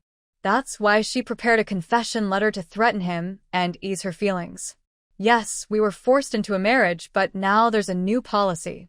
Bai Yanliang's rejection of the arranged marriage shows he's making progress in his thinking. If he's punished too heavily, it would go against the policy, right? Our goal back then was to stay on the island and escape the Bai family and to punish Bai Yanliang a little. We've achieved that, so there's nothing to regret. Her involvement in Hu Wei's imprisonment wasn't her fault, but it was related to her. If she kept pushing without giving in, people would think she was too aggressive, and her fiancé, Chulai, couldn't come for her either. He was already impressive at 25, being a deputy battalion commander, and now he was supporting her in every way.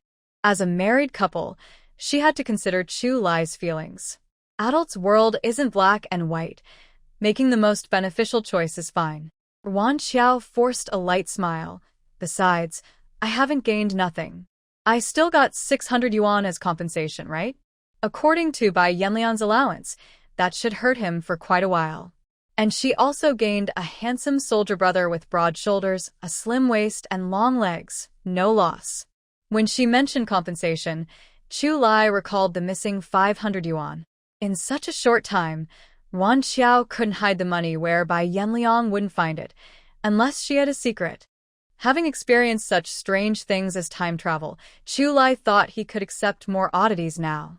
And he himself was a bit different, wasn't he? His gaze softened, full of love for the girl. I have much more money than him. I'll give it all to you later. Since Ruan Qiao didn't want to pursue it further, he decided to let her be. At worst, he would practice with Bai Yanliang a few more times. If it weren't for Bai Yanliang changing his mind, he wouldn't have met Ruan Qiao and would still have missed her. In this way, Bai Yanliang has done something good. Ruan Qiao nodded without hesitation. Yes, women should manage the household money. Chulai teased her. Can I take back the things I bought for you now? He saw her still wearing that torn outfit and felt both his eyes and heart ache. Take them back. Who else do you want to give them to if not me? Ruan Qiao grinned fiercely, looking fierce. When she didn't take the stuff before, it didn't matter. Now that they are almost married, why not take it? Chulai chuckled softly, feeling happy from inside out. Tomorrow, we'll go to the city to register, and I'll buy you a few more outfits. The army will provide some simple furniture, and I'll have someone deliver it later. You can tell me if anything else is missing, and I'll find someone to make it.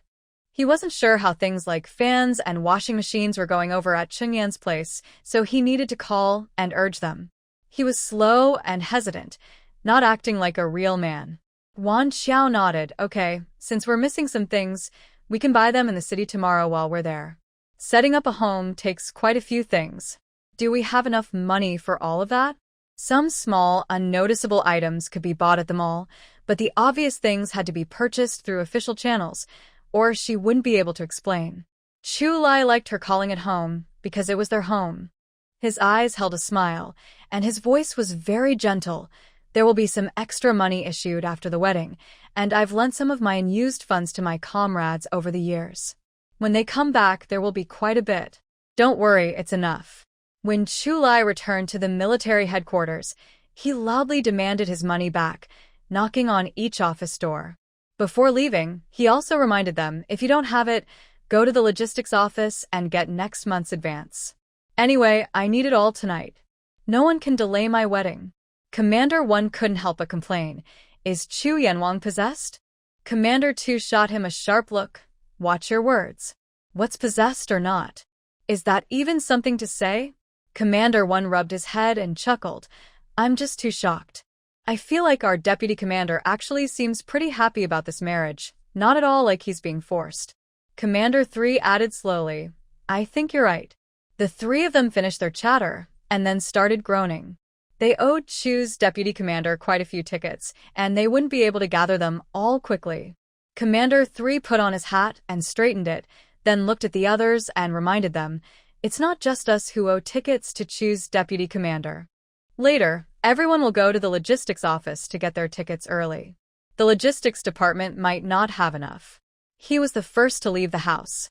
The company commanders of the 1st and 2nd battalions exchanged a quick look. Wow. No need to say more. First come, first served. They grabbed their hats and sprinted out at full speed. The logistics office was crowded with people early to pick up tickets. Minister, already losing some hair from stress, stood guard. Chu Lai didn't know that Minister was cursing him silently. He brought the furniture back with his team, and Ruan Qiao directed them to place everything properly. Moving things wasn't tiring, but the weather was too hot. Everyone was sweating heavily, which made Ruan Qiao feel quite embarrassed. She held on to Chu Lai and whispered, we don't even have a cup at home, so we can't host guests. You can arrange the furniture, and I'll go to the supply store to buy some sodas to quench everyone's thirst. Chu Lai looked at the blazing sun in the sky. It's too hot outside. I'll go buy the drinks. You wait in the shade. Without waiting for Ruan Qiao to reply, he took long strides and left. Because of moving things, Chu Lai took off his military jacket, revealing a white tank top that fit tightly. His broad back and strong arms showed muscles, with beads of sweat sliding down his muscles, radiating masculinity. Such a handsome soldier was hers. Oh my, she was starting to drool. Sister-in-law, where should I put this wardrobe? Oh, just put against the east wall on the first floor. Ruan Qiao quickly looked away and went inside. They received basic daily supplies, mainly a bed, a wardrobe, and a desk. The rest could be arranged downstairs.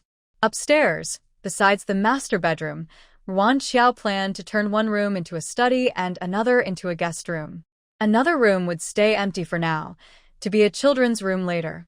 Even so, they still needed to buy many things, but there was no rush. Take it slow. Chu Lai was quick. Soon, he returned with a net bag full of sodas and a popsicle in hand. Chu Lai walked over to Ruan Qiao, turned his head away so he wouldn't look at her, and whispered, Did you finish everything? Huh? Ruan Qiao was momentarily confused, looking at him in surprise. Cough, cough. Chu Lai cleared his throat awkwardly and explained, I mean, your period, has it stopped? After understanding, Ruan Qiao's face instantly turned bright red. Even though she was from the 21st century, it was still embarrassing to discuss such things with him, wasn't it? She looked down and realized why he suddenly asked when she saw the popsicle in his hand. Yes. Ruan Qiao nodded slightly, her voice soft like a fly, with her eyes half lowered, afraid to look directly at Chu Lai. Then you should eat the ice cream to cool down. Chu Lai carefully tore off the wrapper of the ice cream before handing it to Ruan Qiao. She took it gently, took a small bite, and a rich, creamy flavor spread in her mouth. The cold sensation started from her mouth and spread through her body, quickly easing the heat. Why did you only buy one? Although they hadn't spent much time together, she felt Chu Lai wasn't the stingy type. Because there's only this last one left. Chu Lai didn't say anything. He had quickly grabbed it himself. If he'd been a half-minute later, he wouldn't have gotten it. When he returned, the little boy who didn't get an ice cream was still crying outside the shop. Ruan Qiao hesitated for a moment, but decided to go all out. Shyly, she handed the ice cream to Chu Lai and softly asked, do you want to try a bite? Her head was lowered, and her face was burning hot. Oh heavens, she was a total single person in her past life. Never done something like this before. Please, little heart, can you hold on? Don't jump so fast, okay? Chulai looked at the ice cream that Ruan Qiao had taken a bite of, then at the shy girl with cheeks as red as an apple. His eyes sparkled with a bright smile. He said gently, sure. He lowered his head, gently placed his hand over hers, then took a bite of the ice cream. After chewing carefully a few times, he said seriously, it's really sweet. This was an indirect kiss. Next time, it would be real. His little mouth should be even sweeter. Ruan Qiao felt shy to look at him and lightly pushed Chulai. You should share the soda with everyone first. Chulai didn't move, but called out, don't move the drinks yet. Your sister-in-law is buying everyone soda. Come over and get yours. Everyone responded in unison, thanks, sister-in-law. Then one person took a bottle of soda to another side to drink. They weren't very old, all with dark skin, smiling with big white teeth, simple and adorable. Aren't they training today? Chulai note that. Soldiers' bodies aren't made of iron. They need rest when it's time. Once the family is settled, I'll invite them over for a meal someday. No need. Cooking for so many people is tiring. I'll just give some money later, and the cafeteria can add extra food for them. Ruan Qiao smiled with her lips pressed together. The more she looked at Chulai, the more she liked him. After packing up the things, Chulai told them to go back. Ruan Qiao still wanted to tidy up a bit, but Chulai held her back. He pressed her down on the clean chair. Your body isn't feeling well, so you don't need to do these chores. Just sit here and keep me company. Being cared for like this made Ruan Qiao feel warm inside. She smiled with her eyes curved. I'm not that fragile. I can even handle cleaning myself. Chuli took the chance to teach Ruan Qiao. Listen, men shouldn't be spoiled. If you get used to having everything done for you, food, clothes, everything, then later, if something breaks at home, you won't help. That will only tire you out. Ruan Qiao chuckled happily. Are you worried I might get used to that? Chuli washed a cloth in a basin and wiped all around the furniture. No worries. As long as I'm at home, you don't have to do any chores. Even if he couldn't promise to always keep this promise, at this moment, Ruan Qiao felt her heart swell with warmth. Chuli was determined not to let Ruan Qiao do any work. She could only watch him work and talk to him. He was quick and efficient. It didn't take long before the house was spotless. Looking at the tidy home, Ruan Qiao sighed. Is this speed from practicing housework? Not really. I started doing everything myself when I was 15, Chuli replied. While talking, he didn't stop. He cleaned the basin again, then filled another basin with water and evenly splashed it on the bathroom walls and floor. What's that for?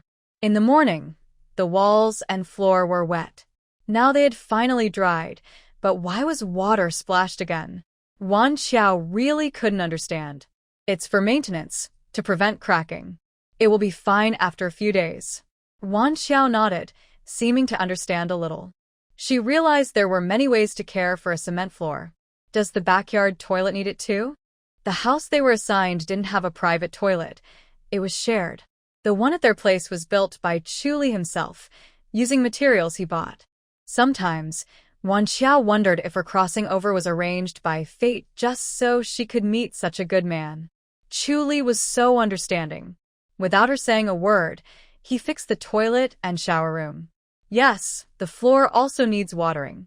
The walls were made of bricks and stones, so the small amount of cement used to fill the gaps didn't need maintenance. While speaking, Chuli finished pouring water. He carried a full basin carefully, walking steadily without spilling a drop. He's still worried about her. Don't come over. The sun is hot. Just wait here. I'll be back soon. Ruan Qiao nodded with a gentle smile, holding a palm leaf fan and softly fanning herself. Vice Captain. Vice Captain. Jiang Shaojing hurried back, looking anxious, just after returning. Seeing his anxious expression, I could tell he had something important to do. Before he asked, Ruan Qiao said directly. Chuli went to the back bathroom. Thank you, sister-in-law. After speaking, he ran off more than 10 meters ahead. Then I saw Chuli walking back quickly with a serious look, stuffing all the money and tickets from his pocket into my hand. Qiao Qiao, The army has an urgent task. I don't know when I'll return. Take good care of yourself, he said, putting on his coat as he walked. I jogged to follow him, reminding, Chuli, I'll be waiting at home. You must come back safely. Chuli paused for a moment, looked at me deeply, nodded without saying anything, and left. In the past, I saw in movies and books how hard it was for military wives, handling illness alone, buying rice when it ran out, going for prenatal checkups alone, and even giving birth without their husbands nearby. Back then, I admired their courage. Now, as I am about to become a military wife myself, I realize that what others see is only the tip of the iceberg. At least, when they go on missions, you don't know what dangers they face, and you can't even ask for news. That feeling is truly hard to describe. Looking toward the military camp, Ruan Qiao muttered to herself, Chuli, you must come back safe. I'm still waiting to marry you. That night, Ruan Qiao slept very restlessly. She dreamed of a storm at sea, the cabin torn apart, and she was floating on a piece of wood. Later, she dreamed of being stranded on a deserted island with no water or food, only digging up grass and tree bark to eat. When she woke up, she felt very exhausted.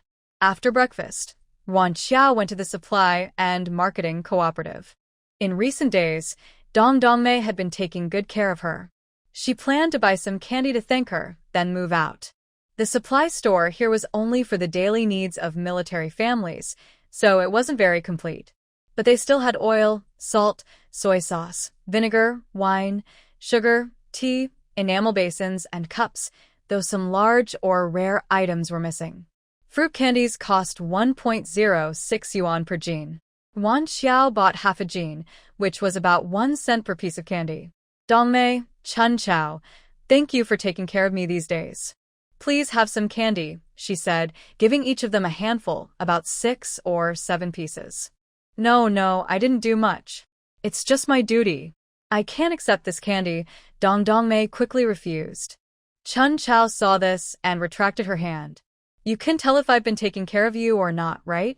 Ruan Qiao firmly placed the candy into Dongmei's hand. Just these few pieces of candy, stop pushing them around. Do you think I don't see you as a friend? Dongmei is a gentle girl with good manners. Ruan Qiao likes her quite a lot. Seeing Ruan Qiao's attitude, Dongmei had no choice but to accept the candy. All right, thank you. Hey, what are you carrying your bag for? I'm planning to check out and move to the staff housing area. Ruan Qiao said confidently, we were planning to get our marriage certificate today, but Chuli suddenly has a mission, and I don't know when he'll return. I can't keep spending money on the guest house, right? Dongmei agreed. Yes, staying in the guest house is a waste of money. Moving in will save on rent. Living with someone before marriage? How shameless. Although she spoke softly, Ruan Qiao heard her clearly. She turned around and saw Bai Yanliang and Hu Lijing walking in. Hu Lijing was wearing a short-sleeved top with white flowers and black pants. Her hair was braided and draped over her left shoulder. Maybe because she had been confined or due to Hu Wei's matter, her spirit wasn't as good as before, but her proud attitude was still there. Bai Yanliang also looked stern, as if someone owed him 800 yuan and hadn't paid back. Ruan Qiao crossed her arms, giving a sarcastic look. Oh, so you're out for some fresh air after your punishment? But it seems like you've come to the wrong place. You said you wanted to. She didn't finish her sentence, but her glance towards the upstairs room said everything. Ruan Qiao, you have no shame. Hu Lijing couldn't help but get angry first. Ruan Qiao calmly said, since you don't have any, maybe I should give you some? Realizing she was insulting her, Hu Lijing wanted to rush over and hit her, but Bai Yanliang quickly held her back and whispered, Lijing, don't forget what your dad said when you came here. Thinking of something, Hu Lijing shot Ruan Qiao a fierce look, unwillingly stepping back. Ruan Qiao, let's talk somewhere else. Bai Yanliang looked at her, a flash of admiration passing in his eyes. He knew she was naturally stunning, but now she seemed very different from before. Besides her face, she carried an indescribable aura. Unfortunately, a woman's beauty couldn't compare to the importance of her future. Ruan Qiao leaned lazily against the counter of the guest house, unbothered. Nothing is off limits to talk about. Given our relationship, it's not suitable to speak alone. If you try any tricks, I might not be able to handle both of you. Bai Yanliang's nostrils seemed to smoke, his fists clenched with blue veins showing at the joints, and his voice was full of anger. Do you think I would trust you so easily? Ruan Qiao only sneered softly. Has he lost his memory? Forgot about the warehouse? Why is he pretending to be so important now? Are you going to tell me or not? If not, I'm leaving. I still have many things to buy, and no time to waste with you too.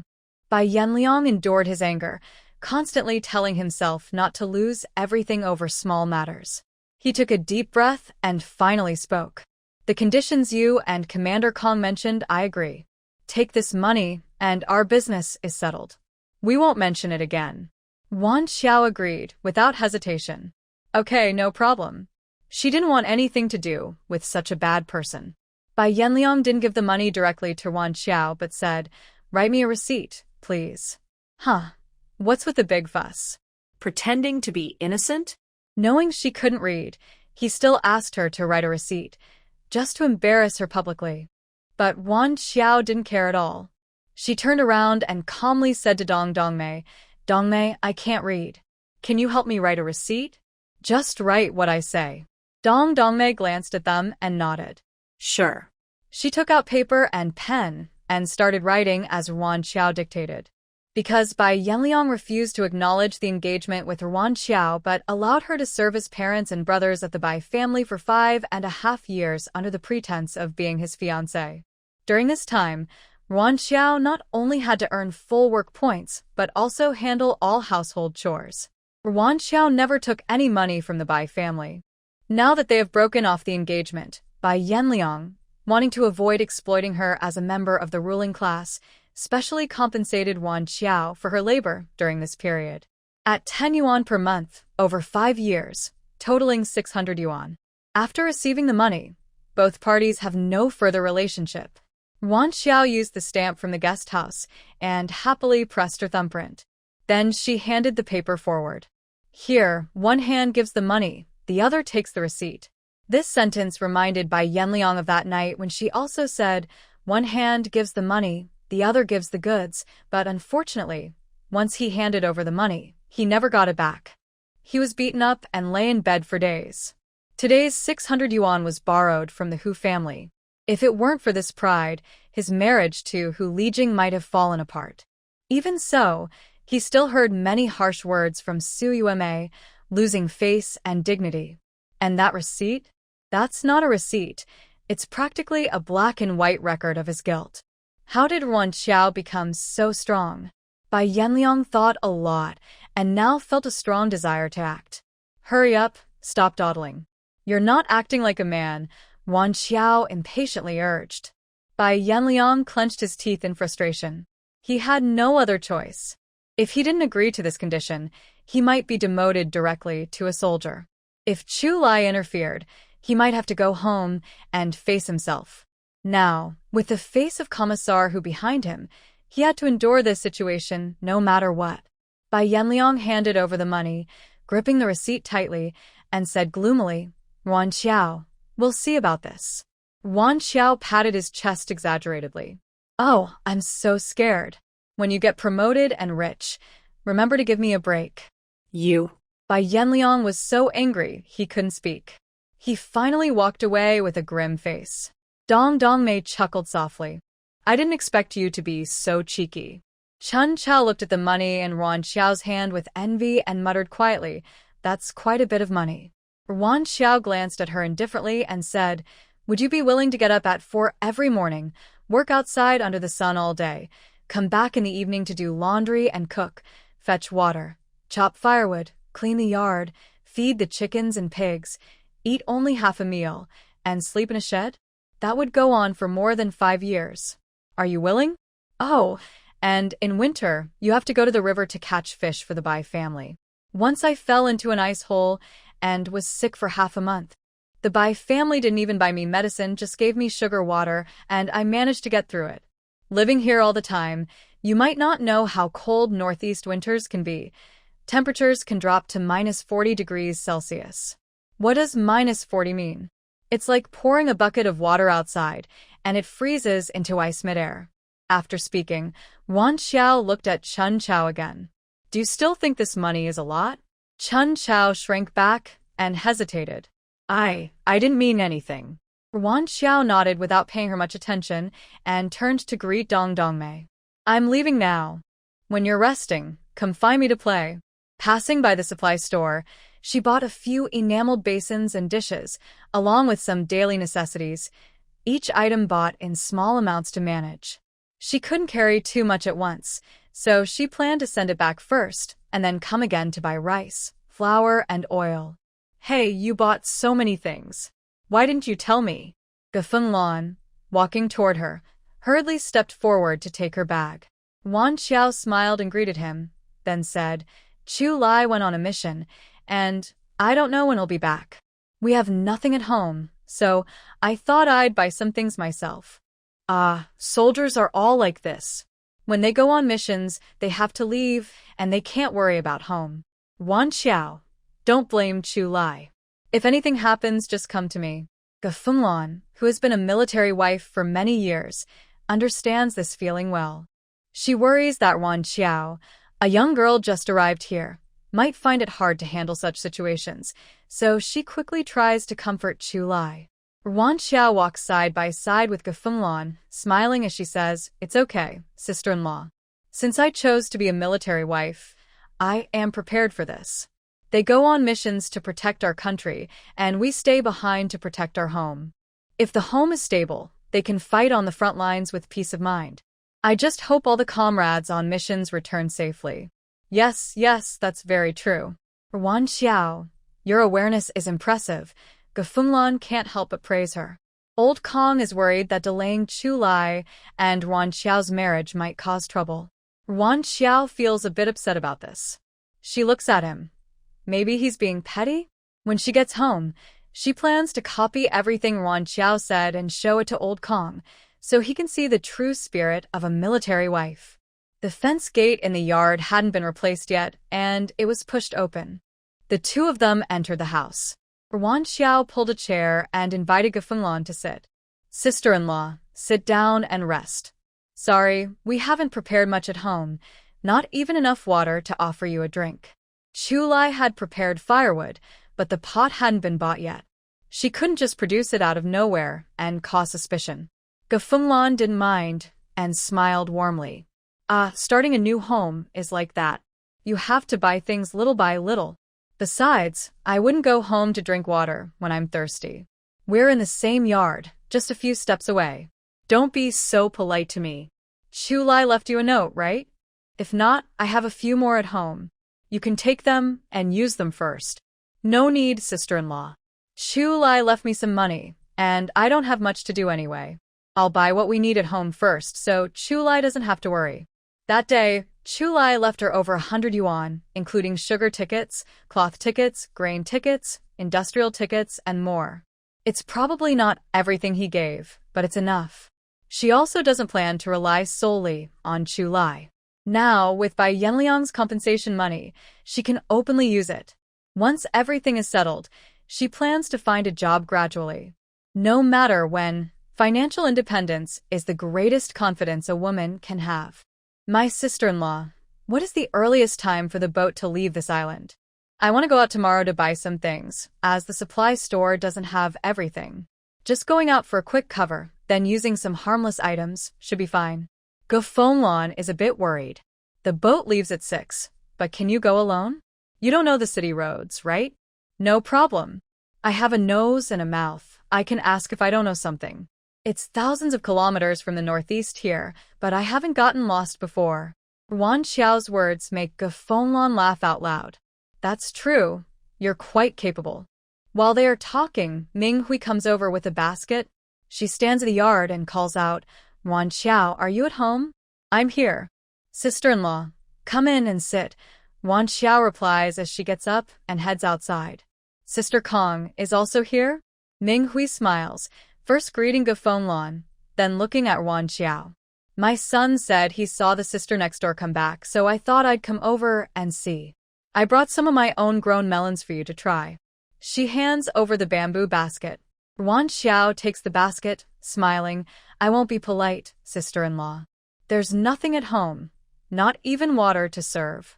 I'll wash the melons now, and we can eat and chat. The residential area has running water, but not inside the house. It's in the yard, in a small pool about a foot high with a faucet on top.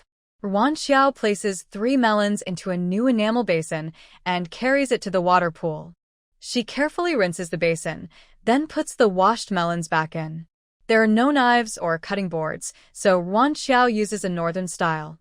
She supports a melon with her left hand, clenches her right fist, and strikes hard, cracking the melon open. Then she forcefully pulls apart the halves with both hands, releasing a fragrant aroma from the juicy flesh. She hands the 2 halves to Gu Fenglan and Ming Hui, smiling, sharing a gift, sisters-in-law. First, to quench your thirst. Then she picks up another melon, mimicking the same action, and eats half herself. Ming Hui laughs at her boldness. That's definitely a northern way. People in the south usually cut it into small pieces to eat. Thinking of modern short videos about the differences in northern and southern diets, Ruan Qiao also laughs. Whether bold or delicate, in the end, everyone just eats until they're full. They both burst into laughter. All 3 are straightforward and not shy. The more they talked, the more they got along. If Jiang Shaojiang hadn't come to deliver something, they might have missed mealtime. Older sister-in-law, this is what the deputy regiment asked me to buy for you. Jiang Shaojiang placed a burlap sack aside, carrying a set of luggage and a large iron pot behind her. Is he not on duty now? When did he give you these instructions? Yesterday, just before leaving. Jiang Shaojiang wiped her sweat. Older sister-in-law, see if you need anything else. I'll go set up the pot first. Ruan Qiao put her luggage inside the room, then opened the sack. Inside were rice, flour, dried noodles, and all the seasonings, oil, salt, soy sauce, vinegar, ready as if she had guessed she would move in. TSK, Deputy Commander Chu really cares for his wife. Ruan Qiao, you're lucky. Ming Hui looked at the supplies with envy. Seeing how attentive they were, her husband at home didn't even know how much food they had. People are often more impressive than others, and goods are better than others. Chu Lai managed to arrange these things even during a busy time, which moved Ruan Qiao. She didn't mind Ming Hui's teasing, and just smiled with her lips pressed together. By the way, sister-in-law, here are some tickets. The deputy regiment said you can buy whatever you want. If the money isn't enough, borrow from Commander Kong first, and pay him back when he returns. Jiang Shaojiang took out a crumpled brown paper envelope from her pocket, filled with tickets. She didn't know how many. Thank you, Shaojiang, you've been a big help. Sister-in-law, don't be so polite. Do you need anything else?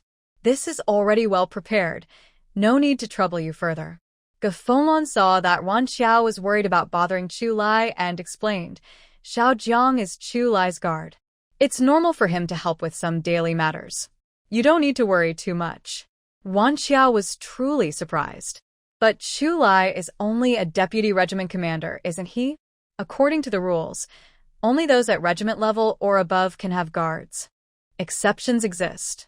Gu Fenglan patted Ruan Qiao's hand without saying more. Having a guard for Chu Lai was a decision made by the organization. It's enough that you know. Politely declining Gu Fenglan's invitation to dinner at her house, Ruan Qiao stayed busy at home. The new pot needed to be seasoned. Ruan Qiao, who loved food in her previous life, knew a bit about this. After following the steps to prepare the pot, she didn't rush to cook. She had heard that after seasoning a new pot, it's best not to cook immediately. Instead, letting it sit for a day allows the oil and residue to seep in, making the pot better to use. Anyway, she could order her favorite food from the online store if she got hungry, so she wasn't worried about going hungry. Recently, I have been feeling nourished by Gu Fenglan's chicken soup and fish soup. Ruan Qiao really wanted to try something different, so she ordered a spicy blood tofu dish and scrambled eggs with chopped chili peppers. The spicy flavor exploded in her mouth, ing her taste buds, and she enjoyed a very satisfying meal. After finishing, she tidied up and felt a bit sleepy, so she decided to go upstairs for a quick nap. Jiang Shaojian had sent her luggage, which she hadn't opened yet. It was a set of army green bedding, probably issued by the military but not brand new.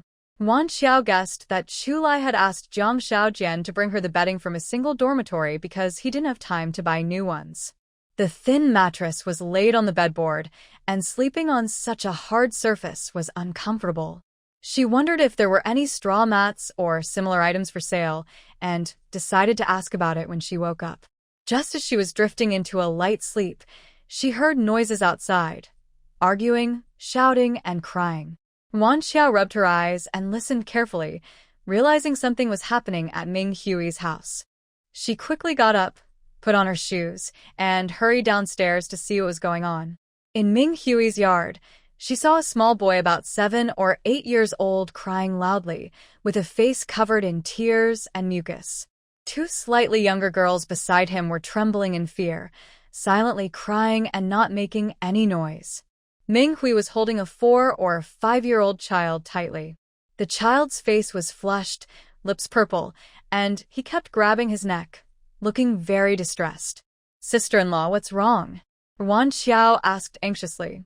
Tiadon is stuck on something. "We need to go to the hospital," Ming Hui said urgently, not stopping her steps. She answered Ruan Qiao's question while rushing out the door. Seeing the child struggling to breathe, Ruan Qiao also became worried. From the residential area to the hospital, even running at full speed would take about 20 minutes. If they continued like this, they wouldn't have enough time to save the child. "Sister-in-law, what is the child stuck on?" Ruan Qiao asked as she ran alongside her. She wasn't a medical professional and didn't dare to treat the child herself. If it was a sharp, thin object, they had to go to the hospital. If it was just food, she could try to help. A woman following them looked anxious and impatient, replying, "Oh, what does it matter now? Why are you asking all these questions? There's no time for that. Saving a person is urgent." Ruan Qiao didn't care about her attitude and directly said to Ming Hui, "Sister-in-law, the child's condition is very serious. He can't breathe normally and might not make it to the hospital. If it's just regular food, I have a way to save Iron Egg. Please give me the child quickly." Before Ming Hui could respond, the woman interrupted again. "Are you a doctor? If not, don't come here causing trouble. Do you think you can afford to delay the child's treatment?" Hearing this, Ming Hui hesitated even more. If it were to life at stake, Ruan Qiao really wouldn't want to get involved. "Sister-in-law, Iron Egg can't hold on anymore." "You." The woman was about to speak again, but Ruan Qiao shot her a fierce look and shouted, "Shut up. Who is this troublemaker? She's wasting time." Seeing Iron Egg's face turn more blue and his breathing grow weaker, Ruan Qiao was frantic. She had no time to argue with this person. She made a quick decision, grabbed the child from behind, and held him tightly. The woman saw this and immediately shouted loudly, "What are you doing?" She reached out to try to take the child. At that moment, Ming Hui firmly held her back, saying, "Don't interfere. I trust Ruan Qiao. Iron Egg is stuck with a peanut. Please help save him." She's just a girl from the countryside. She doesn't know how to save people. "We should just take him to the hospital quickly," Lu Pandai said anxiously. "If we can't save him, who's responsible?" Ruan Qiao didn't have time to listen to their arguing. She focused entirely on the emergency. She knelt behind the child, wrapping her arms tightly around him. Her hands were placed between his navel and breastbone. One fist clenched, the other covered it, and she pressed upward and backward with force. After repeating this about 10 times, Iron Egg suddenly opened his mouth and spat out a peanut, then burst into tears with a loud cry. "Iron Egg!" Ming Hui was overwhelmed with emotion, tears filling her eyes. She rushed over, hugging Iron Egg tightly and crying loudly. Their shouting and running had attracted many onlookers. Now that Ruan Qiao had actually saved the child, everyone was amazed. "Ruan Qiao, you know medical skills too?" Gu Fenglan, who had come over after hearing the noise, was surprised to see Ruan Qiao saving the child. Ruan Qiao stood up, wiped the sweat from her forehead, and smiled. "I don't really know any medical skills. When I was a child fleeing with my parents, I saw other kids get stuck with food. I just did what I saw them do." Just now, Seeing Iron Egg in danger, I couldn't think about anything else. I didn't expect that by copying the same method, I would really save the person. To avoid revealing the secret, she could only make up this excuse. Anyway, it was about escaping hardship, and there was no way to investigate further. Actually, I learned the Heimlich maneuver back in school, when the school often organized first aid lessons just in case. But later, during a high school reunion, someone brought up this topic unexpectedly. Then, a classmate who studied traditional Chinese medicine complained, "What Heimlich? Our ancient medical books from thousands of years ago already recorded methods to treat airway blockages caused by foreign objects. It's just that over time, with changes in dynasties and culture, many good things were lost." Ruan Qiao isn't a doctor and doesn't know much about traditional Chinese medicine, so she didn't recognize the book her classmate mentioned. But it's true that in ancient times, Chinese medicine sometimes lost its way because of pride in old methods, leading to gaps in inheritance and development. Thinking about it now, the decline of traditional Chinese medicine can be traced back to these reasons. Minghui had calmed down quite a bit now. She hugged Iron Egg and thanked Ruan Qiao, saying, "Ruan Qiao, thank you. If it weren't for you today, Iron Egg might have." She started crying again, feeling scared. Ruan Qiao quickly comforted her, "Sister-in-law, don't say that. It was just a simple first aid. I didn't do much. But Iron Egg is still young, so you should take him to the hospital for a checkup, just to be sure there are no other issues. That way, you'll feel more at ease." Hearing this, Minghui nodded nervously. Okay. I'll go now. Let's talk when we get back." "Oh, is this girl named Ruan Qiao? Ruan Qiao, can you teach us that method?" A woman in a blue short-sleeved shirt asked. Gu Fenglan stepped in to help introduce. She's the wife of the commander of the 3rd Battalion, 2nd Company. Her name is Qian Danny. "Yes, sister, my name is Qian Danny. I see you're quite young. It's a bit hard to call you sister-in-law, so I'll just call you sister. Can you teach us that method? Our children are all very naughty. If I learn it, I can be prepared just in case." Qian Danny smiled kindly and looked at Ruan Qiao. In the army, there's an unwritten rule that women are addressed according to their husband's ranks. Subordinates call their superiors' wives sister-in-law, and since Qian Danny looks to be in her 30s and Ruan Qiao is only 20, that's why she said that. Someone nearby also echoed, "Yes, Comrade Ruan, can you teach us that method?" Everyone saw what happened to Iron Egg before. When he was about to give up, he was saved, which shows this method really works. Kids are playful and active, and sometimes they make mistakes. This method could save their lives. Seeing everyone's hopeful eyes, Ruan Qiao nodded without hesitation. "Yes, it's easy to teach. It's not a secret at all. It's quite simple, just remember a few main steps." After asking for Gu Fenglan's permission, Ruan Qiao demonstrated the technique to everyone. Of course, she didn't actually squeeze, but she explained clearly where to place her hands and how much force to use. Then she asked them to practice in pairs, and she corrected any mistakes immediately. In a short time, the dozen or so people around learned it. Ruan Qiao also became familiar with them. Since there was nothing urgent now, everyone sat under the tree and chatted. A few days ago, someone said Ruan Qiao was very scheming. I think that's not true at all. Qian Danny is a straightforward person. She learned this first aid method from Ruan Qiao and felt she was generous and open, which made her like Ruan Qiao even more. Now she was defending her. Others looked at each other awkwardly. They had just gotten to know Ruan Qiao, and some words were hard to say, so they felt a bit uncomfortable. Ruan Qiao smiled and said, "Time reveals a person's true strength, and long-term interactions show a person's heart. You'll see what kind of person I am after getting along with me." No one truly knows someone just from what others say. Seeing her so honest, Gu Fenglan smiled happily. "Child, I really like you more and more." Ruan Qiao playfully pretended to be cute. "Oh, so I'm really popular?" "Exactly. Yes, we like you too." Everyone agreed, and the mood became light and happy again. "All right, stop praising me. If you keep going, I won't know where to go." Ruan Qiao winked playfully. Everyone laughed. With the fun, everyone's attention shifted, and the previous topic was naturally dropped. As for who spread that gossip, Ruan Qiao knew clearly in her heart. But for those who were destined to be enemies, she didn't care about Hu Jia's opinion of her. If they kept secretly scheming behind her back, she wouldn't just let it go.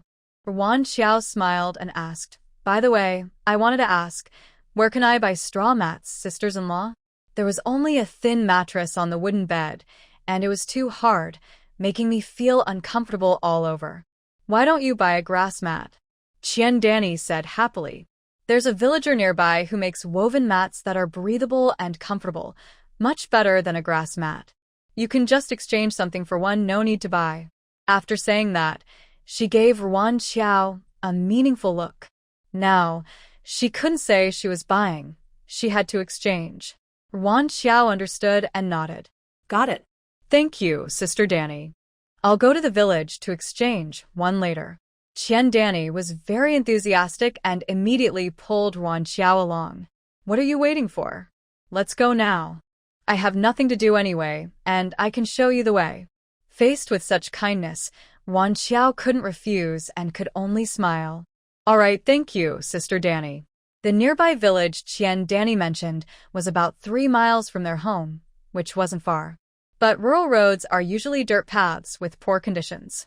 Since Ruan Qiao was wearing sandals, walking a bit would cause dirt and gravel to get into her shoes. She had to stop and clean them, or she couldn't walk comfortably. "Girl, why are you wearing sandals and coming here?" Qian Danny, who was walking ahead, suddenly turned back and noticed Ruan Qiao fussing with her shoes. Ruan Qiao smiled helplessly. "The shoes I was wearing before are already broken. Now I only have these. If I don't wear sandals, what else can I wear?" After spending some time together, Qian Danny felt she understood Ruan Qiao a bit more. Thinking of the rumors, she said angrily, "Ruan Qiao, marrying Deputy Captain Chu is like finally getting some happiness after suffering. You too should cherish it and make that Chen Shimi jealous." Ruan Qiao just smiled and didn't respond to Qian Danny's words. Since there were no entertainment programs, any little news became a topic for chatting during meals. Her relationship with Bai Yanliang was over, and she didn't want to be the subject of gossip all the time. If no one mentioned it, it would pass in time. She changed the subject and asked, "Sister-in-law, how much is a woven mat?" Qian Danny looked around and, seeing no one else, whispered, "I bought mine for 5 yuan. They deliver it right to the entrance of the residential area." "Okay, I understand." Qian Danny was familiar with the area and took Ruan Qiao directly to the 3rd house at the east end of the village. The yard was very tidy. When they entered, an elderly man with white hair was weaving something in the yard, but it wasn't finished yet, so Ruan Qiao couldn't tell what it was. Qian Danny crouched beside the older woman and said directly, "Ma'am, I brought people to change the mattress." "Oh, I have a good one ready." "Just give this price," the older woman said, holding up 5 fingers. Ruan Qiao nodded and asked again, "Can you deliver it to the residential area?" The older woman hesitated and replied, "Yes, I can, but my son needs to come back from work before I can deliver it." "Is that okay?" "That's no problem, as long as it can be delivered tonight." Since they were already here, Ruan Qiao also bought some green vegetables and eggs from the older woman. These were all pure, green, and pollution-free, so they were safer to eat. Having nothing else to buy, she also bought a basket, packed the items, and carried them away. Qian Danny went to another shop and exchanged 10 eggs. After finishing, the two of them returned the same way. As they reached the village entrance, suddenly someone bumped into Ruan Qiao. She then heard a ding-dong sound. Detected a top-quality jade pendant. The store has automatically listed it for sale. This mechanical voice was very fast, almost like it was sped up. Before Ruan Qiao could react, the store's automatic selling process was completed. "No, I didn't agree to sell it." "Stop right there. Give it back to me. Return the jade pendant." No matter how much Ruan Qiao shouted inside her mind, the store remained silent, only displaying the words upgrading in large letters, leaving her confused and frustrated in the wind. "Miss Ruan Qiao, are you okay?" Qian Danny asked with concern, looking at her. "Did you bump into something just now?" "No, I was just startled." Ruan Qiao quickly made an excuse. She turned to look at the 2 figures running away. a 17 or 18-year-old boy chasing and hitting an extremely thin and frail old man. The boy kept cursing, "Crazy old man, stop right there. I'll beat you to death." "Danny, what's going on? Why is that boy chasing and hitting the old man?" Ruan Qiao asked curiously. Danny sighed softly. "Well, he's quite a poor soul." No one knew the old man's background or name. It was only said that he was a fisherman who was pulled out of the sea while fishing. After he woke up, he became crazy and forgetful of his past. The village chief, kind-hearted, took him in since he had nowhere to go, giving him some work he could do and a meal, so he wouldn't starve. As for what exactly happened between the two, Danny didn't know. Ruan Qiao asked, "When did this happen?" Danny shook her head. "I'm not exactly sure of the exact time. I only heard from the villagers. It was probably more than 10 years ago." After saying that, she looked back at the two people who had already run away and didn't pay much attention. "Let's go quickly. It's better not to get involved in the village's affairs." Ruan Qiao smiled helplessly. She didn't want to interfere, but that bandit store had taken something from someone. If it didn't come back, she had to do something.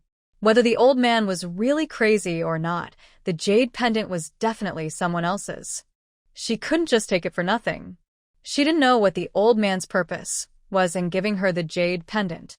It was really troublesome. Feeling heavy-hearted, Ruan Qiao returned to the family courtyard. As soon as she entered the house, she headed straight for the faucet. She filled a basin with water, carried it outside to sit down, and started washing her feet. Because she had walked a lot, her feet were covered in dust and sweat, and her soles were muddy. She wasn't sure if Chu Lai had bought the sandals just because they looked nice, without considering the actual situation here. After washing her feet, Ruan Qiao also cleaned the sandals. Leather sandals couldn't be washed directly with water, so she used a cloth to clean them carefully. She felt a bit regretful about the sandals, thinking she might not have many chances to wear them in the future. At this moment, Minghui pushed open the courtyard door and came in enthusiastically. "Ruan Qiao, come to my house for dinner tonight. You can't refuse. I've already prepared everything." She sat next to Ruan Qiao, with a hint of fear on her face.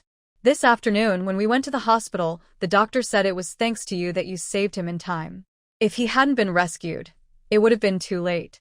It was your help that saved Tai Dan's life. I really don't know how to thank you enough." Ruan Qiao playfully scolded, "Sister-in-law, you're talking too far. Tai Dan should call me aunt, and as for thanking or not thanking, he's my own child." Minghui was touched and felt very warm inside when she heard this. She smiled happily. "Yes, from now on, you're like my real sister. I invite you to my house for a meal. You can't refuse, right?" Ruan Qiao also smiled. "Don't worry, I'll come later. I want to eat more. I won't be polite. Then I'll go back first and wait for you." Minghui happily left. After finishing cleaning the sandals, Ruan Qiao washed her hands carefully and thought about what to bring as a gift. Tonight was Minghui's way of showing gratitude, and bringing too many gifts might seem a bit awkward. After thinking for a while, Ruan Qiao decided to bring some fruit candies and 2 packs of cookies for the children. That way, it wouldn't be too expensive, and she could still show her kindness. Minghui's house has the same layout as her family's, but the difference is that Minghui's yard doesn't leave extra space. Aside from a path for walking, both sides are filled with vegetables and sweet potatoes.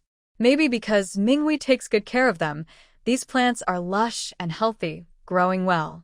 When Minghui saw Ruan Qiao coming, she hurried out of the house to greet her and cheerfully said, "In the future, if you want to eat vegetables, just come here and pick some. It's a bit hot here, but that's a good thing. No matter the season, we always have vegetables." Ruan Qiao felt a bit embarrassed by the polite words and didn't want to accept them outright. "If it's convenient, sister-in-law, just give me some seeds. Once I settle my home, I'll plant some vegetables in my yard too." In this era, soldiers are all required to grow vegetables and raise pigs to solve supply issues, so it's even more true for their families. Now is the most honorable time for labor. Minghui smiled and said, "There's no trouble at all. I'll give you some seeds for each kind of vegetable." Seeing her still holding some cookies, she chided, Why did you bring something here? Ruan Qiao joked. These are for the kids. It has nothing to do with you. They chatted happily and then went inside. Minghui's house on the first floor is simply decorated. Along the east wall, there's a row of tall and short cabinets. On the west side, there's a dining table with a few stools, and in the corner, there are some children's toys. Sit first. I'll bring out the vegetables, and then we'll eat, Minghui said, inviting Ruan Qiao to sit down. Ruan Qiao wanted to help but was politely refused by Minghui, so she changed the subject and asked, "Where are Commander Lin and the kids?"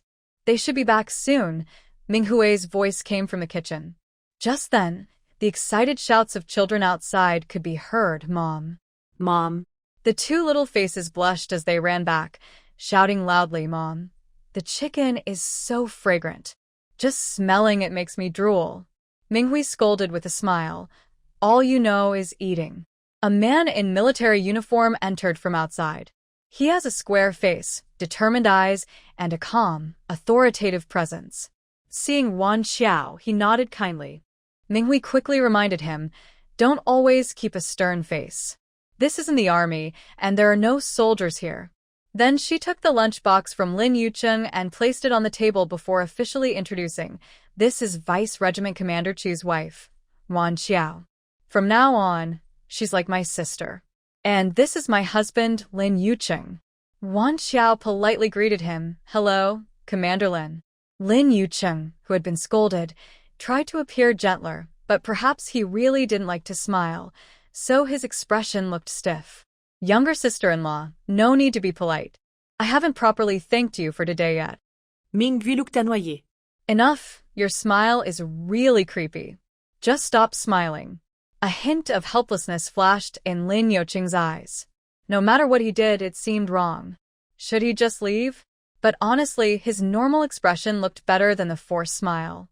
Although there was a slight sense of distance, at least he didn't look frightening anymore. Minghui waved to the two children. "You little rascals, come over and call me Auntie.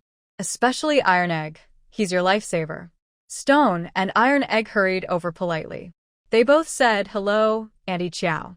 Iron Egg even bowed politely and said thank you. "Haha, good children." Ruan Qiao was amused by Iron Egg and laughed. She took out some fruit candies from her pocket and handed a handful to each. The two children looked at Minghui, asking if they could accept the candies. Minghui sighed. "You really are bringing cookies and candies. How is this us thanking you?" Ruan Qiao scolded playfully, "What thanks? Just let the kids take them. These days, food is precious, and no one has time to visit others just to eat." Minghui nodded, and the children happily accepted the candies with thanks. Minghui prepared the meal carefully. The vegetables were stir-fried with oil residue. There were steamed eggs, braised fish, fried scallops, and also the potato chicken stew Lin Yucheng brought back earlier. "This is a small dish from the cafeteria. Try it." Ruan Qiao and Chu Lai had eaten similar dishes at the cafeteria. They didn't know if the chicken today was made by the same person, but the taste was indeed good. "Very nice." "Thank you, sister-in-law." "Sorry to trouble you." "No trouble at all. The vegetables are homegrown, and there's nothing special. You saved Iron Egg after all." When she mentioned it again, Ruan Qiao helplessly interrupted her. "Sister-in-law, didn't we agree not to talk about that? The past is the past. Let's not keep mentioning the life-saving favor." Minghui saw that Ruan Qiao really didn't want to talk about it, so she nodded. "All right, I won't mention it anymore." Anyway, she kept it in her heart. "That's right," Ruan Qiao smiled. She also took the opportunity to tell the children, in the future, no fighting or playing while eating. It's dangerous if someone chokes. Stone whispered in defense, "Auntie Qiao, we weren't fighting. Arya wanted to grab brother's peanuts, and he got choked because he was in a hurry." Ruan Qiao looked at Minghui in surprise. She didn't know about this. Thinking about the afternoon's events, Minghui looked a bit upset. "At that time, I was so busy with the kids I didn't have time to worry about anything else." Lu Pandai had scolded Daya and Arya loudly, then just squinted without even apologizing afterward. Just thinking about Minghui gave her a headache. "Forget it, let's not talk about those unpleasant things. Let's eat." She deliberately picked the best piece of chicken and handed it to Ruan Qiao. When Ruan Qiao thought about Lu Pandi's behavior this afternoon, her impression of her wasn't very good. Seeing Ming Hui's hard-to-explain expression, she wisely changed the subject to life on the island. I heard Chulai say that clam digging is really interesting. I've never even seen the sea where I come from, let alone clam digging. Sister-in-law, you have to take me when we go. Ming Hui readily agreed. Sure, the best time for clam digging is before the tide comes in and after it goes out. When the tide changes in a few days, I'll call you, and we'll go together. They enjoyed a meal together happily. Afterward, Ming Hui pulled Ruan Qiao to stay a bit longer, insisting she sit and have some fruit. In the yard near the window, there were no vegetables planted. The stone-paved path under the window had a small table and 2 little stools. Ming Hui also placed a basin of water nearby. Ruan Qiao thought it was for washing hands, but Ming Hui said it was for repelling mosquitoes. Water can also repel mosquitoes? Ruan Qiao asked in disbelief. It's alkaline water, made with laundry powder and soap. She heard this was very effective, but the water had to sit for a few days and couldn't be used afterward. Usually, she wouldn't bother using alkaline water to repel mosquitoes. She planned to wash clothes with this basin after Ruan Qiao left. The 3 men at home just used mugwort to keep mosquitoes away. Yes, there are definitely more mosquitoes here. She had been secretly using mosquito repellent these days. After chatting for a while, they saw Qiandani and a few sisters-in-law carrying a mattress past Ming Hui's house. Only their family was on the right side. No one else was around. Ruan Qiao quickly said something and got up to run outside. Sisters-in-law, why are you bringing the mattress here? She asked as she hurried to help. Qiandani smiled and said, we were just chatting over there, and then the soldier standing at the door came to find you. I guessed he was bringing the mattress, so everyone decided to just deliver it directly. It's easier than you carrying it alone. Thank you so much. Ruan Qiao didn't expect them to be so kind. In the 21st century, living in tall buildings, you might not even know your neighbors across the hall, let alone have good neighborly relations. Here, although somewhat behind in development, the warmth and friendliness seem even stronger. A few people delivered the mattress and then left quickly, knowing that Ruan Qiao's family hadn't finished tidying up. They didn't stay long. Ruan Qiao originally wanted to buy a new quilt to put on the mattress, but the mall was still upgrading, so she couldn't buy anything. She had to give up. Wait, she had already put all her money into the mall's warehouse, leaving less than 10 yuan outside for emergencies. If the mall's upgrade wasn't finished tomorrow, what would she use to buy things? Ruan Qiao clenched her teeth and said, you better finish upgrading before tomorrow, or you'll see what happens. Humph. Thinking about the disappeared jade pendant gave her another headache. She didn't know what was so special about that pendant, but it made them all eager to swallow it. Where could she find an identical one to return it? She could deny everything if she wanted, since only she and the crazy old man knew about it. But Ruan Qiao couldn't do such a thing. She could take trash without hesitation, but personal belongings were different. Taking them felt like stealing. Just as she was worried, a notification sounded, indicating the mall upgrade was complete. Ruan Qiao eagerly checked the mall for changes.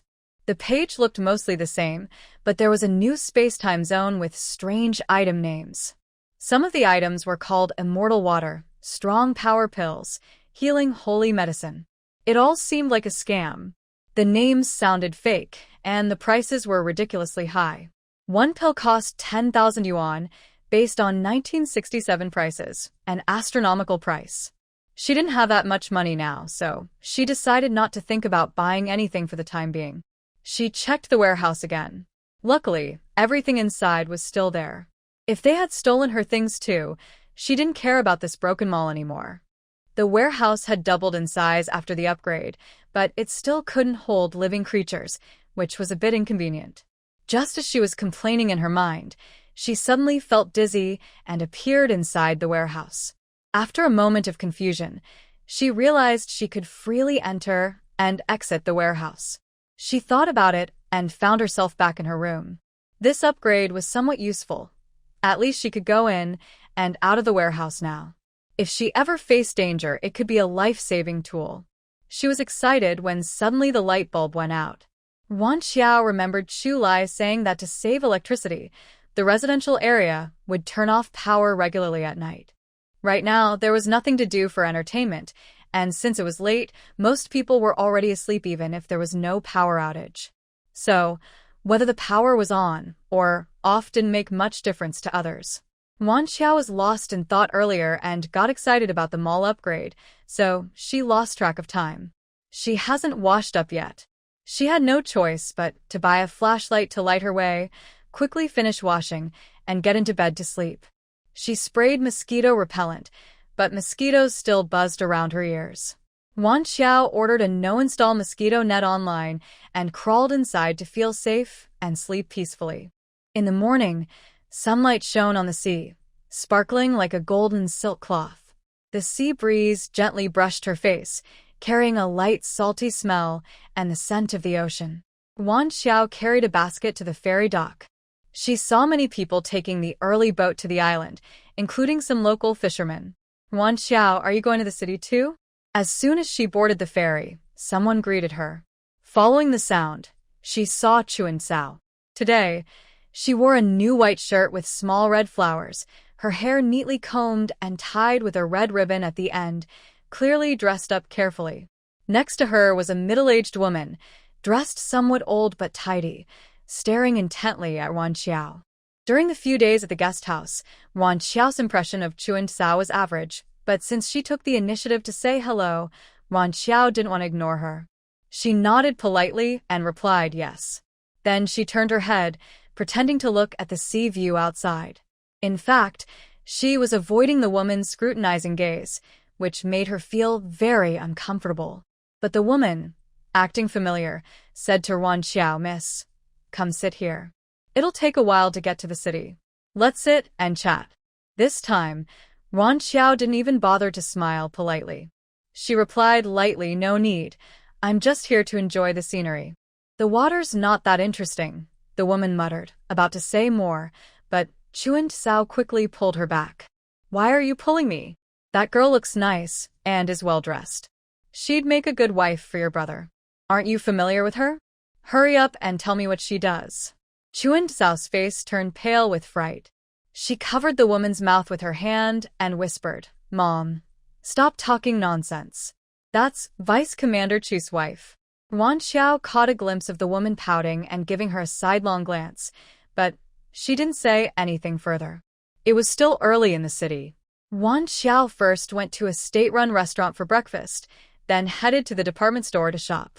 She bought 2 sets of clothes for herself and 3 meters of fine cotton fabric. Celia was not at home. She could wear anything she wanted. When Celia returned, those clothes from a different time period could not be seen. So, she needed to make some underwear, pajamas, and other clothes for herself. She also had to buy a mosquito net, or else she would have to deal with mosquitoes every day. She needed shoes, bed sheets, blankets, pillowcases, and so on. But she only looked at the patterns and styles first, then went to the shopping mall to find similar items. If the mall had something close, she would wait until she got back to buy it there. The same went for other things. Instead of just shopping, she was mostly checking out the styles. If the mall was too advanced, she would buy things here and bring them back. Even so, she bought a basket full of things. It was only 10 o'clock when she left the department store. Ruan Qiao didn't want to go home so early, so she slipped into a quiet alley, quickly stored her basket in her space, and then exited through another door. She wandered aimlessly on the street, not planning to do anything in particular, just wanting to relax. She didn't know how she ended up at a scrap yard. Seeing the big words at the entrance, Ruan Qiao smiled a little. In old stories, many scenes involved finding treasures at scrap yards, but in real life, how many treasures are actually there? If there were good things, they would have been taken by those with sharp eyes long ago.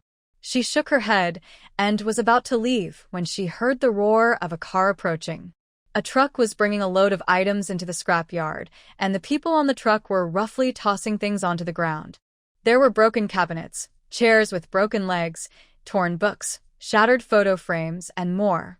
All of it was damaged goods. She glanced over, but didn't see anything complete. For some reason, Ruan Qiao, who had just wanted to leave, suddenly stepped into the scrap yard and walked toward the pile of items. It was as if something invisible was pulling her in. "Hey, what are you doing?" A man wearing a straw hat and work gloves, who looked a bit hunched, came over to stop her. Ruan Qiao quickly smiled and said, "Hello, comrade. I just moved to a new house. We're missing many things. Can I look around here?" Nowadays, everything needed a ticket to buy. Most people without tickets came here to find damaged but reparable items to fix and reuse. This was quite common. Seeing her words, the worker didn't stop her anymore. He just warned, "Don't mess up the sorted items, and don't take what you shouldn't." "I understand. Thank you, comrade." Ruan Qiao first went to the books and paper section to look for some old newspapers, then searched for a few large porcelain bowls with minor cracks, and finally arrived at the pile of items. She didn't know exactly what she was looking for, so she just browsed casually. When her hand touched an extremely plain wooden box, the mall's mechanical voice sounded again. "Ding dong, detected a Warring States period 3 whole cloth, priced at 3.68 million. A Qibong Changda sword, priced at 1.49 million. A Shenyuan Tianbao coin, priced at 1.15 million. Would you like to sell?" Ruan Qiao was stunned by the prices. Although the mall's trading currency is exchanged at a ratio of 30-1 with current money, selling these 3 items would still amount to over 200,000. Over 20,000 in 1967. She was rich. She was rich. She suppressed her excitement and carried the wooden box to settle with the staff. The staff took the item from her, examined it carefully, opened the box, checked it inside and out, and after confirming everything was fine, asked her to pay 50 cents. Her heart pounding, her legs trembling, Ruan Qiao walked out of the junkyard without knowing which leg to step with first. Her heartbeat quickened, and her steps felt unreal, as if she was walking on clouds. She found a quiet place, eagerly entered the warehouse, casually threw the newspapers and broken bowls aside, and held the wooden box, beginning to search for a hidden compartment. Such valuable items, she had to see what they looked like herself. But she kept staring at the wooden box, almost to the point of making herself dizzy, yet she couldn't find where the 3 ancient coins were hidden. Ruan Qiao believed that the mall staff wouldn't be mistaken. There was definitely something hidden in the box, just too well concealed for her to find now. Anyway, she wasn't in a hurry to use the money, and the mall didn't force her to sell. She decided to put the box in the warehouse and study it later. When she came out, she also carried her basket. She had gained quite a lot today, and didn't plan to keep shopping. On the way back, she didn't encounter Chun Chao and her mother again, and smoothly arrived on the island. Aunt Feng was chatting with a few people. When she saw Ruan Qiao walking over with her basket, she immediately greeted her with a smile. "Oh, Madam Leader, you're out shopping on the island? Looks like you bought a lot. Heavy? Let me help you carry it." Ruan Qiao sidestepped her outstretched hand, smiled politely, and refused. "No need, Aunt Feng. I can carry it myself. And you can just call me Ruan Qiao, not Madam Leader. Chu Lai is only the deputy leader, and we're all comrades in the revolution. There's no need for titles like Mrs. or Madam."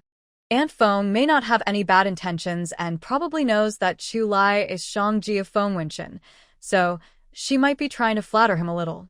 But if this conversation is overheard by someone with bad intentions and used against her, it could cause trouble. The island isn't as chaotic as the outside world, but it's definitely not a paradise. Some things must be guarded against, and being cautious is always wise. Aunt Feng may not realize how serious the situation is, and responded to Ruan Qiao quite casually. "Oh, okay, I understand. What did you buy?" Her eyes kept flicking toward the basket as she spoke. All useful things for daily life. Pots, bowls, utensils, needles, threads, and so on. Ruan Qiao had covered the top of the basket with an old newspaper, so Aunt Feng's curious fingers didn't see what was inside. "Ladies, you chat. I haven't finished tidying the house, so I'll go home first," Ruan Qiao said with a smile, greeting everyone before leaving. She unconsciously quickened her steps, worried Aunt Feng might follow her. Although they didn't interact much, from that day she could tell Aunt Feng's personality a little. Ruan Qiao didn't want to deal with her much. What are you in such a rush for? Running like there's a dog chasing you. Minghui saw Ruan Qiao hurrying and craned her neck to look behind her. Ruan Qiao thought to herself that if Aunt Foam clung to her, she'd be harder to deal with than a dog. No, I'm almost home. I just walked a bit faster. I'm heading back now, she replied. If you need help, just call me, Minghui offered. Back home, Ruan Qiao took out the items from the basket, sorted them, and then started shopping at the market. She remembered the large peony patterned bedsheets she used on the train last time, but she couldn't stand that style anymore, so she bought plain cotton fabric with simple checks and a few meters of floral cotton cloth to make 2 sets of bedsheets and pillowcases. She also needed to make a new quilt, though she didn't need it right away. It would be useful when winter temperatures drop. She planned to ask Minghui about it tomorrow. She also bought 8 plain white porcelain cups, a tea tray, a thermos, a water kettle, and other basic items. But she didn't buy everything at once. She knew it wasn't realistic to buy too much in one go. After finishing her chores, she lay on the bed for a while. Unconsciously, she thought again about the crazy old man's jade pendant. She felt uneasy if she didn't resolve this matter. It seemed like something was hanging over her. She decided she had to go to the village to see what was going on. Luckily, there was a carpenter in the village who could make furniture, so she planned to order some. Whenever she thought of something, she acted on it. Ruan Qiao got out of bed, making sure to put on her new wheelie shoes so she wouldn't step in mud again. She wanted to check on the crazy old man by herself, so she didn't call anyone else and headed to the village. When she was near the village, but not yet at the entrance, the crazy old man suddenly jumped out from the side, startling her so much she almost hit him with her stun baton. This time, no one was chasing him. Ruan Qiao looked carefully at his face. The old man had white hair and a beard that hadn't been shaved, all messy. He was very thin, almost skin and bones, with sunken eyes. If she saw him at night, she might think he was a ghost. Everyone said he had gone crazy, but Ruan Qiao was suspicious. She looked at him carefully and asked, "Sir, do you have something to tell me?" The soul from another world, cursed with 3 disasters, luck and misfortune intertwined, unpredictable fate. Destiny binds us, sharing prosperity and decline. Good fortune comes from the heavens, with lucky stars shining, step by step rising higher, enjoying happiness. After saying this, the old man didn't stay. He turned around and ran away. Ruan Qiao was confused. "Sir, wait," she called out. But the more she shouted, the faster he ran. She couldn't understand how someone so thin could run so fast. "A comrade, he's a crazy man. He often talks nonsense. If he offends you, don't take it seriously. I'm Yu Sishui, the village chief of Yutsun. I will watch over him and make sure he doesn't scare others," Yu Sishui said, stopping Ruan Qiao. He looked friendly, polite, and had a simple, kind aura. Ruan Qiao hadn't planned to cause trouble for the crazy old man. Now that he was gone, she stopped and started talking with village chief Yu. She pretended to be a little scared and asked, "Last time I came to change the mattress, I saw a young man chasing and hitting that old man. If he didn't provoke him, why would he hit him?" When village chief Yu heard this, his eyes flickered briefly, but he quickly calmed down. He's like that because he's injured and his mind is messed up. He often says strange things. Maybe the young man couldn't stand it and lost his temper. It's nothing serious. Ruan Qiao wasn't satisfied and asked again, "How did he get injured? Did his family take him to the doctor? After so many years, has he shown any improvement?" Yu Sishui, with his hands behind his back, seemed to recall the past. His eyes showed a hint of nostalgia. It's been over 10 years ago. Village chief's words were similar to what Ruan Qiao heard from Danny at the shop. There was no useful information, and she couldn't tell if the old man was truly crazy or just pretending. But the few words he just said made Ruan Qiao very nervous. Did he really see something about souls from another world, or was he just talking nonsense? She wanted to ask if the village chief's crazy old man could read fortunes or tell the future, but from their conversation, she could tell that the village chief was on guard against her. She didn't dare to ask casually now, especially since they were trying to get rid of old customs and fight superstitions, and she didn't want to be reported and taken away for ideological education. Thinking about what the crazy old man said, Ruan Qiao felt uneasy. She had no desire to continue talking. She went to the carpenter's house to order the furniture she needed, paid a deposit, and then went back home. She decided to wait for Chu Lai to come back and discuss things with him first. Maybe it was because of what the crazy old man said, but after returning home, Ruan Qiao couldn't relax. She kept having nightmares at night. This made her feel exhausted over the next 2 days. She was distracted and always had a bad feeling, as if something was going to happen. Minghui waved her hand in front of Ruan Qiao's eyes. Ruan Qiao, what's wrong? I've called your name several times, but you didn't hear me. Are you feeling unwell? No, sister-in-law, I was just lost in thought, Ruan Qiao said absent-mindedly, putting down her sewing. Sister-in-law, how long do they usually take on their missions before they come back? Minghui immediately understood that Ruan Qiao was worried about Chu Lai, but she also knew she couldn't give a definite answer. Sometimes they returned after a few days. Other times, they were gone for months without a trace. And sometimes they didn't come back at all. But if she told her that, Ruan Qiao would only worry more. So Minghui smiled and said, "No one can predict how long a mission will take. You know we're not supposed to ask about that. But don't worry, with Chu Lai's skills, he'll be fine. He's the top fighter in our entire military district every year. Who can beat him?" Ruan Qiao sighed. Sister-in-law, please don't try to comfort me. I'm not a 3-year-old who doesn't understand anything. Since Chu Lai is the top fighter every year, it must be even harder to recall him urgently when he's already been granted leave, and we're about to get married and register. The danger is even higher. Honestly, I've been feeling restless these days. I keep having nightmares at night, and I'm really worried something might happen to them. Previously, Ruan Qiao didn't believe in these things, but since she had traveled through, things that science can't explain do exist. I won't believe it. Minghui quickly spat 3 times and patted the small wooden stool under her bottom. She also urged Ruan Qiao, hurry up and spit 3 times again, then tap the wood. Ruan Qiao's originally nervous mood was made to laugh by her series of actions. After following Ming Hui's instructions, she teased, "Sister-in-law, aren't you afraid I'll tell others you're superstitious?" Ming Hui glared at her irritably. "Go ahead and tell if you want," complained to Commander Kong. Ruan Qiao chuckled and said, "Oh, am I someone who doesn't know what's good for me?" Since Lin Yuqing wasn't on a mission, Ming Hui was just trying to wish her and Chu Lai good luck. "Stop sewing," she thought. "I can tell you're not really focused on this.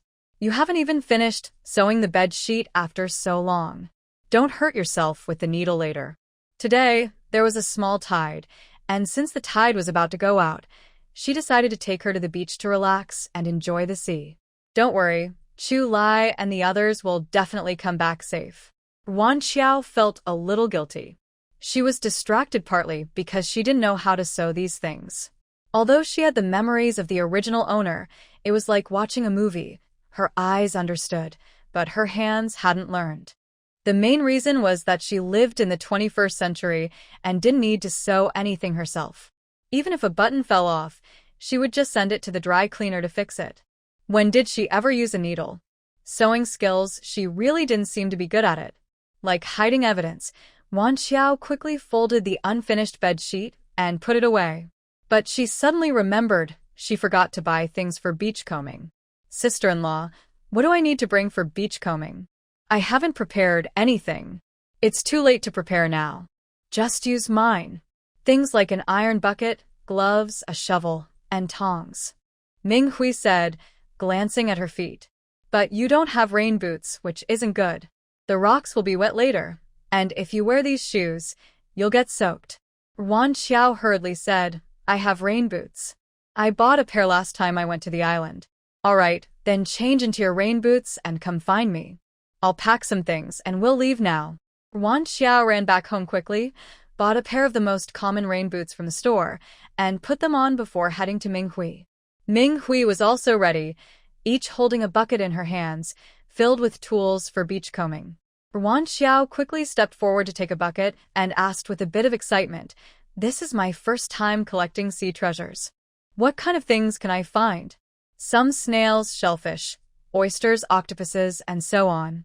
Sometimes luck decides what you find," she replied. "Two sisters-in-law, are you also collecting sea treasures?" A familiar voice came from behind. Ruan Qiao turned around and saw Su Min and Yang Xiehua walking over with buckets and tools. Without asking, she knew they were also collecting sea treasures. "Yes, let's go together." Minghui stopped and waited for them. They quickened their steps to catch up, and the group grew from 2 to 4. Su Min intentionally tried to talk more with Ruan Qiao, asking casually, "I heard you're from the northeast. Is your hometown near the sea?"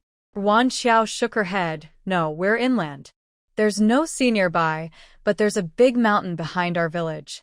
So, this is your first time collecting sea treasures? Come with me later. I know a good spot where we usually find a lot." "Sounds good. Thank you so much." In the circle of military families, it's a small community. Su Min wanted to maintain good relations, and Ruan Qiao saw no reason to refuse her kindness. The residential area is closer to the dock on Dudao Island.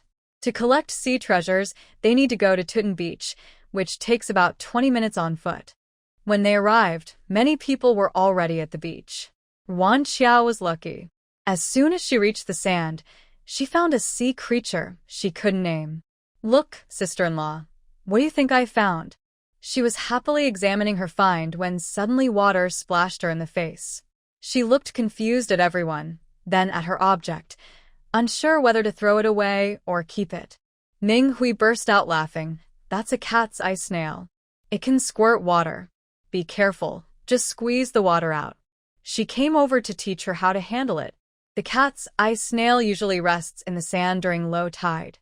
You're pretty lucky. Most inexperienced people tend to miss it. All right, since this was her first treasure from collecting sea items, she decided to keep it. Su Min leaned in and whispered to the two, "Sister-in-law, there are so many people here. There probably won't be many good finds left. Come with me." Ruan Qiao and Ming Hui exchanged glances. They definitely didn't want to miss this chance, so they silently followed her. After walking with Su Min for more than 10 minutes, they saw a group of rocks. Ming Hui exclaimed happily, "Wow, there are fish, shrimp, snails, everything. This is a treasure trove. We'll definitely have a good haul today." "Thanks, Su Min." Su Min smiled gently. "No need to thank me. It's not even my stuff. But you let us here. Otherwise, how could we find such a good place? All right, sister-in-law Lin, let's not be so formal. Instead of wasting time on politeness, let's quickly gather some seafood." Su Min walked over to Ruan Qiao and warned her, "Sister-in-law, there are many bacteria in the sea. Be careful not to cut your hand. Let's gather some now, and later we can go over there. I'll teach you how to open oysters." "Okay, I understand. Thank you, Su Min. You should go now too." "Don't worry about me," Ruan Qiao replied with a smile. The four of them spread out into separate areas, each with their own space, but not far from each other. This way, they avoid disturbing each other and can look out for one another. Ruan Qiao came today mainly for something new and to relax and distract herself. She didn't plan to take much back, so she wasn't in a rush and just enjoyed the process slowly. But sometimes, luck really can't be stopped when it comes. While bending down to pick up a conch shell, Ruan Qiao suddenly felt something slippery in her hand. She was startled, almost screaming, thinking it was a sea snake.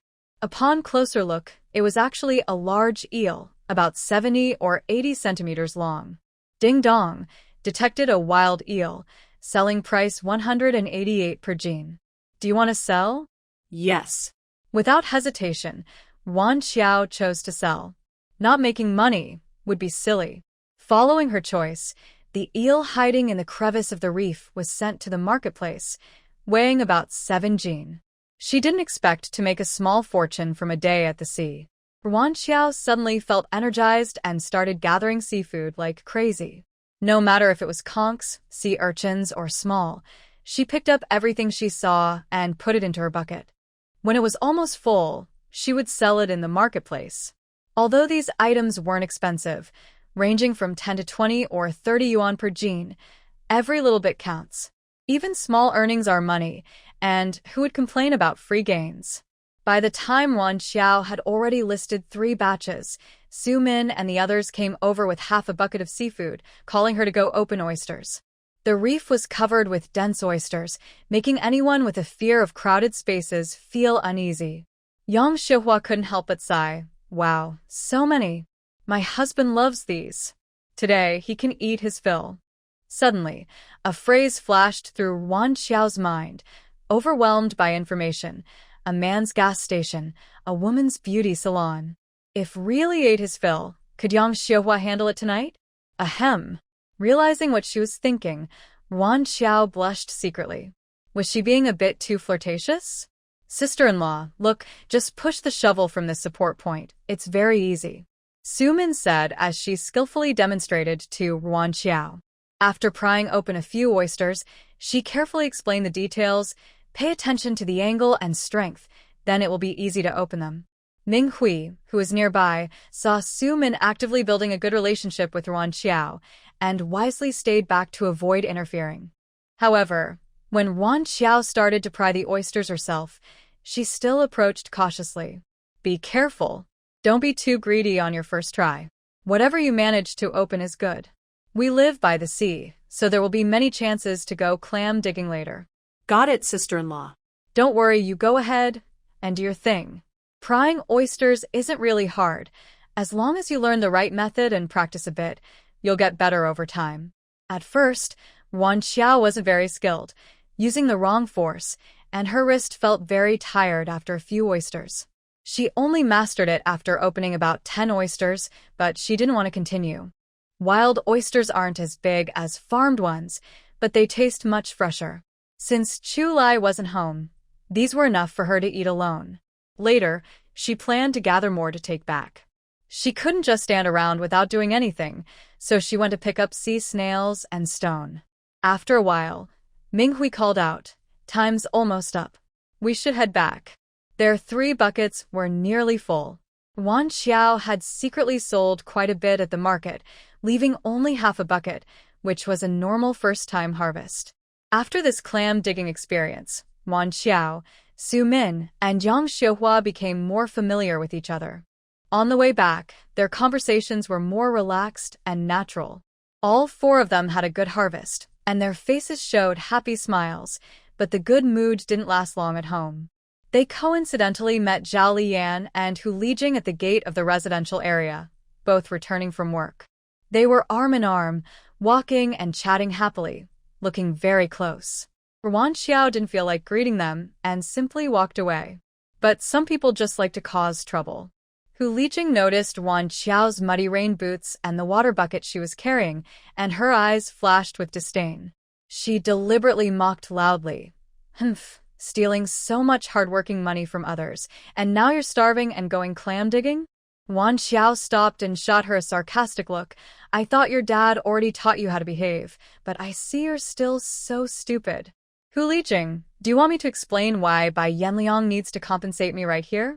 Did she really think that if everyone found out they would sympathize with her? No matter how fancy the outside looks, abandoning a spouse cannot change a bad man's true nature. As long as a person has proper values, no one will sympathize with him. Also, Hu Lijing probably doesn't think Bai Yanliang truly loves her, right? If she didn't have a good father, would Bai Yanliang really like her? Seeing Hu Lijing get embarrassed, Zhao Liyan couldn't help but jump into lecture. There are many people here. Comrade, one should consider Vice Captain Chu's face, right? It's really frustrating. So frustrating I can't even express it. She has never been a pushover. Although she doesn't want trouble, she's never afraid of it. People who normally wouldn't bother her suddenly come to challenge her, so she won't hold back. Ruan Qiao crossed her arms, looking cold. Comrade Zhao, who are you to worry about Chu Lai? And it's embarrassing for both me and Chu Lai. What does it have to do with you? She's already married and still has those little thoughts. How disgusting. Before, because Chu Lai ignored Zhao Liyan, Ruan Qiao didn't take her seriously. She didn't expect Zhao Liyan to dare to come in front of her now. She's spoiled her. Ruan Qiao, don't be ungrateful. My cousin is also doing this for your sake, Hu Lijing stepped forward to support Zhao Liyan, revealing their relationship. Oh, Ruan Qiao deliberately exaggerated her tone and mocked. So you're cousins? No wonder. Your hobbies are alike. You both like to think about other people's men. That really shows your upbringing. Comrade Ruan Qiao, watch your words. Deputy Hu stepped forward, losing his usual gentle demeanor, with a stern look in his eyes. Do you want to hear something even more outrageous from Deputy Hu? Ruan Qiao's expression was cold. She stood there simply dressed, but with a commanding presence. Her eyes, half smiling, carried clear mockery and sarcasm. Listening to both sides gives clarity. Trusting only one makes you blind. I, a simple rural person, learned this from elder stories. Deputy Hu, you must understand what it means, right? Children need proper education. Otherwise, if you want to help her get a reputation, your reasons won't hold. She knew she couldn't get along peacefully with the Hu family, so she wouldn't pretend to be polite. It was after work hours and more people came and went at the entrance. Deputy Hu didn't want his family to become a joke, so he had to endure and stay silent. Comrade Ruan, you're very sharp-tongued. I truly admire you, she said, then shot a glance at Hu Lijing. Hurry home now. Ruan Qiao didn't want to leave room for misunderstandings. She raised her voice and said, this isn't about clever talking, it's about facts that can't be argued with. I was just out at sea, not bothering anyone, and your daughter immediately mocked me and said I was extorting by Yanliang's money. Commissar Hu, this concerns my reputation. Do you want me to explain everything to everyone here? What? Do you want to embarrass Hu's family? Will that affect my future work? Commissar Hu looked deeply at Ruan Qiao and then pulled Hu Lijing away without looking back, leaving Zhao Liyan there, feeling extremely awkward. You. Before Ruan Qiao could finish speaking, Zhao Liyan lowered her head and hurriedly left. What a fuss over nothing, with no real strength, but always wanting to talk. What's wrong with her thinking? All right, everyone, let's go back. Staying here just makes us look like fools, Minghui said, grabbing Ruan Qiao's wrist and pulling her along. The four split up at the intersection. Seeing that Ruan Qiao and Minghui couldn't hear her, Yang Xiuhua couldn't help but gossip. She looked very interested and asked Sumin, do you think Ruan Qiao really extorted money from someone? Sumin didn't know how to respond to this neighbor, who was so straightforward. Wasn't the commissar's behavior obvious just now? Ruan Qiao took the money as expected. She wasn't afraid to argue openly, but it was the commissar who seemed to want to hide something. But she wouldn't say this directly to Yang Xiuhua, or she might get caught off guard someday. Whether she took it or not isn't our business. Why do you care so much? Don't forget, our men are just deputy battalion commanders. We shouldn't cause trouble for them. Keep these thoughts to yourself. Yang Xiuhua's heart tightened, and she quickly agreed. Right, Sumin, you're right. I won't say anything anymore. She couldn't afford to cause trouble for her husband. Meanwhile, Minghui was also talking to Ruan Qiao about this. I know you and the Hu family can't be reconciled, but it's better to avoid trouble in the future, especially since Commissar Hu still holds that position. Ruan Qiao understood Minghui's good intentions, but avoiding wasn't always possible. Sister-in-law, you saw it too. It's not that I want to cause trouble. Hu Lijing came to trouble me. If I keep backing down, people will think I'm guilty, and not only will I be criticized, but Chulia might also be talked about. So I really can't back down on this, she said firmly. Minghui sighed. Yeah, that's how it is. All right, the situation will work out eventually. There's no point worrying now. Let's just do what we need to do. The two of them each went home. Ruan Qiao first soaked the cat's eye snails in a basin with a bit of sesame oil to help clean out the mud. After handling the oysters, she boiled some hot water. The bathtub wasn't ready yet, so she had to take a quick shower in the shower room. She couldn't stand the fishy smell on her body. Since the weather was hot, she didn't need very hot water. Boiling water was a bit troublesome but manageable. The only problem was no hairdryer, so her long hair took a long time to dry, which was quite annoying. Ruan Qiao had already thought about cutting her hair short. After tidying up, she started preparing tonight's seafood feast. In her past life, She was from the north and used to stronger flavors, so she cooked spicy cat's eye snails, stir-fried stone, and steamed oysters with garlic. Minghui stood in the yard and called out, "Ruan Qiao, what are you cooking? The smell has reached my house. Wait a moment, I'll bring you some to try." Ruan Qiao divided the spicy cat's eye snails and stir-fried stone in half and sent some over. Shi Tu and Tai Dan sniffed and swallowed. Their greedy expressions made her laugh. But she had to warn them, "It's a bit spicy, you might not be able to handle it." Ha! Shi Tu's small shoulders immediately drooped, looking disappointed. "Annie Qiao, can't you make it less spicy?" "No spicy. It wouldn't be as fragrant." Shi Tu licked his lips, inhaling the tempting aroma, and stubbornly said, "I'm not against eating spicy food." Minghui snorted, "If you can't handle the spice later, don't cry. It's embarrassing." Next to her, Ruan Qiao pursed her lips to hide her laughter. Her mother was really straightforward, not holding back at all. Shi Tu puffed out his little chest and said confidently, "I won't cry." Minghui rolled her eyes, clearly doubting him. She returned the bowl to Ruan Qiao, which still contained half a bowl of jiangmi noodles. "This isn't anything special. Take it back and eat it." Ruan Qiao pouted and said, "Sister-in-law, what do you think I am? I wouldn't steal a kid's snack." She placed the bowl back on the table. "I'll come pick it up tomorrow. You guys eat quickly. I'm going back to eat too." "Ruan Qiao, Ruan Qiao." Minghui called several times, but Ruan Qiao ignored her. Lin Yucheng picked up a cat's eye snail and put it in his mouth. The fresh, spicy flavor excited his taste buds, and he couldn't help but praise, "It's really delicious." Minghui glared at him. "I knew you'd just eat. Come on, try some before it gets cold, or it won't taste good." Lin Yucheng picked up a piece of crab and placed it in Minghui's bowl. "Why are you in such a hurry? We have a long time to get along." Minghui mumbled, "I'm just worried that Ruan Qiao will think we're trying to take advantage." She was just asking out of curiosity, but Ruan Qiao, being straightforward, immediately brought it over. There was nothing special at home to give as a gift, so she just grabbed some rice snack sticks, feeling a bit shy. When Ruan Qiao got home, she didn't think much about it. She bought a bottle of cola from a food delivery, ate and drank comfortably. If she didn't know her own alcohol tolerance, she might have bought some beer to enjoy a full evening. That night, Ruan Qiao had another dream. This time, the dream was very clear, like scenes from a movie unfolding before her eyes. Chu Lai was retreating with an injured comrade as a heavy rain of bullets shot from behind. He dodged left and right, trying to avoid the deadly fire, but one bullet still flew straight toward them. "Be careful." Ruan Qiao screamed in fear, sitting up suddenly, gasping for air. Her forehead was covered in cold sweat, soaking her hair. Her heart was pounding wildly, as if it might jump out of her chest. She tightly pressed her hand over her chest, taking a long time to calm down. Lying back down, she still couldn't sleep, her mind replaying the scenes from the dream over and over.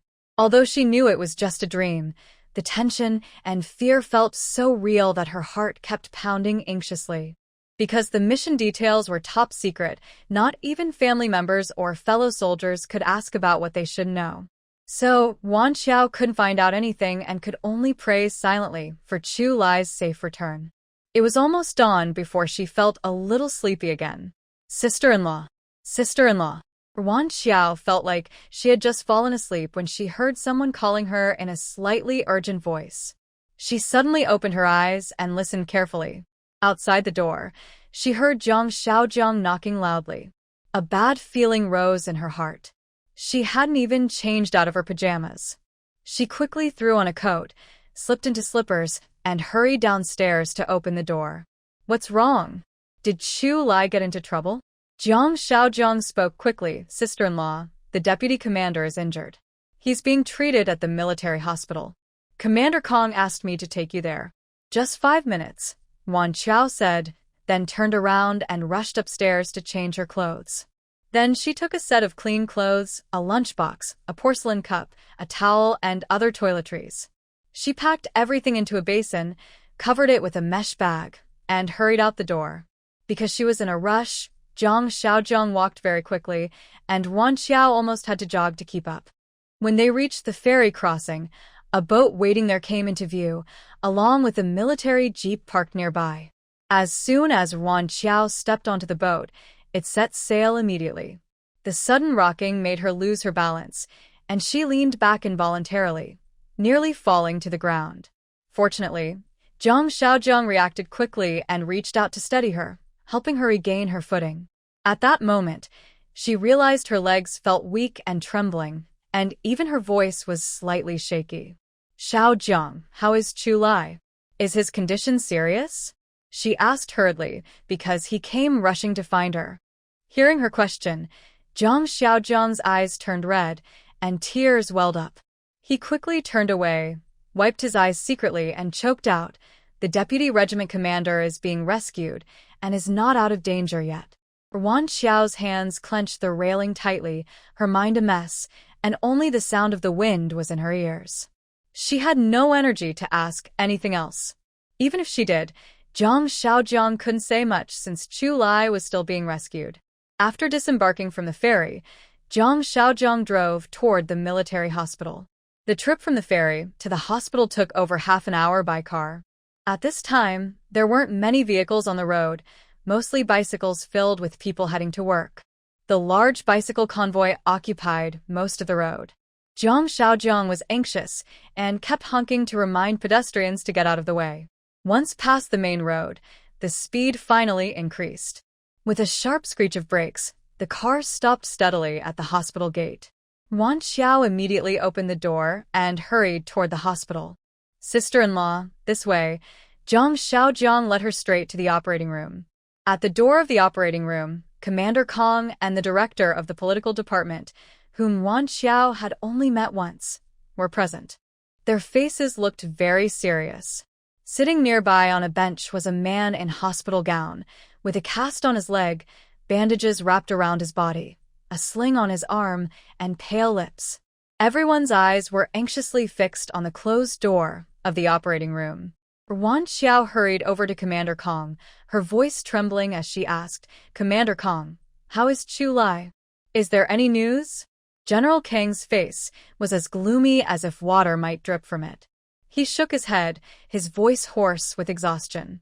The blast wave caused serious damage to his internal organs, especially his head. "The situation isn't good, he may never wake up again." Vegetative state? Ruan Qiao's body suddenly trembled, a cold rush from her feet to her heart. She leaned weakly against the wall, almost losing her support. "See, I'm sorry." "Vice Captain did all this to save me. Please hit me or scold me." The injured man looked full of guilt, struggling to stand and bow to apologize to Ruan Qiao. Zhang Xiaozhang hurriedly helped him up, shouting, "Zhou Qingshan, stop causing trouble at this time." Ruan Qiao steadied her mind and spoke slowly, "Chu Lai saved you because you are his comrade and his brother. I believe that on the battlefield, as long as Chu Lai can still move, he won't abandon anyone. If the roles were reversed, I think you would make the same choice. Not abandoning, not giving up. That's the spirit you all hold dear, isn't it? So, you really don't need to feel too guilty or think you owe Chu Lai anything. You and Chu Lai are both heroes fighting to protect the country and the people. Now, what you need to do is recover your health as soon as possible." "Sisi." Zhou Qingshan couldn't hold back his grief after saying this. Tears burst from his eyes as he cried uncontrollably. Ruan Qiao softly told Xiaozhang, "Xiaozhang, take him back to the ward to rest. He's hurt so badly. What's the point of pretending to be strong? Does he even want to live?" Xiaozhang nodded firmly, then carefully helped Zhou Qingshan and headed toward the ward. After a few steps, he suddenly stopped, turned to face Ruan Qiao, saluted properly with respect and gratitude in his eyes. Even General Kong and Director Pan couldn't help but be moved. They looked at Ruan Qiao with admiration. General Kong said happily, "Ruan Qiao, you're amazing. Chu Lai really has sharp eyes." At first, he was worried they weren't a good match, but now it seems that was unnecessary. However, well, I don't know if that young man can hold on. Ruan Qiao shook her head without saying anything. She sat quietly outside the operating room, silently praying. Time passed second by second. Finally, the door of the operating room opened. The doctor came out exhausted, and everyone immediately gathered around. "Doctor, how is Chu Lai?" The doctor took off his mask and said seriously, "The surgery was quite successful, but whether the patient will wake up is still uncertain. We need to watch closely in the coming hours." Ruan Qiao listened and slightly relaxed her tense shoulders. Just then, she remembered the pill in the Space Mall's time zone. Could it be a special healing medicine? Maybe it was prepared specifically for Chu Li? Otherwise, why was it so coincidental that the crazy old man gave her a jade pendant that could upgrade the space, and after upgrading, she got those pills? And Chu Li had suffered such serious injuries? Plus, the crazy old man's words that day, talking about bad luck and fate. Could all of this be destined in some mysterious way? The more Ruan Qiao thought about it, the more unbelievable it seemed. It felt like the wheels of fate were quietly turning in a mysterious manner. Chu Li was carefully pushed out by medical staff and taken to a single room on the 5th floor. In this era, there was no ICU. Usually after surgery, patients were sent back to regular wards. Having a private room was considered a special privilege. Chu Li was lying quietly on the bed. His once handsome face was now swollen and bruised, almost unrecognizable. His bare chest and back were wrapped tightly in bandages, the white bandages sharply contrasting with his swollen face. He had his eyes closed, and it seemed he was enduring endless pain in his dreams, his brows tightly furrowed. Seeing this was truly upsetting. After settling Chu Li in, Commander Kong solemnly ordered, "Zhang Xiaozhang, stay here and help Comrade Ruan Qiao take care of Chu Li. Call me anytime if you need anything. Also, keep me updated on his condition." Zhang Xiaozhang immediately straightened up and responded loudly, "Yes, sir." Commander Kong turned his head, his gaze gentle as he looked at Ruan Qiao, offering comfort as if speaking to himself. "That kid is tough. He'll definitely get better." Without lingering, he stood up and seemed ready to leave. At that moment, Ruan Qiao, who had been silent, suddenly spoke. "Commander Kong, have you informed his family about Chu Li's condition?" They weren't officially married yet, so she couldn't make decisions on her own. Even if they were married, Chu Li's serious injuries meant his family should be informed. Kong seemed to think for a moment and then showed his first smile since the incident. "Don't worry. Chu Li's parents said that if anything happens here, you can handle everything. Otherwise, he wouldn't be in such a hurry to have Zhang Xiaozhang bring Ruan Qiao over." Ruan Qiao didn't expect to hear such an answer and was momentarily stunned. What do Chu family's parents mean? Is this a sign of their importance to her, or a lack of regard for Chu Lai? Senior Officer Kong then said sincerely, "Comrade Ruan Qiao, thank you for your hard work." "It's my duty," Ruan Qiao politely replied. After seeing Senior Officer Kong off, Ruan Qiao turned back to the ward. The ward was very quiet. Only the slow drip of medicine from the floor made a soft, clear sound. Chu Lai's lips were dry and cracked, looking very pitiful. Ruan Qiao quickly went to the nurse station to get some cotton balls, wet them with water, and gently moisturized Chu Lai's lips. At this moment, Zhang Xiaozhang came in carrying a lunchbox. "Sister-in-law, it's past mealtime, and there's not much food left in the cafeteria. Please eat a little." Ruan Qiao opened the lunchbox and saw it was plain noodles and broth. "Have you eaten?" Zhang Xiaozhang scratched his head, looking a bit embarrassed. "I was worried you'd be hungry, so I brought it back first. I'll go eat later." "What are you waiting for? You've been busy all morning." "I'm here, so go eat quickly. Chu Lai won't recover in a day or two. You need to take care of yourself first so you can help me," she said.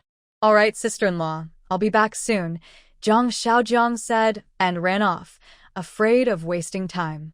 While no one was in the room, Ruan Qiao secretly checked the so-called miracle medicine for healing. It claimed to stop bleeding, reduce inflammation, and promote new tissue growth. Basically, it was hyped up as miraculous, as if it could bring the dead back to life. But it also had limits. Only 3 pills could be bought in total, and afterward it would be permanently unavailable. Ruan Qiao thought of the phrase fate involves 3 calamities and wondered if it was all just a conspiracy. She felt a bit like she had been tricked. But no matter what, money was never more important than people. Chu Lai was her fiancé, and although their relationship wasn't very deep yet, she couldn't bear to see him, a soldier fighting for the country and people, risking his life in such danger. She would definitely buy the medicine, but she needed to think carefully about how to use it. If the medicine was truly as miraculous as claimed, and one pill could make someone who is still in danger jump back to life, both she and Chu Lai might end up being caught and studied. When Jiang Shaojiang returned, Ruan Qiao stood up. Shaojiang, you stay here and watch for a while. Chu Lai will probably need to stay in the hospital for some time. I don't have enough supplies, so I'll go buy some. Sister-in-law, what do you need to buy? I can go, he offered. No need, I'll be back soon. You take good care of Chu Lai. Ruan Qiao left the hospital, first buying what she needed, then heading to the market to try her luck. She wanted to buy a live chicken to test the medicine. Since it was a matter of life and death, she couldn't just give Chu Lai the medicine without caution. Unfortunately, the market had no live chickens or even rotten vegetable leaves. Ruan Qiao could only turn back the way she came. While thinking about whether to come early tomorrow to queue again, she accidentally bumped into an old villager carrying a basket. Sorry, she instinctively apologized, but before she finished speaking, she heard a faint sound coming from inside his basket. Her eyes lit up. Although she didn't know what was inside, she was sure it was a living creature. She quickly grabbed the man and whispered, "Old villager, do you want to exchange what's in your basket?" The man, struggling to run, hesitated and asked, "Are you really going to exchange for my hen?" Ruan Qiao didn't want to waste words. She simply replied, "Yes, exchange." They bargained in the alley. In the end, she bought it for 7 yuan.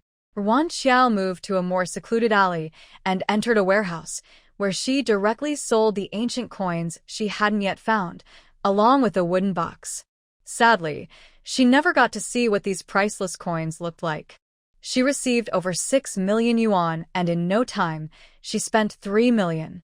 Her spending speed was truly remarkable. Holding the healing medicine she bought for 3 million yuan, Ruan Qiao examined it carefully. It looked just like a deep brown chocolate bean, a round ball. She sniffed it close to her nose, but detected no special medicinal scent. This made her doubt once again whether the medicine was truly so miraculous. She used a sharp little knife to gently scrape a thin layer of powder from the surface of the pill. Then she cut a small slit in a chicken wing, watching blood quickly seep out from the wound. She sprinkled the powder onto the wound, waiting to see if it would work. After sprinkling the powder, a surprising scene occurred. The bleeding wound, which had been bleeding continuously, suddenly stopped bleeding at a visible speed. If she hadn't seen it with her own eyes, no one would believe such a miraculous medicine existed. It was truly like a miracle. Although she didn't understand the principle behind it, as long as she was sure the medicine was safe, Ruan Qiao felt relieved. Since she couldn't give it to Chu Lai all at once, she had to grind the pill into powder. She bought a small, delicate mortar from the market and, after some effort, finally managed to crush the hard pill into fine powder. This medicine is so precious that Ruan Qiao can't bear to waste even a little. She carefully uses a small brush to clean the areas on the medicine mortar and pestle where the powder sticks, brushing twice to make sure no corner is missed. She is determined to collect all the powder. Ruan Qiao plans to give Chu Lai a small dose every day, so his wounds can heal gradually without raising suspicion. When they return to the hospital, it's already noon. Ruan Qiao orders takeout and puts it in a lunchbox to bring back, saving Jiang Shaojiang a trip to get food. Unexpectedly, besides Jiang Shaojiang, there are Zhou Qingshan and a person Ruan Qiao has never seen before in the ward. When they see Ruan Qiao, they all shout together, "Sister-in-law." Their voices are loud and in unison. Ruan Qiao greets them with a smile. "Hello." Jiang Shaojiang, quick to understand, steps forward to take the mesh bag from Ruan Qiao's hand. Seeing that it contains various supplies for Chu Lai, including a jar of malt extract, he can't help but feel happy. People say that being a deputy group leader means you have to marry a sister-in-law, but Jiang Shaojiang has seen firsthand how much the deputy leader values his sister-in-law. Now, seeing her caring for the deputy leader too, he genuinely feels happy for him. He sincerely hopes the deputy leader will wake up soon and live happily with his sister-in-law. Hello, sister-in-law. I am Hiyu, a soldier under the deputy group leader. Hiyu introduces himself proactively. Ruan Qiao looks over and sees that he is also in a hospital gown with a pale face, suggesting he isn't in good health, though she doesn't see where his wound is. She nods slightly in response and kindly advises, "You are all injured. Resting well is the most important now. I will let Xiao Zheng update you on Chu Lai's progress. Don't wander around to avoid affecting your wounds and recovery." Hiyu grins, showing a set of clean white teeth, and casually replies, "It's just a small injury, no big deal." Zhou Qingshan doesn't say anything. He raises his hand and pats Hiyu's wound. Ouch. Hiyu can't help but cry out in pain. "Old Zhou, you're not planning to use that arm anymore, are you?" Hiyu, clutching his painful wound, bites his teeth tightly and manages to squeeze out the words through gritted teeth. "Who told you to act so tough?" Hiyu, furious, almost bites his own teeth apart. "But you can't embarrass me in front of sister-in-law like that. I have no face left." Ruan Qiao, amused by their interaction, chuckles softly. "All right, it's noon now. I just bought some food. You two injured ones eat first. I'll go buy 2 more portions later." As soon as the words were spoken, the 2 people who had been joking and laughing immediately stopped their actions and quickly refused. "No need, sister-in-law. Someone has already bought us food. We're going downstairs to eat." "Why go downstairs? Just eat here. I bought Wenchang chicken, and it's good for both of you injured guys to get some nourishment." Ruan Qiao sincerely wanted them to stay and eat. They were comrades of Chu Lai and heroes defending the country. It was just a meal. She wasn't unable to invite them. But no matter how Ruan Qiao explained, both refused firmly. "Thank you, sister-in-law, but really no need." After saying that, they turned and left. Ruan Qiao didn't want to stop them forcefully, so she could only follow them, saying, "Take your time." The 2 went downstairs, hiding around the corner to smoke. Their relaxed expressions from earlier were gone, replaced by sour faces. Zhou Qingshan leaned against the wall, looking regretful. Do you think Vice Regiment Commander will definitely wake up?" He looked at Zhou Qingshan, his eyes dark, but his tone was very confident. "I believe Vice Regiment Commander can get through this. He's never lost before, and this time will be no different." In the hospital room upstairs, Ruan Qiao divided the food with Jiang Shaojiang and said, "After you finish eating, go find a guest house nearby and rest well." Jiang Shaojiang quickly waved his hand. "Sister-in-law, I'm not tired. I don't need to rest." Ruan Qiao smiled gently and said softly, "No one is made of iron. How can you not be tired? Chu Lai can't be left alone, so we take turns. Rest well so we can take better care of him, right? You rest in the afternoon, and you'll stay on night duty tonight." Ruan Qiao was firm and made the decision herself. Jiang Shaojiang didn't argue about staying on night duty after hearing this. In fact, Ruan Qiao just wanted to send him away quickly so she could give Chu Lai medicine sooner. Although the medicine was miraculous, she didn't know exactly how effective it would be, so early treatment of Chu Lai's injuries was best. After they finished eating, Jiang Shaojiang diligently washed the dishes and refilled the water, making sure everything was done before telling Ruan Qiao, "Sister-in-law, I'll stay at the guest house near the hospital entrance. If you need anything, you can come find me there." "Okay, I understand. You rest well." Jiang Shaojiang actually wanted to stay awake all night without any problem, but he was afraid that if he said so, Ruan Qiao wouldn't let him stay on night duty, so he went to the guest house. At this moment, a nurse entered the room holding a bottle of medicine, replacing the empty 4-bag and carefully adjusting the flow rate. "Comrade, how many more sets of medicine are there today?" The nurse placed the empty bottle into the lower compartment of the cart and said, "This is the last bottle. Once it's finished, you can remove the needle." "Okay, I understand. If the medicine runs out later, I'll come to the nurse station to find you. Thank you for your help." The young nurse slightly smiled, showing a gentle, faint smile. You're the first family member I've seen be so polite. No need to thank me. It's part of my job, serving the people. If you need anything, just call me. As she left, her steps seemed lighter than usual, and her face was filled with obvious happiness. Ruan Qiao raised an eyebrow and smiled. It was just a polite remark. Why was she so happy about it? This young nurse was really adorable. Since the patient was unconscious and couldn't swallow on their own, they couldn't drink water to avoid choking or suffocation. But without water, how could the medicine be given? This puzzled Ruan Qiao. She couldn't just do what TV shows often depict, pouring medicine into the patient's mouth. Ruan Qiao shook her head silently. Real life wasn't a drama. If she accidentally caused the medicine to go down the wrong way, it would be a big problem. She thought of many ways but finally decided that the only feasible method was to make the medicine powder into small pills, which Chu Lai could hold under his tongue to dissolve and absorb slowly. This way, she could avoid the risks of using water to give the medicine and ensure the medicine's effectiveness. She acted immediately. The powder was mixed with honey to form pills, preferably honey that had been refined. In the hospital, things weren't as convenient, and she couldn't worry about everything. Ruan Qiao went ahead and made the pills directly. Since she didn't dare use too much powder, she bought a small box about the size of a coin and carefully stirred the mixture with a toothpick.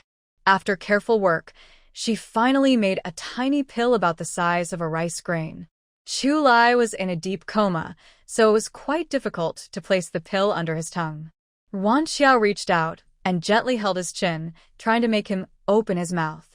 But for some reason, no matter how hard she tried, she couldn't get him to loosen his clenched teeth. Angrily, she poked his chin and scolded, "Do you know this pill cost me 100,000 yuan? You dare not take it? If you go to see the king of, I'll just find another one. I haven't even registered our marriage yet. I'm still a pure girl." As if some mysterious force responded, Ruan Qiao, feeling frustrated, tapped his chin again. Suddenly, Chu Lai voluntarily opened his mouth. Ruan Qiao. She leaned over Chu Lai and looked at him carefully for a long time, making sure he was truly still asleep before she relaxed. Otherwise, if Chu Lai heard what she had just said, she wouldn't know how to explain herself. Taking advantage of Chu Lai's cooperation, Ruan Qiao quickly placed the small pill under his tongue, then gently pushed his chin, causing Chu Lai to close his mouth. Ruan Qiao muttered to herself, "He's cooperating so well. Does that mean he really heard everything? It seems that from now on, she needs to be more careful when she speaks." Ruan Qiao had seen the effects of this medicine herself, so she was confident, but she anxiously waited for Jiang Shaojiang to come and change shifts. Chu Lai still showed no reaction. Although a little disappointed, she didn't lose hope. She thought maybe she used too little medicine or Chu Lai was too badly injured, but a few more days should help. 3 days passed, and Chu Lai still hadn't woken up. "Doctor, how is Chu Lai doing?" In the morning, after the doctor finished his rounds, Ruan Qiao eagerly asked. She was a bit restless because the medicine was so amazing, yet after 3 days, there was no response. The doctor frowned, looking puzzled. "I've never seen a case like Vice Commander Chu's. His injuries are healing quickly, but he just won't wake up. This situation shouldn't be happening." The doctor also couldn't figure out what was wrong. In the end, he thought maybe Chu Lai's recovery ability was stronger than average. But there's no need to worry too much. Overall, his condition is improving. For injuries like this, it's normal to wake up a bit later. His body functions are repairing themselves, and I will keep a close watch. Family members can talk to him when they have time. Maybe they'll help stimulate his brain activity and prevent atrophy, aiding his recovery and waking up. Ruan Qiao nodded. She knew this from her college roommate's father, who had been in a coma after a car accident. The doctor had explained it this way. He said that hearing could stimulate the brain's cortex, helping prevent disuse atrophy and aiding recovery. Her roommate had stayed by his bedside, talking to him nonstop, until she lost her voice. She remembered that very clearly. Ruan Qiao thought hard about what she could say. They hadn't known each other long, and there wasn't much shared history to talk about. Finally, she decided to talk about what she had done after he left. I spent all the money you left me. I also spent quite a bit on tickets and bought plaid and floral bedsheets and covers. I don't know if you like them. I also bought clothes and shoes for myself, and Ruan kept talking about what she bought and the details of their tide-pooling trip with Minghui and the others. Oh, right, I also ordered some furniture in the fishing village. I don't know if it's ready yet. What if no one at home is there to receive it when it arrives? At the family housing area, the furniture that Ruan Qiao was worried about was indeed delivered. Two simple villagers pushed a plain cart slowly over, with a sturdy rope tightly securing a double bed, wardrobe, chest of drawers, and bathtub. A comrade, this furniture was ordered by Vice Captain Chu. Please inform them so they can come and pick it up. The soldier at the gate heard it was Chu Lai's order and didn't delay. He immediately took out his phone to report to his superior. Chu Lai suddenly got into trouble. No one was home. Commander Kong received the call and had to ask his wife to go and help bring the person to Chu Lai's house and unload the furniture. At the Hu family's house, Su Yuemei had been sick and staying inside since Hu Wei's accident.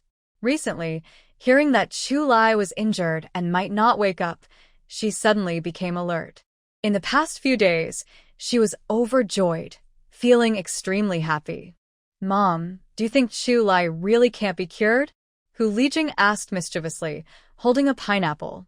Su Yuemei's face looked fierce. The sooner he dies, the better.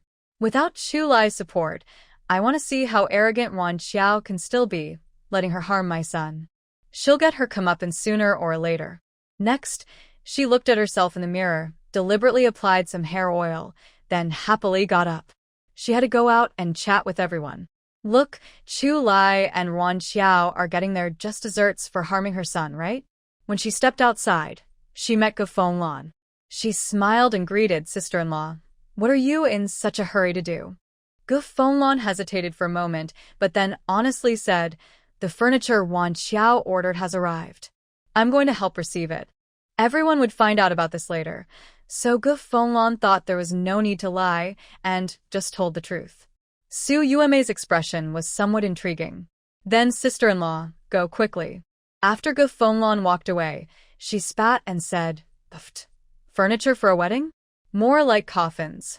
People nearby overheard and gathered to gossip, asking, so, sister-in-law, is Chu Lai gone? I didn't say that. Su Yuemei distanced herself from the comment, but then added meaningfully, I heard his injuries are serious, especially his head. He might not wake up. Su Yuemei adjusted her collar. She used to look down on the military dependents from the countryside, but now she saw they were useful, so she started talking to them more. Oh my, isn't that a living dead person? One man said, then realized it sounded wrong and quickly covered his mouth, awkwardly laughing. Su Yuemei pretended to sigh. Well, we don't know if they're alive or dead, but Deputy Commander Chu also had bad luck. He usually doesn't get hurt much on missions, but this time he was badly injured, almost lost half his life. So he's like Kuo Kefu? Another person looked around nervously, then patted his chest in fear. Phew, what are you saying? This is a new society, no place for superstitions. You need to be more progressive. He quickly agreed, yes, I was wrong. Though they all said they were joking, everyone understood the real meaning behind their words. Su Yuemei saw they were following her lead and smiled with satisfaction. To show her generosity, she said, you all chat first. Sister Kong, didn't you say the furniture from Kuo Jiao was delivered? I'll go see if I can help. Let's go together. We'll check it out too. The gossipers each had their own thoughts and headed to the gate together. At this moment, Gofenglan had already registered at the guard post and was leading the furniture delivery team toward Kuo Jiao's house. She saw Su Yuemei and was surprised. Why are you all here? Su Yuemei smiled and said, Chu Lai and Kuo Jiao aren't here. We came to see if we can lend a hand. Yeah, we're here to help. Gofenglan looked at the group, then her gaze settled on Su Yuemei. Seeing her calm expression and a faint smile in her eyes, she thought she wasn't up to anything bad. She felt relieved and said, a few days ago, we saw you were very sick. We were worried, but now it's much better. Su Yuemei rolled her eyes inwardly, thinking, Easy for you to say.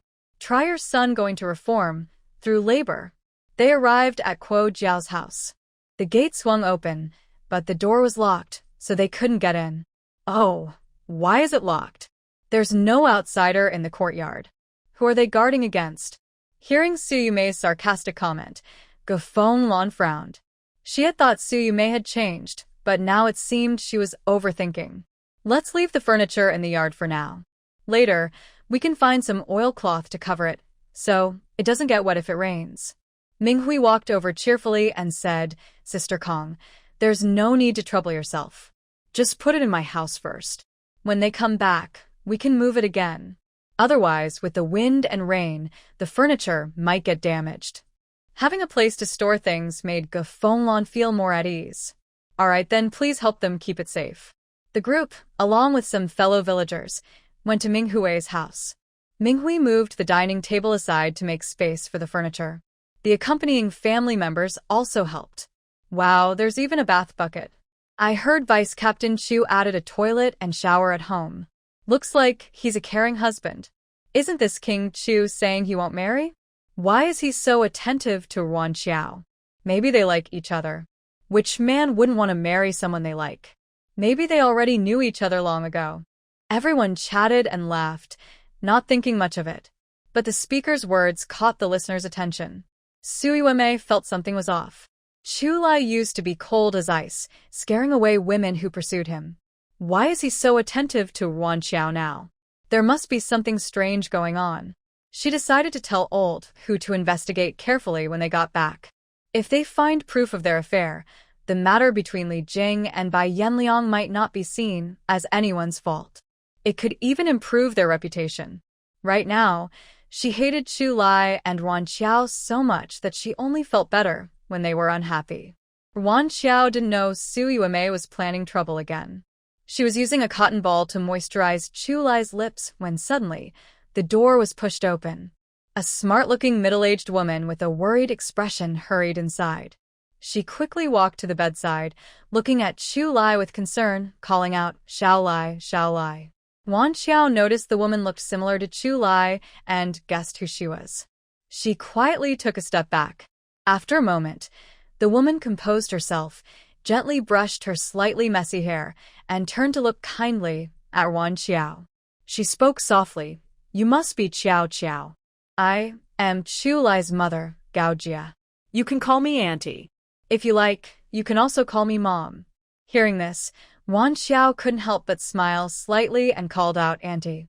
She was afraid that if she didn't, Chu Lai's mother might say something even more surprising later. Hey. Good girl, you've worked hard these past few days. Gao Jia happily took Ruan Qiao's hand and sat down together. This girl had clear, water-like eyes and a fresh, elegant aura. The more she looked at her, the more she liked her. Ruan Qiao knew Gao Jia was probably worried about Chu Lai's injury, so she took the initiative to say, Auntie, Chu Lai's injury is a bit serious, but it's getting better now. You don't need to worry too much. Gao Jia heard this, gently patted Ruan Qiao's hand, and smiled with relief. She sighed slightly and said, Xiao Lai is like a part of me. It's true I worry about him, but I've been through tough times before, so I'm not so fragile. Then Gao Jia looked at the hospital bed with a firm gaze and said, Besides, I believe in this kid. It's not easy to take his life. Seeing Gao Jia looking tired and exhausted, it was clear she had rushed here without stopping. She probably wanted to spend a little more time alone with Chu Lai. Ruan Qiao talked with her for a few words, then made an excuse to go to the bathroom, leaving the mother and son alone in the ward. She planned to go downstairs for a walk and come back later. But just as she reached the third floor, she saw an elderly woman sitting on the ground, holding onto the doctor's leg and crying loudly. This is a military hospital, yet no one cares about the lives of ordinary people. My daughter-in-law is waiting to give birth, but you, doctor, ran away. Isn't that abandoning someone in danger? The doctor, being pulled, felt helpless and had to explain again. The pregnant woman's baby is in a difficult position, and her water broke early. If we don't do a C-section, the baby could suffocate, which is very dangerous. I've already explained this clearly, but you refuse the surgery. There's no point in calling me. And it's not that we don't care about the mother. There's another doctor responsible for her.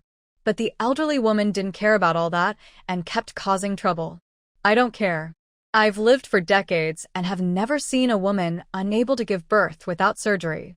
You must save my grandson, or I'll make sure you regret it. Ruan Qiao had gotten pretty familiar with the nurses here these days. Seeing the situation, she pulled a nearby nurse aside and asked, "What's going on? Why is this person causing trouble in the hospital ward?" The nurse, who loved gossip, had already heard about it. She said the pregnant woman fell nearby and suddenly went into labor, so they brought her here. Dr. Zhu examined her and gave his opinion, but they refused to listen. They insisted on a natural birth, no matter how much explanation was given. There was also an emergency situation in the inpatient department, so Dr. Zhu had to come over to handle it. But somehow, they found out and came here causing trouble. After hearing this, Ruan Qiao felt something was wrong about the whole situation. In families that favor boys over girls, even if they don't care about the mother, they will still try to save the baby. Dr. Zhu has clearly told them that the child might be in danger, but the elderly lady insists on not having surgery. This doesn't seem to be in the child's best interest. Moreover, there are doctors at the outpatient clinic delivering a baby, yet the elderly lady refuses surgery. Why is she still bothering Dr. Zhu, who suggested a cesarean section? Additionally, the elderly lady's eyes flicker nervously. She causes a fuss, but shows no sign of worry or concern.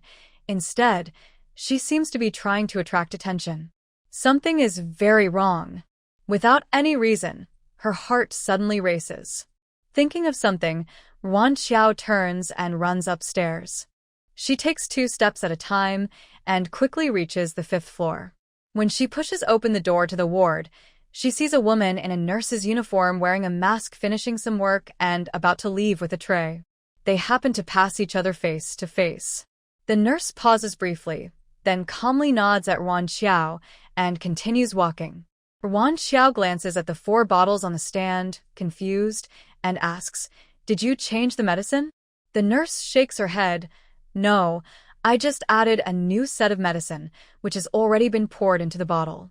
Ruan Qiao responds with an "oh," pretending everything is fine. As she brushes past the nurse, she suddenly grabs her arm and then forcefully swings her. After knocking the nurse to the ground, she quickly runs to the bed, pulls off Chu Lai's 4 needle. Gao Jie hasn't yet understood what is happening, but seeing Ruan Qiao's actions, she cooperates by smashing a stool over the nurse's head, knocking her out. Then she quickly rushes over, grabs her chin, and twists her hands behind her back, pressing her down on the nurse, and asks seriously, "Qiao, what's going on?" Ruan Qiao presses on the spot where Chu Lai's 4 needle was to prevent bleeding and says with a serious expression, "Annie, I mostly know the nurses here, but I've never seen her before. And I remembered Chu Lai's medication schedule very clearly. If there was any additional medication, the doctor would have told us first. It wouldn't have been a stranger coming in to do it. I suspect the medicine she just injected has a problem." Gao Jie, hearing this, is worried about her son's safety. She reaches for her waist, but finds nothing, then remembers she isn't on duty. Ruan Qiao can't suddenly pull out a rope in the ward, so she circles around and finally spots the bed sheet on the care bed. She pulls it off forcefully and hands it to Gao Jie. Ruan Qiao, still concerned, confirms with Gao Jie, "Auntie, the medicine wasn't injected into Chu Lai's body, right?" Gao Jie nods. "I watched her pour it into the bottle. You just finished, and based on the drip rate, it shouldn't have gone in. Fortunately, I don't know what ingredients are in this medicine yet. Hopefully, it won't cause new problems before the original wound heals." Jiang Shaojiang returned with the food and immediately became alert when he saw the situation inside. "Sister-in-law, what happened?" "Little Jiang, I suspect someone might be trying to harm Chu Lai. Go and call his primary doctor and the head nurse." Whether her suspicion was correct or not, she needed to confirm the nurse's identity first. Ruan Qiao raised her hand and took down the bottle of medicine, holding it carefully. It's evidence, and she must protect it well. The doctor and head nurse quickly arrived. Seeing the person by Gao Jie, they were initially surprised. After understanding the situation, The doctor directly denied, "I didn't order any medication." The head nurse also said, "She is not our nurse." Jiang Shaojiang realized how serious the situation was and hurried to report to Commander Kong. Before leaving, he went downstairs to call He Yu and Zhou Qingshan upstairs. It's safer with their people watching. After greeting Ruan Qiao, they stood guard at the bedside, ready for action. They were also injured, which made Ruan Qiao feel a bit embarrassed to trouble them, but given the special circumstances, having them there meant they could respond if something happened. "Auntie, I suspect the old lady downstairs might also be involved. I'll go check if she's still there." Gao Jie grabbed Ruan Qiao's arm. "Don't go. Leave it to me." "But, Auntie, don't worry. I'm in the police. This kind of thing is nothing for me." Gao Jie reassured Ruan Qiao, asked about the old lady, then went downstairs. He, worried, asked sister-in-law, "Is the deputy group okay?" "Yes, the doctor just examined him. The medicine didn't enter his body." Zhou Qingshan punched the side of the bed. Who exactly is trying to hurt the deputy group?" Ruan Qiao also wanted to know, but she was sure it involved the military or a mission, so she hadn't asked from the start. Commander Kong wasn't expected to arrive so quickly, but the military district personnel came fast. A stern-looking middle-aged man, accompanied by 4 soldiers, arrived and stood guard at the door of the ward to protect Chu Lai. He didn't mention his official title, only introduced himself as Li Jianfeng. Seeing his uniform and commanding presence, it was clear he held a high position. "Comrade Ruan Qiao, can you tell me what happened at that time?" "Yes." Ruan Qiao nodded and recounted the events again. Li Jianfeng's sharp eyes looked at her. "So, you think that old lady is suspicious, and you guess Chu Lai might be in danger?" Ruan Qiao shook her head. "I don't have the ability to foresee the future. Here, I only have a connection with Chu Lia, so, of course, I worry most about him." The real problem was confirmed when the nurse said she gave Chu Lia medicine. "I've been staying here these days, so I know his medication situation well." Li Jianfeng nodded slightly. "Give me that bottle of medicine. I'll have someone analyze it to see what was added." Ruan Qiao pursed her lips and hesitated for a moment before saying, "You can have it, but I want to keep half." Although she naturally liked soldiers, profession doesn't always reflect character. She didn't know this person well. If someone could sneak into the military hospital and harm Chulia, it's better to stay cautious. Surprisingly, her action didn't get scolded but instead earned Li Jianfeng's praise. His expression softened, and his voice became warmer. "Good, your vigilance is high." "That's very good." Li Jianfeng ordered someone to bring an unopened bottle of saline solution. After emptying it in front of her, Ruan Qiao poured half of the medicine into the bottle, kept the rest, and planned to find an opportunity later to keep a sample. She would then give it to Gao Jie to have it tested. At this moment, Gao Jie also returned but was stopped at the door by a soldier. Gao Jie knew this was their task and didn't make things difficult. She took a step back and said, "You go report first. I am Chulia's mother." Li Jianfeng heard her voice, opened the door, and nodded slightly. "Sister-in-law. Old Li, your men are quite good. They stick to principles." Gao Jie greeted Li Jianfeng familiarly. Ruan Qiao looked confused. "What's going on? Do they know each other?" The two exchanged a few simple words. Gao Jie took the initiative to introduce, "Old Li, this is my future daughter-in-law, Ruan Qiao. I believe you already know her, right? Qiao Qiao, this is your uncle's comrade. You should call him Uncle Li." Ruan Qiao smiled politely and greeted, "Hello, Uncle Li, hello." Li Jianfeng's originally tense face relaxed a bit, but he didn't say much to Ruan Qiao. Instead, he asked about the old lady Gao Jie. Gao Jie frowned and said somewhat angrily, "Don't mention it. She's still causing trouble at the outpatient clinic. The pregnant woman can't deliver naturally and the doctors and nurses are very anxious. That old lady absolutely refuses surgery. She sounded ignorant and foolish, almost causing harm. I've observed for a while and feel they don't seem like enemies. They look more like a greedy, stingy mother-in-law trying to take advantage of the situation. The childbirth over there clearly still needed some time, and she was worried about the situation here, so she came back to check." However, you should conduct a thorough investigation. I believe Jojo's suspicion is very reasonable. The elderly woman clearly knows something about this matter. Whether she is an enemy spy or an hired participant, she is involved in today's events. As a mother, she hates anyone who threatens her son and would do anything to find out the truth. She wouldn't be kind-hearted enough to ignore the elderly woman's involvement. If Ruan Qiao hadn't been so attentive and quick to react, Chu Lai wouldn't even know what was happening now. Just thinking about it makes me scared. Gao Jia looked at Ruan Qiao with loving eyes. Jojo, today you saved Chu Lai's life. When he's better, let him repay you with his hard work. Her tone was very sincere, without any pretense. It felt like, if Chu Lai weren't unconscious now, Gao Jia would be taking care of him just like she does for Ruan Qiao.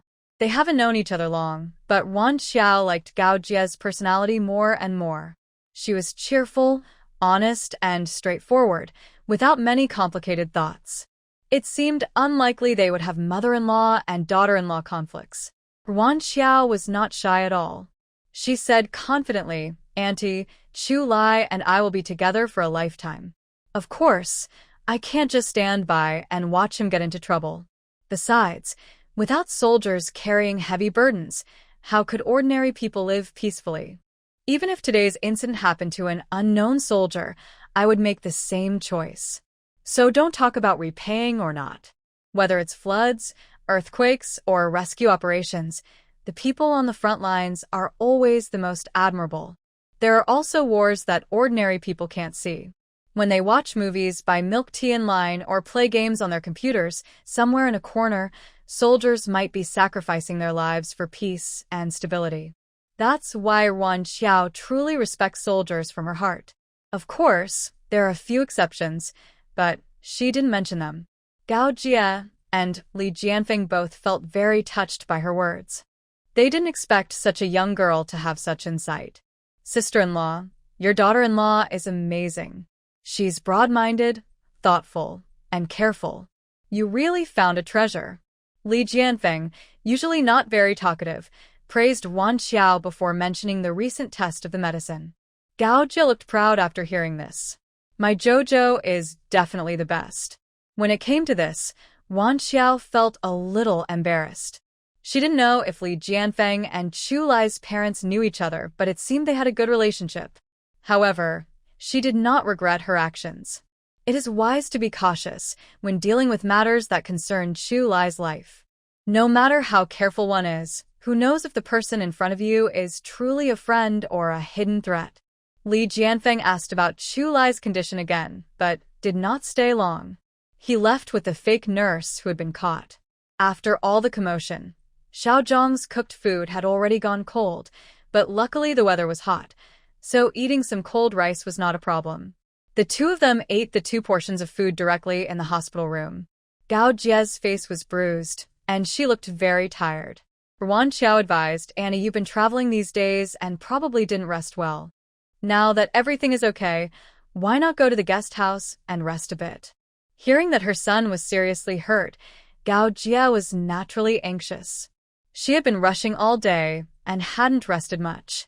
Just after arriving at the hospital and dealing with this incident, she was exhausted but still worried about resting. Gao Jia shook her head. I'm not tired yet. Let's talk about it later. Seeing Gao Jia refuse to leave, Ruan Qiao didn't insist.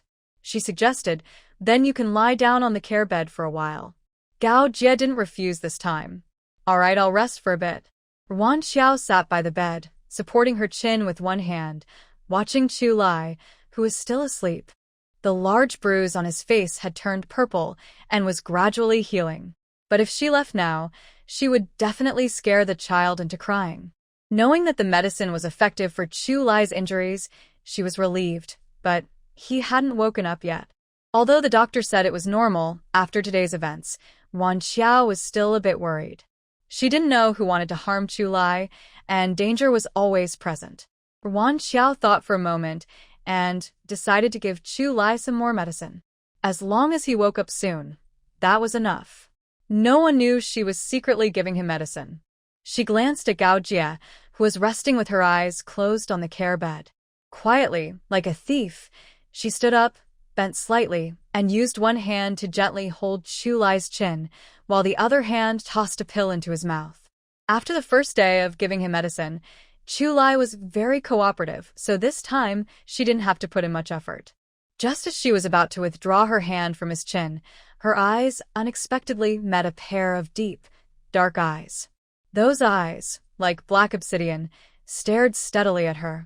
It was as if there was a powerful attraction pulling her in, dragging her into an endless abyss. Ruan Qiao forgot how to react, maintaining her half-bent posture as she quietly stared at Chu Lai. Neither of them spoke.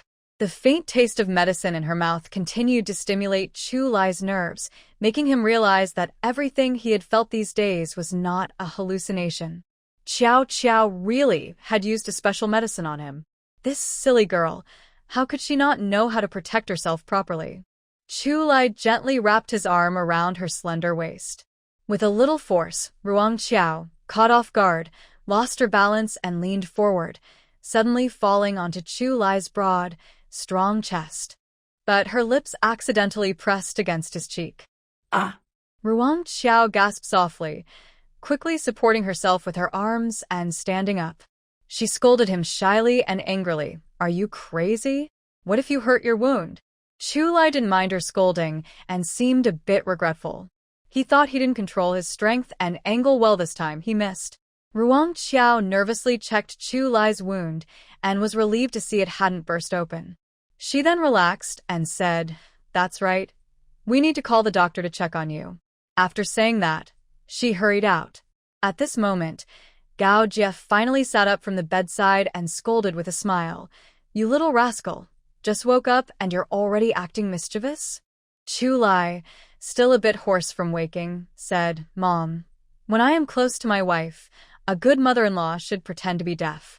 I waited until Qiao Qiao left before I got up. Isn't that enough pretending?"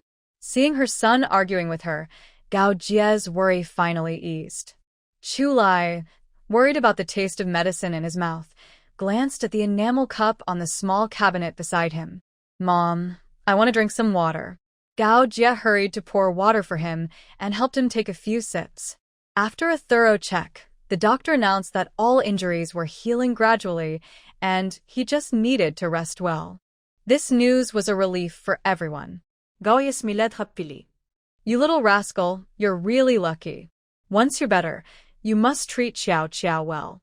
Otherwise, I and your dad won't let you off." Chu Lai kept his gaze on the door and without hesitation said, "How could I not treat my wife well? Are you threatening me? You're talking nonsense." Gao Jie quickly summarized what happened today and then said, "If Qiao Qiao hadn't noticed in time, who knows what would have happened?" She stopped, sensing that the rest of her words might be unlucky, and swallowed them back. "Anyway, Qiao Qiao is your lifesaver." Chu Lai was unaware of this matter. After hearing it, his mood dropped sharply. His dark eyes became deep and intense, full of a powerful pressure, as if he could destroy everything. "I understand. I will handle this." Gao Jie also knew there were some things she shouldn't ask about. She sighed and said sincerely, "Shall I won't say much about your work, but you're about to marry Qiao Qiao.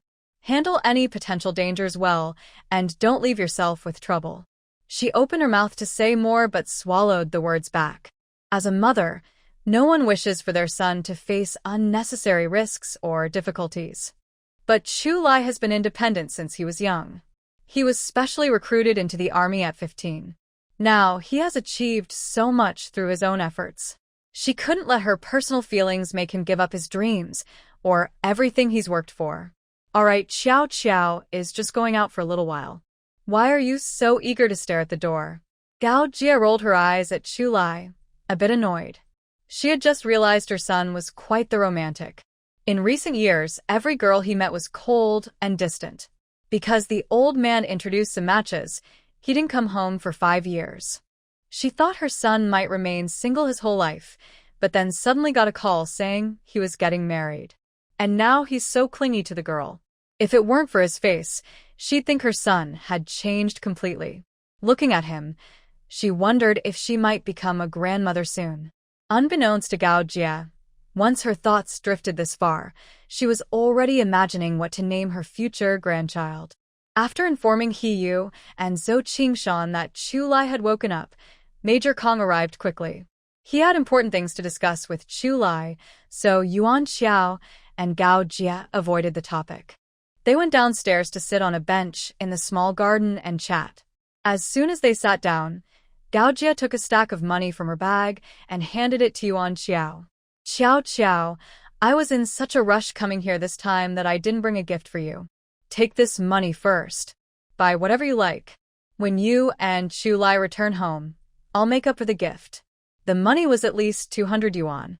Ruan Qiao quickly refused. Auntie, I can't take this. Gao Jie insisted and directly pushed the money into Ruan Qiao's hand. Elder giving gifts is not to be refused. If I give it to you, just take it. You can buy something nice or save it as your secret stash. Since they were far away in the mountains, and she and her husband couldn't help much, Chu Lai had missions to complete. The household relied on her to take care of everything. She told her to treat herself well. Look at how thin she was. Chu Lai's salary was decent, so she should indulge herself more. Don't be stingy with things like milk powder or malted milk. If the money isn't enough, Auntie will send more.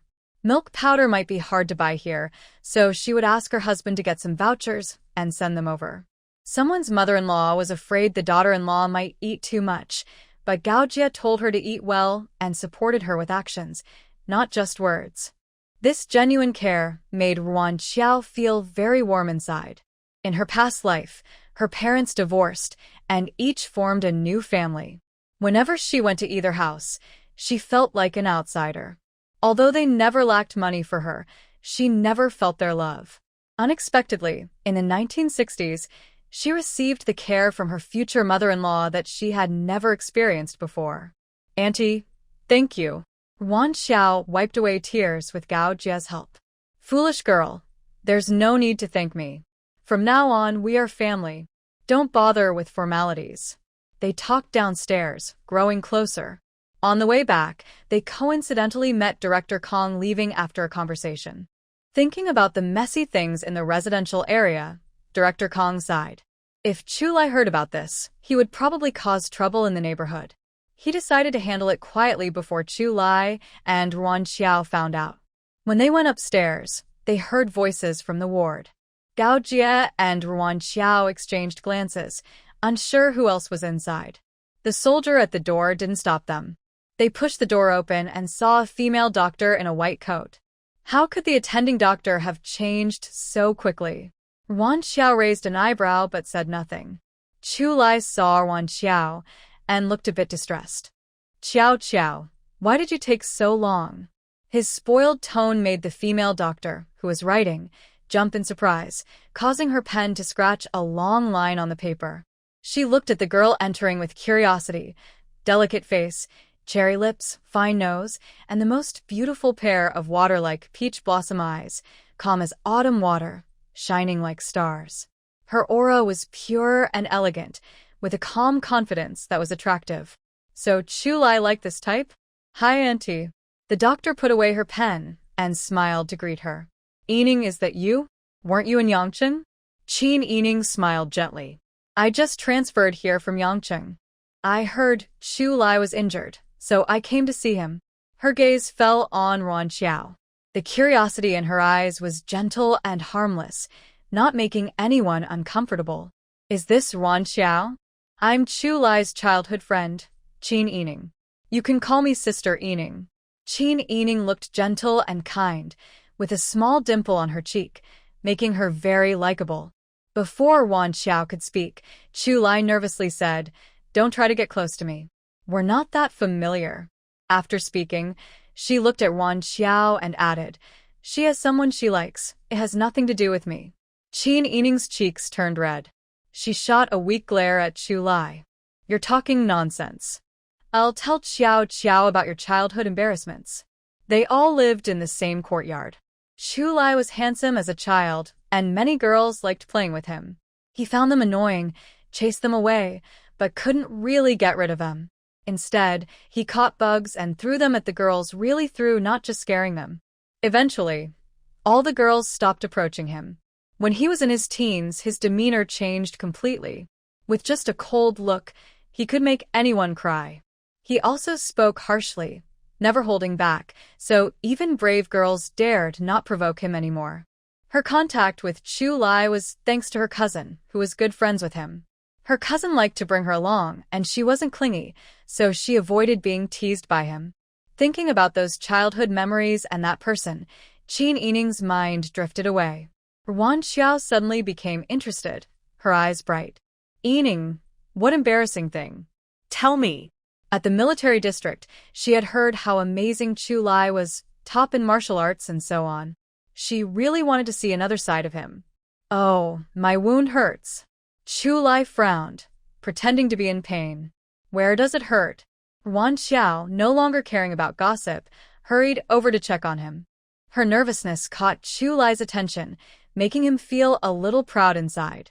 He smirked and shot a teasing look at Qin Yining.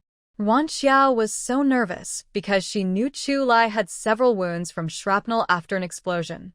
She had seen those terrifying, deep wounds when changing his bandages. Later, Zhou Qingshan told her that Ruan Qiao only found out because he stepped on a landmine. Chu Lai had swapped places with him and pushed him away, but Chu Lai was in the blast center and got badly hurt. Now that Chu Lai was crying out in pain, she genuinely thought one of his wounds was serious. She panicked and anxiously shouted, "Yining, please help him." Qin Yining didn't move at all. She kept her gentle tone and said, "You're just hearing him lie. If it really hurt, he wouldn't say a word." They had grown up together, so everyone knew each other well. It was just that Chu Lai didn't want Ruan Qiao to know about his embarrassing childhood, but she didn't listen to him. Qiao, when you're free, come to my office. We can talk, casually." Chu Lai clenched his teeth and said, "It seems that Si Jingming still doesn't know who gave him." Chu Lai. Before he finished speaking, he was interrupted by a clear, slightly annoyed voice. Qin Yining's cheeks were slightly red. Usually gentle and soft-spoken, she raised her voice at this moment. Her puffed-up expression looked especially cute and playful. Chu Lai snorted with pride, eyes gleaming. "Come on, let's hurt each other." "Who's afraid of whom?" Qin Yining glared at Chu Lai angrily and said, "Tomorrow, I will give you the most bitter medicine." Then she ignored him and turned to greet Gao Jia and Ruan Qiao before leaving. Her hurried steps suggested she was almost running away. Chu Lai hummed proudly, feeling pleased. Little girl trying to compete with him? Still too young. Gao Jia, on the side, asked excitedly, "So, Yining likes Jingming?" "They seem quite a good match. Now you, Aunt Zhou, don't need to worry about Jingming's marriage anymore." "Mom, that's their own business. Let them handle it. Don't go spreading rumors. They haven't even broken the ice between them, and they're already talking about it? What's going on? You young people are not as straightforward as us. Back then, meeting someone and getting married quickly was common. And look at us now, living well. If Yining and Jingming really get together, it'll put Aunt Zhou's mind at ease. They've been searching for that kid all these years. It's become her biggest worry." Sigh.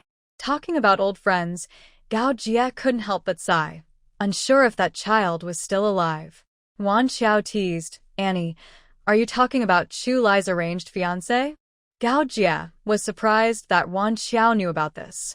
She glared at Chu Lai. Why did this brat tell everything? She quickly explained, Qiao, don't misunderstand. I was just talking casually with Aunt Zhou. The Si family is reasonable. They wouldn't make a fuss over this." Ruan Qiao smiled gently. "Auntie, Chu Lai has already told me everything. I don't mind. In such situations, most people would think the child was already gone.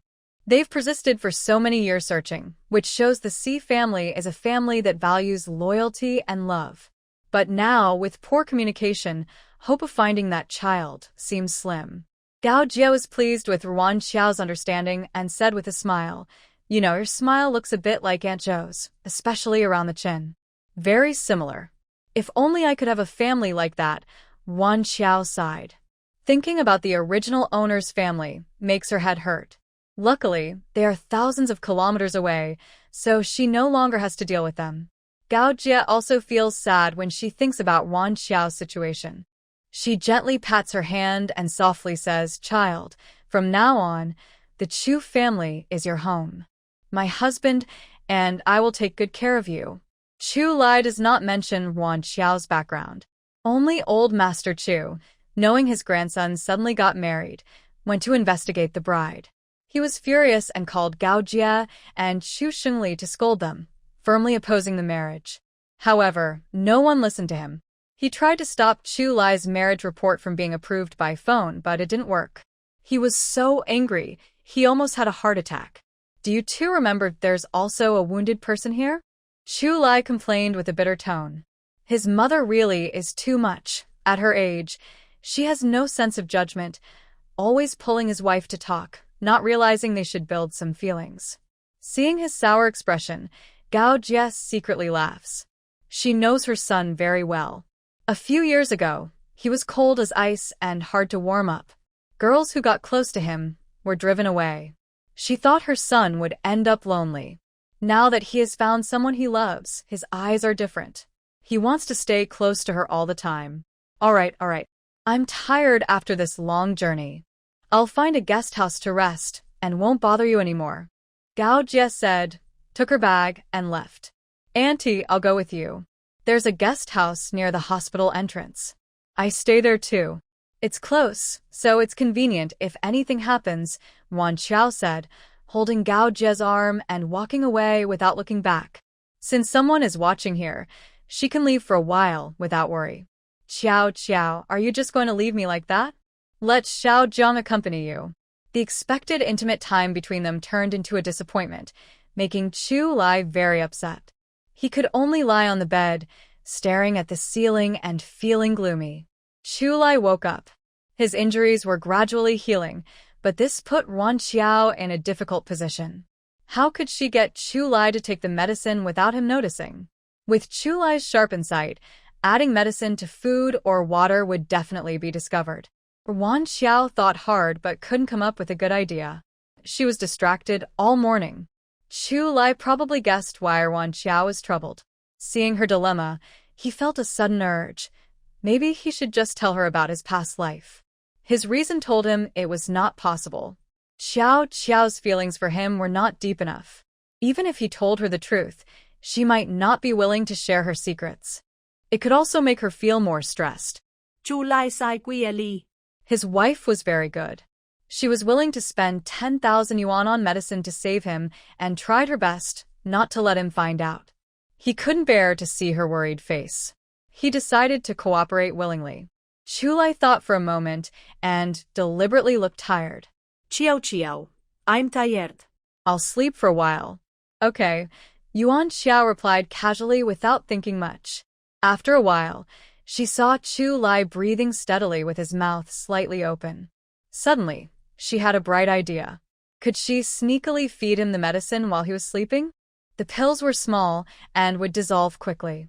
When Chu Lai woke up, he wouldn't notice anything. Ruan Qiao glanced at the door to make sure it was closed. Only the two of them were inside, so it was a good time. She quickly took 2 pills from the storage and carefully slipped them into his slightly open mouth.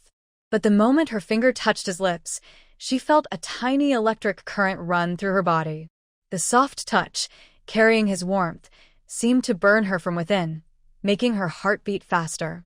Chu Lai on the bed was also lost in that brief, intoxicating touch. He quietly turned his head slightly, trying to hide the smile that was rising on his lips so Ruan Qiao wouldn't notice. Last time, he had left the mission in a hurry and hadn't had time to submit his savings account. When he returned, he planned to give all the money to his wife. Although he hadn't spent as much as her, he still wanted to make her happy. Lost in these thoughts, he unexpectedly fell asleep. Although the medicine was powerful, Chu Lai's injuries were serious. Restful sleep was also good for healing. 3 days passed peacefully, but Chu Lai couldn't hold back anymore. He insisted on leaving the hospital. "No, your internal organs are damaged to varying degrees. You can't leave just because the external wounds are healed," the chief doctor firmly refused. He hated patients who disobeyed medical advice. Even the soldier king couldn't do it. In the hospital, Chu Lai was just a patient and had to listen to the doctor. Staying here means I just take those medicines every day. When I go back to our base hospital, I can get 4 drips too. Nothing is delayed. The doctor was angry, frowning and glaring. That's not the same. Here, I check your condition daily and adjust the medication accordingly. Don't think all drips are the same just because they look alike. Chu Lai opened his mouth to argue further, but Ruan Qiao shot him a sharp look to stop him. Listen to the doctor. You can't joke about your health. Chu Lai leaned half against the bed, swallowing his words before they reached his mouth. He pursed his lips, looking upset. Seeing his expression, Ruan Qiao felt helpless. Who is she doing this for? Ruan Qiao looked at the doctor and asked sincerely, Doctor, based on your experience, how much longer does Chu Lai need to stay in the hospital before he can leave? Almost at the same time, Chu Lai shot a silent warning with his eyes, as if to say, if you say the wrong thing, I'll leave today. But the doctor remained unmoved by Chu Lai's pressure. At least 3 more days. All tests must be completed, and the results approved before he can leave. I won't approve otherwise. Threats didn't work. He had to be responsible for his patient. Fine, 3 days then. Ruan Qiao agreed quickly, giving Chu Lai a look to warn him not to oppose. Chu Lai felt both sweet and helpless. A few days ago, he hadn't felt anything special, but today after taking medicine, he felt like a tiny warm current was nourishing his whole body.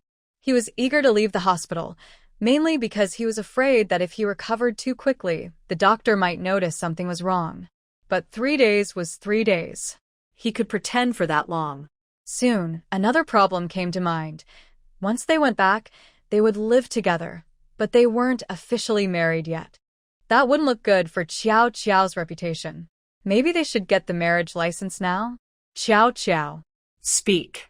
Ruan Qiao was busy washing a warm towel to put on his face. The bruises had mostly faded now. He thought they could wait a day or 2 more for full recovery. After washing the towel, she folded it into a long and placed it on Chu Lai's face. Chu Lai grabbed her hand and held it tightly, asking, Qiao, can we just get the marriage license now? We can have the wedding after I get out. No.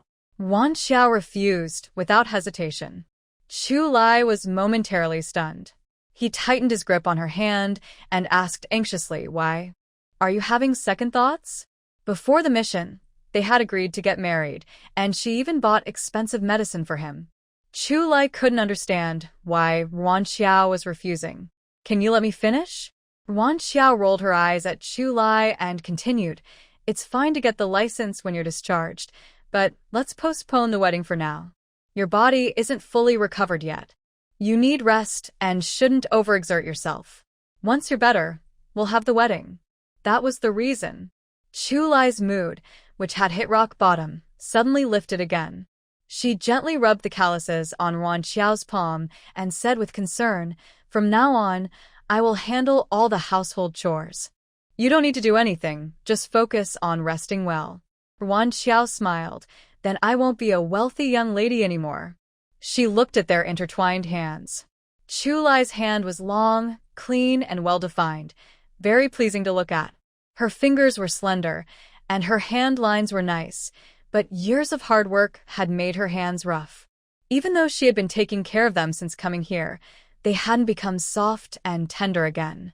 One big and one small, one black and one white, their hands clasped together, matching well.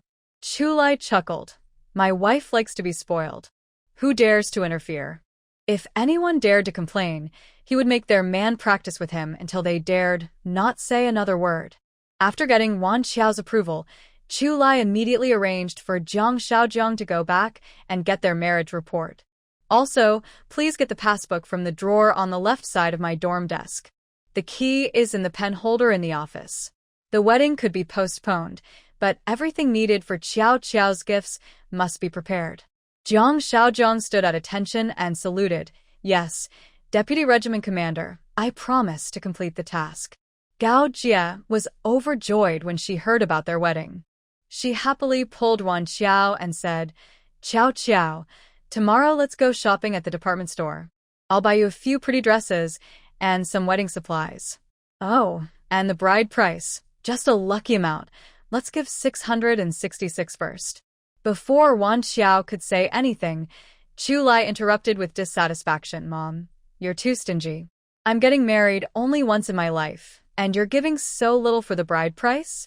Gao Jia was instantly furious. She wanted to hit him, but hesitated because of his injuries. She tapped his forehead and said, I rushed over, so I didn't bring anything fancy. I only have 1,000 yuan on me. What? You're not even planning to leave me enough for train fare. And I haven't finished talking yet. Why are you in such a hurry? Chu Lai pouted and muttered, if you don't have it now, you'll make it up later. Got it, I won't let my wife down. Gao Jia shot a sharp look at Chu Lai, then ignored him and continued talking to Ruan Qiao. Since you're here, I won't prepare the 3 turns and furniture. I'll turn those into money and send it to you when I get back. Ruan Qiao didn't want to refuse. She wasn't concerned about the money, but about her in-law's attitude. She graciously thanked her. Thank you, Auntie. Gao Jia thought that her husband had not yet met Ruan Qiao and suggested, why don't you take a photo together? I'll bring it back for your dad to see. Good idea. Let's do it now. Chu Lai eagerly agreed, excited to take a picture with his wife. Ruan Qiao was worried about Chu Lai's injury, so she went to ask Qin Yining if he could go out briefly. After getting permission, she agreed to let Chu Lai leave. Chu Lai changed out of his hospital gown and put on his sharp military uniform. Instantly, he looked very different, full of confidence and charm. Ruan Qiao's eyes sparkled with admiration. She wasn't a uniform enthusiast, but Chu Lai in his military outfit looked especially attractive. The soldier who was assigned to protect Chu Lai stayed close by, following them closely when they left. The photo studio was not far from the hospital, only about a 10-minute walk. But considering Chu Lai's injury, Gao Jia borrowed a car from the hospital. One soldier drove, another sat in the front passenger seat, and the 3 of them sat in the back. At this time, a black and white passport photo cost 3 yuan 90, and a 3-inch photo was a yuan. Pork was only about 7 or 8 mao per jean, so taking photos was considered a luxury. Few people went to take pictures, so the photo studio was very quiet and empty. When they arrived, the photographer was dozing behind the counter. Chu Lai knocked on the counter and said, Comrade, I want to take some photos. Oh, what size? Single or family portrait? The photographer asked habitually, yawning as he came out from behind. 4-inch photos. First, a joint picture of us 2, and then a photo of the 3 of us. Chu Lai always felt that 3-inch photos looked a bit awkward, neither big nor small. Taking photos nowadays was simple, just stand or sit straight facing the camera. There was no need for fancy poses or anything out of the ordinary. They took one standing shot, one sitting shot, and a group photo with Gao Jia. It was unclear if he was the only customer or if only he was working there, but he did all the work himself. After finishing the photos, the photographer went back to the counter to give them the bill. While writing, he asked, Do you want 3 copies? Chu Lai answered simply, 6 copies, and make it urgent. Since there were few customers, it took a long time to develop a roll of film. Without rushing, it could take half a month or even a month. The photographer looked up, then quickly wrote a few notes on the bill. Even with the rush fee, the photos will be ready in 3 days. Including the extra charge, it's 10 yuan 60. Chu Lai took the list and patted his pocket, remembering that he had gone to the hospital right after completing a mission and had no money on him. He looked at Ruan Qiao calmly and said, Qiao, give me the money. The photographer looked at him with surprise and a hint of disdain, as if to say, a grown man with a cleaner pocket than his face. Aren't you ashamed? Chu Lai didn't feel embarrassed at all. His wife was in charge of the money. What's wrong with that? I'm happy. I'm proud. Gao Jia rolled her eyes at Chu Lai, thinking that his thick skin was almost impenetrable. She quickly paid the bill. Ruan Qiao didn't argue with her, and they all returned to the hospital. When Jiang Shaojiang came back, it was almost evening. He handed Chu Lai the marriage report and the passbook before leaving. Chu Lai glanced at him, but said nothing. He directly handed the passbook to Ruan Qiao. Qiao, I'm handing over the financial control. Ruan Qiao didn't refuse and took the passbook, saying, From now on, I'll give you a monthly allowance. Okay, whatever you give, I'll take it. I won't spend a single cent recklessly. Gao Jia was nearby. When Ruan Qiao heard him call her wife, she felt a little embarrassed and rolled her eyes at him. Don't talk nonsense. Chu Lai waved the marriage report in his hand. The report has been approved. You're my wife, so I'm not talking nonsense. Ruan Qiao, not as thick-skinned as him, didn't bother arguing. She opened the passbook and looked at the numbers, nearly blinded by the amount. He was a deputy regiment commander, earning 127 yuan a month, plus some allowances, totaling less than 200 yuan. He wasn't a deputy regiment commander from the start. He also had expenses. Even with mission bonuses, she guessed he had saved a few thousand over the years. But she didn't expect the balance on the passbook to be over 32,600 yuan. Ruan Qiao stared at Chu Lai in shock. How do you have so much money? All for my salary and mission bonuses. I don't smoke or drink, and I don't spend much in the army, so I've been saving it. From now on, I'll give you my salary every month. You can spend the money however you want. I can support you. Chu Lai hesitated briefly and said in a slightly sad tone, Sometimes I send money to the families of comrades who sacrificed. I'll send some to them. Ruan Qiao quickly replied, That's the right thing to do. They were comrades who had fought side by side, sharing a special bond. Ruan Qiao wouldn't fuss over a little money. Many of their families were from rural areas, and she knew well what conditions were like in the countryside during this time. I don't want to continue this topic, Ruan Qiao said. All right, I won't talk anymore. I have a medical checkup tomorrow, so I'm leaving now. At this time, marriage usually requires a pre-marriage health check. Chu Lai was hospitalized, and all necessary tests had been done. Only she remained. Chu Lai also had things to do, so he didn't keep Ruan Qiao any longer. After she left, Chu Lai's expression instantly turned cold like a strict military officer. He called out, Zhang Xiaozheng, come in. Hearing this tone, Zhang Xiaozheng couldn't help but shiver. Oh no, he had already tried to act normal, but the deputy battalion commander still sensed something was wrong.